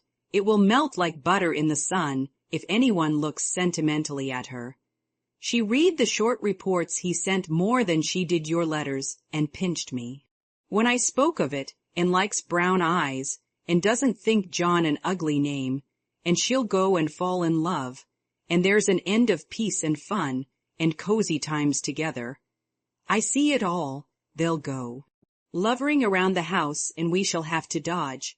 Meg will be absorbed and no good to me any more. Brooke will scratch up a fortune somehow, carry her off, and make a hole in the family, and I shall break my heart, and everything will be abominably uncomfortable.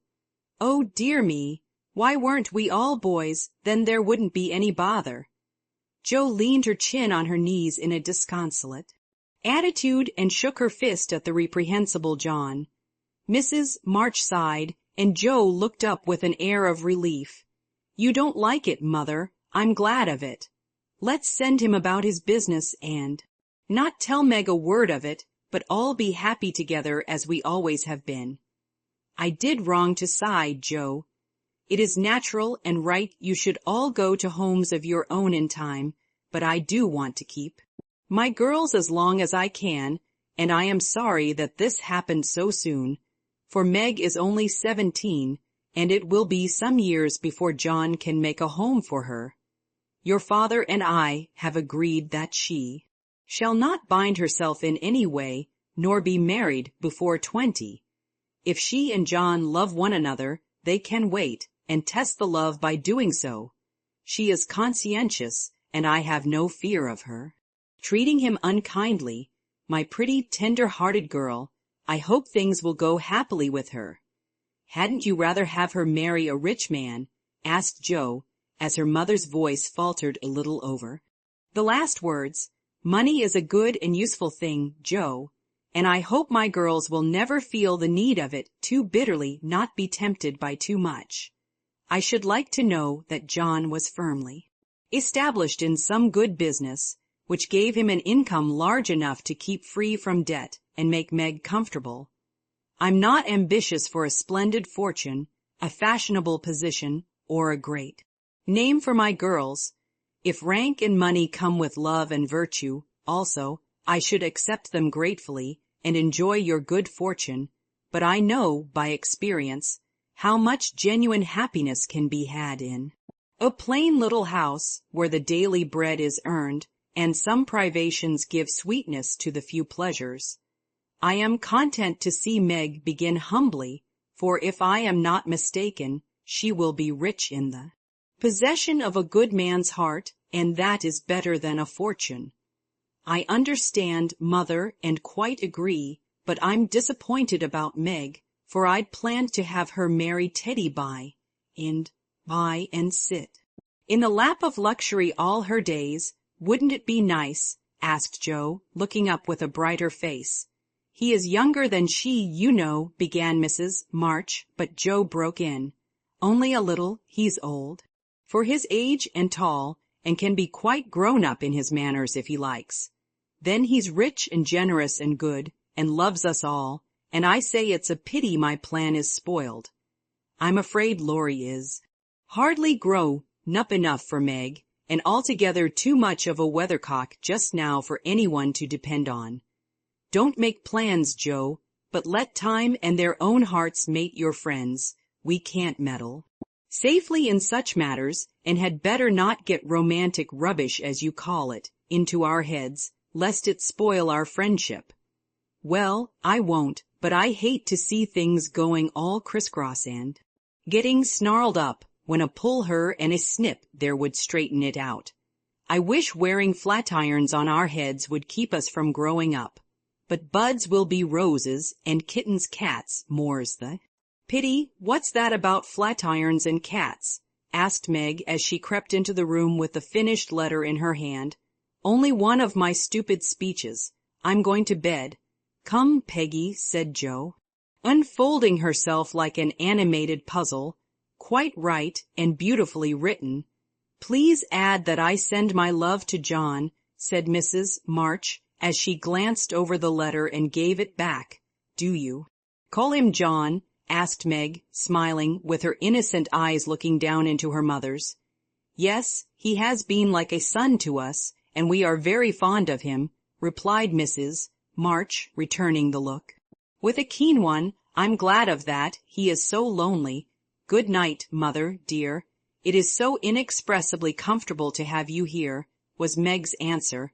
The kiss her mother gave her was a very tender one, and as she went away, Mrs. March said, with a mixture of satisfaction and regret, she does not love John yet, but will soon learn to.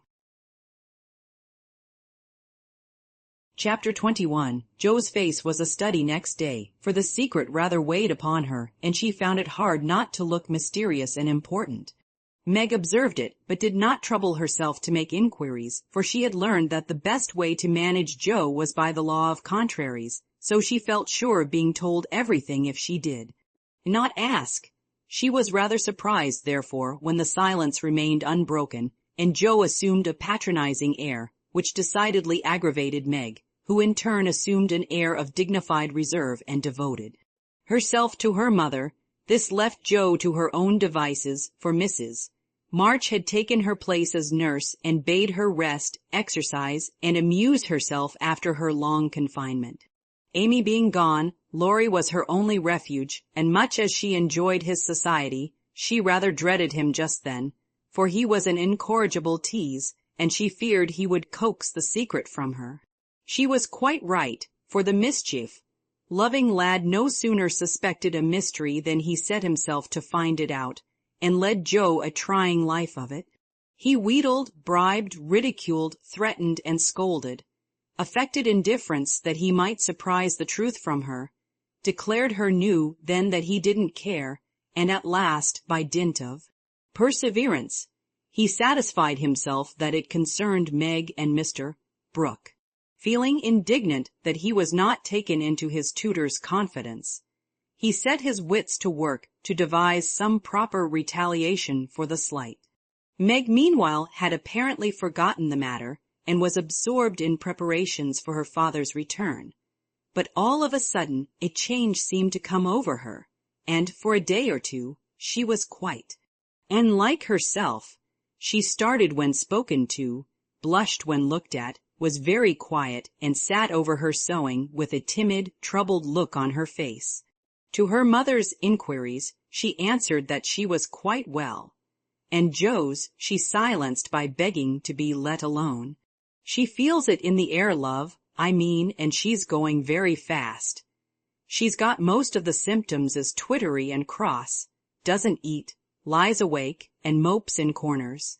I caught her singing that song he gave her, and once she said John, as you do, and then turned as red as a poppy.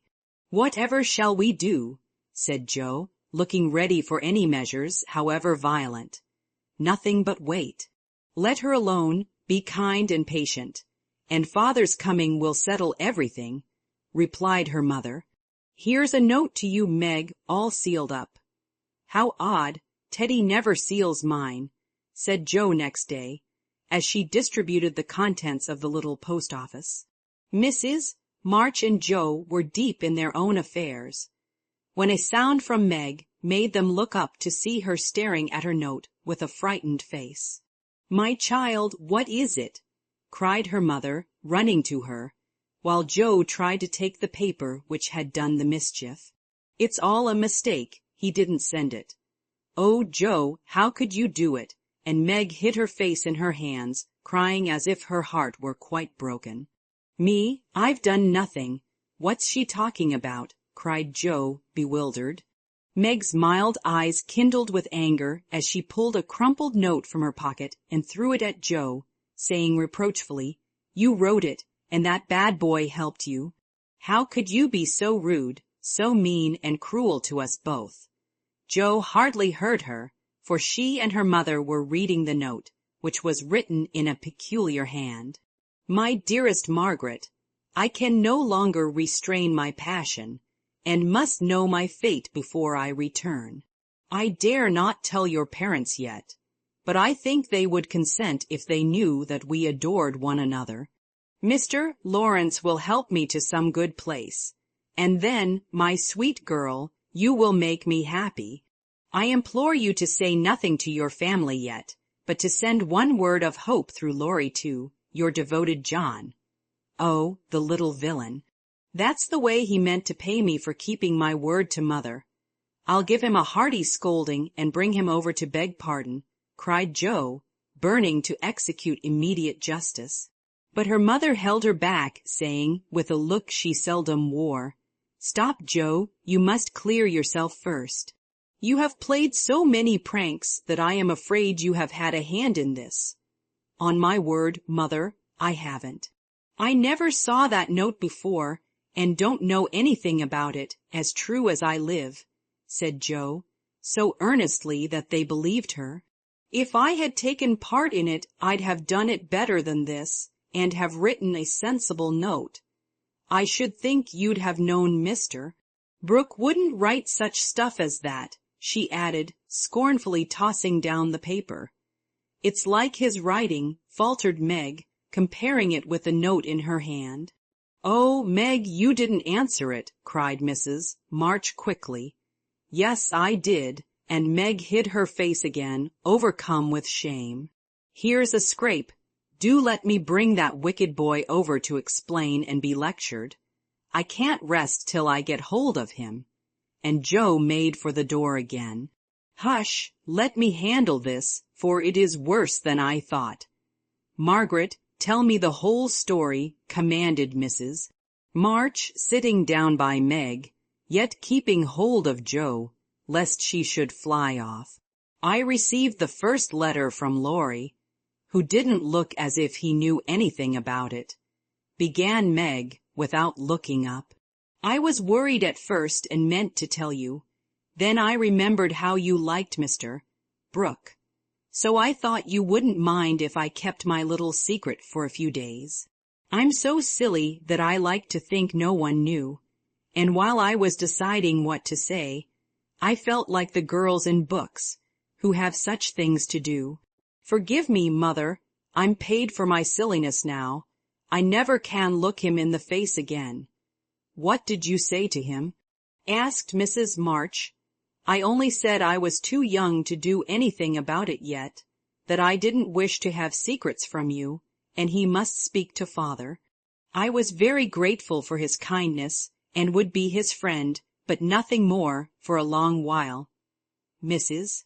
March smiled as if well pleased, and Jo clapped her hands, exclaiming with a laugh, "You are almost equal to Caroline Percy, who was a pattern of prudence. Tell on, Meg. What did he say to that? He writes in a different way entirely, telling me that he never sent any love letter at all, and is very sorry that my roguish sister Jo should take liberties with our names.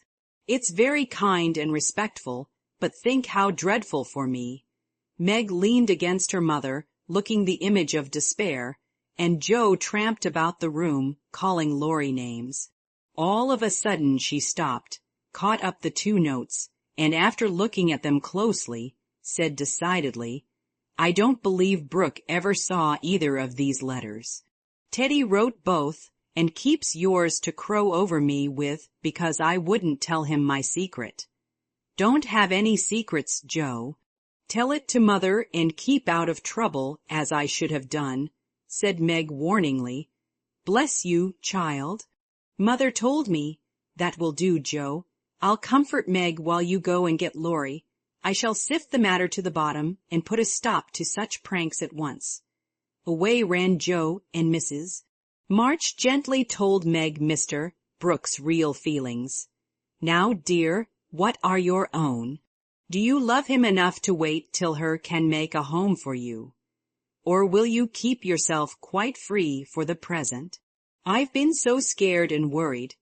I don't want to have anything to do with lovers for a long while, perhaps never," answered Meg petulantly.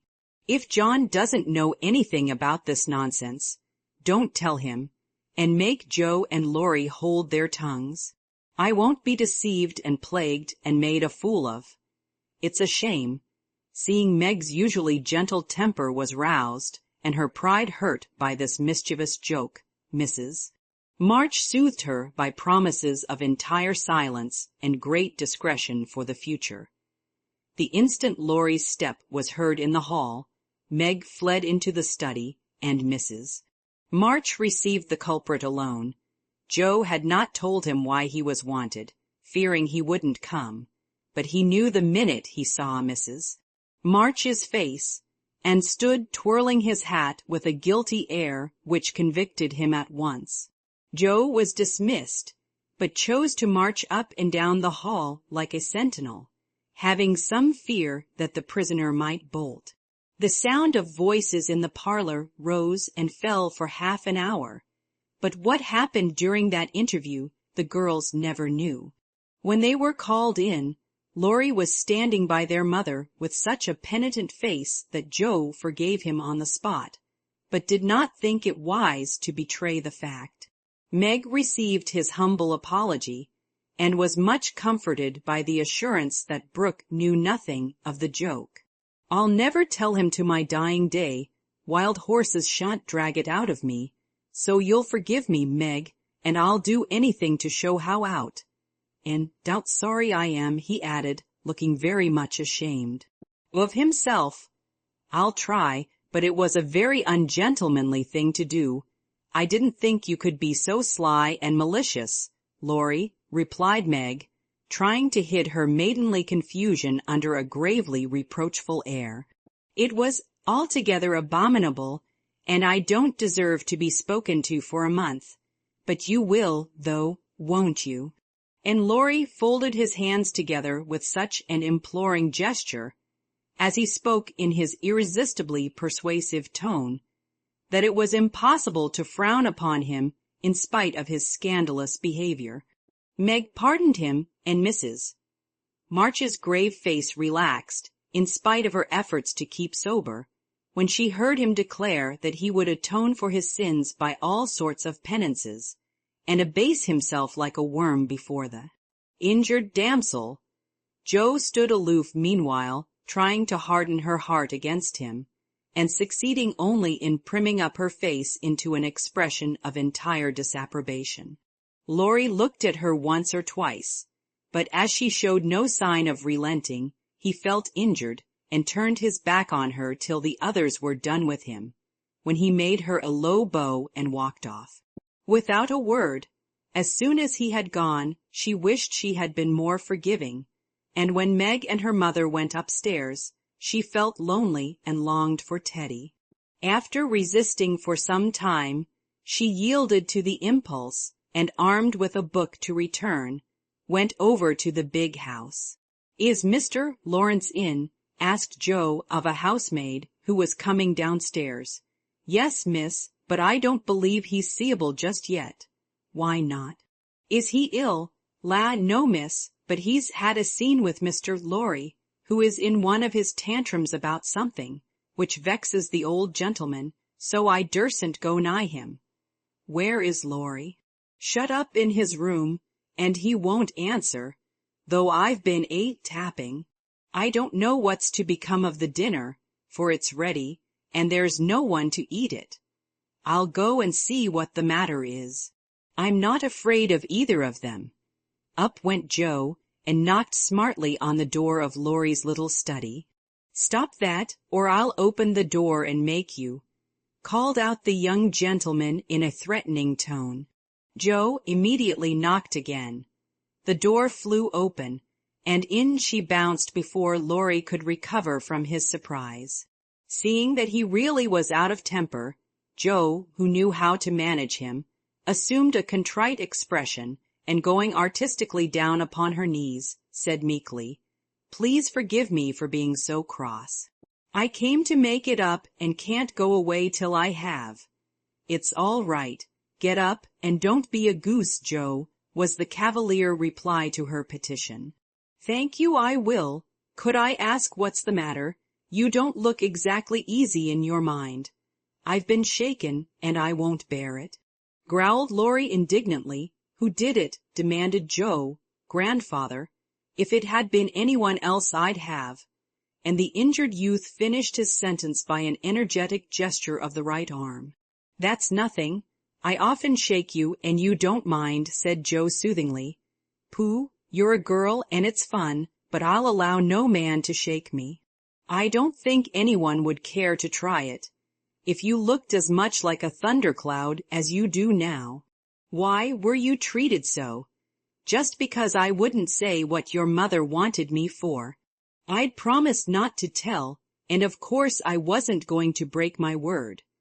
Couldn't you satisfy your grandpa in any other way?" "No, he would have the truth, the whole truth, and nothing but the truth. I'd have told my part of the scrape if I could without bringing Meg in. As I couldn't, I held my tongue, and bore the scolding till the old gentleman collared me. Then I bolted, for fear I should forget myself.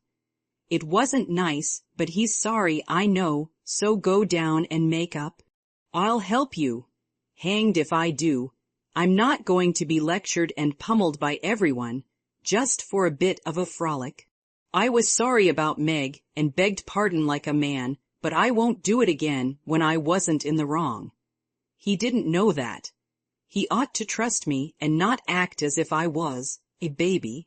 It's no use, Joe. He's got to learn that I'm able to take care of myself, and don't need anyone's apron string to hold on by." "What pepper pots you are," sighed Joe. "How do you mean to settle this affair?" "Well, he ought to beg pardon, and believe me when I say I can't tell him what the fuss is about."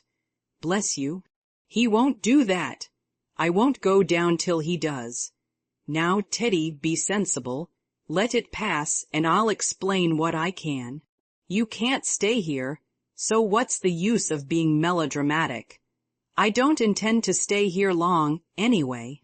I'll slip off and take a journey somewhere, and when Grandpa misses me he'll come round fast enough. I dare say, but you ought not to go and worry him. Don't preach. I'll go to Washington and see Brooke. It's gay there, and I'll enjoy myself after the troubles. What fun you'd have." I wish I could run off too, said Joe, forgetting her part of mentor in lively visions of martial life at the Capitol. Come on, then, why not? You go and surprise your father, and I'll stir up old Brooke. It would be a glorious joke. Let's do it, Joe. We'll leave a letter saying we are all right and trot off at once. I've got money enough. It will do you good and no harm as you go to your father. For a moment Joe looked as if she would agree, for wild as the plan was, it just suited her. She was tired of care and confinement, longed for change, and thoughts of her father blended temptingly with the novel charms of camps and hospitals, liberty and fun. Her eyes kindled as they turned wistfully toward the window, but they fell on the old house opposite, and she shook her head with sorrowful decision. If I was a boy, we'd run away together and have a capital time, but as I'm a miserable girl, I must be proper and stop at home. Don't tempt me, Teddy, it's a crazy plan. That's the fun of it, began Laurie, who had got a willful fit on him and was possessed to break out of bounds in some way. Hold your tongue, cried Joe, covering her ears. Prunes and prisms are my doom, and I may as well make up my mind to it. I came here to moralize, not to hear things that make me skip to think of. I know Meg would wet. It's such a proposal, but I thought you had more spirit, began Laurie insinuatingly. Bad boy, be quiet. Sit down and think of your own sins. Don't go making me add to mine. If I get your grandpa to apologize for the shaking, will you give up running away? Asked Joe seriously. Yes, but you won't do it, answered Laurie, who wished to make up, but felt that his outraged dignity must be appeased first. If I can manage the young one, I can the old one, muttered Joe, as she walked away, leaving Laurie bent over a railroad map with his head propped up on both hands. Come in, and Mr. Lawrence's gruff voice sounded gruffer than ever as Joe tapped at his door. It's only me, sir, come to return a book, she said blandly as she entered. Want any more? Asked the old gentleman, looking grim and vexed, but trying not to show it. Yes, please.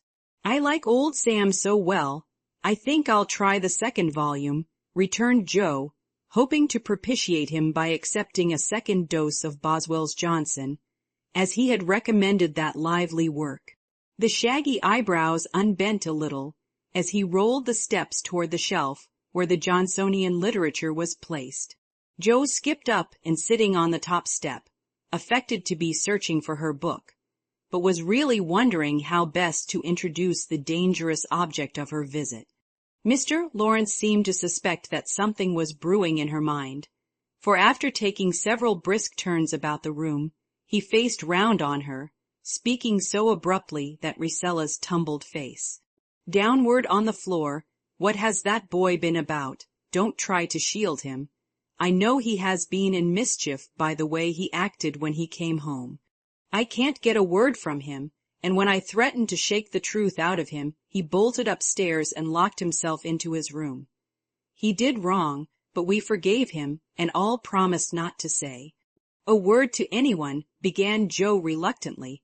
That won't do. He shall not shelter himself behind a promise from you soft-hearted girls. If he's done anything amiss, he shall confess, beg pardon, and be punished. Out with it, Joe. I won't be kept in the dark. Mr. Lawrence looked so alarming and spoke so sharply that Joe would have gladly run away if she could, but she was perched aloft on the steps, and he stood at the foot, a lion in the path, so she had to. Stay and brave it out. Indeed, sir, I cannot tell. Mother forbade it. Laurie has confessed, asked pardon, and been punished quite enough. We don't keep silence to shield him, but someone else, and it will make more trouble if you interfere. Please don't. It was partly my fault, but it's all right now. So let's forget it and talk about the Rambler or something pleasant. Hang the Rambler. Come down and give me your word that this harem.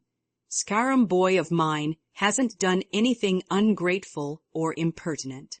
If he has, after all your kindness to him, I'll thrash him with my own hands." The threat sounded awful, but did not alarm Jo, for she knew the irascible old gentleman would never lift a finger against his grandson, whatever he might say to the contrary. She obediently descended and made as light of the prank as she could without betraying Meg or forgetting the truth. Ha! Well, if the boy held his tongue because he promised and not from obstinacy, I'll forgive him. He's a stubborn fellow and hard to manage, said Mr. Lawrence, rubbing up his hair till it looked as if he had been out in a gale, and smoothing the frown from his brow with an air of relief. So am I, but a kind word will govern me when all the king's horses and all the king's men couldn't, said Jo, trying to say a kind word for her friend, who seemed to get out of one scrape only to fall into another. You think I'm not kind to him, hey? Was the sharp answer. Oh, dear no, sir. You are rather too kind sometimes, and then just a trifle hasty when he tries your patience. Don't you think you are? Jo was determined to have it out now, and tried to look quite placid, though she quaked a little after her bold speech. To her great relief and surprise, the old gentleman only threw his spectacles onto the table with a rattle and exclaimed frankly, "You're right, girl, I am. I love the boy, but he tries my patience past bearing, and I know how it will end if we go on so. I'll tell you he'll run away." Jo was sorry for that speech the minute it was made. She meant to warn him that Laurie would not bear much restraint, and hoped he would be more forbearing with the lad. Mr. Lawrence's ruddy face changed suddenly, and he sat down, with a troubled glance at the picture of a handsome man, which hung over his table. It was Laurie's father, who had run away in his youth and married against the imperious old man's will. Jo fancied her remembered and regretted the past, and she wished she had held her tongue. He won't do it unless he is very much worried, and only threatens it sometimes when he gets tired of studying. I often think I should like to, especially since my hair was cut. So if you ever miss us, you may advertise for 2 boys and look among the ships bound for India. She laughed as she spoke, and Mr. Lawrence looked relieved, evidently taking the whole as a joke. "You hussy, how dare you talk in that way? Where's your respect for me and your proper bringing up? Bless the boys and girls. What torments they are, yet we can't do without them," he said, pinching her cheeks good-humoredly. "Go and bring that boy down to his dinner. Tell him it's all right, and advise him not to put on tragedy airs with his grandfather. I won't bear it. He won't come, sir. He feels badly because you didn't believe him when he said he couldn't tell. I think the shaking hurt his feelings very much." Jo tried to look pathetic, but must have failed, for Mr. Lawrence began to laugh, and she knew the day was won. "I'm sorry for that, and ought to thank him for not shaking me, I suppose. What the dickens does the fellow expect?" And the old gentleman looked a trifle ashamed of his own testiness. "If I were you, I'd write him an apology, sir. He says he won't come down till he has one, and talks about Washington, and goes on in an absurd way. A formal apology will make him see how foolish he is, and bring him down quite amiable. Try it. He likes fun, and this is better than talking. I'll carry it up and teach him his duty." Mr. Lawrence gave her a sharp look and put on his spectacles, saying slowly, "You're a sly puss, but I don't mind being managed by you and Beth. Here, give me a bit of paper, and let us have done with this nonsense." The note was written in the terms which one gentleman would use to another after offering some deep insult. Jo dropped a kiss on the top of Mr. Lawrence's bald head, and ran up to slip the apology under Laurie's door, advising him through the keyhole to be submissive, decorous, and a few other agreeable impossibilities. Finding the door locked again, she left the note to do its work, and was going quietly away, when the young gentleman slid down the banisters and waited for her at the bottom, saying, with his most virtuous expression of countenance, "What a good fellow you are, Joe. Did you get blown up?" he added, laughing. No, he was pretty mild on the whole. "Ah, I got it all round. Even you cast me off over there, and I felt just ready to go to the deuce," he began apologetically. "Don't talk that way. Turn over a new leaf and begin again, Teddy, my son." "I keep turning over new leaves and spoiling them, as I used to spoil my copybooks, and I make so many beginnings there." "Never will be an end," he said dolefully. "Go and eat your dinner, you'll feel better after it. Men always croak when they are hungry," and Joe whisked out at the front door after that. "That's a label on my sect," answered Laurie, quoting Amy, as he went to partake of humble pie dutifully with his grandfather, who was quite saintly in temper and overwhelmingly respectful in manner all the rest of the day. Everyone thought the matter ended and the little cloud blown over, but the mischief was done, for though others forgot it, Meg remembered. She never alluded to a certain person, but she thought of him a good deal, dreamed dreams more than ever, and once Joe, rummaging her sister's desk for stamps, found a bit of paper scribbled over, with the words Mrs. John Brooke, whereat she groaned tragically and cast it into the fire, feeling that Laurie's prank had hastened the evil day for her. Chapter 22. Like sunshine after a storm were the peaceful weeks which followed. The invalids improved rapidly, and Mr. March began to talk or returning early in the new year. Beth was soon able to lie on the study sofa all day, amusing herself with the well-beloved cats at first, and in time with Doll's sewing, which had fallen sadly behindhand. Her once active limbs were so stiff and feeble that Joe took her for a daily airing about the house in her strong arms. Meg cheerfully blackened and burned her white hands cooking delicate messes for the dear, while Amy, a loyal slave of the ring, celebrated her return by giving away as many of her treasures as she could prevail on her sisters to accept.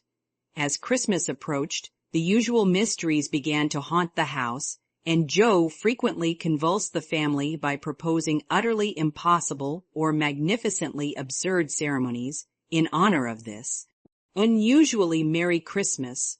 Laurie was equally impracticable, and would have had bonfires, skyrockets, and triumphal arches, if he had had his own way.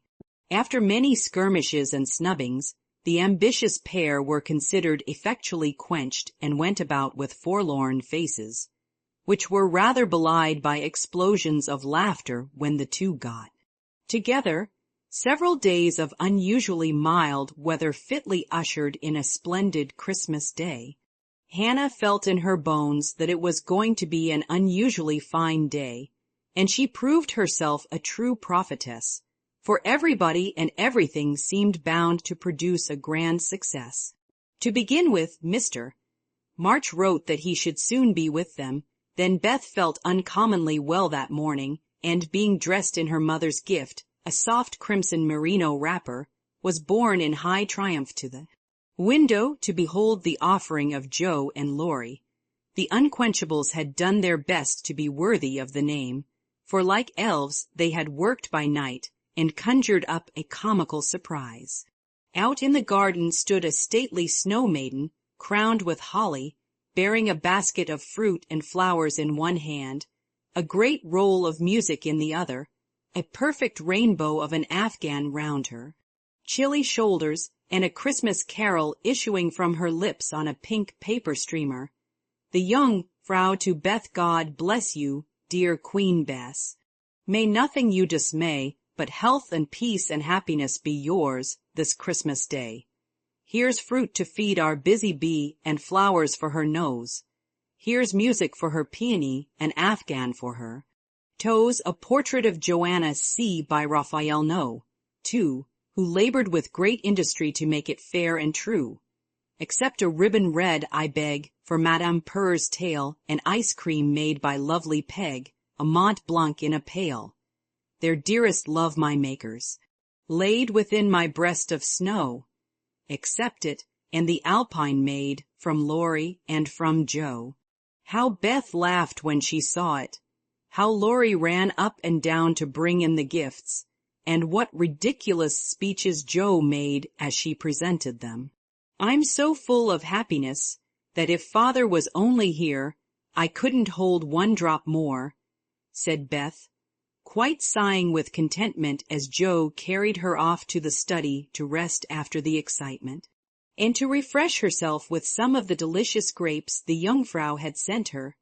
So am I, added Joe, slapping the pocket wherein reposed the long-desired Undine and Sintram. I'm sure I am, echoed Amy, poring over the engraved copy of the Madonna and Child, which her mother had given her in a pretty frame. Of course I am, cried Meg, smoothing the silvery folds of her first silled dress, for Mr. Lawrence had insisted on giving it. How can I be otherwise, said Mrs. March gratefully, as her eyes went from her husband's letter to Beth's smiling face, and her hand caressed the brooch made of gray and golden, chestnut and dark brown hair, which the girls had just fastened on her breast. Now and then, in this workaday world, things do happen in the delightful storybook fashion, and what a comfort it is. Half an hour after everyone had said they were so happy they could only hold one drop more, the drop came. Laurie opened the parlor door and popped his head in very quietly. He might just as well have turned a somersault and uttered an Indian war whoop, for his face was so full of suppressed excitement, and his voice so treacherously joyful that everyone jumped up. Though he only said in a queer, breathless voice, "Here's another Christmas present for the March family." Before the words were well out of his mouth, he was whisked away somehow, and in his place appeared a tall man, muffled up to the eyes, leaning on the arm of another tall man, who tried to say something and couldn't. Of course, there was a general stampede, and for several minutes everybody seemed to lose their wits, for the strangest things were done, and no one said a word. Mr. March became invisible in the embrace of 4 pairs of loving arms. Joe disgraced herself by nearly fainting away, and had to be doctored by Laurie in the china closet. Mr. Brooke kissed Meg entirely by mistake, as he somewhat incoherently explained, and Amy, the dignified, tumbled over a stool, and never stopping to get up, hugged and cried over her father's boots in the most touching manner. Mrs. March was the first to recover herself, and held up her hand with a warning, "Hush, remember Beth."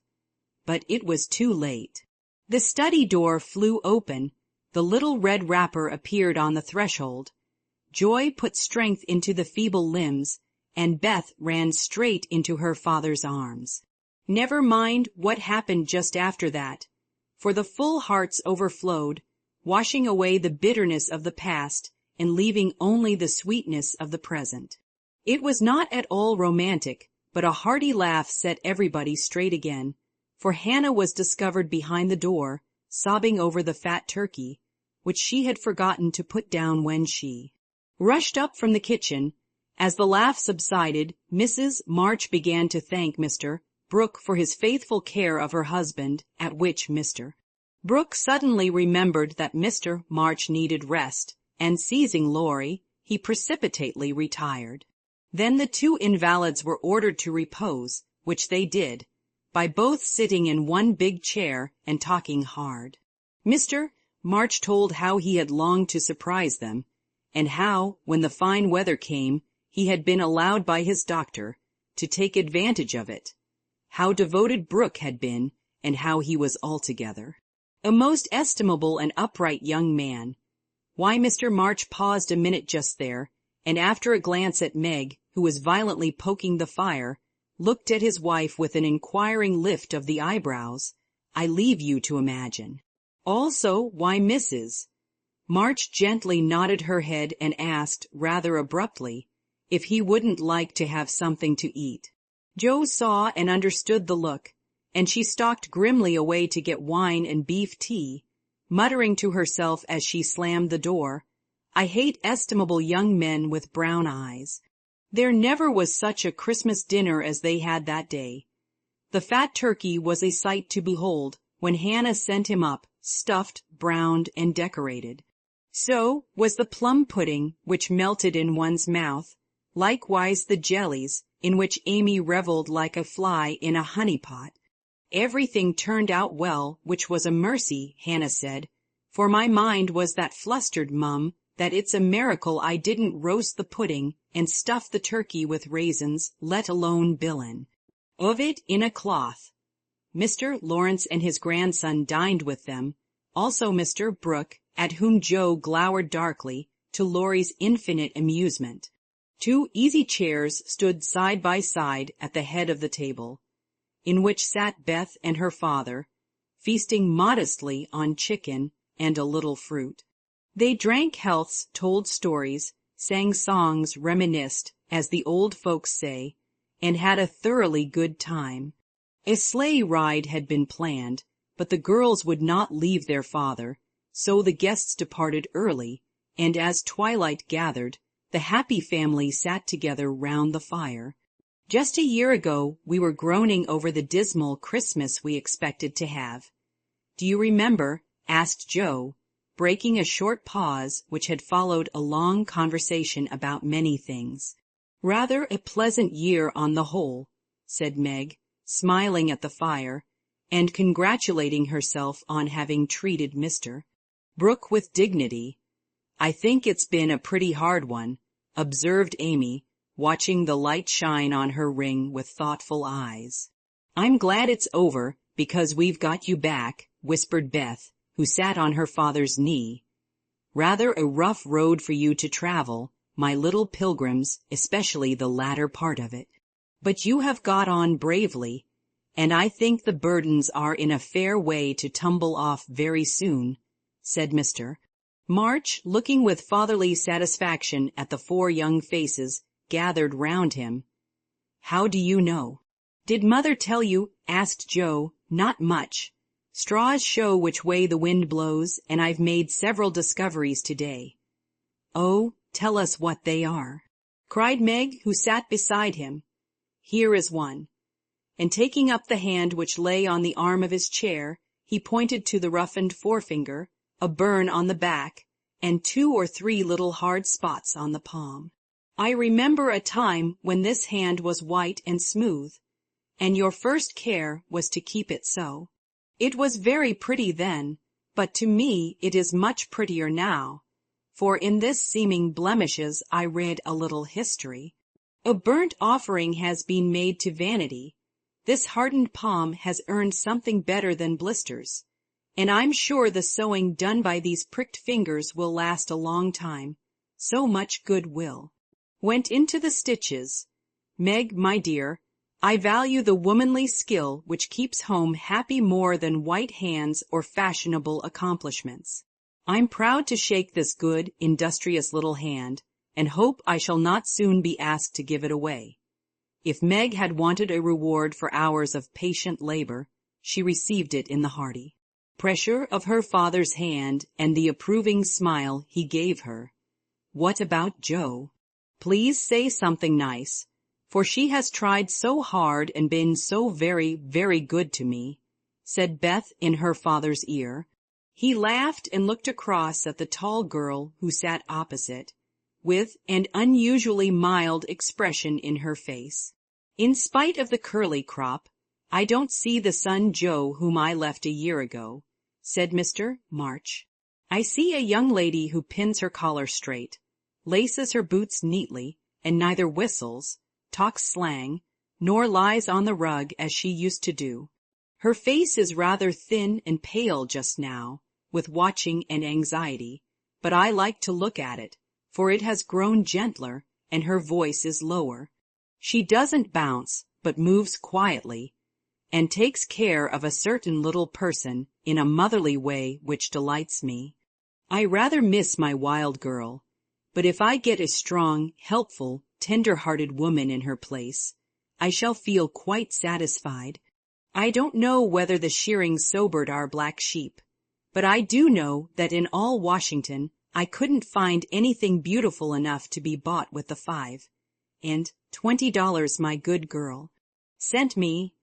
Joe's keen eyes were rather dim for a minute, and her thin face grew rosy in the firelight as she received her father's praise, feeling that she did deserve a portion of it. "Now, Beth," said Amy, longing for her turn, but ready to wait.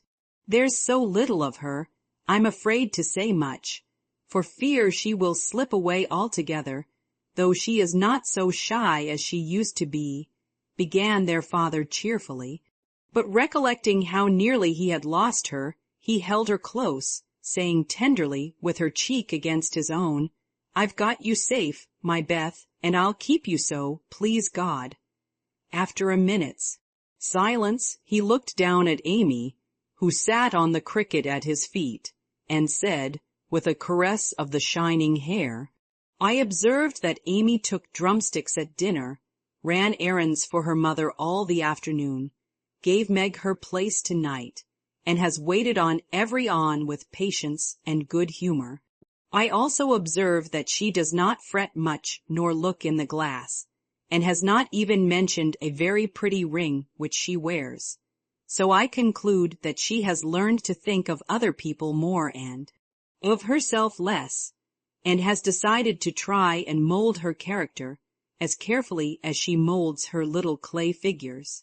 I am glad of this, for though I should be very proud of a graceful statue made by her, I shall be infinitely prouder of a lovable daughter with a talent for making life beautiful to herself and others."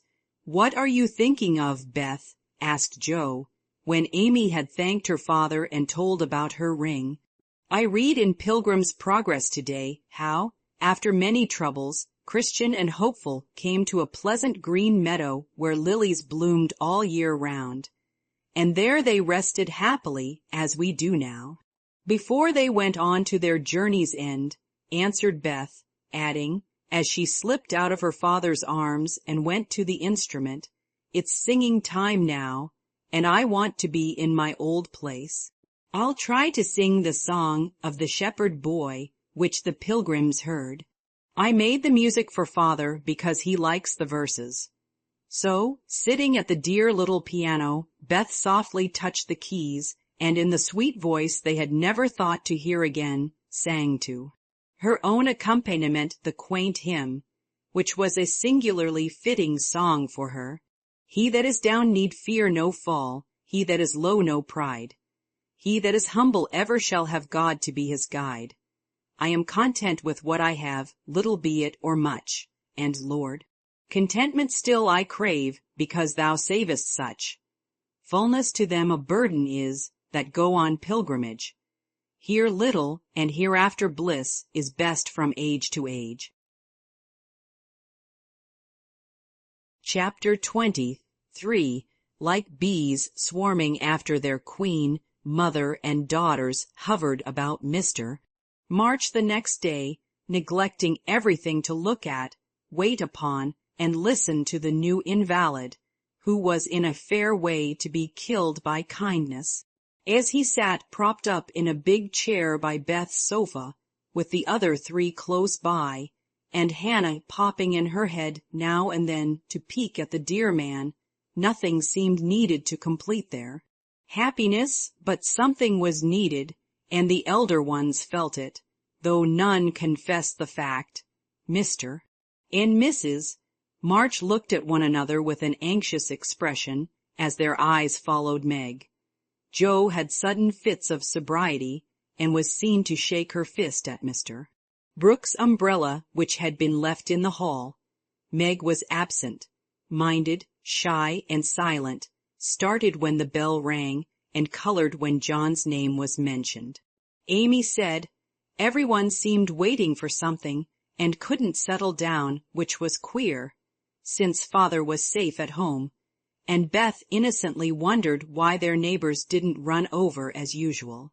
Laurie went by in the afternoon and, seeing Meg at the window, seemed suddenly possessed with a melodramatic fit, for he fell down on one knee in the snow, beat his breast, tore his hair, and clasped his hands imploringly, as if begging some boon, and when Meg told him to behave himself and go away, he wrung imaginary tears out of his handkerchief and staggered round the corner as if in utter despair. "What does the goose mean?" said Meg, laughing and trying to look unconscious. "He's showing you how your John will go on by and by." "Touchin', isn't it?" answered Joe scornfully. "Don't say my John, it isn't proper or true," but Meg's voice lingered over the words as if they sounded pleasant to her. "Please don't plague me, Joe. I've told you I don't care much about him, and there isn't to be anything said, but we are all to be friendly and go on as before." "We can't, for something has been said, and Laurie's mischief has spoiled you for me. I see it, and so does Mother. You are not like your old self a bit, and seem ever so far away from me. I don't mean to plague you and will bear it like a man, but I do wish it was all settled. I hate to wait, so if you mean ever to do it, make haste and have it over quickly," said Joe pettishly.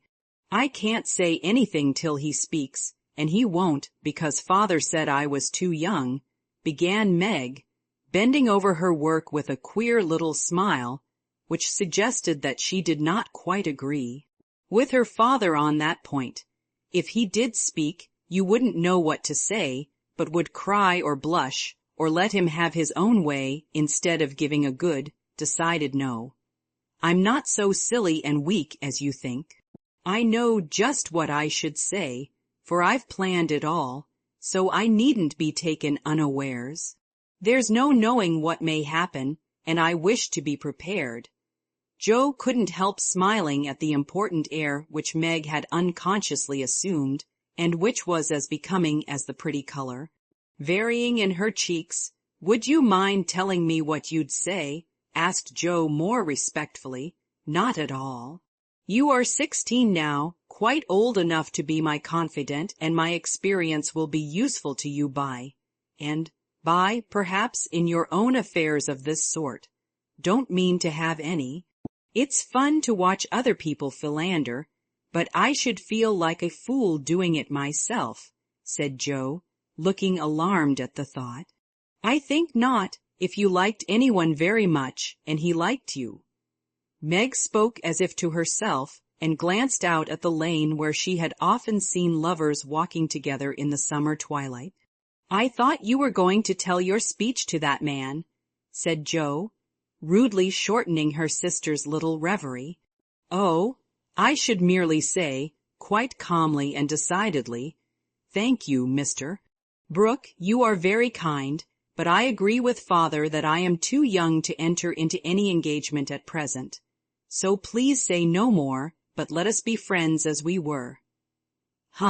That's stiff and cool. "Enough, I don't believe you'll ever say it, and I know he won't be satisfied if you do. If he goes on like the rejected lovers in books, you'll give in, rather than hurt his feelings." "No, I won't. I shall tell him I've made up my mind, and shall walk out of the room with dignity." Meg rose as she spoke, and was just going to rehearse the dignified exit, when a step in the hall made her fly into her seat, and begin to sew as fast as if her life depended on finishing that particular seam in a given time. Joe smothered a laugh at the sudden change, and when someone gave a modest tap, opened the door with a grim aspect which was anything but hospitable. "Good afternoon.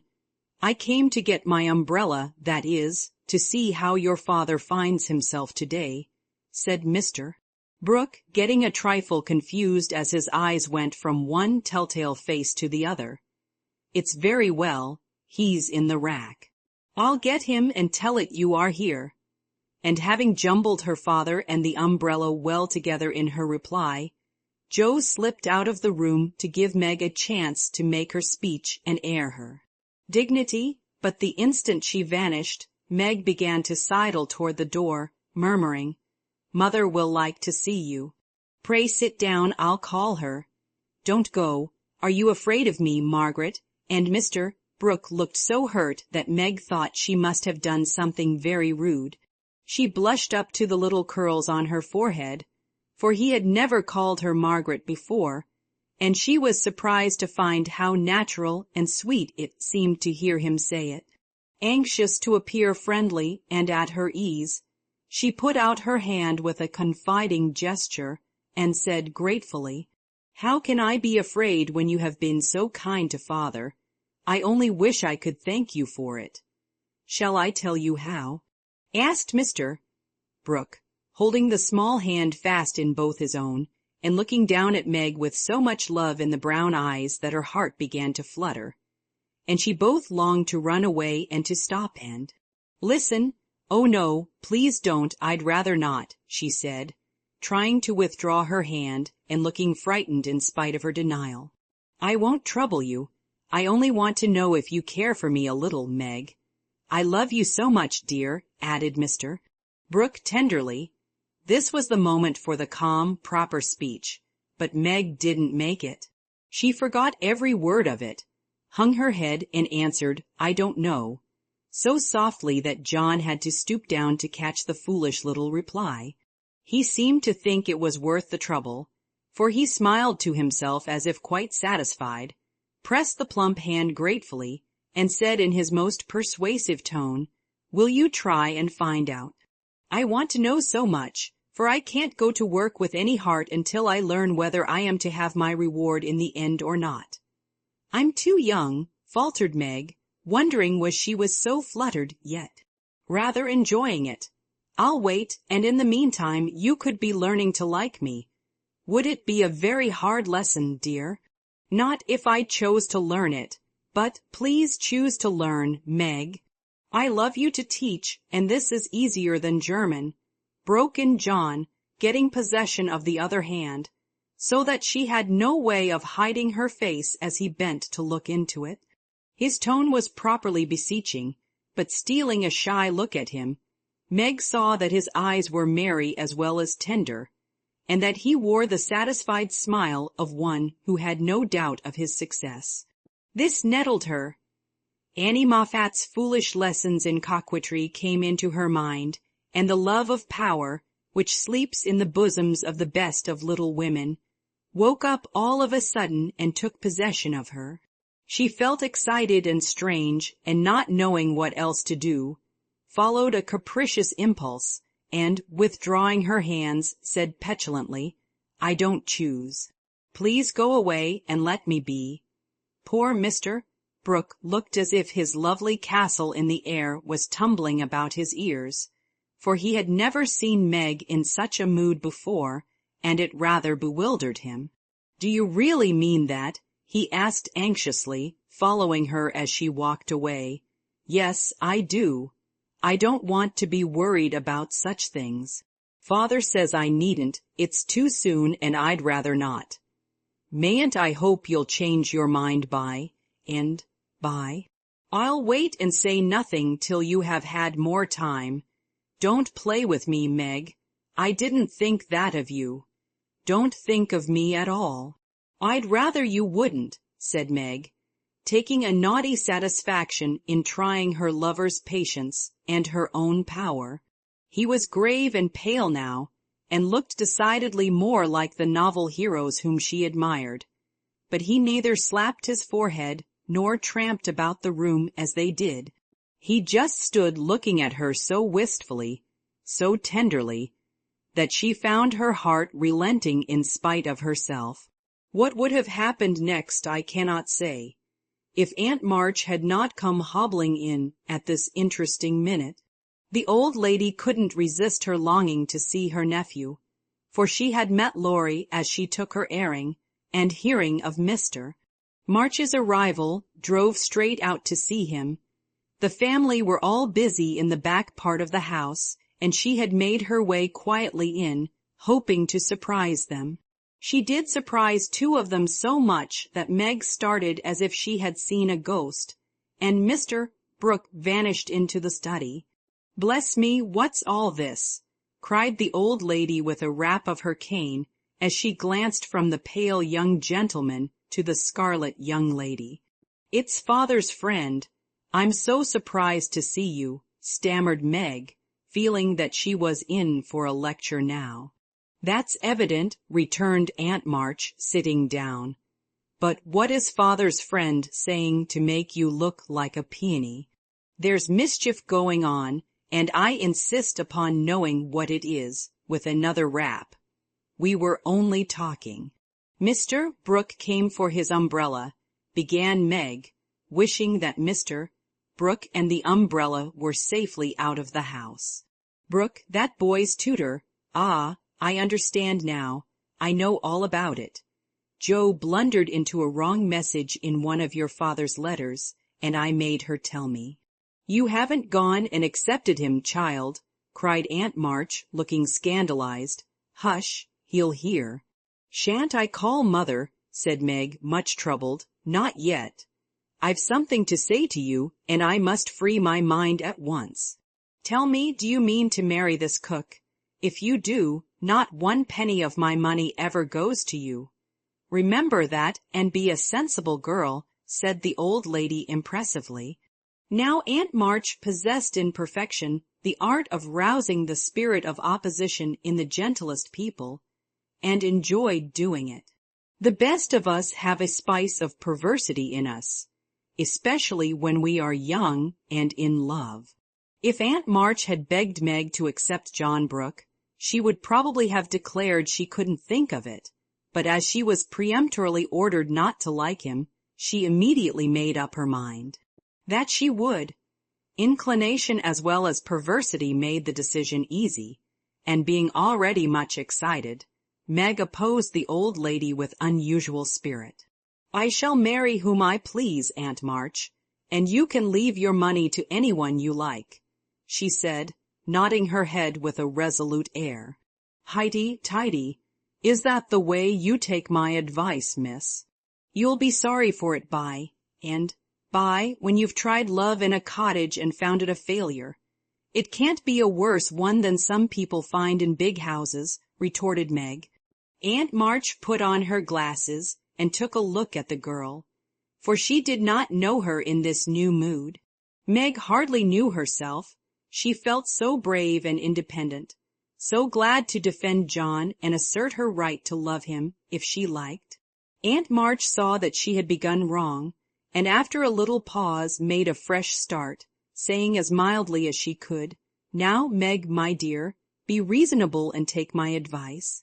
I mean it kindly, and don't want you to spoil your whole life by making a mistake at the beginning. You ought to marry well and help your family. It's your duty to make a rich match, and it ought to be impressed upon you. Father and Mother don't think so. They like John, though he is poor. Your parents, my dear, have no more worldly wisdom than a pair of babies." "I'm glad of it," cried Meg stoutly. Aunt March took no notice, but went on with her lecture. "This Rook is poor, and hasn't got any rich relations, has he?" "No, but he has many warm friends. You can't live on friends. Try it, and see how cool they'll grow. He hasn't any business, has he? Not yet. Mr. Lawrence is going to help him. That won't last long. James Lawrence is a crotchety old fellow, and not to be depended on. So you intend to marry a man without money, position, or business, and go on working harder than you do now, when you might be comfortable all your days by minding me and doing better.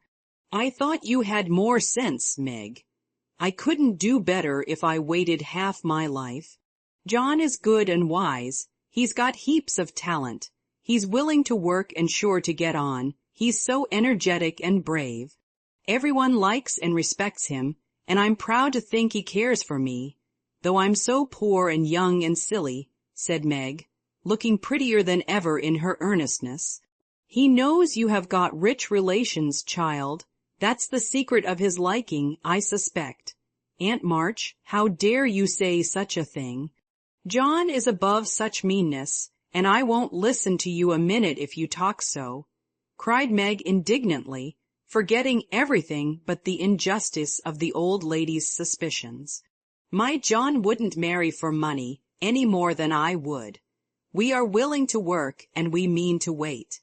I'm not afraid of being poor, for I've been happy so far, and I know I shall be with him because he loves me, and I—" Meg stopped there, remembering all of a sudden that she hadn't made up her mind, that she had told her John to go away, and that he might be overhearing her inconsistent remarks.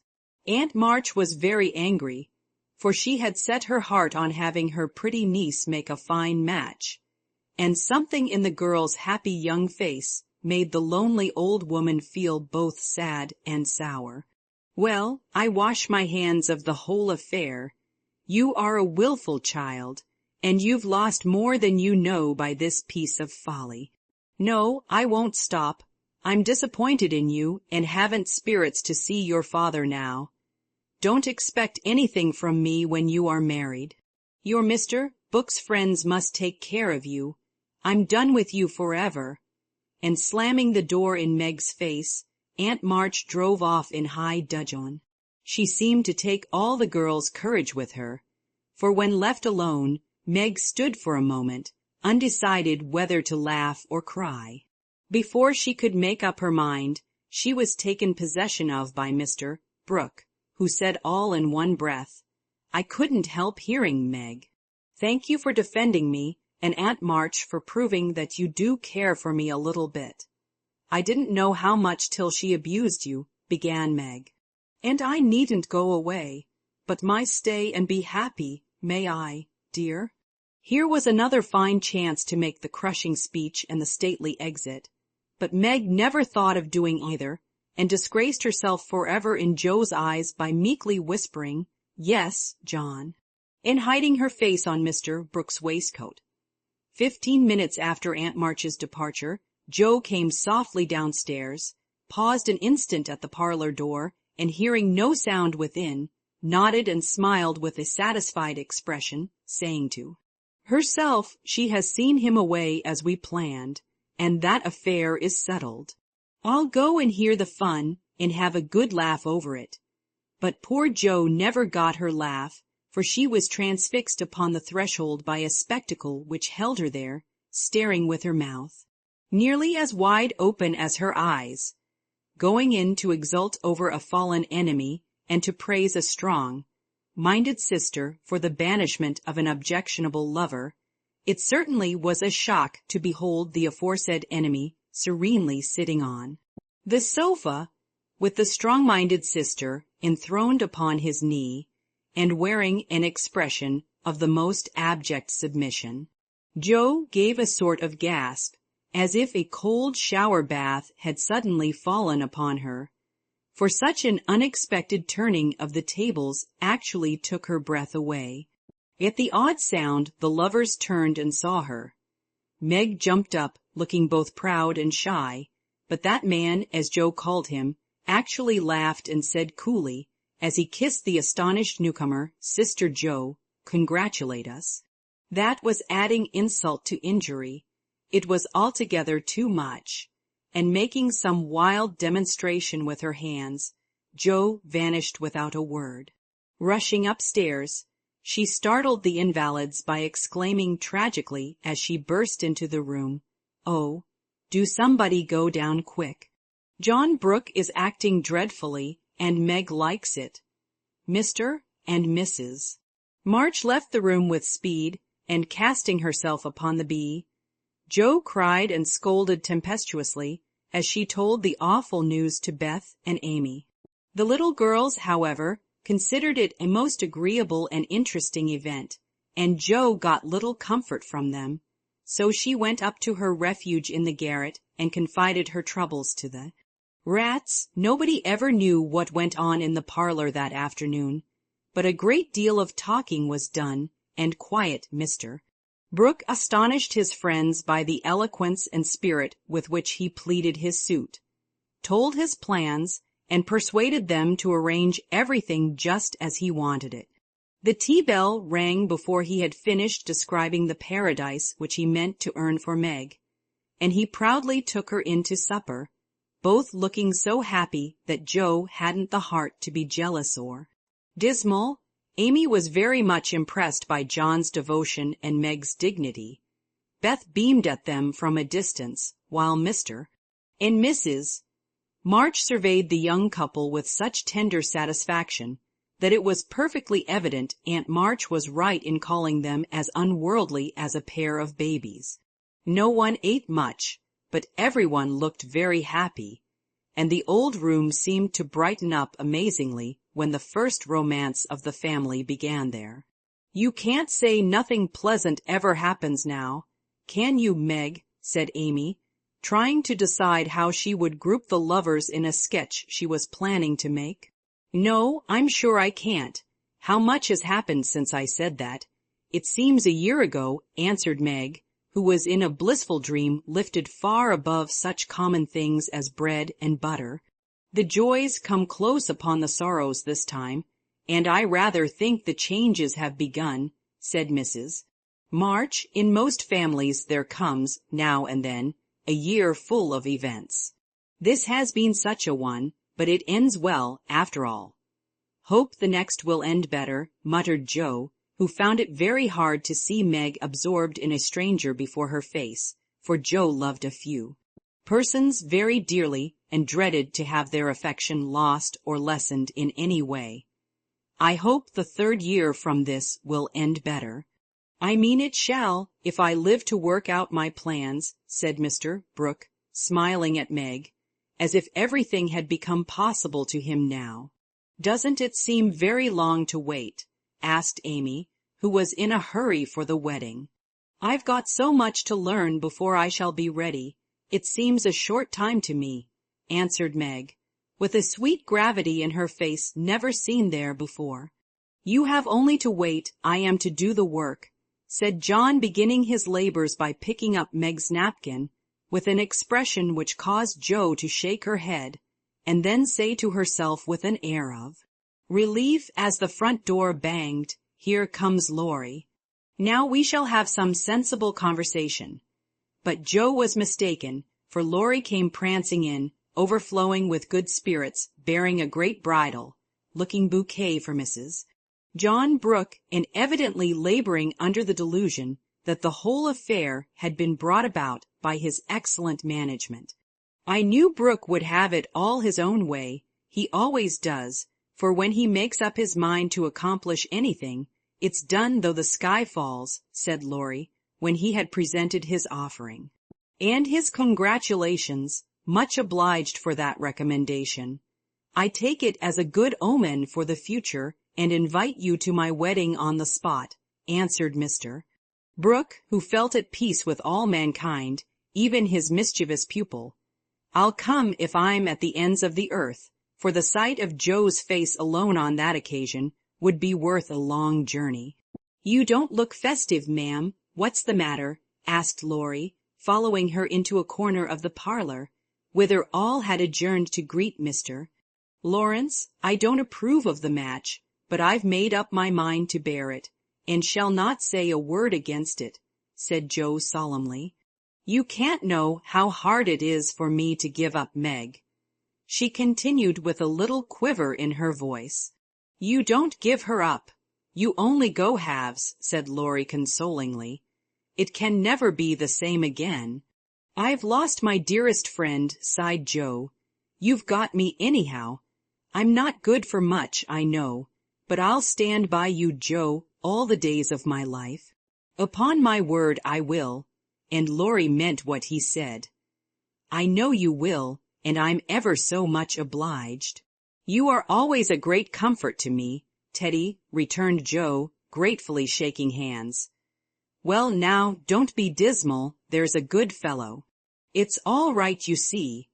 Meg is happy. Brooke will fly round and get settled immediately. Grandpa will attend to him, and it will be very jolly to see Meg in her own little house. We'll have capital times after she is gone, for I shall be through college before long, and then we'll go abroad on some nice trip or other. Wouldn't that console you? I rather think it would, but there's no knowing what may happen in 3 years, said Joe thoughtfully. That's true. Don't you wish you could take a look forward and where we shall all be then? I do, returned Laurie. I think not, for I might see something sad, and everyone looks so happy now. I don't believe they could be much improved. And Joe's eyes went slowly round the room, brightening as they looked for. The prospect was a pleasant one. Father and mother sat together, quietly reliving the first chapter of the romance, which for them began some 20 years ago. Amy was drawing the lovers, who sat apart in a beautiful world of their own, the light of which touched their faces with a grace the little artist could not copy.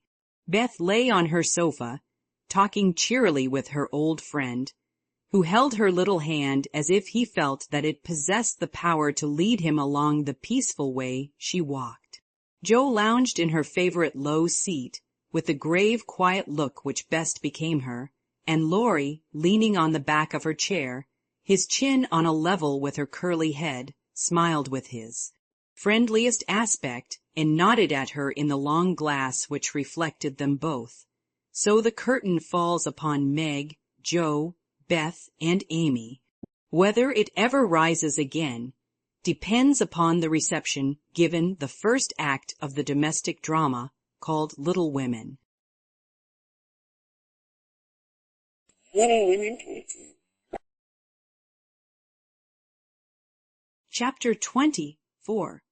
In order that we may start afresh and go to Meg's wedding with free minds, it will be well to begin with a little gossip about the Marches.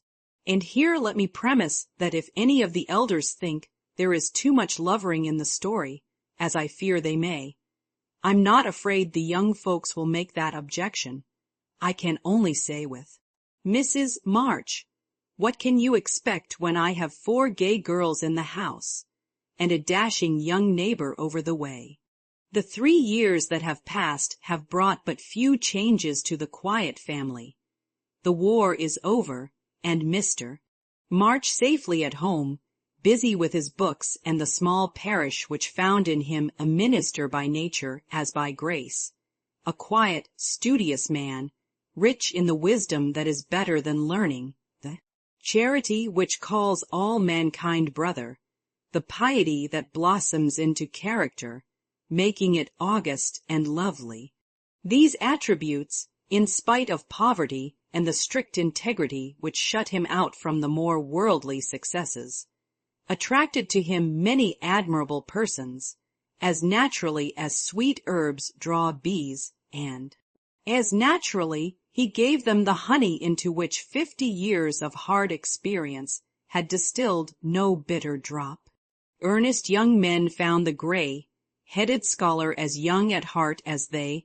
Thoughtful or troubled women instinctively brought their doubts to him, sure of finding the gentlest sympathy the wisest counsel. Sinners told their sins to the pure-hearted old man and were both rebuked and saved. Gifted men found a companion in him.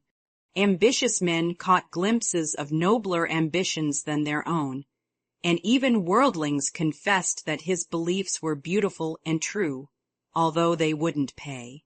To outsiders, the 5 energetic women seemed to rule the house, and so they did in many things, but the quiet scholar, sitting among his books, was still the head of the family, the household, conscience, anchor, and comforter, for to him the busy, anxious women always turned in troublous times, finding him, in the truest sense of those sacred words, husband and father. The girls gave their hearts into their mother's keeping, their souls into their father's, and to both parents, who lived and labored so faithfully for them, they gave a love that grew with their growth and bound them tenderly together by the sweetest tie which blesses life and outlives death. Mrs.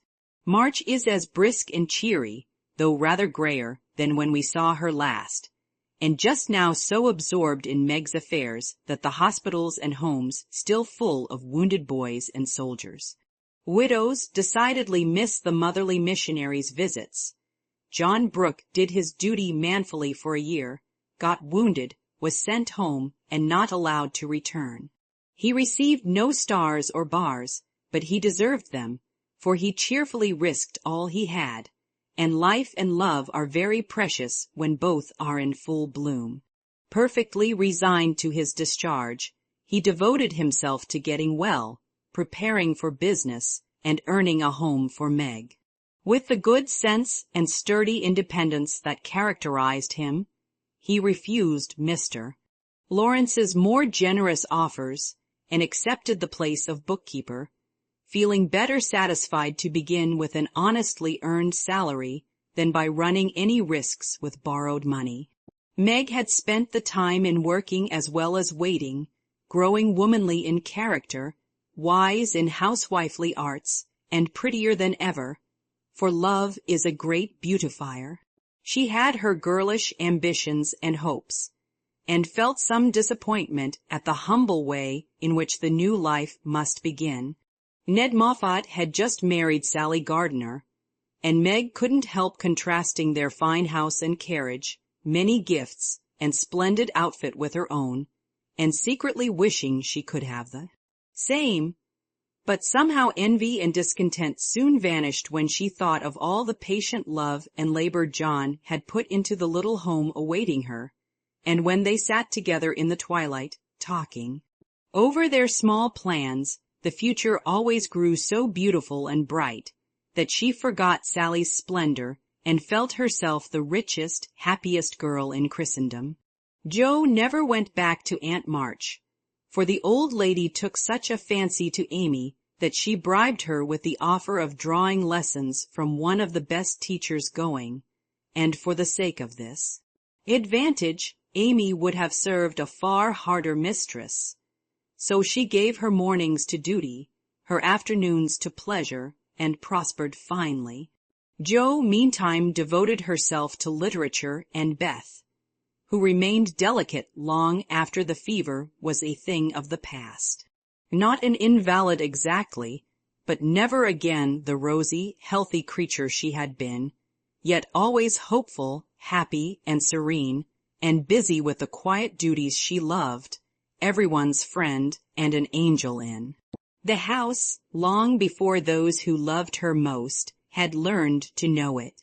As long as the Spread Eagle paid her $1 a column for her rubbish, as she called it, Jo felt herself a woman of means, and spun her little romances diligently, but great plans fermented in her busy brain and ambitious mind, and the old tin kitchen in the garret held a slowly increasing pile of blotted manuscript, which was one day to place the name of March upon the roll of fame.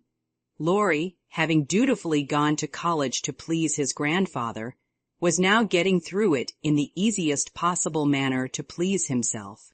A universal favorite, thanks to money, manners, much talent, and the kindest heart that ever got its owner into scrapes by trying to get other people out of them, he stood in great danger of being spoiled, and probably would have been, like many another promising boy, if he had not possessed a talisman against evil in the memory of the kind old man who was bound up in his success, the motherly friend who watched over him as if he were her son, and last, but not least by any means, the knowledge that 4 innocent girls loved, admired, and believed in him with all their hearts. Being only a glorious human boy, of course he frolicked and flirted, grew dandified, aquatic, sentimental, or gymnastic, as college fashions ordained, hazed and was hazed, talked slang, and more. Then once came perilously near suspension and expulsion. But as high spirits and the love of fun were the causes of these pranks, he always managed to save himself by frank confession, honorable atonement, or the irresistible power of persuasion which he possessed in perfection. In fact, he rather prided himself on his narrow escapes, and liked to thrill the girls with graphic accounts of his triumphs over wrathful tutors, dignified professors, and vanquished enemies. The men of my class were heroes in the eyes of the girls, who never wearied of the exploits of our fellows, and were frequently allowed to bask in the smiles of these great creatures when Laurie brought them home with him. Amy especially enjoyed this high honor and became quite a belle among them, for her ladyship early felt and learned to use the gift of fascination with which she was endowed. Meg was too much absorbed in her private and particular John to care for any other lords of creation, and Beth too shy to do more than peep at them and wonder how Amy dared to order them about so. But Jo felt quite in her own element, and found it very difficult to refrain from imitating the gentlemanly attitudes, phrases, and feats, which seemed more natural to her than the decorums prescribed for young ladies. They all liked Jo immensely, but never fell in love with her, though very few escaped without paying the tribute of a sentimental sigh or two at Amy's shrine. And speaking of sentiment brings us very naturally to the Dovecote. That was the name of the little brown house Mr. Brooke had prepared for Meg's first home. Laurie had christened it, saying it was highly appropriate to the gentle lovers who went on together like a pair of turtle doves, with first a bill and then a coo. It was a tiny house, with a little garden behind and a lawn about as big as a pocket handkerchief in the front. Here Meg meant to have a fountain, shrubbery, and a profusion of lovely flowers, though just at present the fountain was represented by a weather-beaten urn, very like a dilapidated slop bowl. The shrubbery consisted of several young larches, undecided whether to live or die, and the profusion of flowers was merely hinted by regiments of sticks to show where seeds were planted. But inside it was altogether charming, and the happy bride saw no fault from garret to cellar. To be sure, the hall was so narrow it was fortunate that they had no piano, for one never could have been got in whole. The dining room was so small that 6 people were a tight fit, and the kitchen. Stairs seemed built for the express purpose of precipitating both servants and china pell-mell into the coal-bin. But once get used to these slight blemishes and nothing could be more complete, for good sense and good taste had presided over the furnishing, and the result was highly satisfactory. There were no marble-topped tables, long mirrors, or lace curtains in the little parlor, but simple furniture, plenty of books, a fine picture or two, a stand of flowers in the bay window, and, scattered all about, the pretty gifts which came from friendly hands, and were the fairer for the loving messages they brought.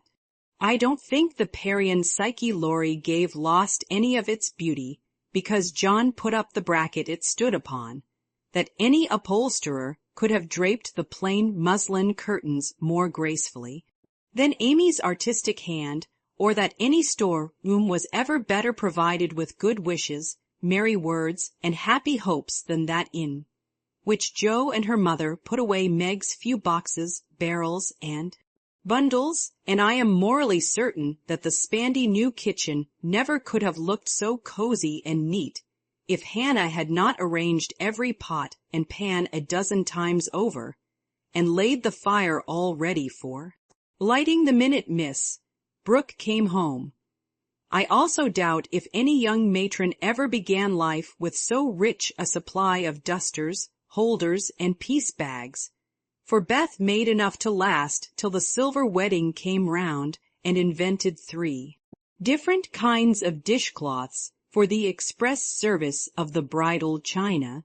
People who hire all these things done for them never know what they lose, for the homeliest tasks get beautified if loving hands do them, and Meg found so many proofs of this that everything in her small nest, from the kitchen roller to the silver vase on her parlor table, was eloquent of home love and tender forethought. What happy times they had planning together, what solemn shopping excursions, what funny mistakes they made, and what shouts of laughter arose over Laurie's ridiculous bargains. In his love of jokes, this young gentleman, though nearly through college, was as much of a boy as ever. His last whim had been to bring with him on his weekly visits some new, useful, and ingenious article for the young housekeeper. Now a bag of remarkable clothespins next, a wonderful nutmeg grater which fell to pieces at the first trial, a knife cleaner that spoiled all the knives, or a sweeper that picked the nap neatly off. The carpet and left the dirt labor, saving soap that took the skin off one's hands, infallible cements which stuck firmly to nothing but the fingers of the deluded buyer, and every kind of tinware. From a toy savings bank for odd pennies, to a wonderful boiler which would wash articles in its own steam with every prospect of exploding in the process. In vain Meg begged him to stop. John laughed at him, and Joe called him Mr. Toodles. He was possessed with a mania for patronizing Yankee ingenuity, and seeing his friends fitly furnished forth. So each week beheld some fresh absurdity. Everything was done at last, even to Amy's arranging different colored soaps to match the different colored rooms, and Beth's setting the table for the first meal. "Are you satisfied? Does it seem like home, and do you feel as if you should be happy here?" asked Mrs. March, as she and her daughter went through the new kingdom arm in arm. For just then they seemed to cling together more tenderly than ever. "Yes, mother, perfectly satisfied, thanks to you all, and so happy that I can't talk about it," with a look that was far better than words. "If she only had a servant or two, it would be all right," said Amy, coming out of the parlor, where she had been trying to decide whether the bronze Mercury looked best on the whatnot or the mantelpiece. "Mother and I have talked that over, and I have made up my mind to try her way first. There will be so little to do that with Lottie to run my errands and help me here and there, I shall only have enough work to keep me from getting lazy or homesick," answered Meg tranquilly. "Sally Moffat has 4, began Amy. "If Meg had 4, the house wouldn't hold them, and Master and Mrs. would have to camp in the garden," broke in Joe, who, enveloped in a big blue pinafore, was giving the last polish to the door. "Handles, Sally isn't a poor man's wife, and many maids are in keeping with her fine establishment. Meg and John begin humbly, but I have a feeling that there will be quite as much happiness in the little house as in the big one. It's a great mistake for young girls like Meg to leave themselves nothing to do but dress, give orders, and gossip. When I was first married, I used to long for my new clothes to wear out or get torn, so that I might have the pleasure of mending them, for I got heartily sick of doing fancy work and tending my pocket handkerchief. Why didn't you go into the kitchen and make messes, as Sally says she does to amuse herself, though they never turn out well and the servants laugh at her?" said Meg. "I did after a while, not to mess but to learn of Hannah how things should be done, that my servants need not laugh at me. It was play then, but there came a time when I was truly grateful that I not only possessed the will but the power to cook wholesome food for my little girls, and help myself when I could no longer afford to hire help. You begin at the other end, Meg dear, but the lessons you learn now will be of use to you by when John is a richer man, for the mistress of a house, however splendid, should know how work ought to be done if she wishes to be well and honestly served." "Yes, mother, I'm sure of that," said Meg, listening respectfully to the little lecture, for the best of women will hold forth upon the all-absorbing subject of housekeeping. "Do you know, I like this room most of all in my baby house," added Meg a minute after, as they went upstairs and she looked into her well-stored linen closet. Beth was there, laying the snowy piles smoothly on the shelves and exulting over the goodly array. All three laughed as Meg spoke, for that linen closet was a joke. You see, having said that if Meg married that Brooke, she shouldn't have a cent of her money, Aunt March was rather in a quandary when time had appeased her wrath and made her repent her vow. She never broke her word, and was much exercised in her mind how to get round it, and at last devised a plan whereby she could satisfy herself.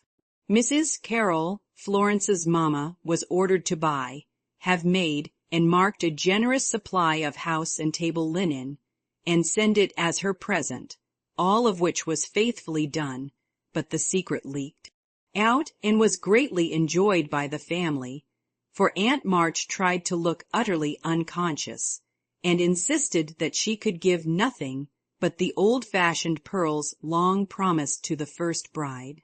That's a housewifely taste which I am glad to see. I had a young friend who set up housekeeping with 6 sheets, but she had finger bowls for company, and that satisfied her, said Mrs. March, patting the damask tablecloths, with a truly feminine appreciation of their fineness. I haven't a single finger bowl, but this is a set-out that will last me all my days, Hannah says. And Meg looked quite contented, as well she might.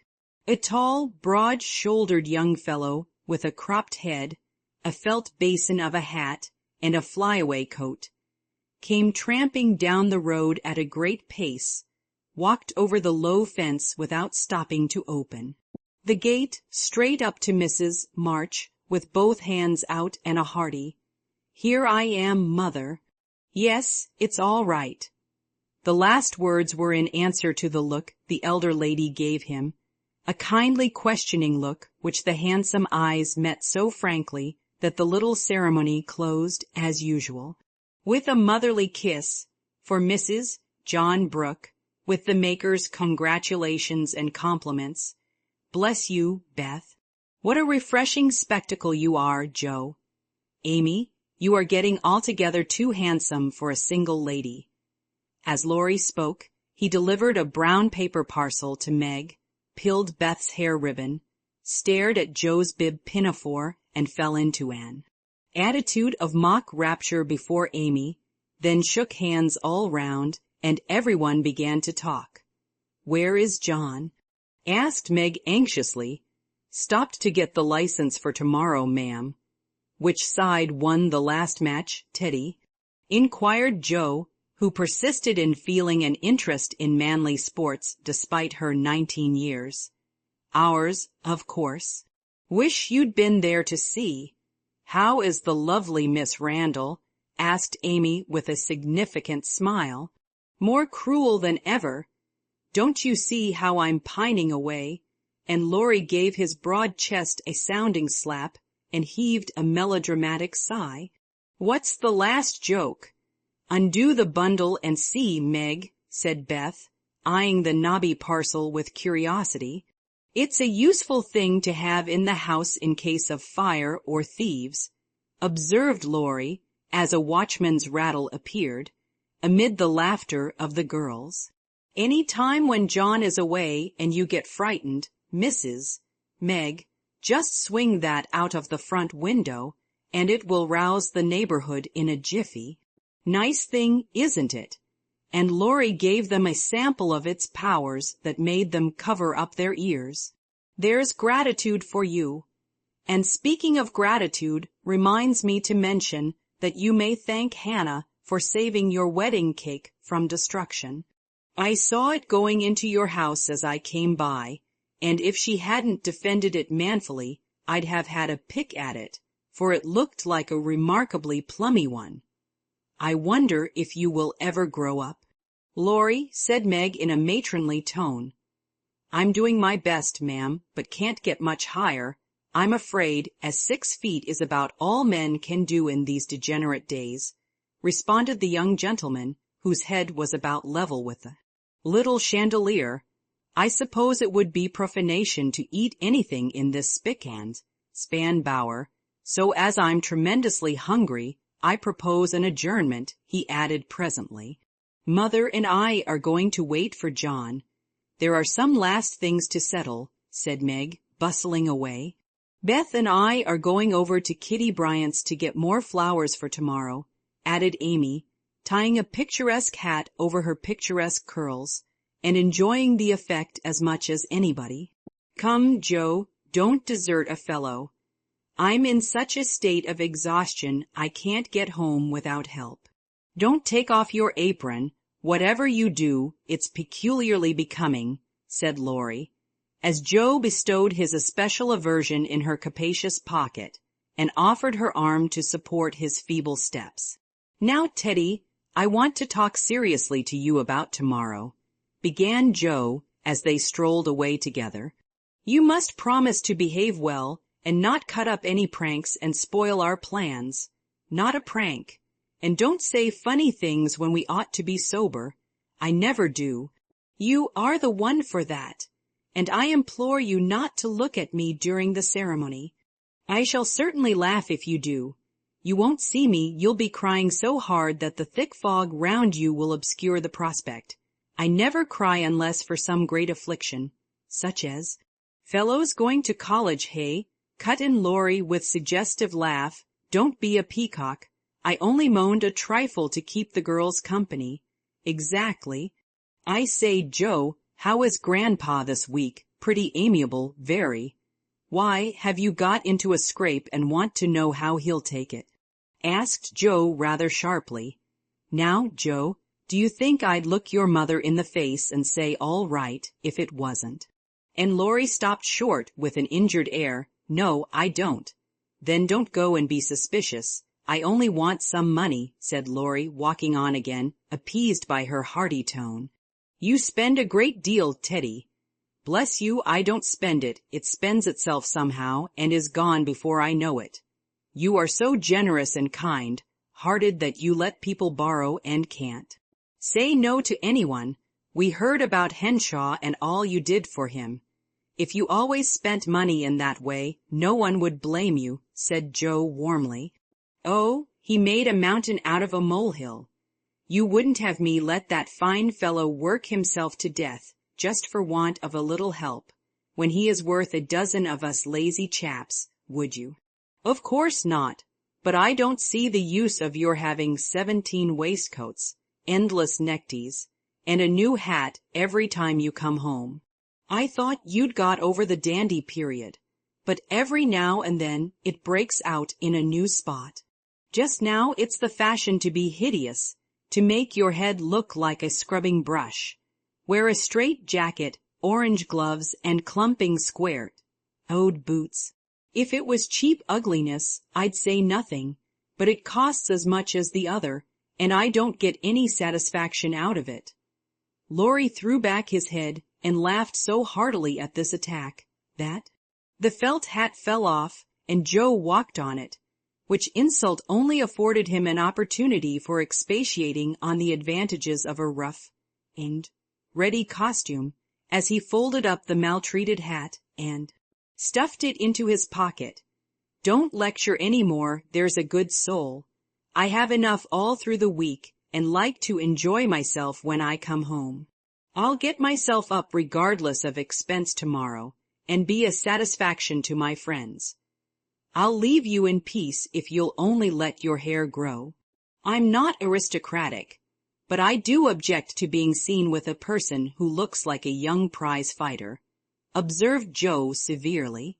This unassuming style promotes study.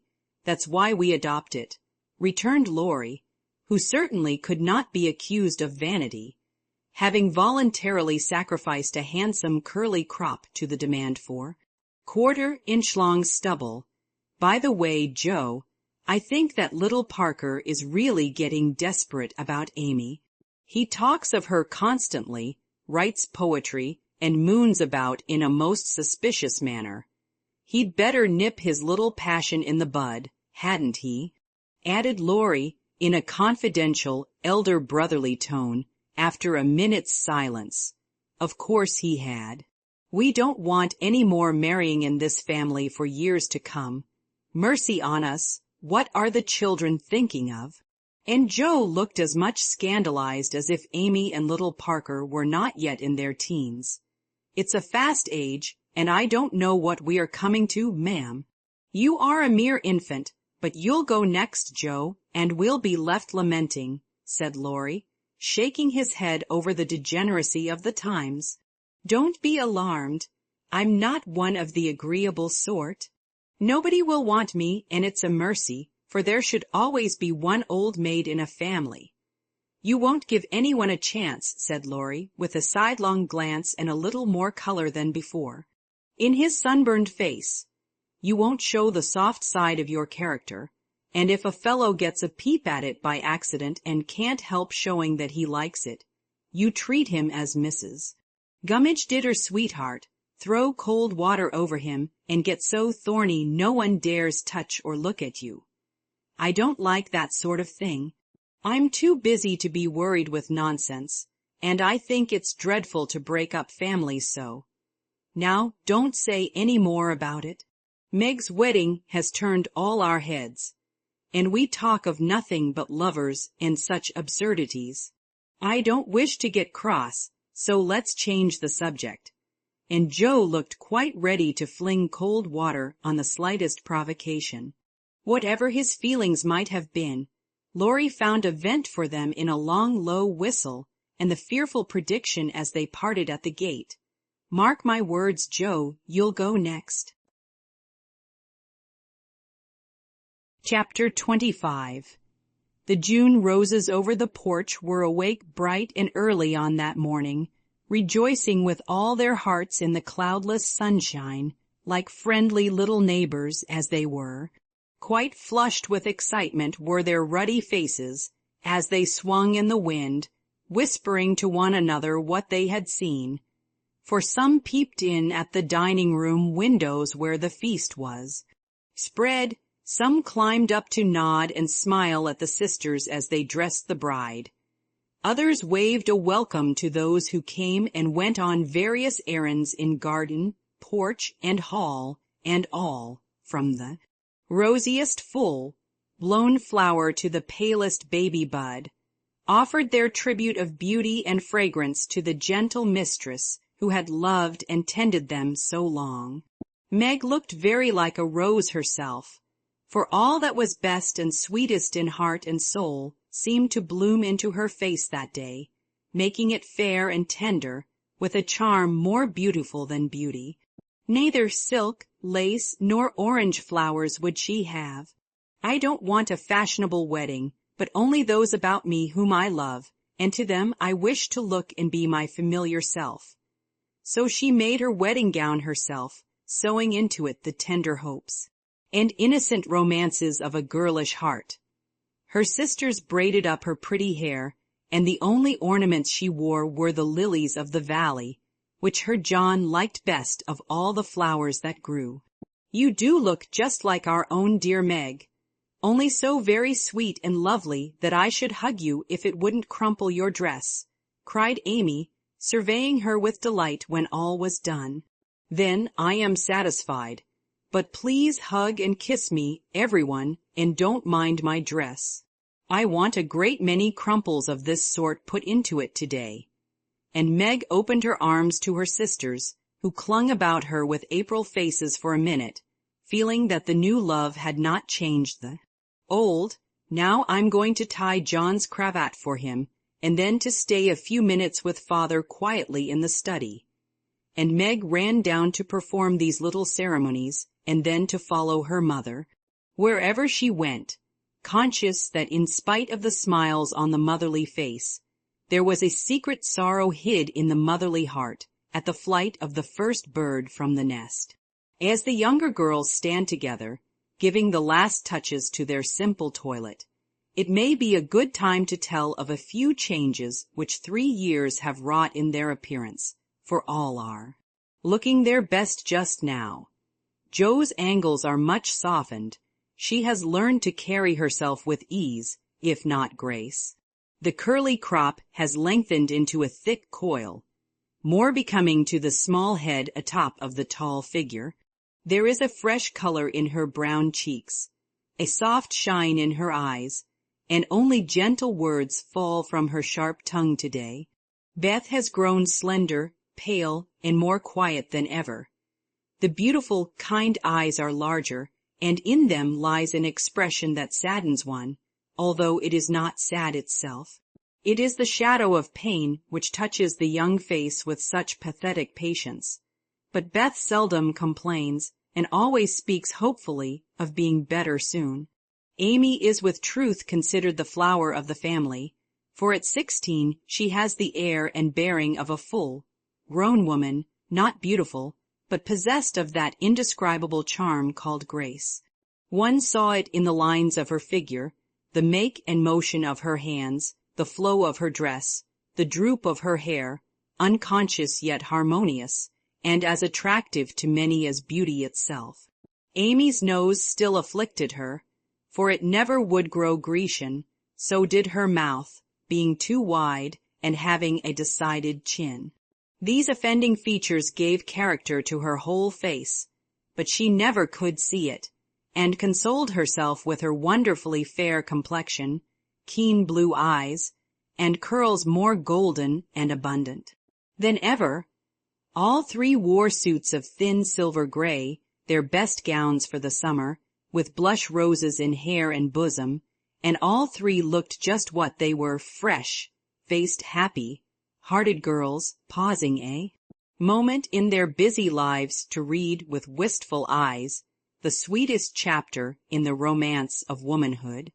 There were to be no ceremonious performances. Everything was to be as natural and homelike as possible. So when Aunt March arrived, she was scandalized to see the bride come running to welcome and lead her in, to find the bridegroom fastening up a garland that had fallen down, and to catch a glimpse of the paternal minister marching upstairs with a grave countenance and a wine bottle under each arm. "Upon my word, here's a state of things," cried the old lady, taking the seat of honor prepared for her, and settling the folds of her lavender moire with a great rustle. "You oughtn't to be seen till the last minute, child. I'm not a show, auntie, and no one is coming to stare at me, to criticize my dress, or count the cost of my luncheon. I'm too happy to care what anyone says or thinks, and I'm going to have my little wedding just as I like it. John, dear, here's your hammer." And away went Meg to help that man in his highly improper employment. Mr. Brooke didn't even say, "Thank you," but as he stooped for the unromantic tool, he kissed his little bride behind the folding door, with a look that made Aunt March whisk out her pocket handkerchief, with a sudden dew in her sharp old eyes.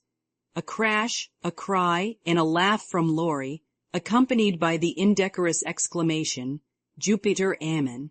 Joe's upset the cake again, caused a momentary flurry, which was hardly over when a flock of cousins arrived, and the party came in, as Beth used to say when a child. "Don't let that young giant come near me. He worries me worse than mosquitoes," whispered the old lady to Amy, as the rooms filled and Laurie's black head towered above the rest. "He has promised to be very good today, and he can be perfectly elegant if he likes," returned Amy, and gliding away to warn Hercules to beware of the dragon, which warning caused him to haunt the old lady with a devotion that nearly distracted her. There was no bridal procession, but a sudden silence fell upon the room as Mr. March and the young couple took their places under the green arch. Mother and sisters gathered close, as if loath to give Meg up. The fatherly voice broke more than once, which only seemed to make the service more beautiful and solemn. The bridegroom's hand trembled visibly, and no one heard his replies. But Meg looked straight up in her husband's eyes and said, "I will," with such tender trust in her own face and voice that her mother's heart rejoiced and Aunt March sniffed audibly.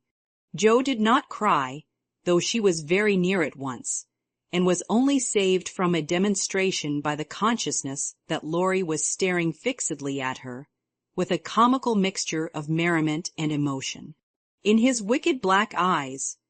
Beth kept her face hidden on her mother's shoulder, but Amy stood like a graceful statue, with a most becoming ray of sunshine touching her white forehead and the flower in her hair. It wasn't at all the thing, I'm afraid, but the minute she was fairly married, Meg cried, "The first kiss for Marmee," and turning, gave it with her heart on her lips. During the next 15 minutes, she looked more like a rose than ever, for everyone availed themselves of their privileges to the fullest extent, from Mr. Lawrence to old Hannah, who, adorned with a headdress fearfully and wonderfully made, fell upon her in the hall, crying with a sob and a chuckle, "Bless you, dearie," 100 times.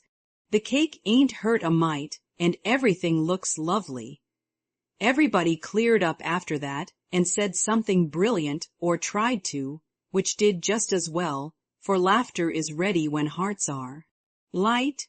There was no display of gifts, for they were already in the little house, nor was there an elaborate breakfast, but a plentiful lunch of cake and fruit, dressed with flowers. Mr.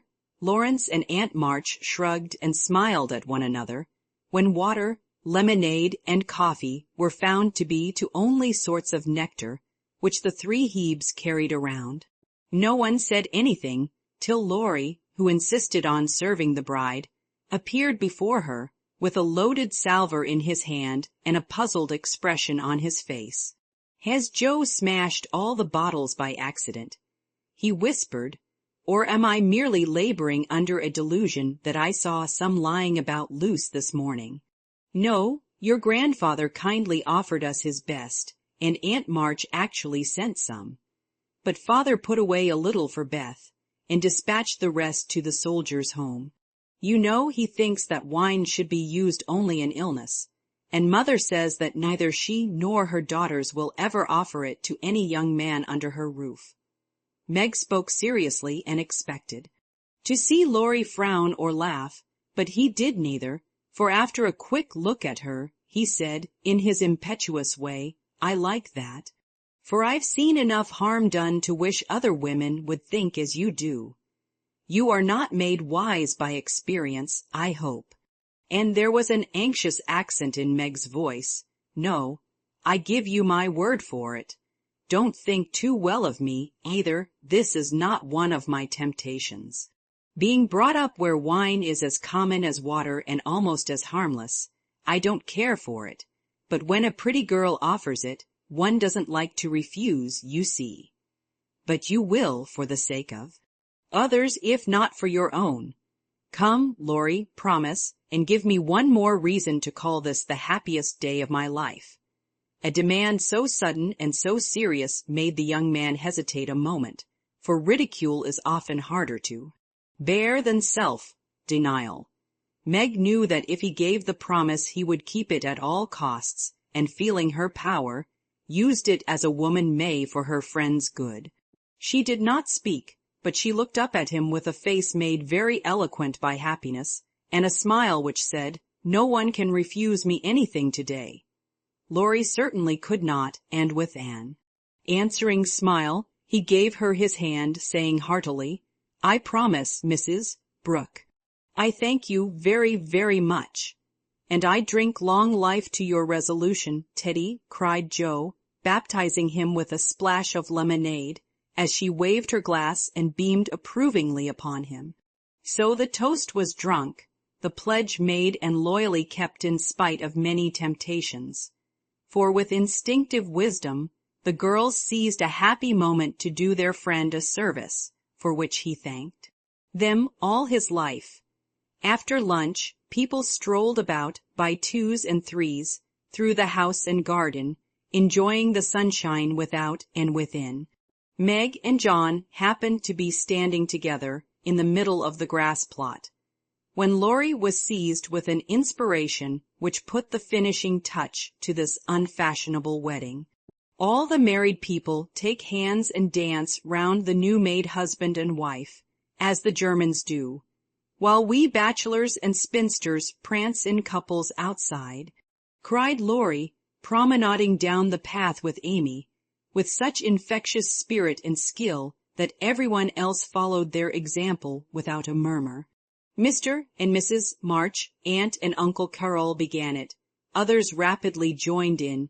Even Sally Moffat, after a moment's hesitation, threw her train over her arm and whisked Ned into the ring. But the crowning joke was Mr. Lawrence and Aunt March, for when the stately old gentleman shassed solemnly up to the old lady, she just tucked her cane under arm and hopped briskly away to join hands with the rest and dance.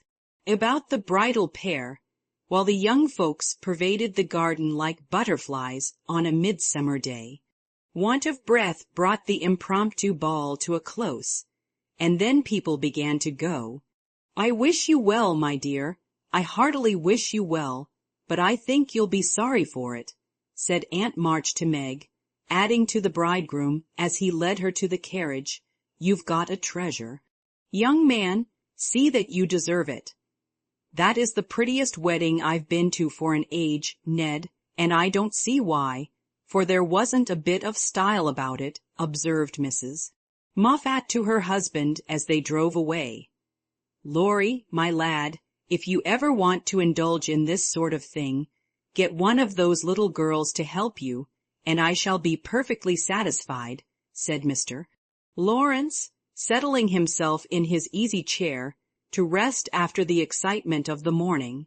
"I'll do my best to gratify you, sir," was Laurie's unusually dutiful reply, as he carefully unpinned the posy Joe had put in his buttonhole. The little house was not far away, and the only bridal journey Meg had was the quiet walk with John from the old home to the new. When she came down, looking like a pretty quakeress in her dove-colored suit and straw bonnet tied with white, they all gathered about her to say good-be, as tenderly as if she had been going to make the grand tour. "Don't feel that I am separated from you, Marmee dear, or that I love you any the less for loving John so much," she said, clinging to her mother with full eyes for a moment. "I shall come every day, father, and expect to keep my old place in all your hearts, though I am married. Beth is going to be with me a great deal, and the other girls will drop in now and then to laugh at my housekeeping struggles. Thank you all for my happy wedding day. Good-be, good-be." They stood watching her, with faces full of love and hope and tender pride as she walked away, leaning on her husband's arm, with her hands full of flowers and the June sunshine brightening her happy face. And so Meg's married life began. Chapter 26. It takes people a long time to learn the difference between talent and genius, especially ambitious young men and women. Amy was learning this distinction through much tribulation, for mistaking enthusiasm for inspiration. She attempted every branch of art with youthful audacity. For a long time there was a lull in the mud pie business, and she devoted herself to the finest pen and ink drawing, in which she showed such taste and skill that her graceful handiwork proved both pleasant and profitable, but overstrained eyes caused pen and ink to be laid aside for a bold attempt at poker sketching. While this attack lasted, the family lived in constant fear of a conflagration, for the odor of burning wood pervaded the house at all hours. Smoke issued from attic and shed with alarming frequency. Red, hot pokers lay about promiscuously, and Hannah never went to bed without a pail of water and the dinner bell at her door in case of fire. Raphael's face was found boldly executed on the underside of the molding board, and Bacchus on the head of a beer barrel. A chanting cherub adorned the cover of the sugar bucket, and attempts to portray Romeo and Juliet supplied kindling for some time. From fire to oil was a natural transition for burned fingers, and Amy fell to painting with undiminished ardor. An artist friend fitted her out with his cast-off palettes, brushes, and colors, and she daubed away, producing pastoral and marine views such as were never seen on land or sea. Her monstrosities in the way of cattle would have taken prizes at an agricultural fair, and the perilous pitching of her vessels would have produced seasickness in the most nautical observer if the utter disregard to all known rules of shipbuilding and rigging had not convulsed him with laughter at the first glance. Swarthy boys and dark-eyed Madonnas staring at you from one corner of the studio suggested Murillo. Oily brown shadows of faces with a lurid streak in the wrong place meant Rembrandt. Buxom ladies and dropsical infants, Rubens and Turner, appeared in tempests of blue thunder, orange lightning, brown rain, and purple clouds, with a tomato-colored splash in the middle, which might be the sun or a Bowie, a sailor's shirt or a king's robe, as the spectator pleased. Charcoal portraits came next, and the entire family hung in a row, looking as wild and crocky as if just evoked from a coal bin. Softened into crayon sketches, they did better, for the likenesses were good, and Amy's hair, Joe's nose, Meg's mouth, and Laurie's eyes were pronounced wonderfully fine. A return to clay and plaster followed, and ghostly casts of her acquaintances haunted corners of the house, or tumbled off closet shelves onto people's heads. Children were enticed in as models, till their incoherent accounts of her mysterious doings caused Miss Amy to be regarded in the light of a young ogress. Her efforts in this line, however, were brought to an abrupt close by an untoward accident, which quenched her ardor. Other models failing her for a time, she undertook to cast her own pretty foot, and the family were one day alarmed by an unearthly bumping and screaming, and running to the rescue, found the young enthusiast hopping wildly about the shed with her foot held fast in a pan full of plaster, which had hardened with unexpected rapidity.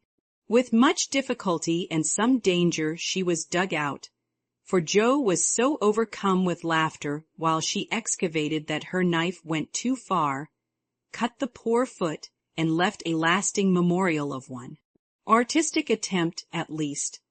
After this Amy subsided, till a mania for sketching from nature set her to haunting river, field, and wood, for picturesque studies, and sighing for ruins to copy.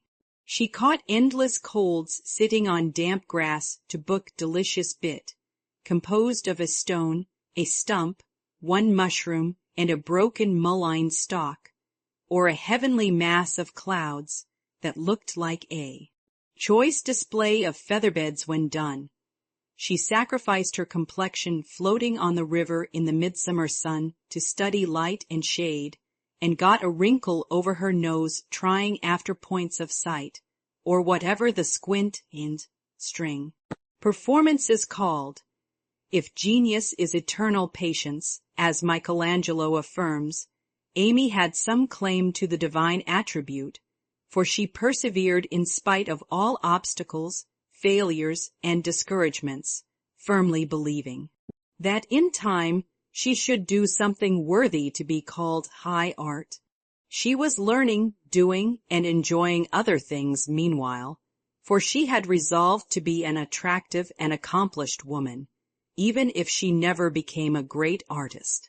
Here she succeeded better, for she was one of those happily created beings who please without effort, make friends everywhere, and take life so gracefully and easily that less fortunate souls are tempted to believe that such are born under a lucky star.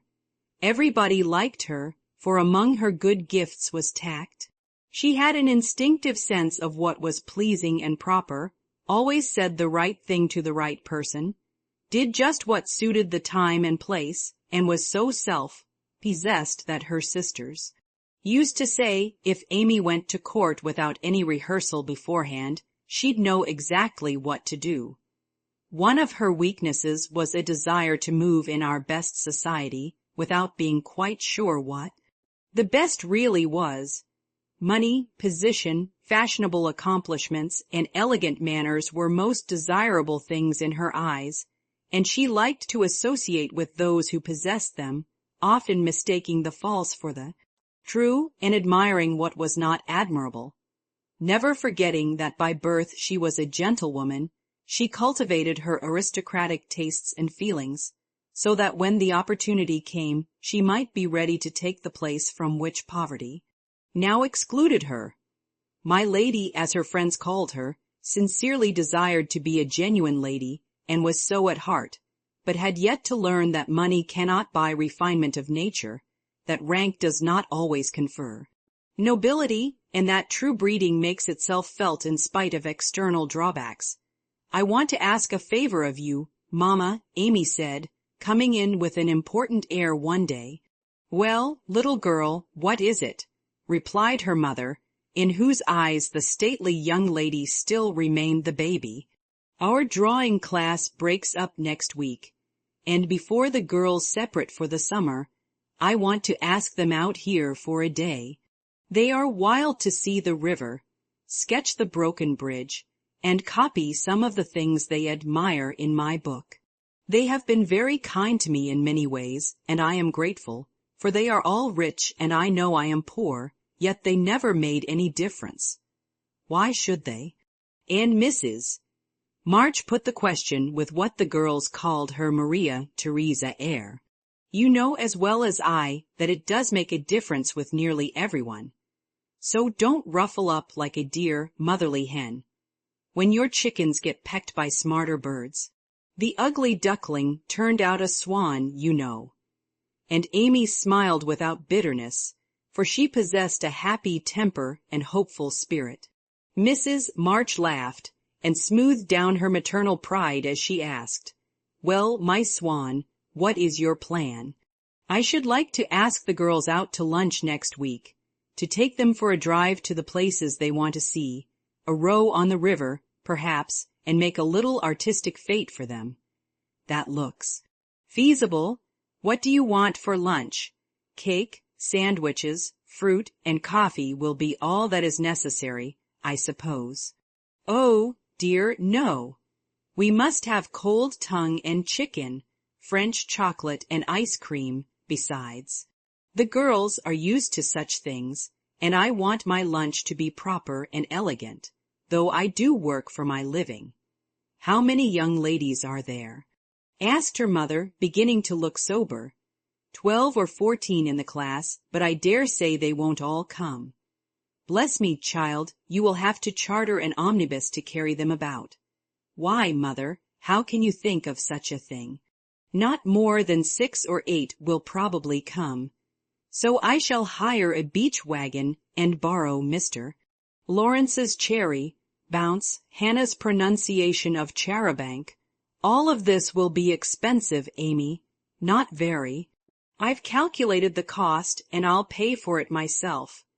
Don't you think, dear, that as these girls are used to such things, and the best we can do will be nothing new, that some simpler plan would be pleasanter to them, as a change if nothing more, and much better for us than buying or borrowing what we don't need, and attempting a style not in keeping with our circumstances? If I can't have it as I like, I don't care to have it at all. I know that I can carry it out perfectly well, if you and the girls will help a little, and I don't see why I can't if I'm willing to pay for it," said Amy, with the decision which opposition was apt to change into obstinacy. Mrs. March knew that experience was an excellent teacher, and when it was possible, she left her children to learn alone the lessons which she would gladly have made easier, if they had not objected to taking advice as much as they did salts and senna. "Very well, Amy, if your heart is set upon it, and you see your way through without too great an outlay of money, time, and temper, I'll say no more. Talk it over with the girls, and whichever way you decide, I'll do my best to help you." "Thanks, mother, you are always so kind," and away went Amy to lay her plan before her sisters. Meg agreed at once, and promised to her aid, gladly offering anything she possessed, from her little house itself to her very best saltspoons. But Joe frowned upon the whole project and would have nothing to do with it at first. Why in the world should you spend your money, worry your family, and turn the house upside down for a parcel of girls who don't care a sixpence for you? I thought you had too much pride and sense to truckle to any mortal woman just because she wears French boots and rides in a coupe, said Joe, who, being called from the tragic climax of her novel, was not in the best mood for social enterprises. I don't truckle, and I hate being patronized as much as you do, returned Amy indignantly, for the two still jangled when such questions arose. The girls do care for me, and I for them, and there's a great deal of kindness and sense and talent among them, in spite of what you call fashionable nonsense. You don't care to make people like you, to go into good society, and cultivate your manners and tastes. I do, and I mean to make the most of every chance that comes. You can go through the world with your elbows out and your nose in the air, and call it independence, if you like. That's not my way.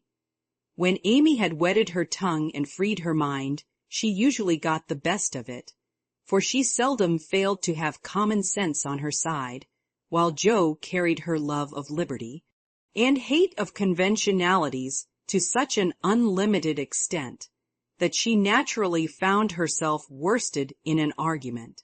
Amy's definition of Joe's idea of independence was such a good hit that both burst out laughing, and the discussion took a more amiable turn. Much against her will, Joe at length consented to sacrifice a day to Mrs. Grundy and help her sister through what she regarded as a nonsensical business. The invitations were sent, nearly all accepted, and the following Monday was set apart for the grand event. Hannah was out of humor because her week's work was deranged, and prophesied that if the washin' and ironin' warn't done reglar, nothin' would go well anywheres. This hitch in the mainspring of the domestic machinery had a bad effect upon the whole concern, but Amy's motto was nil desperandum, and having made up her mind what to do, she proceeded to do it in spite of all obstacles. To begin with, Hannah's cooking didn't turn out well. The chicken was tough, the tongue too salt, and the chocolate wouldn't froth properly. Then the cake and ice cost more than Amy expected, so did the wagon, and various other expenses, which seemed trifling at the outset, counted up rather alarmingly afterward. Beth got a cold and took to her bed. Meg had an unusual number of callers to keep her at home, and Joe was in such a divided state of mind that her breakages, accidents, and mistakes were uncommonly numerous, serious, and trying.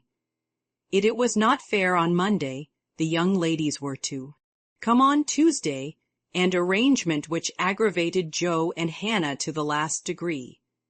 On Monday morning the weather was in that undecided state which is more exasperating than a steady pour. It drizzled a little, shone a little, blew a little, and didn't make up its mind till it was too late for anyone else to make up theirs.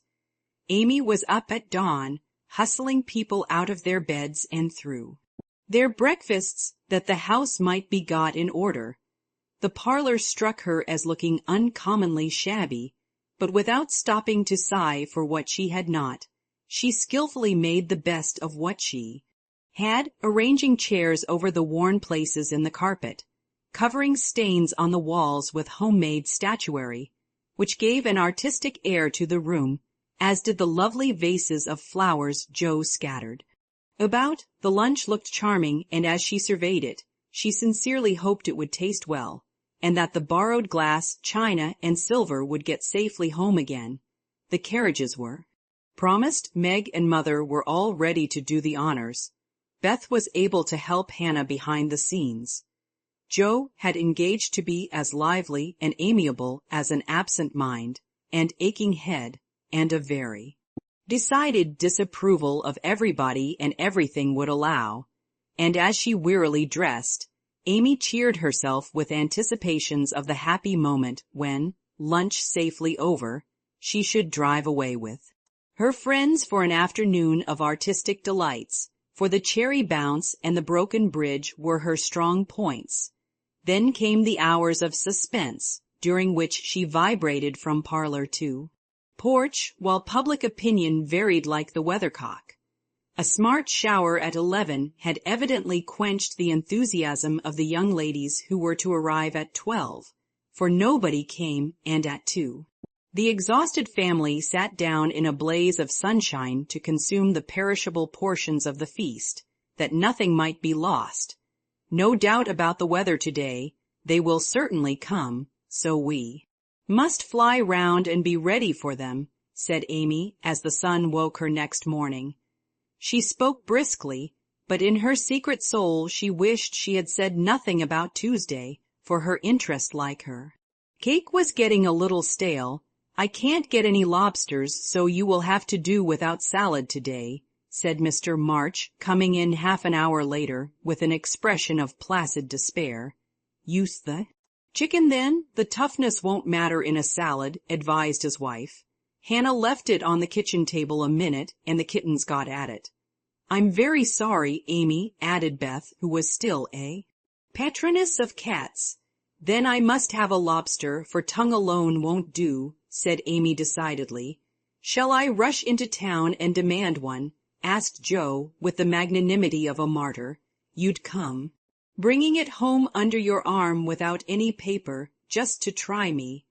I'll go myself, answered Amy, whose temper was beginning to fail. Shrouded in a thick veil and armed with a genteel traveling basket, she departed, feeling that a cool drive would soothe her ruffled spirit and fit her for the labors of the day. After some delay, the object of her desire was procured, likewise a bottle of dressing to prevent further loss of time at home, and off she drove again, well pleased with her own forethought. As the omnibus contained only one other passenger, a sleepy old lady, Amy pocketed her veil and beguiled the tedium of the way by trying to find out where all her money had gone to. So busy was she with her card full of refractory figures that she did not observe a newcomer, who entered without stopping the vehicle, till a masculine voice said, Good morning, Miss March, and, looking up, she beheld one of Laurie's most elegant college friends. Fervently hoping that he would get out before she did, Amy utterly ignored the basket at her feet, and congratulating herself that she had on her new traveling dress, returned the young man's greeting with her usual suavity and spirit. They got on excellently, for Amy's chief care was soon set at rest by learning that the gentleman would leave first, and she was chatting away in a peculiarly lofty strain when the old lady got out. In stumbling to the door, she upset the basket, and oh horror! The lobster, in all its vulgar size and brilliancy, was revealed to the high-born eyes of a tutor.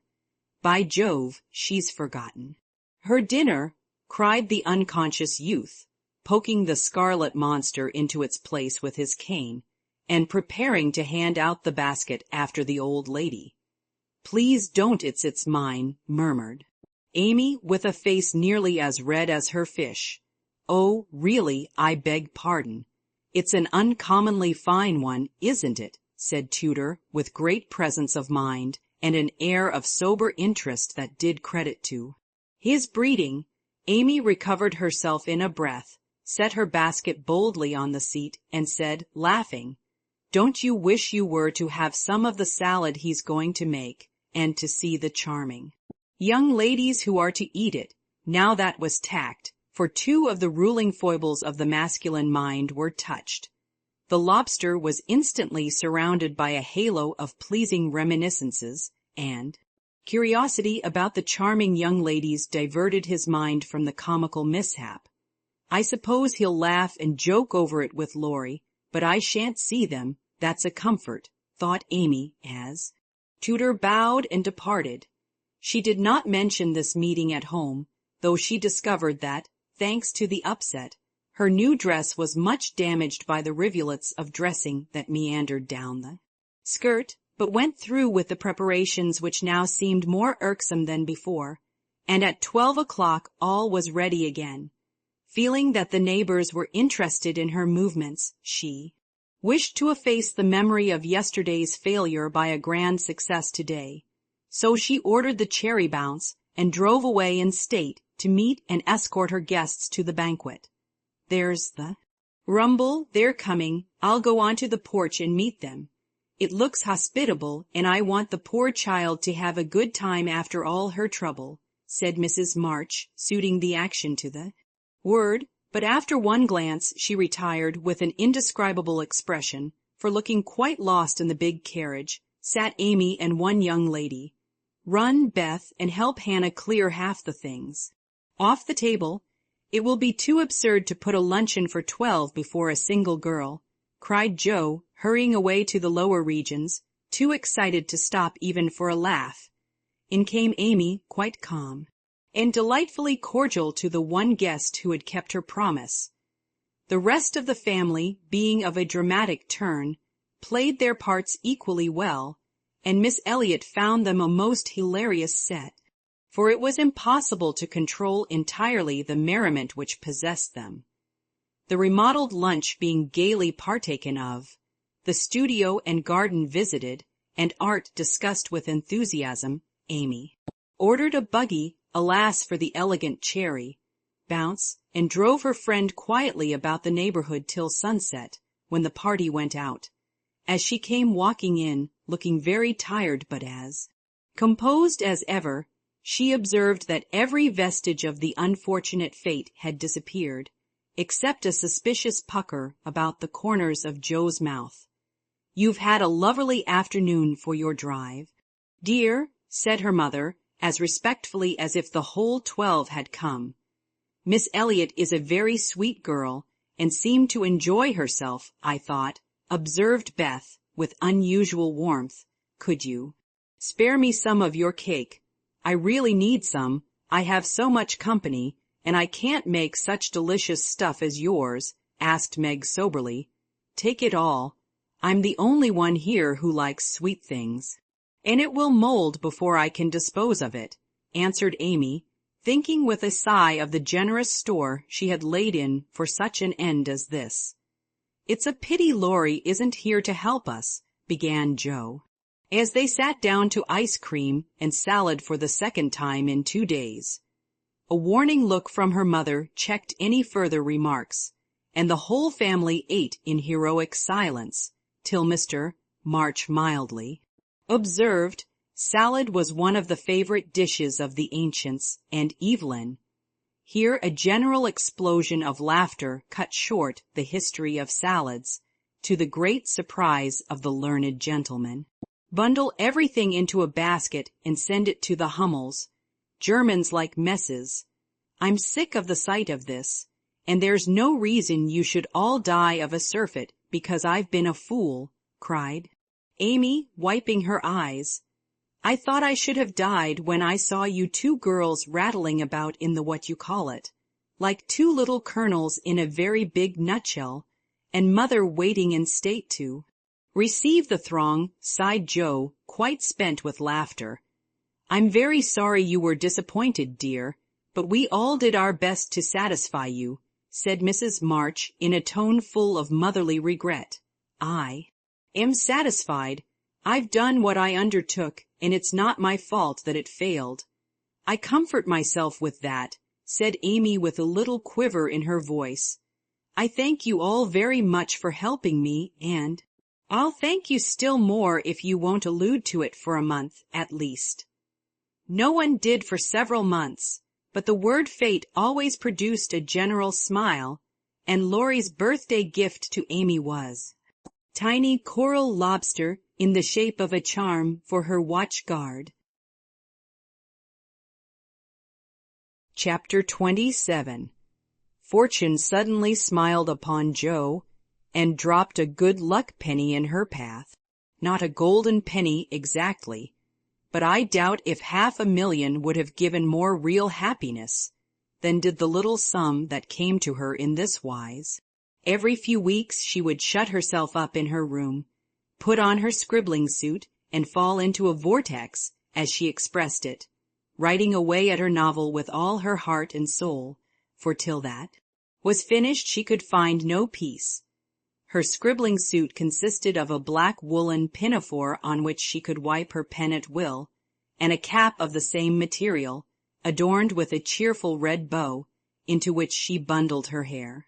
When the decks were cleared for action, this cap was a beacon to the inquiring eyes of her family, who during these periods kept their distance, merely popping in their heads saying, "I occasionally to ask, with interest, does genius burn, Joe?" They did not always venture even to ask this question, but took an observation of the cap and judged accordingly. If this expressive article of dress was drawn low upon the forehead, it was a sign that hard work was going on. In exciting moments it was pushed rakishly askew, and when despair seized the author, it was plucked wholly off and cast upon the floor, and cast upon the floor. At such times the intruder silently withdrew, and not until the red bow was seen gaily erect upon the gifted brow did anyone dare address Jo.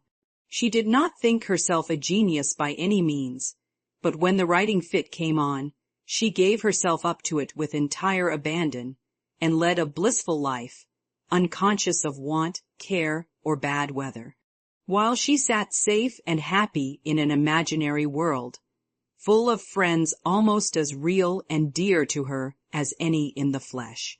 Sleep forsook her eyes, meals stood untasted. Day and night were all too short to enjoy the happiness which blessed her only at such times, and made these hours worth living, even if they bore no other fruit. The divine afflatus usually lasted a week or two, and then she emerged from her vortex hungry, sleepy, cross, or despondent. She was just recovering from one of these attacks when she was prevailed upon to escort Miss Crocker to a lecture, and in return for her virtue was rewarded with a new idea.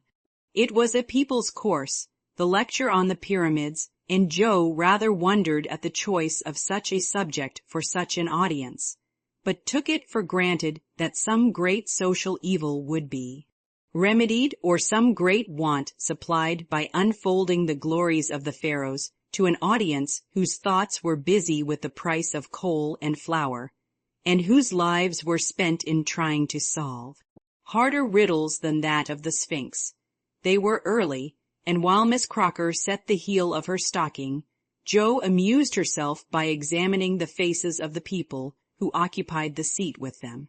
On her left were two matrons, with massive foreheads and bonnets to match, discussing women's rights and making tatting. Beyond sat a pair of humble lovers, artlessly holding each other by the hand, a sombre spinster eating peppermints out of a paper bag, and an old gentleman taking his preparatory nap behind a yellow bandana. On her right, her only neighbor was a studious-looking lad absorbed in a newspaper. It was a pictorial sheet, and Jo examined the work of art nearest her, idly wondering what fortuitous concatenation of circumstances needed the melodramatic illustration of an Indian in full war costume tumbling over a precipice with a wolf at his throat, while two infuriated young gentlemen, with unnaturally small feet and big eyes, were stabbing each other close by, and a disheveled female was flying away in the background with her mouth wide open. Pausing to turn a page, the lad saw her looking, and with boyish good nature offered half his paper, saying bluntly, "Want to read it?" "That's a first-rate story." Jo accepted it with a smile, for she had never outgrown her liking for lads, and soon found herself involved in the usual labyrinth of love, mystery, and murder, for the story belonged to that class of light literature in which the passions have a holiday, and when the author's invention fails, a grand catastrophe clears the stage of one half the dramatis personae, leaving the other half to exult over their downfall. "Prime, isn't it?" asked the boy, as her eye went down the last paragraph of her portion. "I think you and I could do as well as that if we tried," returned Joe, amused at his admiration of the trash. "I should think I was a pretty lucky chap if I could. She makes a good living out of such stories, they say." And he pointed to the name of Mrs. S.L.A.N.G. Northberry under the title of the tale. "Do you know her?" asked Joe with sudden interest. "No, but I read all her pieces, and I know a fellow who works in the office where this paper is printed." "Do you say she makes a good living out of stories like this?" And Joe looked more respectfully at the agitated group and thickly sprinkled exclamation points that adorned the page. "Guess she does. She knows just what folks like and gets paid well for writing it." Here the lecture began, but Joe heard very little of it, for while Professor Sands was prosing away about Belzoni, Cheops, Scarabaei, and hieroglyphics, she was covertly taking down the address of the paper and boldly resolving to try for the $100 prize offered in its columns for a sensational story. By the time the lecture ended and the audience awoke, she had built up a splendid fortune for herself, not the first founded on paper, and was already deep in the concoction of her story, being unable to decide whether the duel should come before the elopement or after the murder. She said nothing of her plan at home, but fell to work next day, much to the disquiet of her mother, who always looked a little anxious when genius took to burning. Joe had never tried this style before, contenting herself with very mild romances for the Spread Eagle. Her experience and miscellaneous reading were of service now, for they gave her some idea of dramatic effect and supplied plot, language, and costumes. Her story was as full of desperation and despair as her limited acquaintance with those uncomfortable emotions enabled her to make it, and having located it in Lisbon, she wound up with an earthquake as a striking and appropriate denouement. The manuscript was privately dispatched, accompanied by a note, modestly saying that if the tale didn't get the prize, which the writer hardly dared expect, she would be very glad to receive any sum it might be considered worth. 6 weeks is a long time to wait, and a still longer time for a girl to keep a secret, but Joe did both, and was just beginning to give up all hope of ever seeing her manuscript again, when a letter arrived which almost took her breath away, for on opening it, a check for $100 fell into her lap. For a minute she stared at it as if it had been a snake. Then she read her letter and began to cry. If the amiable gentleman who wrote that kindly note could have known what intense happiness he was giving a fellow creature, I think he would devote his leisure hours, if he has any, to that. Amusement, for Joe valued the letter more than the money, because it was encouraging, and after years of effort it was so pleasant to find that she had learned to do something, though it was only to write a sensation story. A prouder young woman was seldom seen than she, when, having composed herself, she electrified the family by appearing before them with the letter in one hand, the check in the other, announcing that she had won the prize. Of course there was a great jubilee, and when the story came everyone read and praised it, though after her father had told her that the language was good, the romance fresh and hearty, and the tragedy quite thrilling, he shook his head and said in his unworldly way, "You can do better than this, Joe. Aim at the highest and never mind the money. I think the money is the best part of it. What will you do with such a fortune?" asked Amy, regarding the magic slip of paper with a reverential eye. "Send Beth and Mother to the seaside for a month or two," answered Joe promptly. To the seaside they went, after much discussion, and though Beth didn't come home as plump and rosy as could be desired, she was much better, while Mrs. March declared she felt 10 years younger. So Joe was satisfied with the investment of her prize money, and fell to work with a cheery spirit, bent on earning more of those delightful checks. She did earn several that year, and began to feel herself a power in the house, for by the magic of a pen, her rubbish turned into comforts for them all. The Duke's daughter paid the butcher's bill, a phantom hand put down a new carpet, and the curse of the Coventrys proved the blessing of the Marches in the way of groceries and gowns.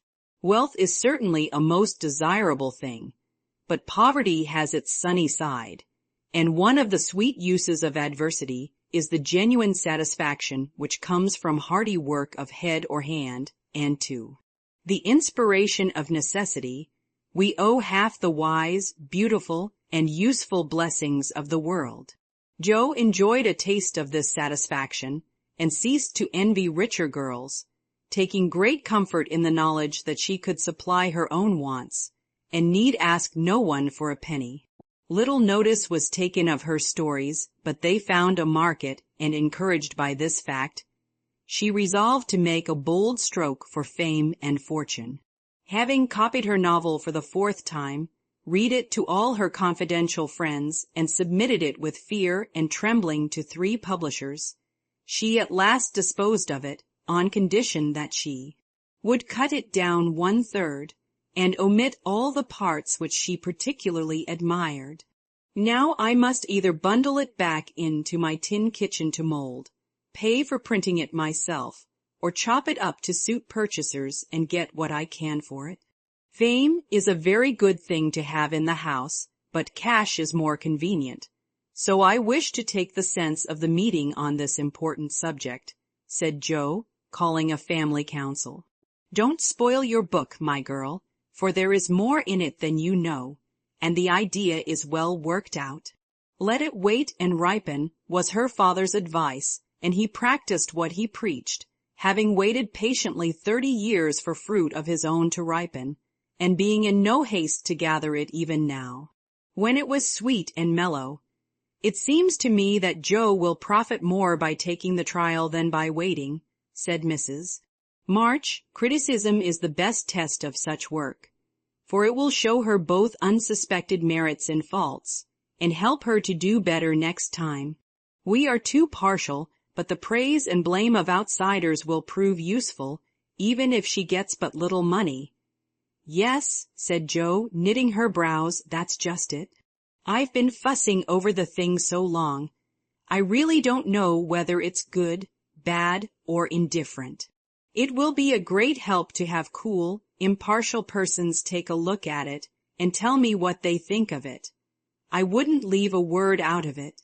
You'll spoil it if you do, for the interest of the story is more in the minds than in the actions of the people, and it will be all a muddle if you don't explain as you go on, said Meg, who firmly believed that this book was the most remarkable novel ever written.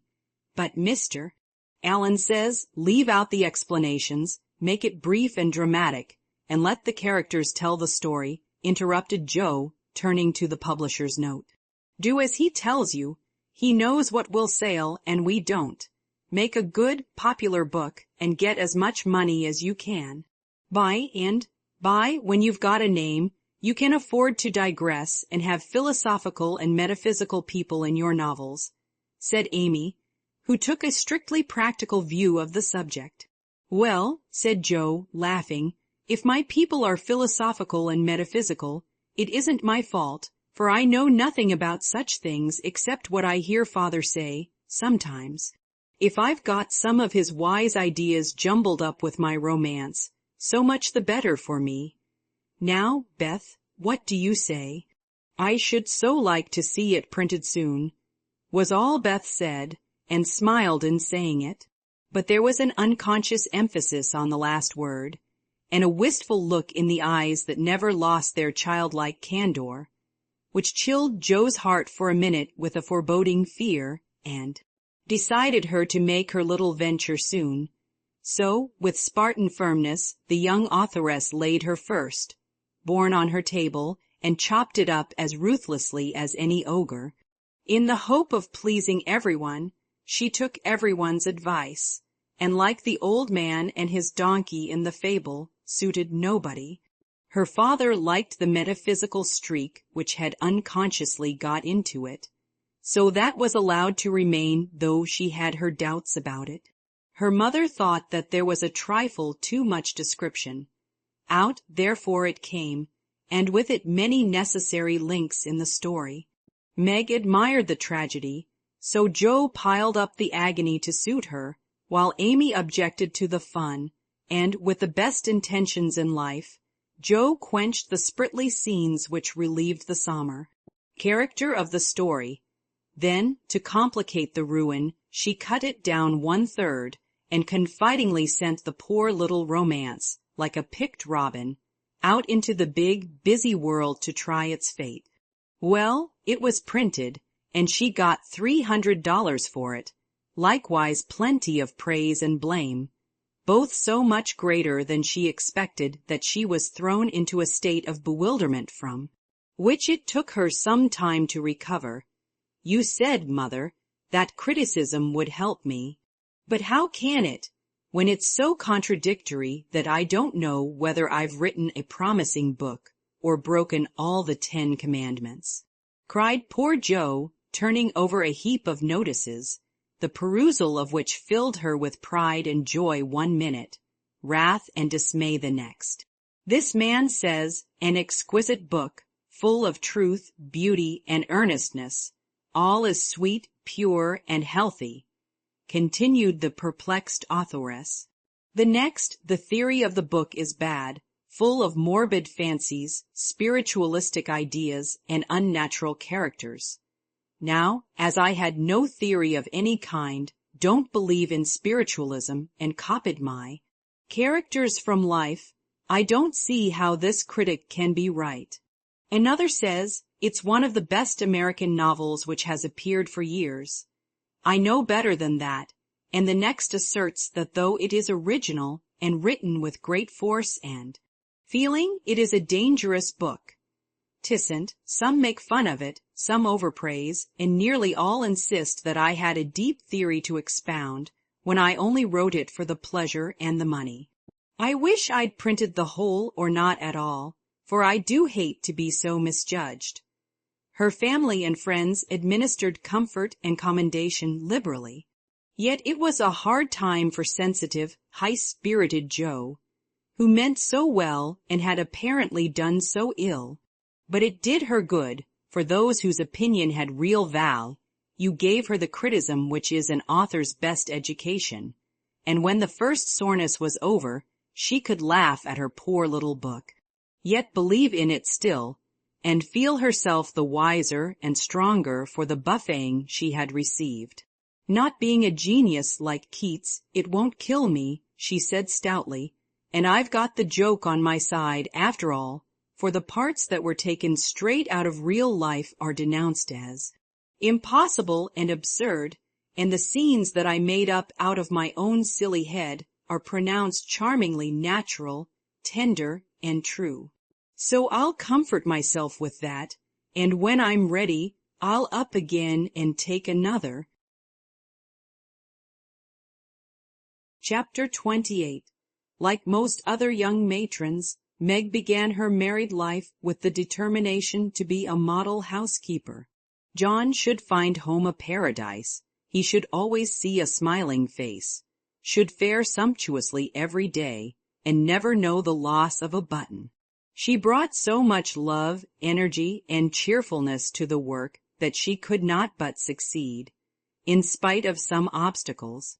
Her paradise was not a tranquil one, for the little woman fussed, was over-anxious to please, and bustled about like a true Martha, cumbered with many cares. She was too tired, sometimes, even to smile. John grew dyspeptic after a course of dainty dishes, and ungratefully demanded plain fare. As for buttons, she soon learned to wonder where they went, to shake her head over the carelessness of men, and to threaten to make him sew them on himself, and see if his work would stand impatient. And clumsy fingers any better than hers. They were very happy, even after they discovered that they couldn't live on love alone. John did not find Meg's beauty diminished, though she beamed at him from behind the familiar coffee pot. Nor did Meg miss any of the romance from the daily parting, when her husband followed up his kiss with the tender inquiry, "Shall I send some veal or mutton for dinner, darling?"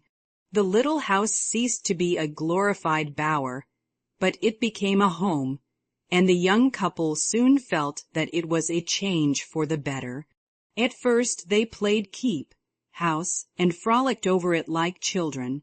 Then John took steadily to business, feeling the cares of the head of a family upon his shoulders, and Meg laid by her cambric wrappers, put on a big apron, and fell to work, as before said, with more energy than discretion. While the cooking mania lasted, she went through Mrs. Cornelius's receipt book as if it were a mathematical exercise, working out the problems with patience and care.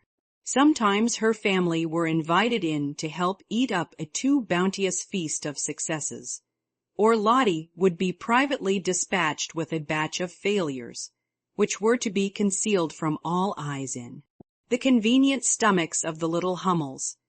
An evening with John over the account books usually produced a temporary lull in the culinary enthusiasm, and a frugal fit would ensue, during which the poor man was put through a course of bread, pudding, hash, and warm Dover coffee, which tried his soul, although he bore it with praiseworthy fortitude.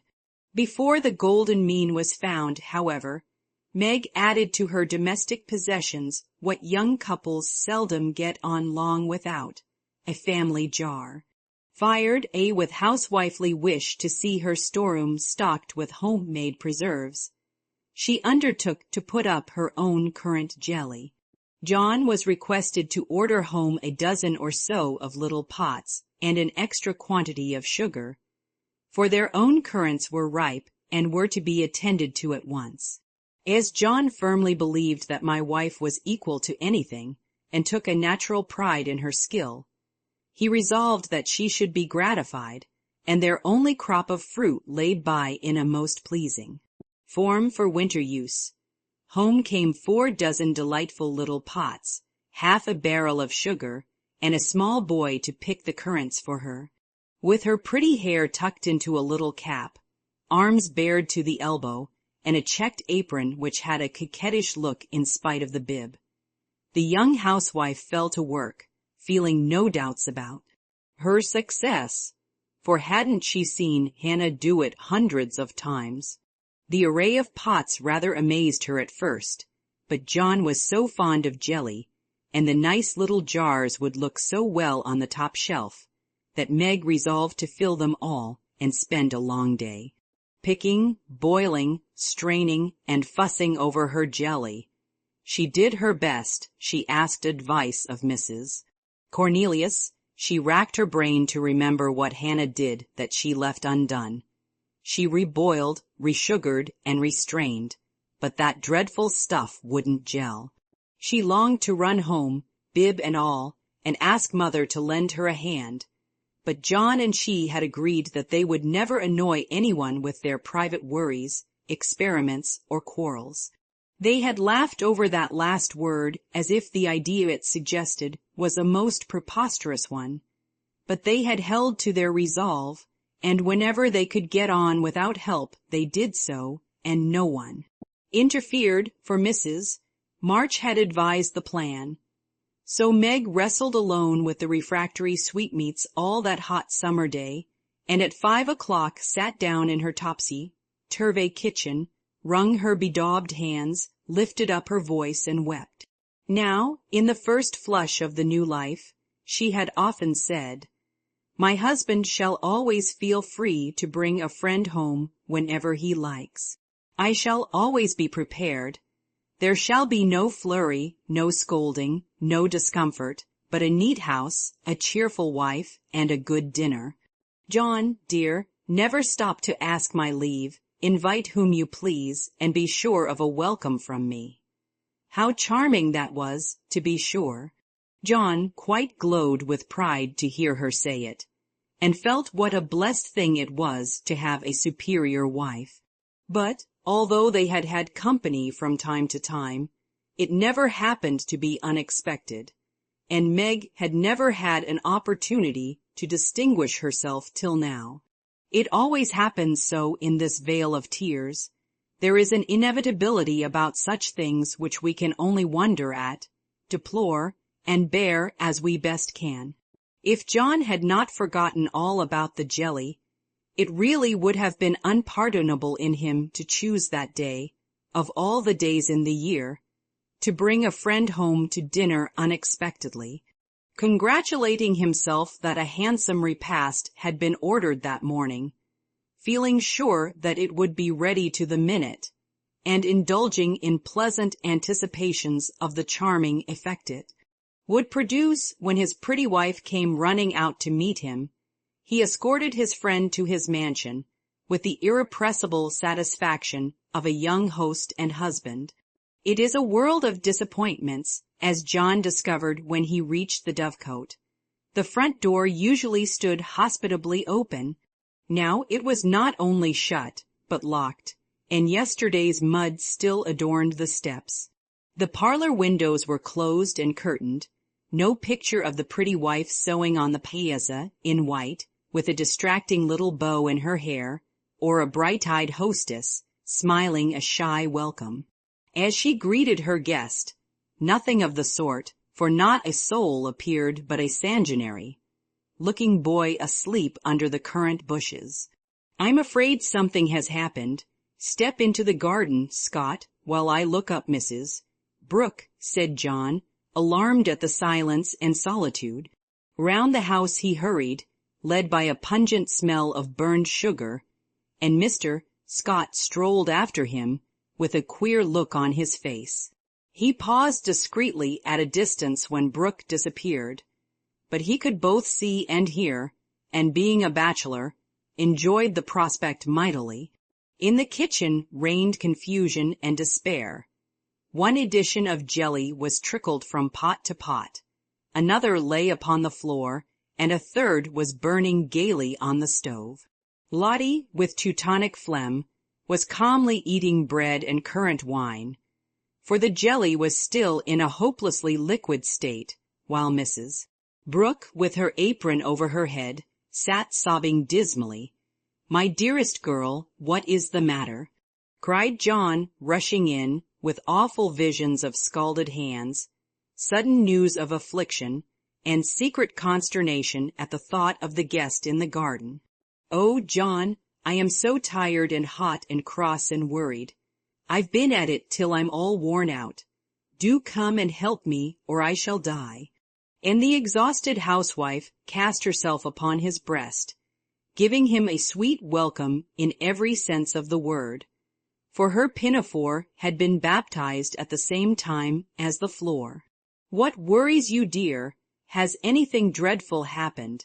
asked the anxious John, tenderly kissing the crown of the little cap, which was all askew. "Yes," sobbed Meg despairingly.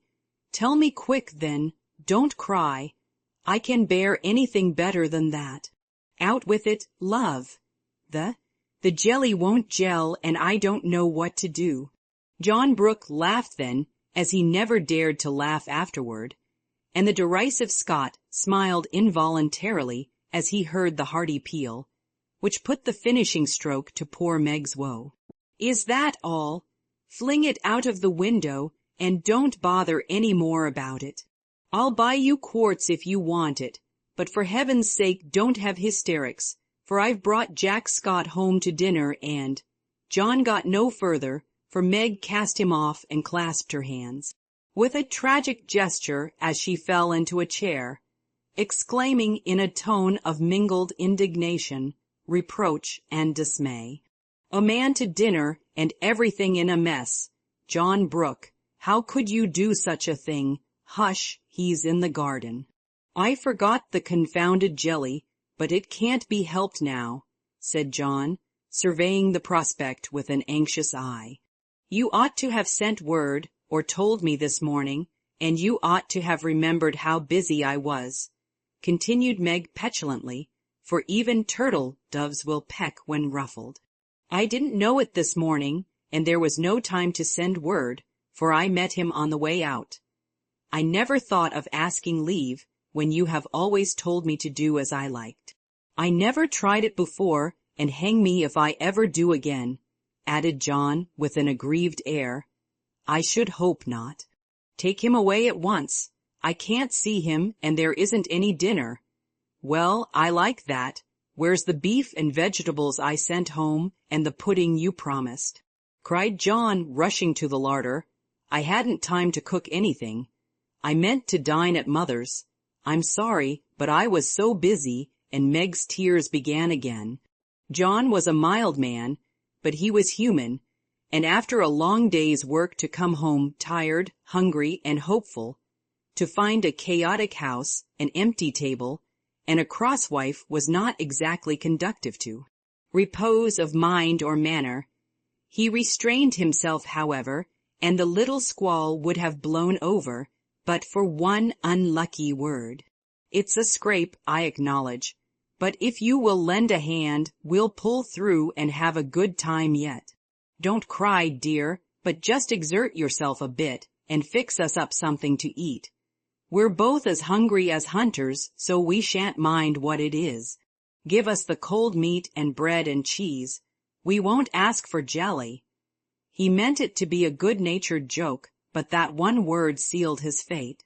Meg thought it was too cruel to hint about her sad failure, and the last atom of patience vanished as he spoke.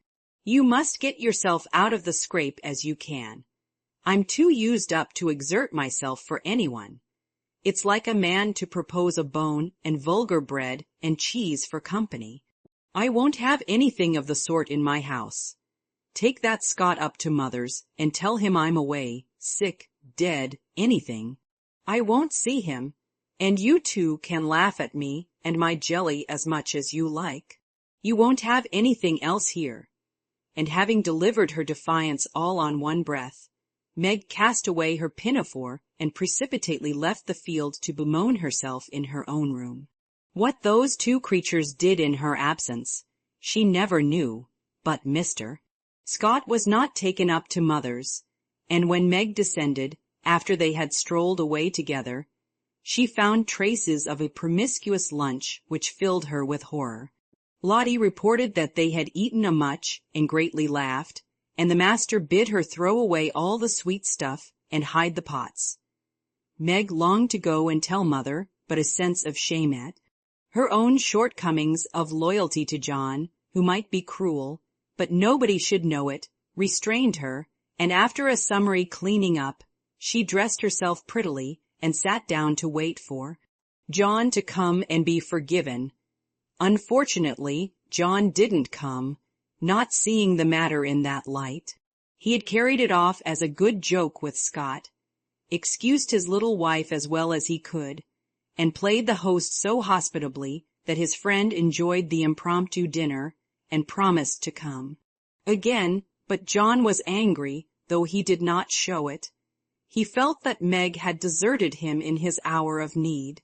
It wasn't fair to tell a man to bring folks home any time with perfect freedom, and when he took you at your word, to flame up and blame him, and leave him in the lurch, to be laughed at or pitied. No, by George, it wasn't, and Meg must know it. He had fumed inwardly during the feast, but when the flurry was over and he strolled home after seeing Scott off, a milder mood came over him. Poor little thing, it was hard upon her when she tried so heartily to please me. She was wrong, of course, but then she was young. I must be patient and teach her. He hoped she had not gone home. He hated gossip and interference.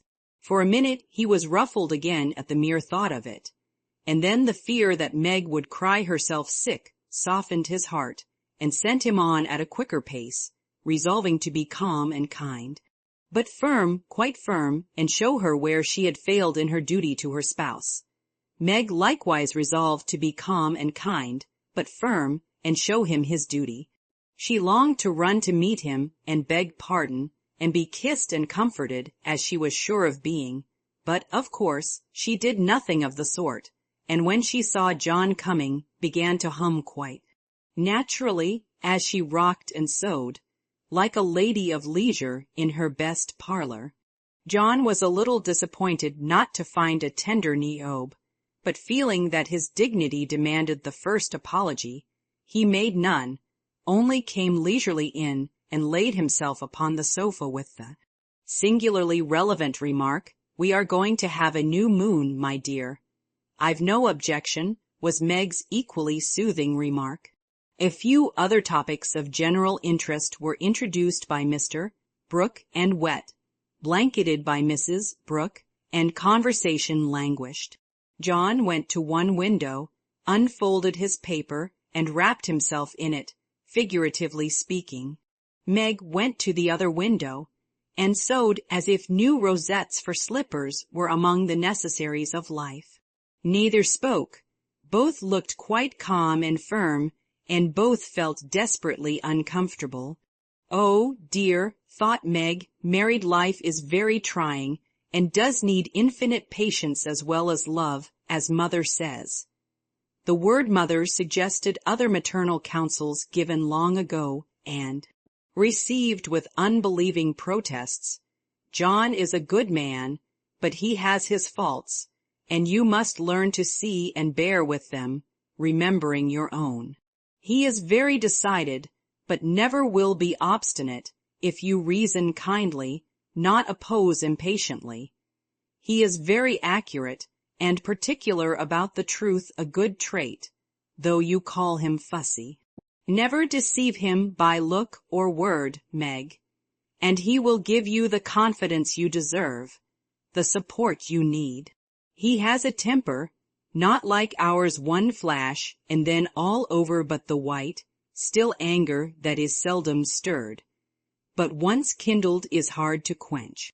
Be careful, be very careful, not to wake his anger against yourself, for peace and happiness depend on keeping his respect.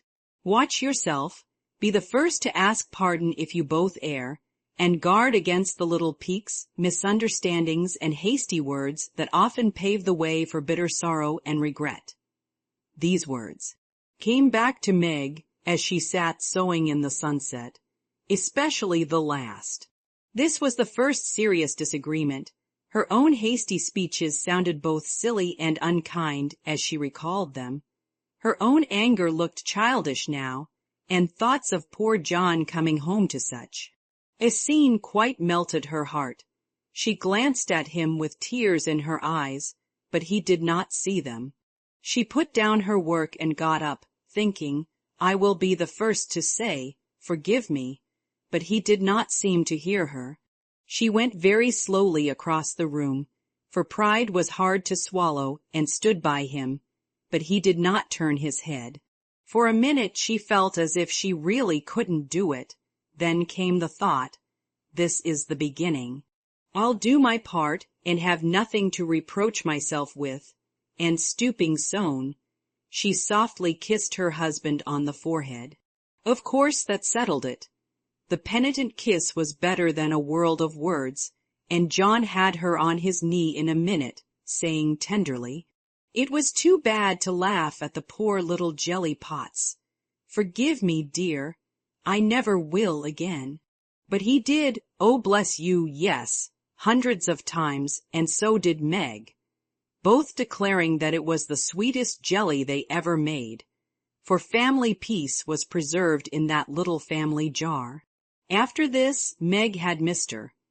Scott to dinner by special invitation, and served him up a pleasant feast without a cooked wife for the first course, on which occasion she was so gay and gracious, and made everything go off so charmingly that Mr. Scott told John he was a lucky fellow, and shook his head over the hardships of bachelorhood all the way home. In the autumn, new trials and experiences came to Meg. Sally Moffat renewed her friendship, was always running out for a dish of gossip at the little house, or inviting that poor dear to come in and spend the day at the big house. It was pleasant, for in dull weather Meg often felt lonely. All were busy at home, John absent till night, and nothing to do but sew, or read or potter about. So it naturally fell out that Meg got into the way of gadding and gossiping with her friend. Seeing Sally's pretty things made her long for such, and pity herself because she had not got them. Sally was very kind and often offered her the coveted trifles, but Meg declined them, knowing that John wouldn't like it. And then this foolish little woman went and did what John disliked even. Worse, she knew her husband's income, and she loved to feel that he trusted her, not only with his happiness, but what some men seem to value more, his money. She knew where it was free to take what she liked, and all he asked was that she should keep account of every penny, pay bills once a month, and remember that she was a poor man's wife. Till now she had done well, been prudent and exact, kept her little account books neatly, and showed them to him monthly without fear. But that autumn the serpent got into Meg's paradise and tempted her like many a modern Eve, not with apples but with dress. Meg didn't like to be pitied and made to feel poor. It irritated her, but she was ashamed to confess it, and now and then she tried to console herself by buying something pretty, so that Sally needn't think she had to economize. She always felt wicked after it, for the pretty things were seldom necessaries, but then they cost so little, it wasn't worth worrying about, so the trifles increased unconsciously, and in the shopping excursions she was no longer a passive looker-on, but the trifles cost more than one would imagine, and when she cast up her accounts at the end of the month, the sum total rather scared her. John was busy that month and left the bills to her. The next month he was absent, but the third he had a grand quarterly settling up, and Meg never forgot it.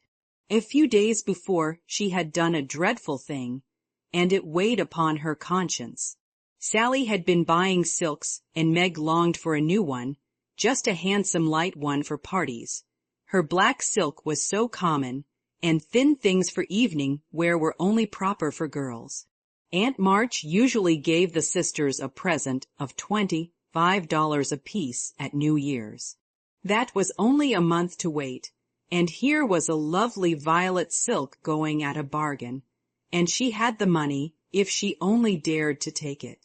John always said what was his was hers, but would he think it right to spend not only the prospective $5 and $20, but another $5 and $20 out of the household fund? That was the question. Sally had urged her to do it, had offered to lend the money, and with the best intentions in life had tempted Meg beyond her strength.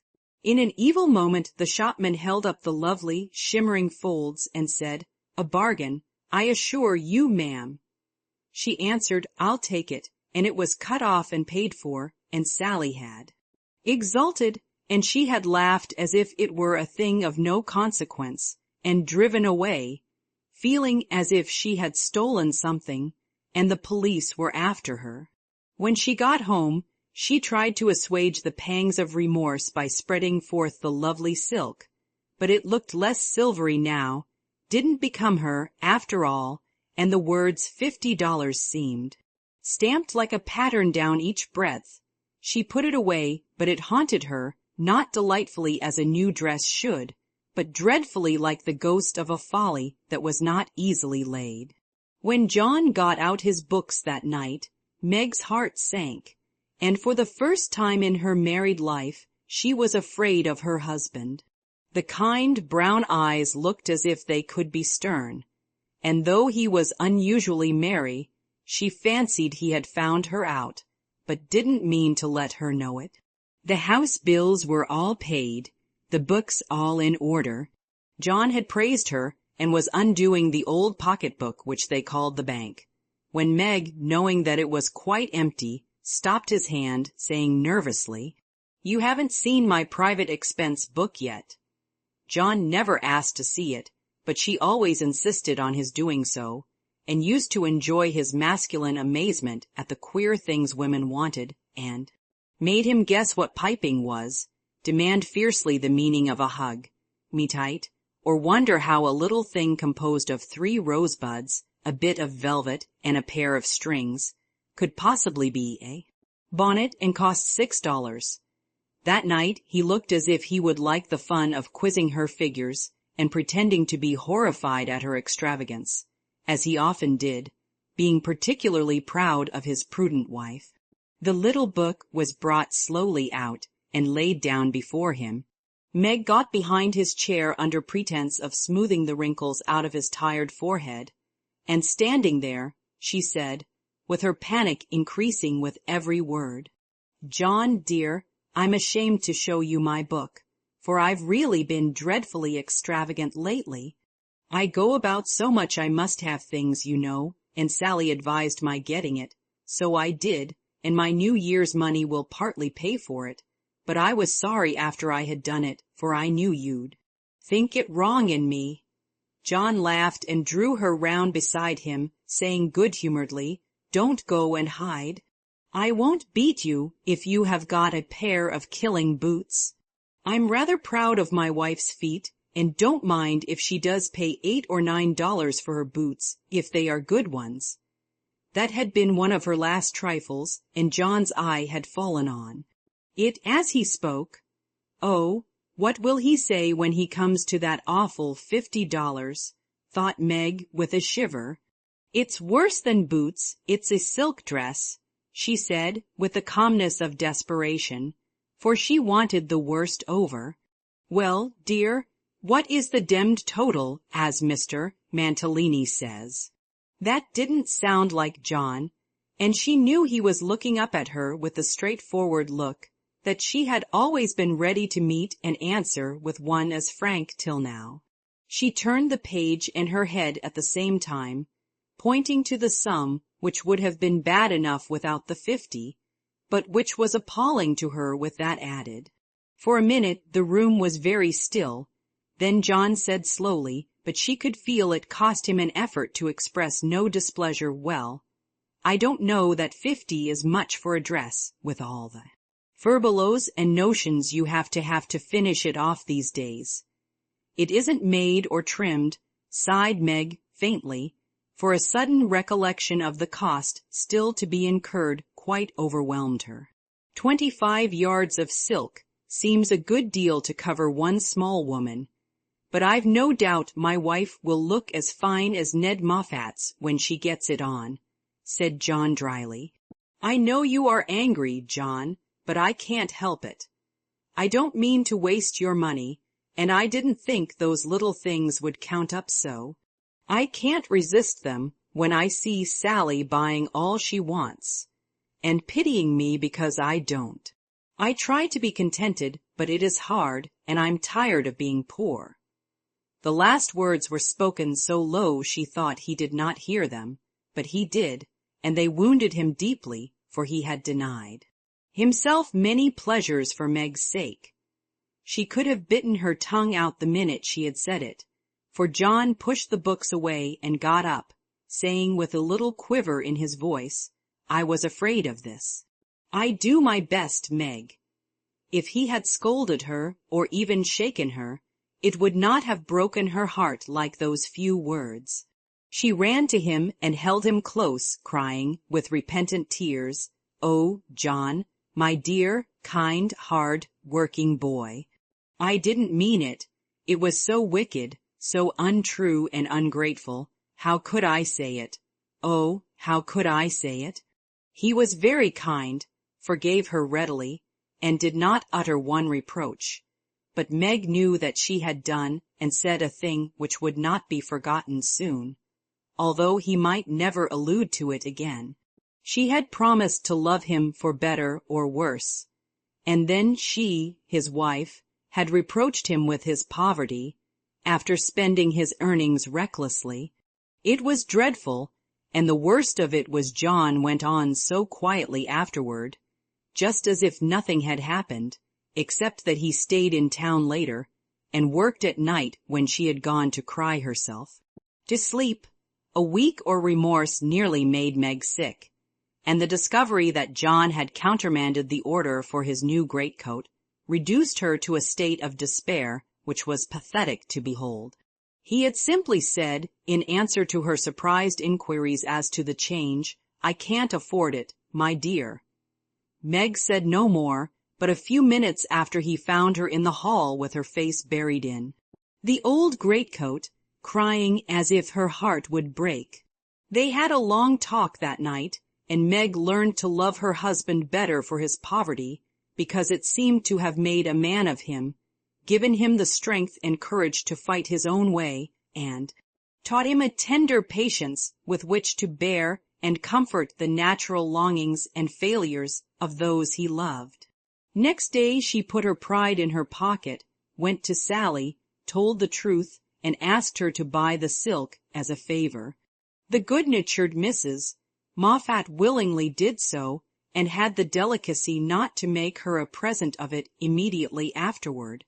Then Meg ordered home the greatcoat, and when John arrived, she put it on, and asked him how he liked her new silk gown. One can imagine what answer he made, how he received his present, and what a blissful state of things ensued.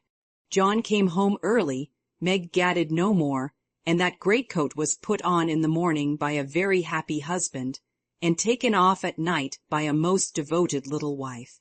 So the year rolled round, and at midsummer there came to Meg a new experience, the deepest and tenderest of a woman's life. Laurie came sneaking into the kitchen of the Dovecote one Saturday, with an excited face, and was received with the clash of cymbals, for Hannah clapped her hands with a saucepan in one and the cover in the other. "How's the little mama? Where is everybody? Why didn't you tell me before I came home?" began Laurie in a loud whisper. "Happy as a queen, the dear, every soul of 'em is upstairs a-worshipin'. We didn't want no hurricanes round. Now you go into the parlor, and I'll send 'em down to you," with which somewhat involved reply Hannah vanished, chuckling ecstatically. Presently Joe appeared, proudly bearing a flannel bundle laid forth upon a large pillow. Joe's face was very sober, but her eyes twinkled, and there was an odd sound in her voice of repressed emotion of some sort. "Shut your eyes and hold out your arms," she said invitingly. Laurie backed precipitately into a corner and put his hands behind him with an imploring gesture. "No, thank you, I'd rather not. I shall drop it or smash it, as sure as fate." "Then you shan't see your nevy," said Joe decidedly, turning as if to go. I will, only you must be responsible for damages." And obeying orders, Laurie heroically shut his eyes while something was put into his arms. A peal of laughter from Joe, Amy, Mrs. March, Hannah, and John caused him to open them the next minute, to find himself invested with 2 babies instead of 1. No wonder they laughed, for the expression of his face was droll enough to convulse a Quaker, as he stood and stared wildly from the unconscious innocents to the hilarious spectators with such dismay that Joe sat down on the floor and screamed. "Twins, by Jupiter," was all he said for a minute. Then turning to the women with an appealing look that was comically piteous, he added, "Take 'em quick, somebody. I'm going to laugh, and I shall drop 'em." Joe rescued his babies and marched up and down, with one on each arm, as if already initiated into the mysteries of babe-binding, while Laurie laughed till the tears ran down his cheeks. "It's the best joke of the season, isn't it? I wouldn't have told you, for I set my heart on surprising you, and I flatter myself I've done it," said Joe, when she got her breath. "I never was more staggered in my life. Isn't it fun? Are they boys? What are you going to name them? Let's have another look." "Hold me up, Joe, for upon my life it's one too many for me," returned Laurie, regarding the infants with the air of a big, benevolent Newfoundland looking at a pair of infantile kittens. "Boy and girl. Aren't they beauties?" said the proud papa, beaming upon the little red squirmers as if they were unfledged angels. "Most remarkable children I ever saw, which is which," and Laurie bent like a well-sweep to examine the prodigies. Amy put a blue ribbon on the boy and a pink on the girl, French fashion, so you can always tell. Besides, one has blue eyes and one brown. Kiss them, Uncle Teddy, said Wicked Joe. I'm afraid they mightn't like it, began Laurie, with unusual timidity in such matters. Of course they will, they are used to it now. Do it this minute, sir, commanded Joe, fearing he might propose a proxy. Laurie screwed up his face and obeyed with a gingerly peck at each little cheek that produced another laugh and made the babies squeal. There, I knew they didn't like it. That's the boy, see him kick. He hits out with his fists like a good one. Now then, young Brooke, pitch into a man of your own size, will you? Cried Laurie, delighted with a poke in the face from a tiny fist, flapping aimlessly about. He's to be named John Lawrence, and the girl Margaret, after mother and grandmother.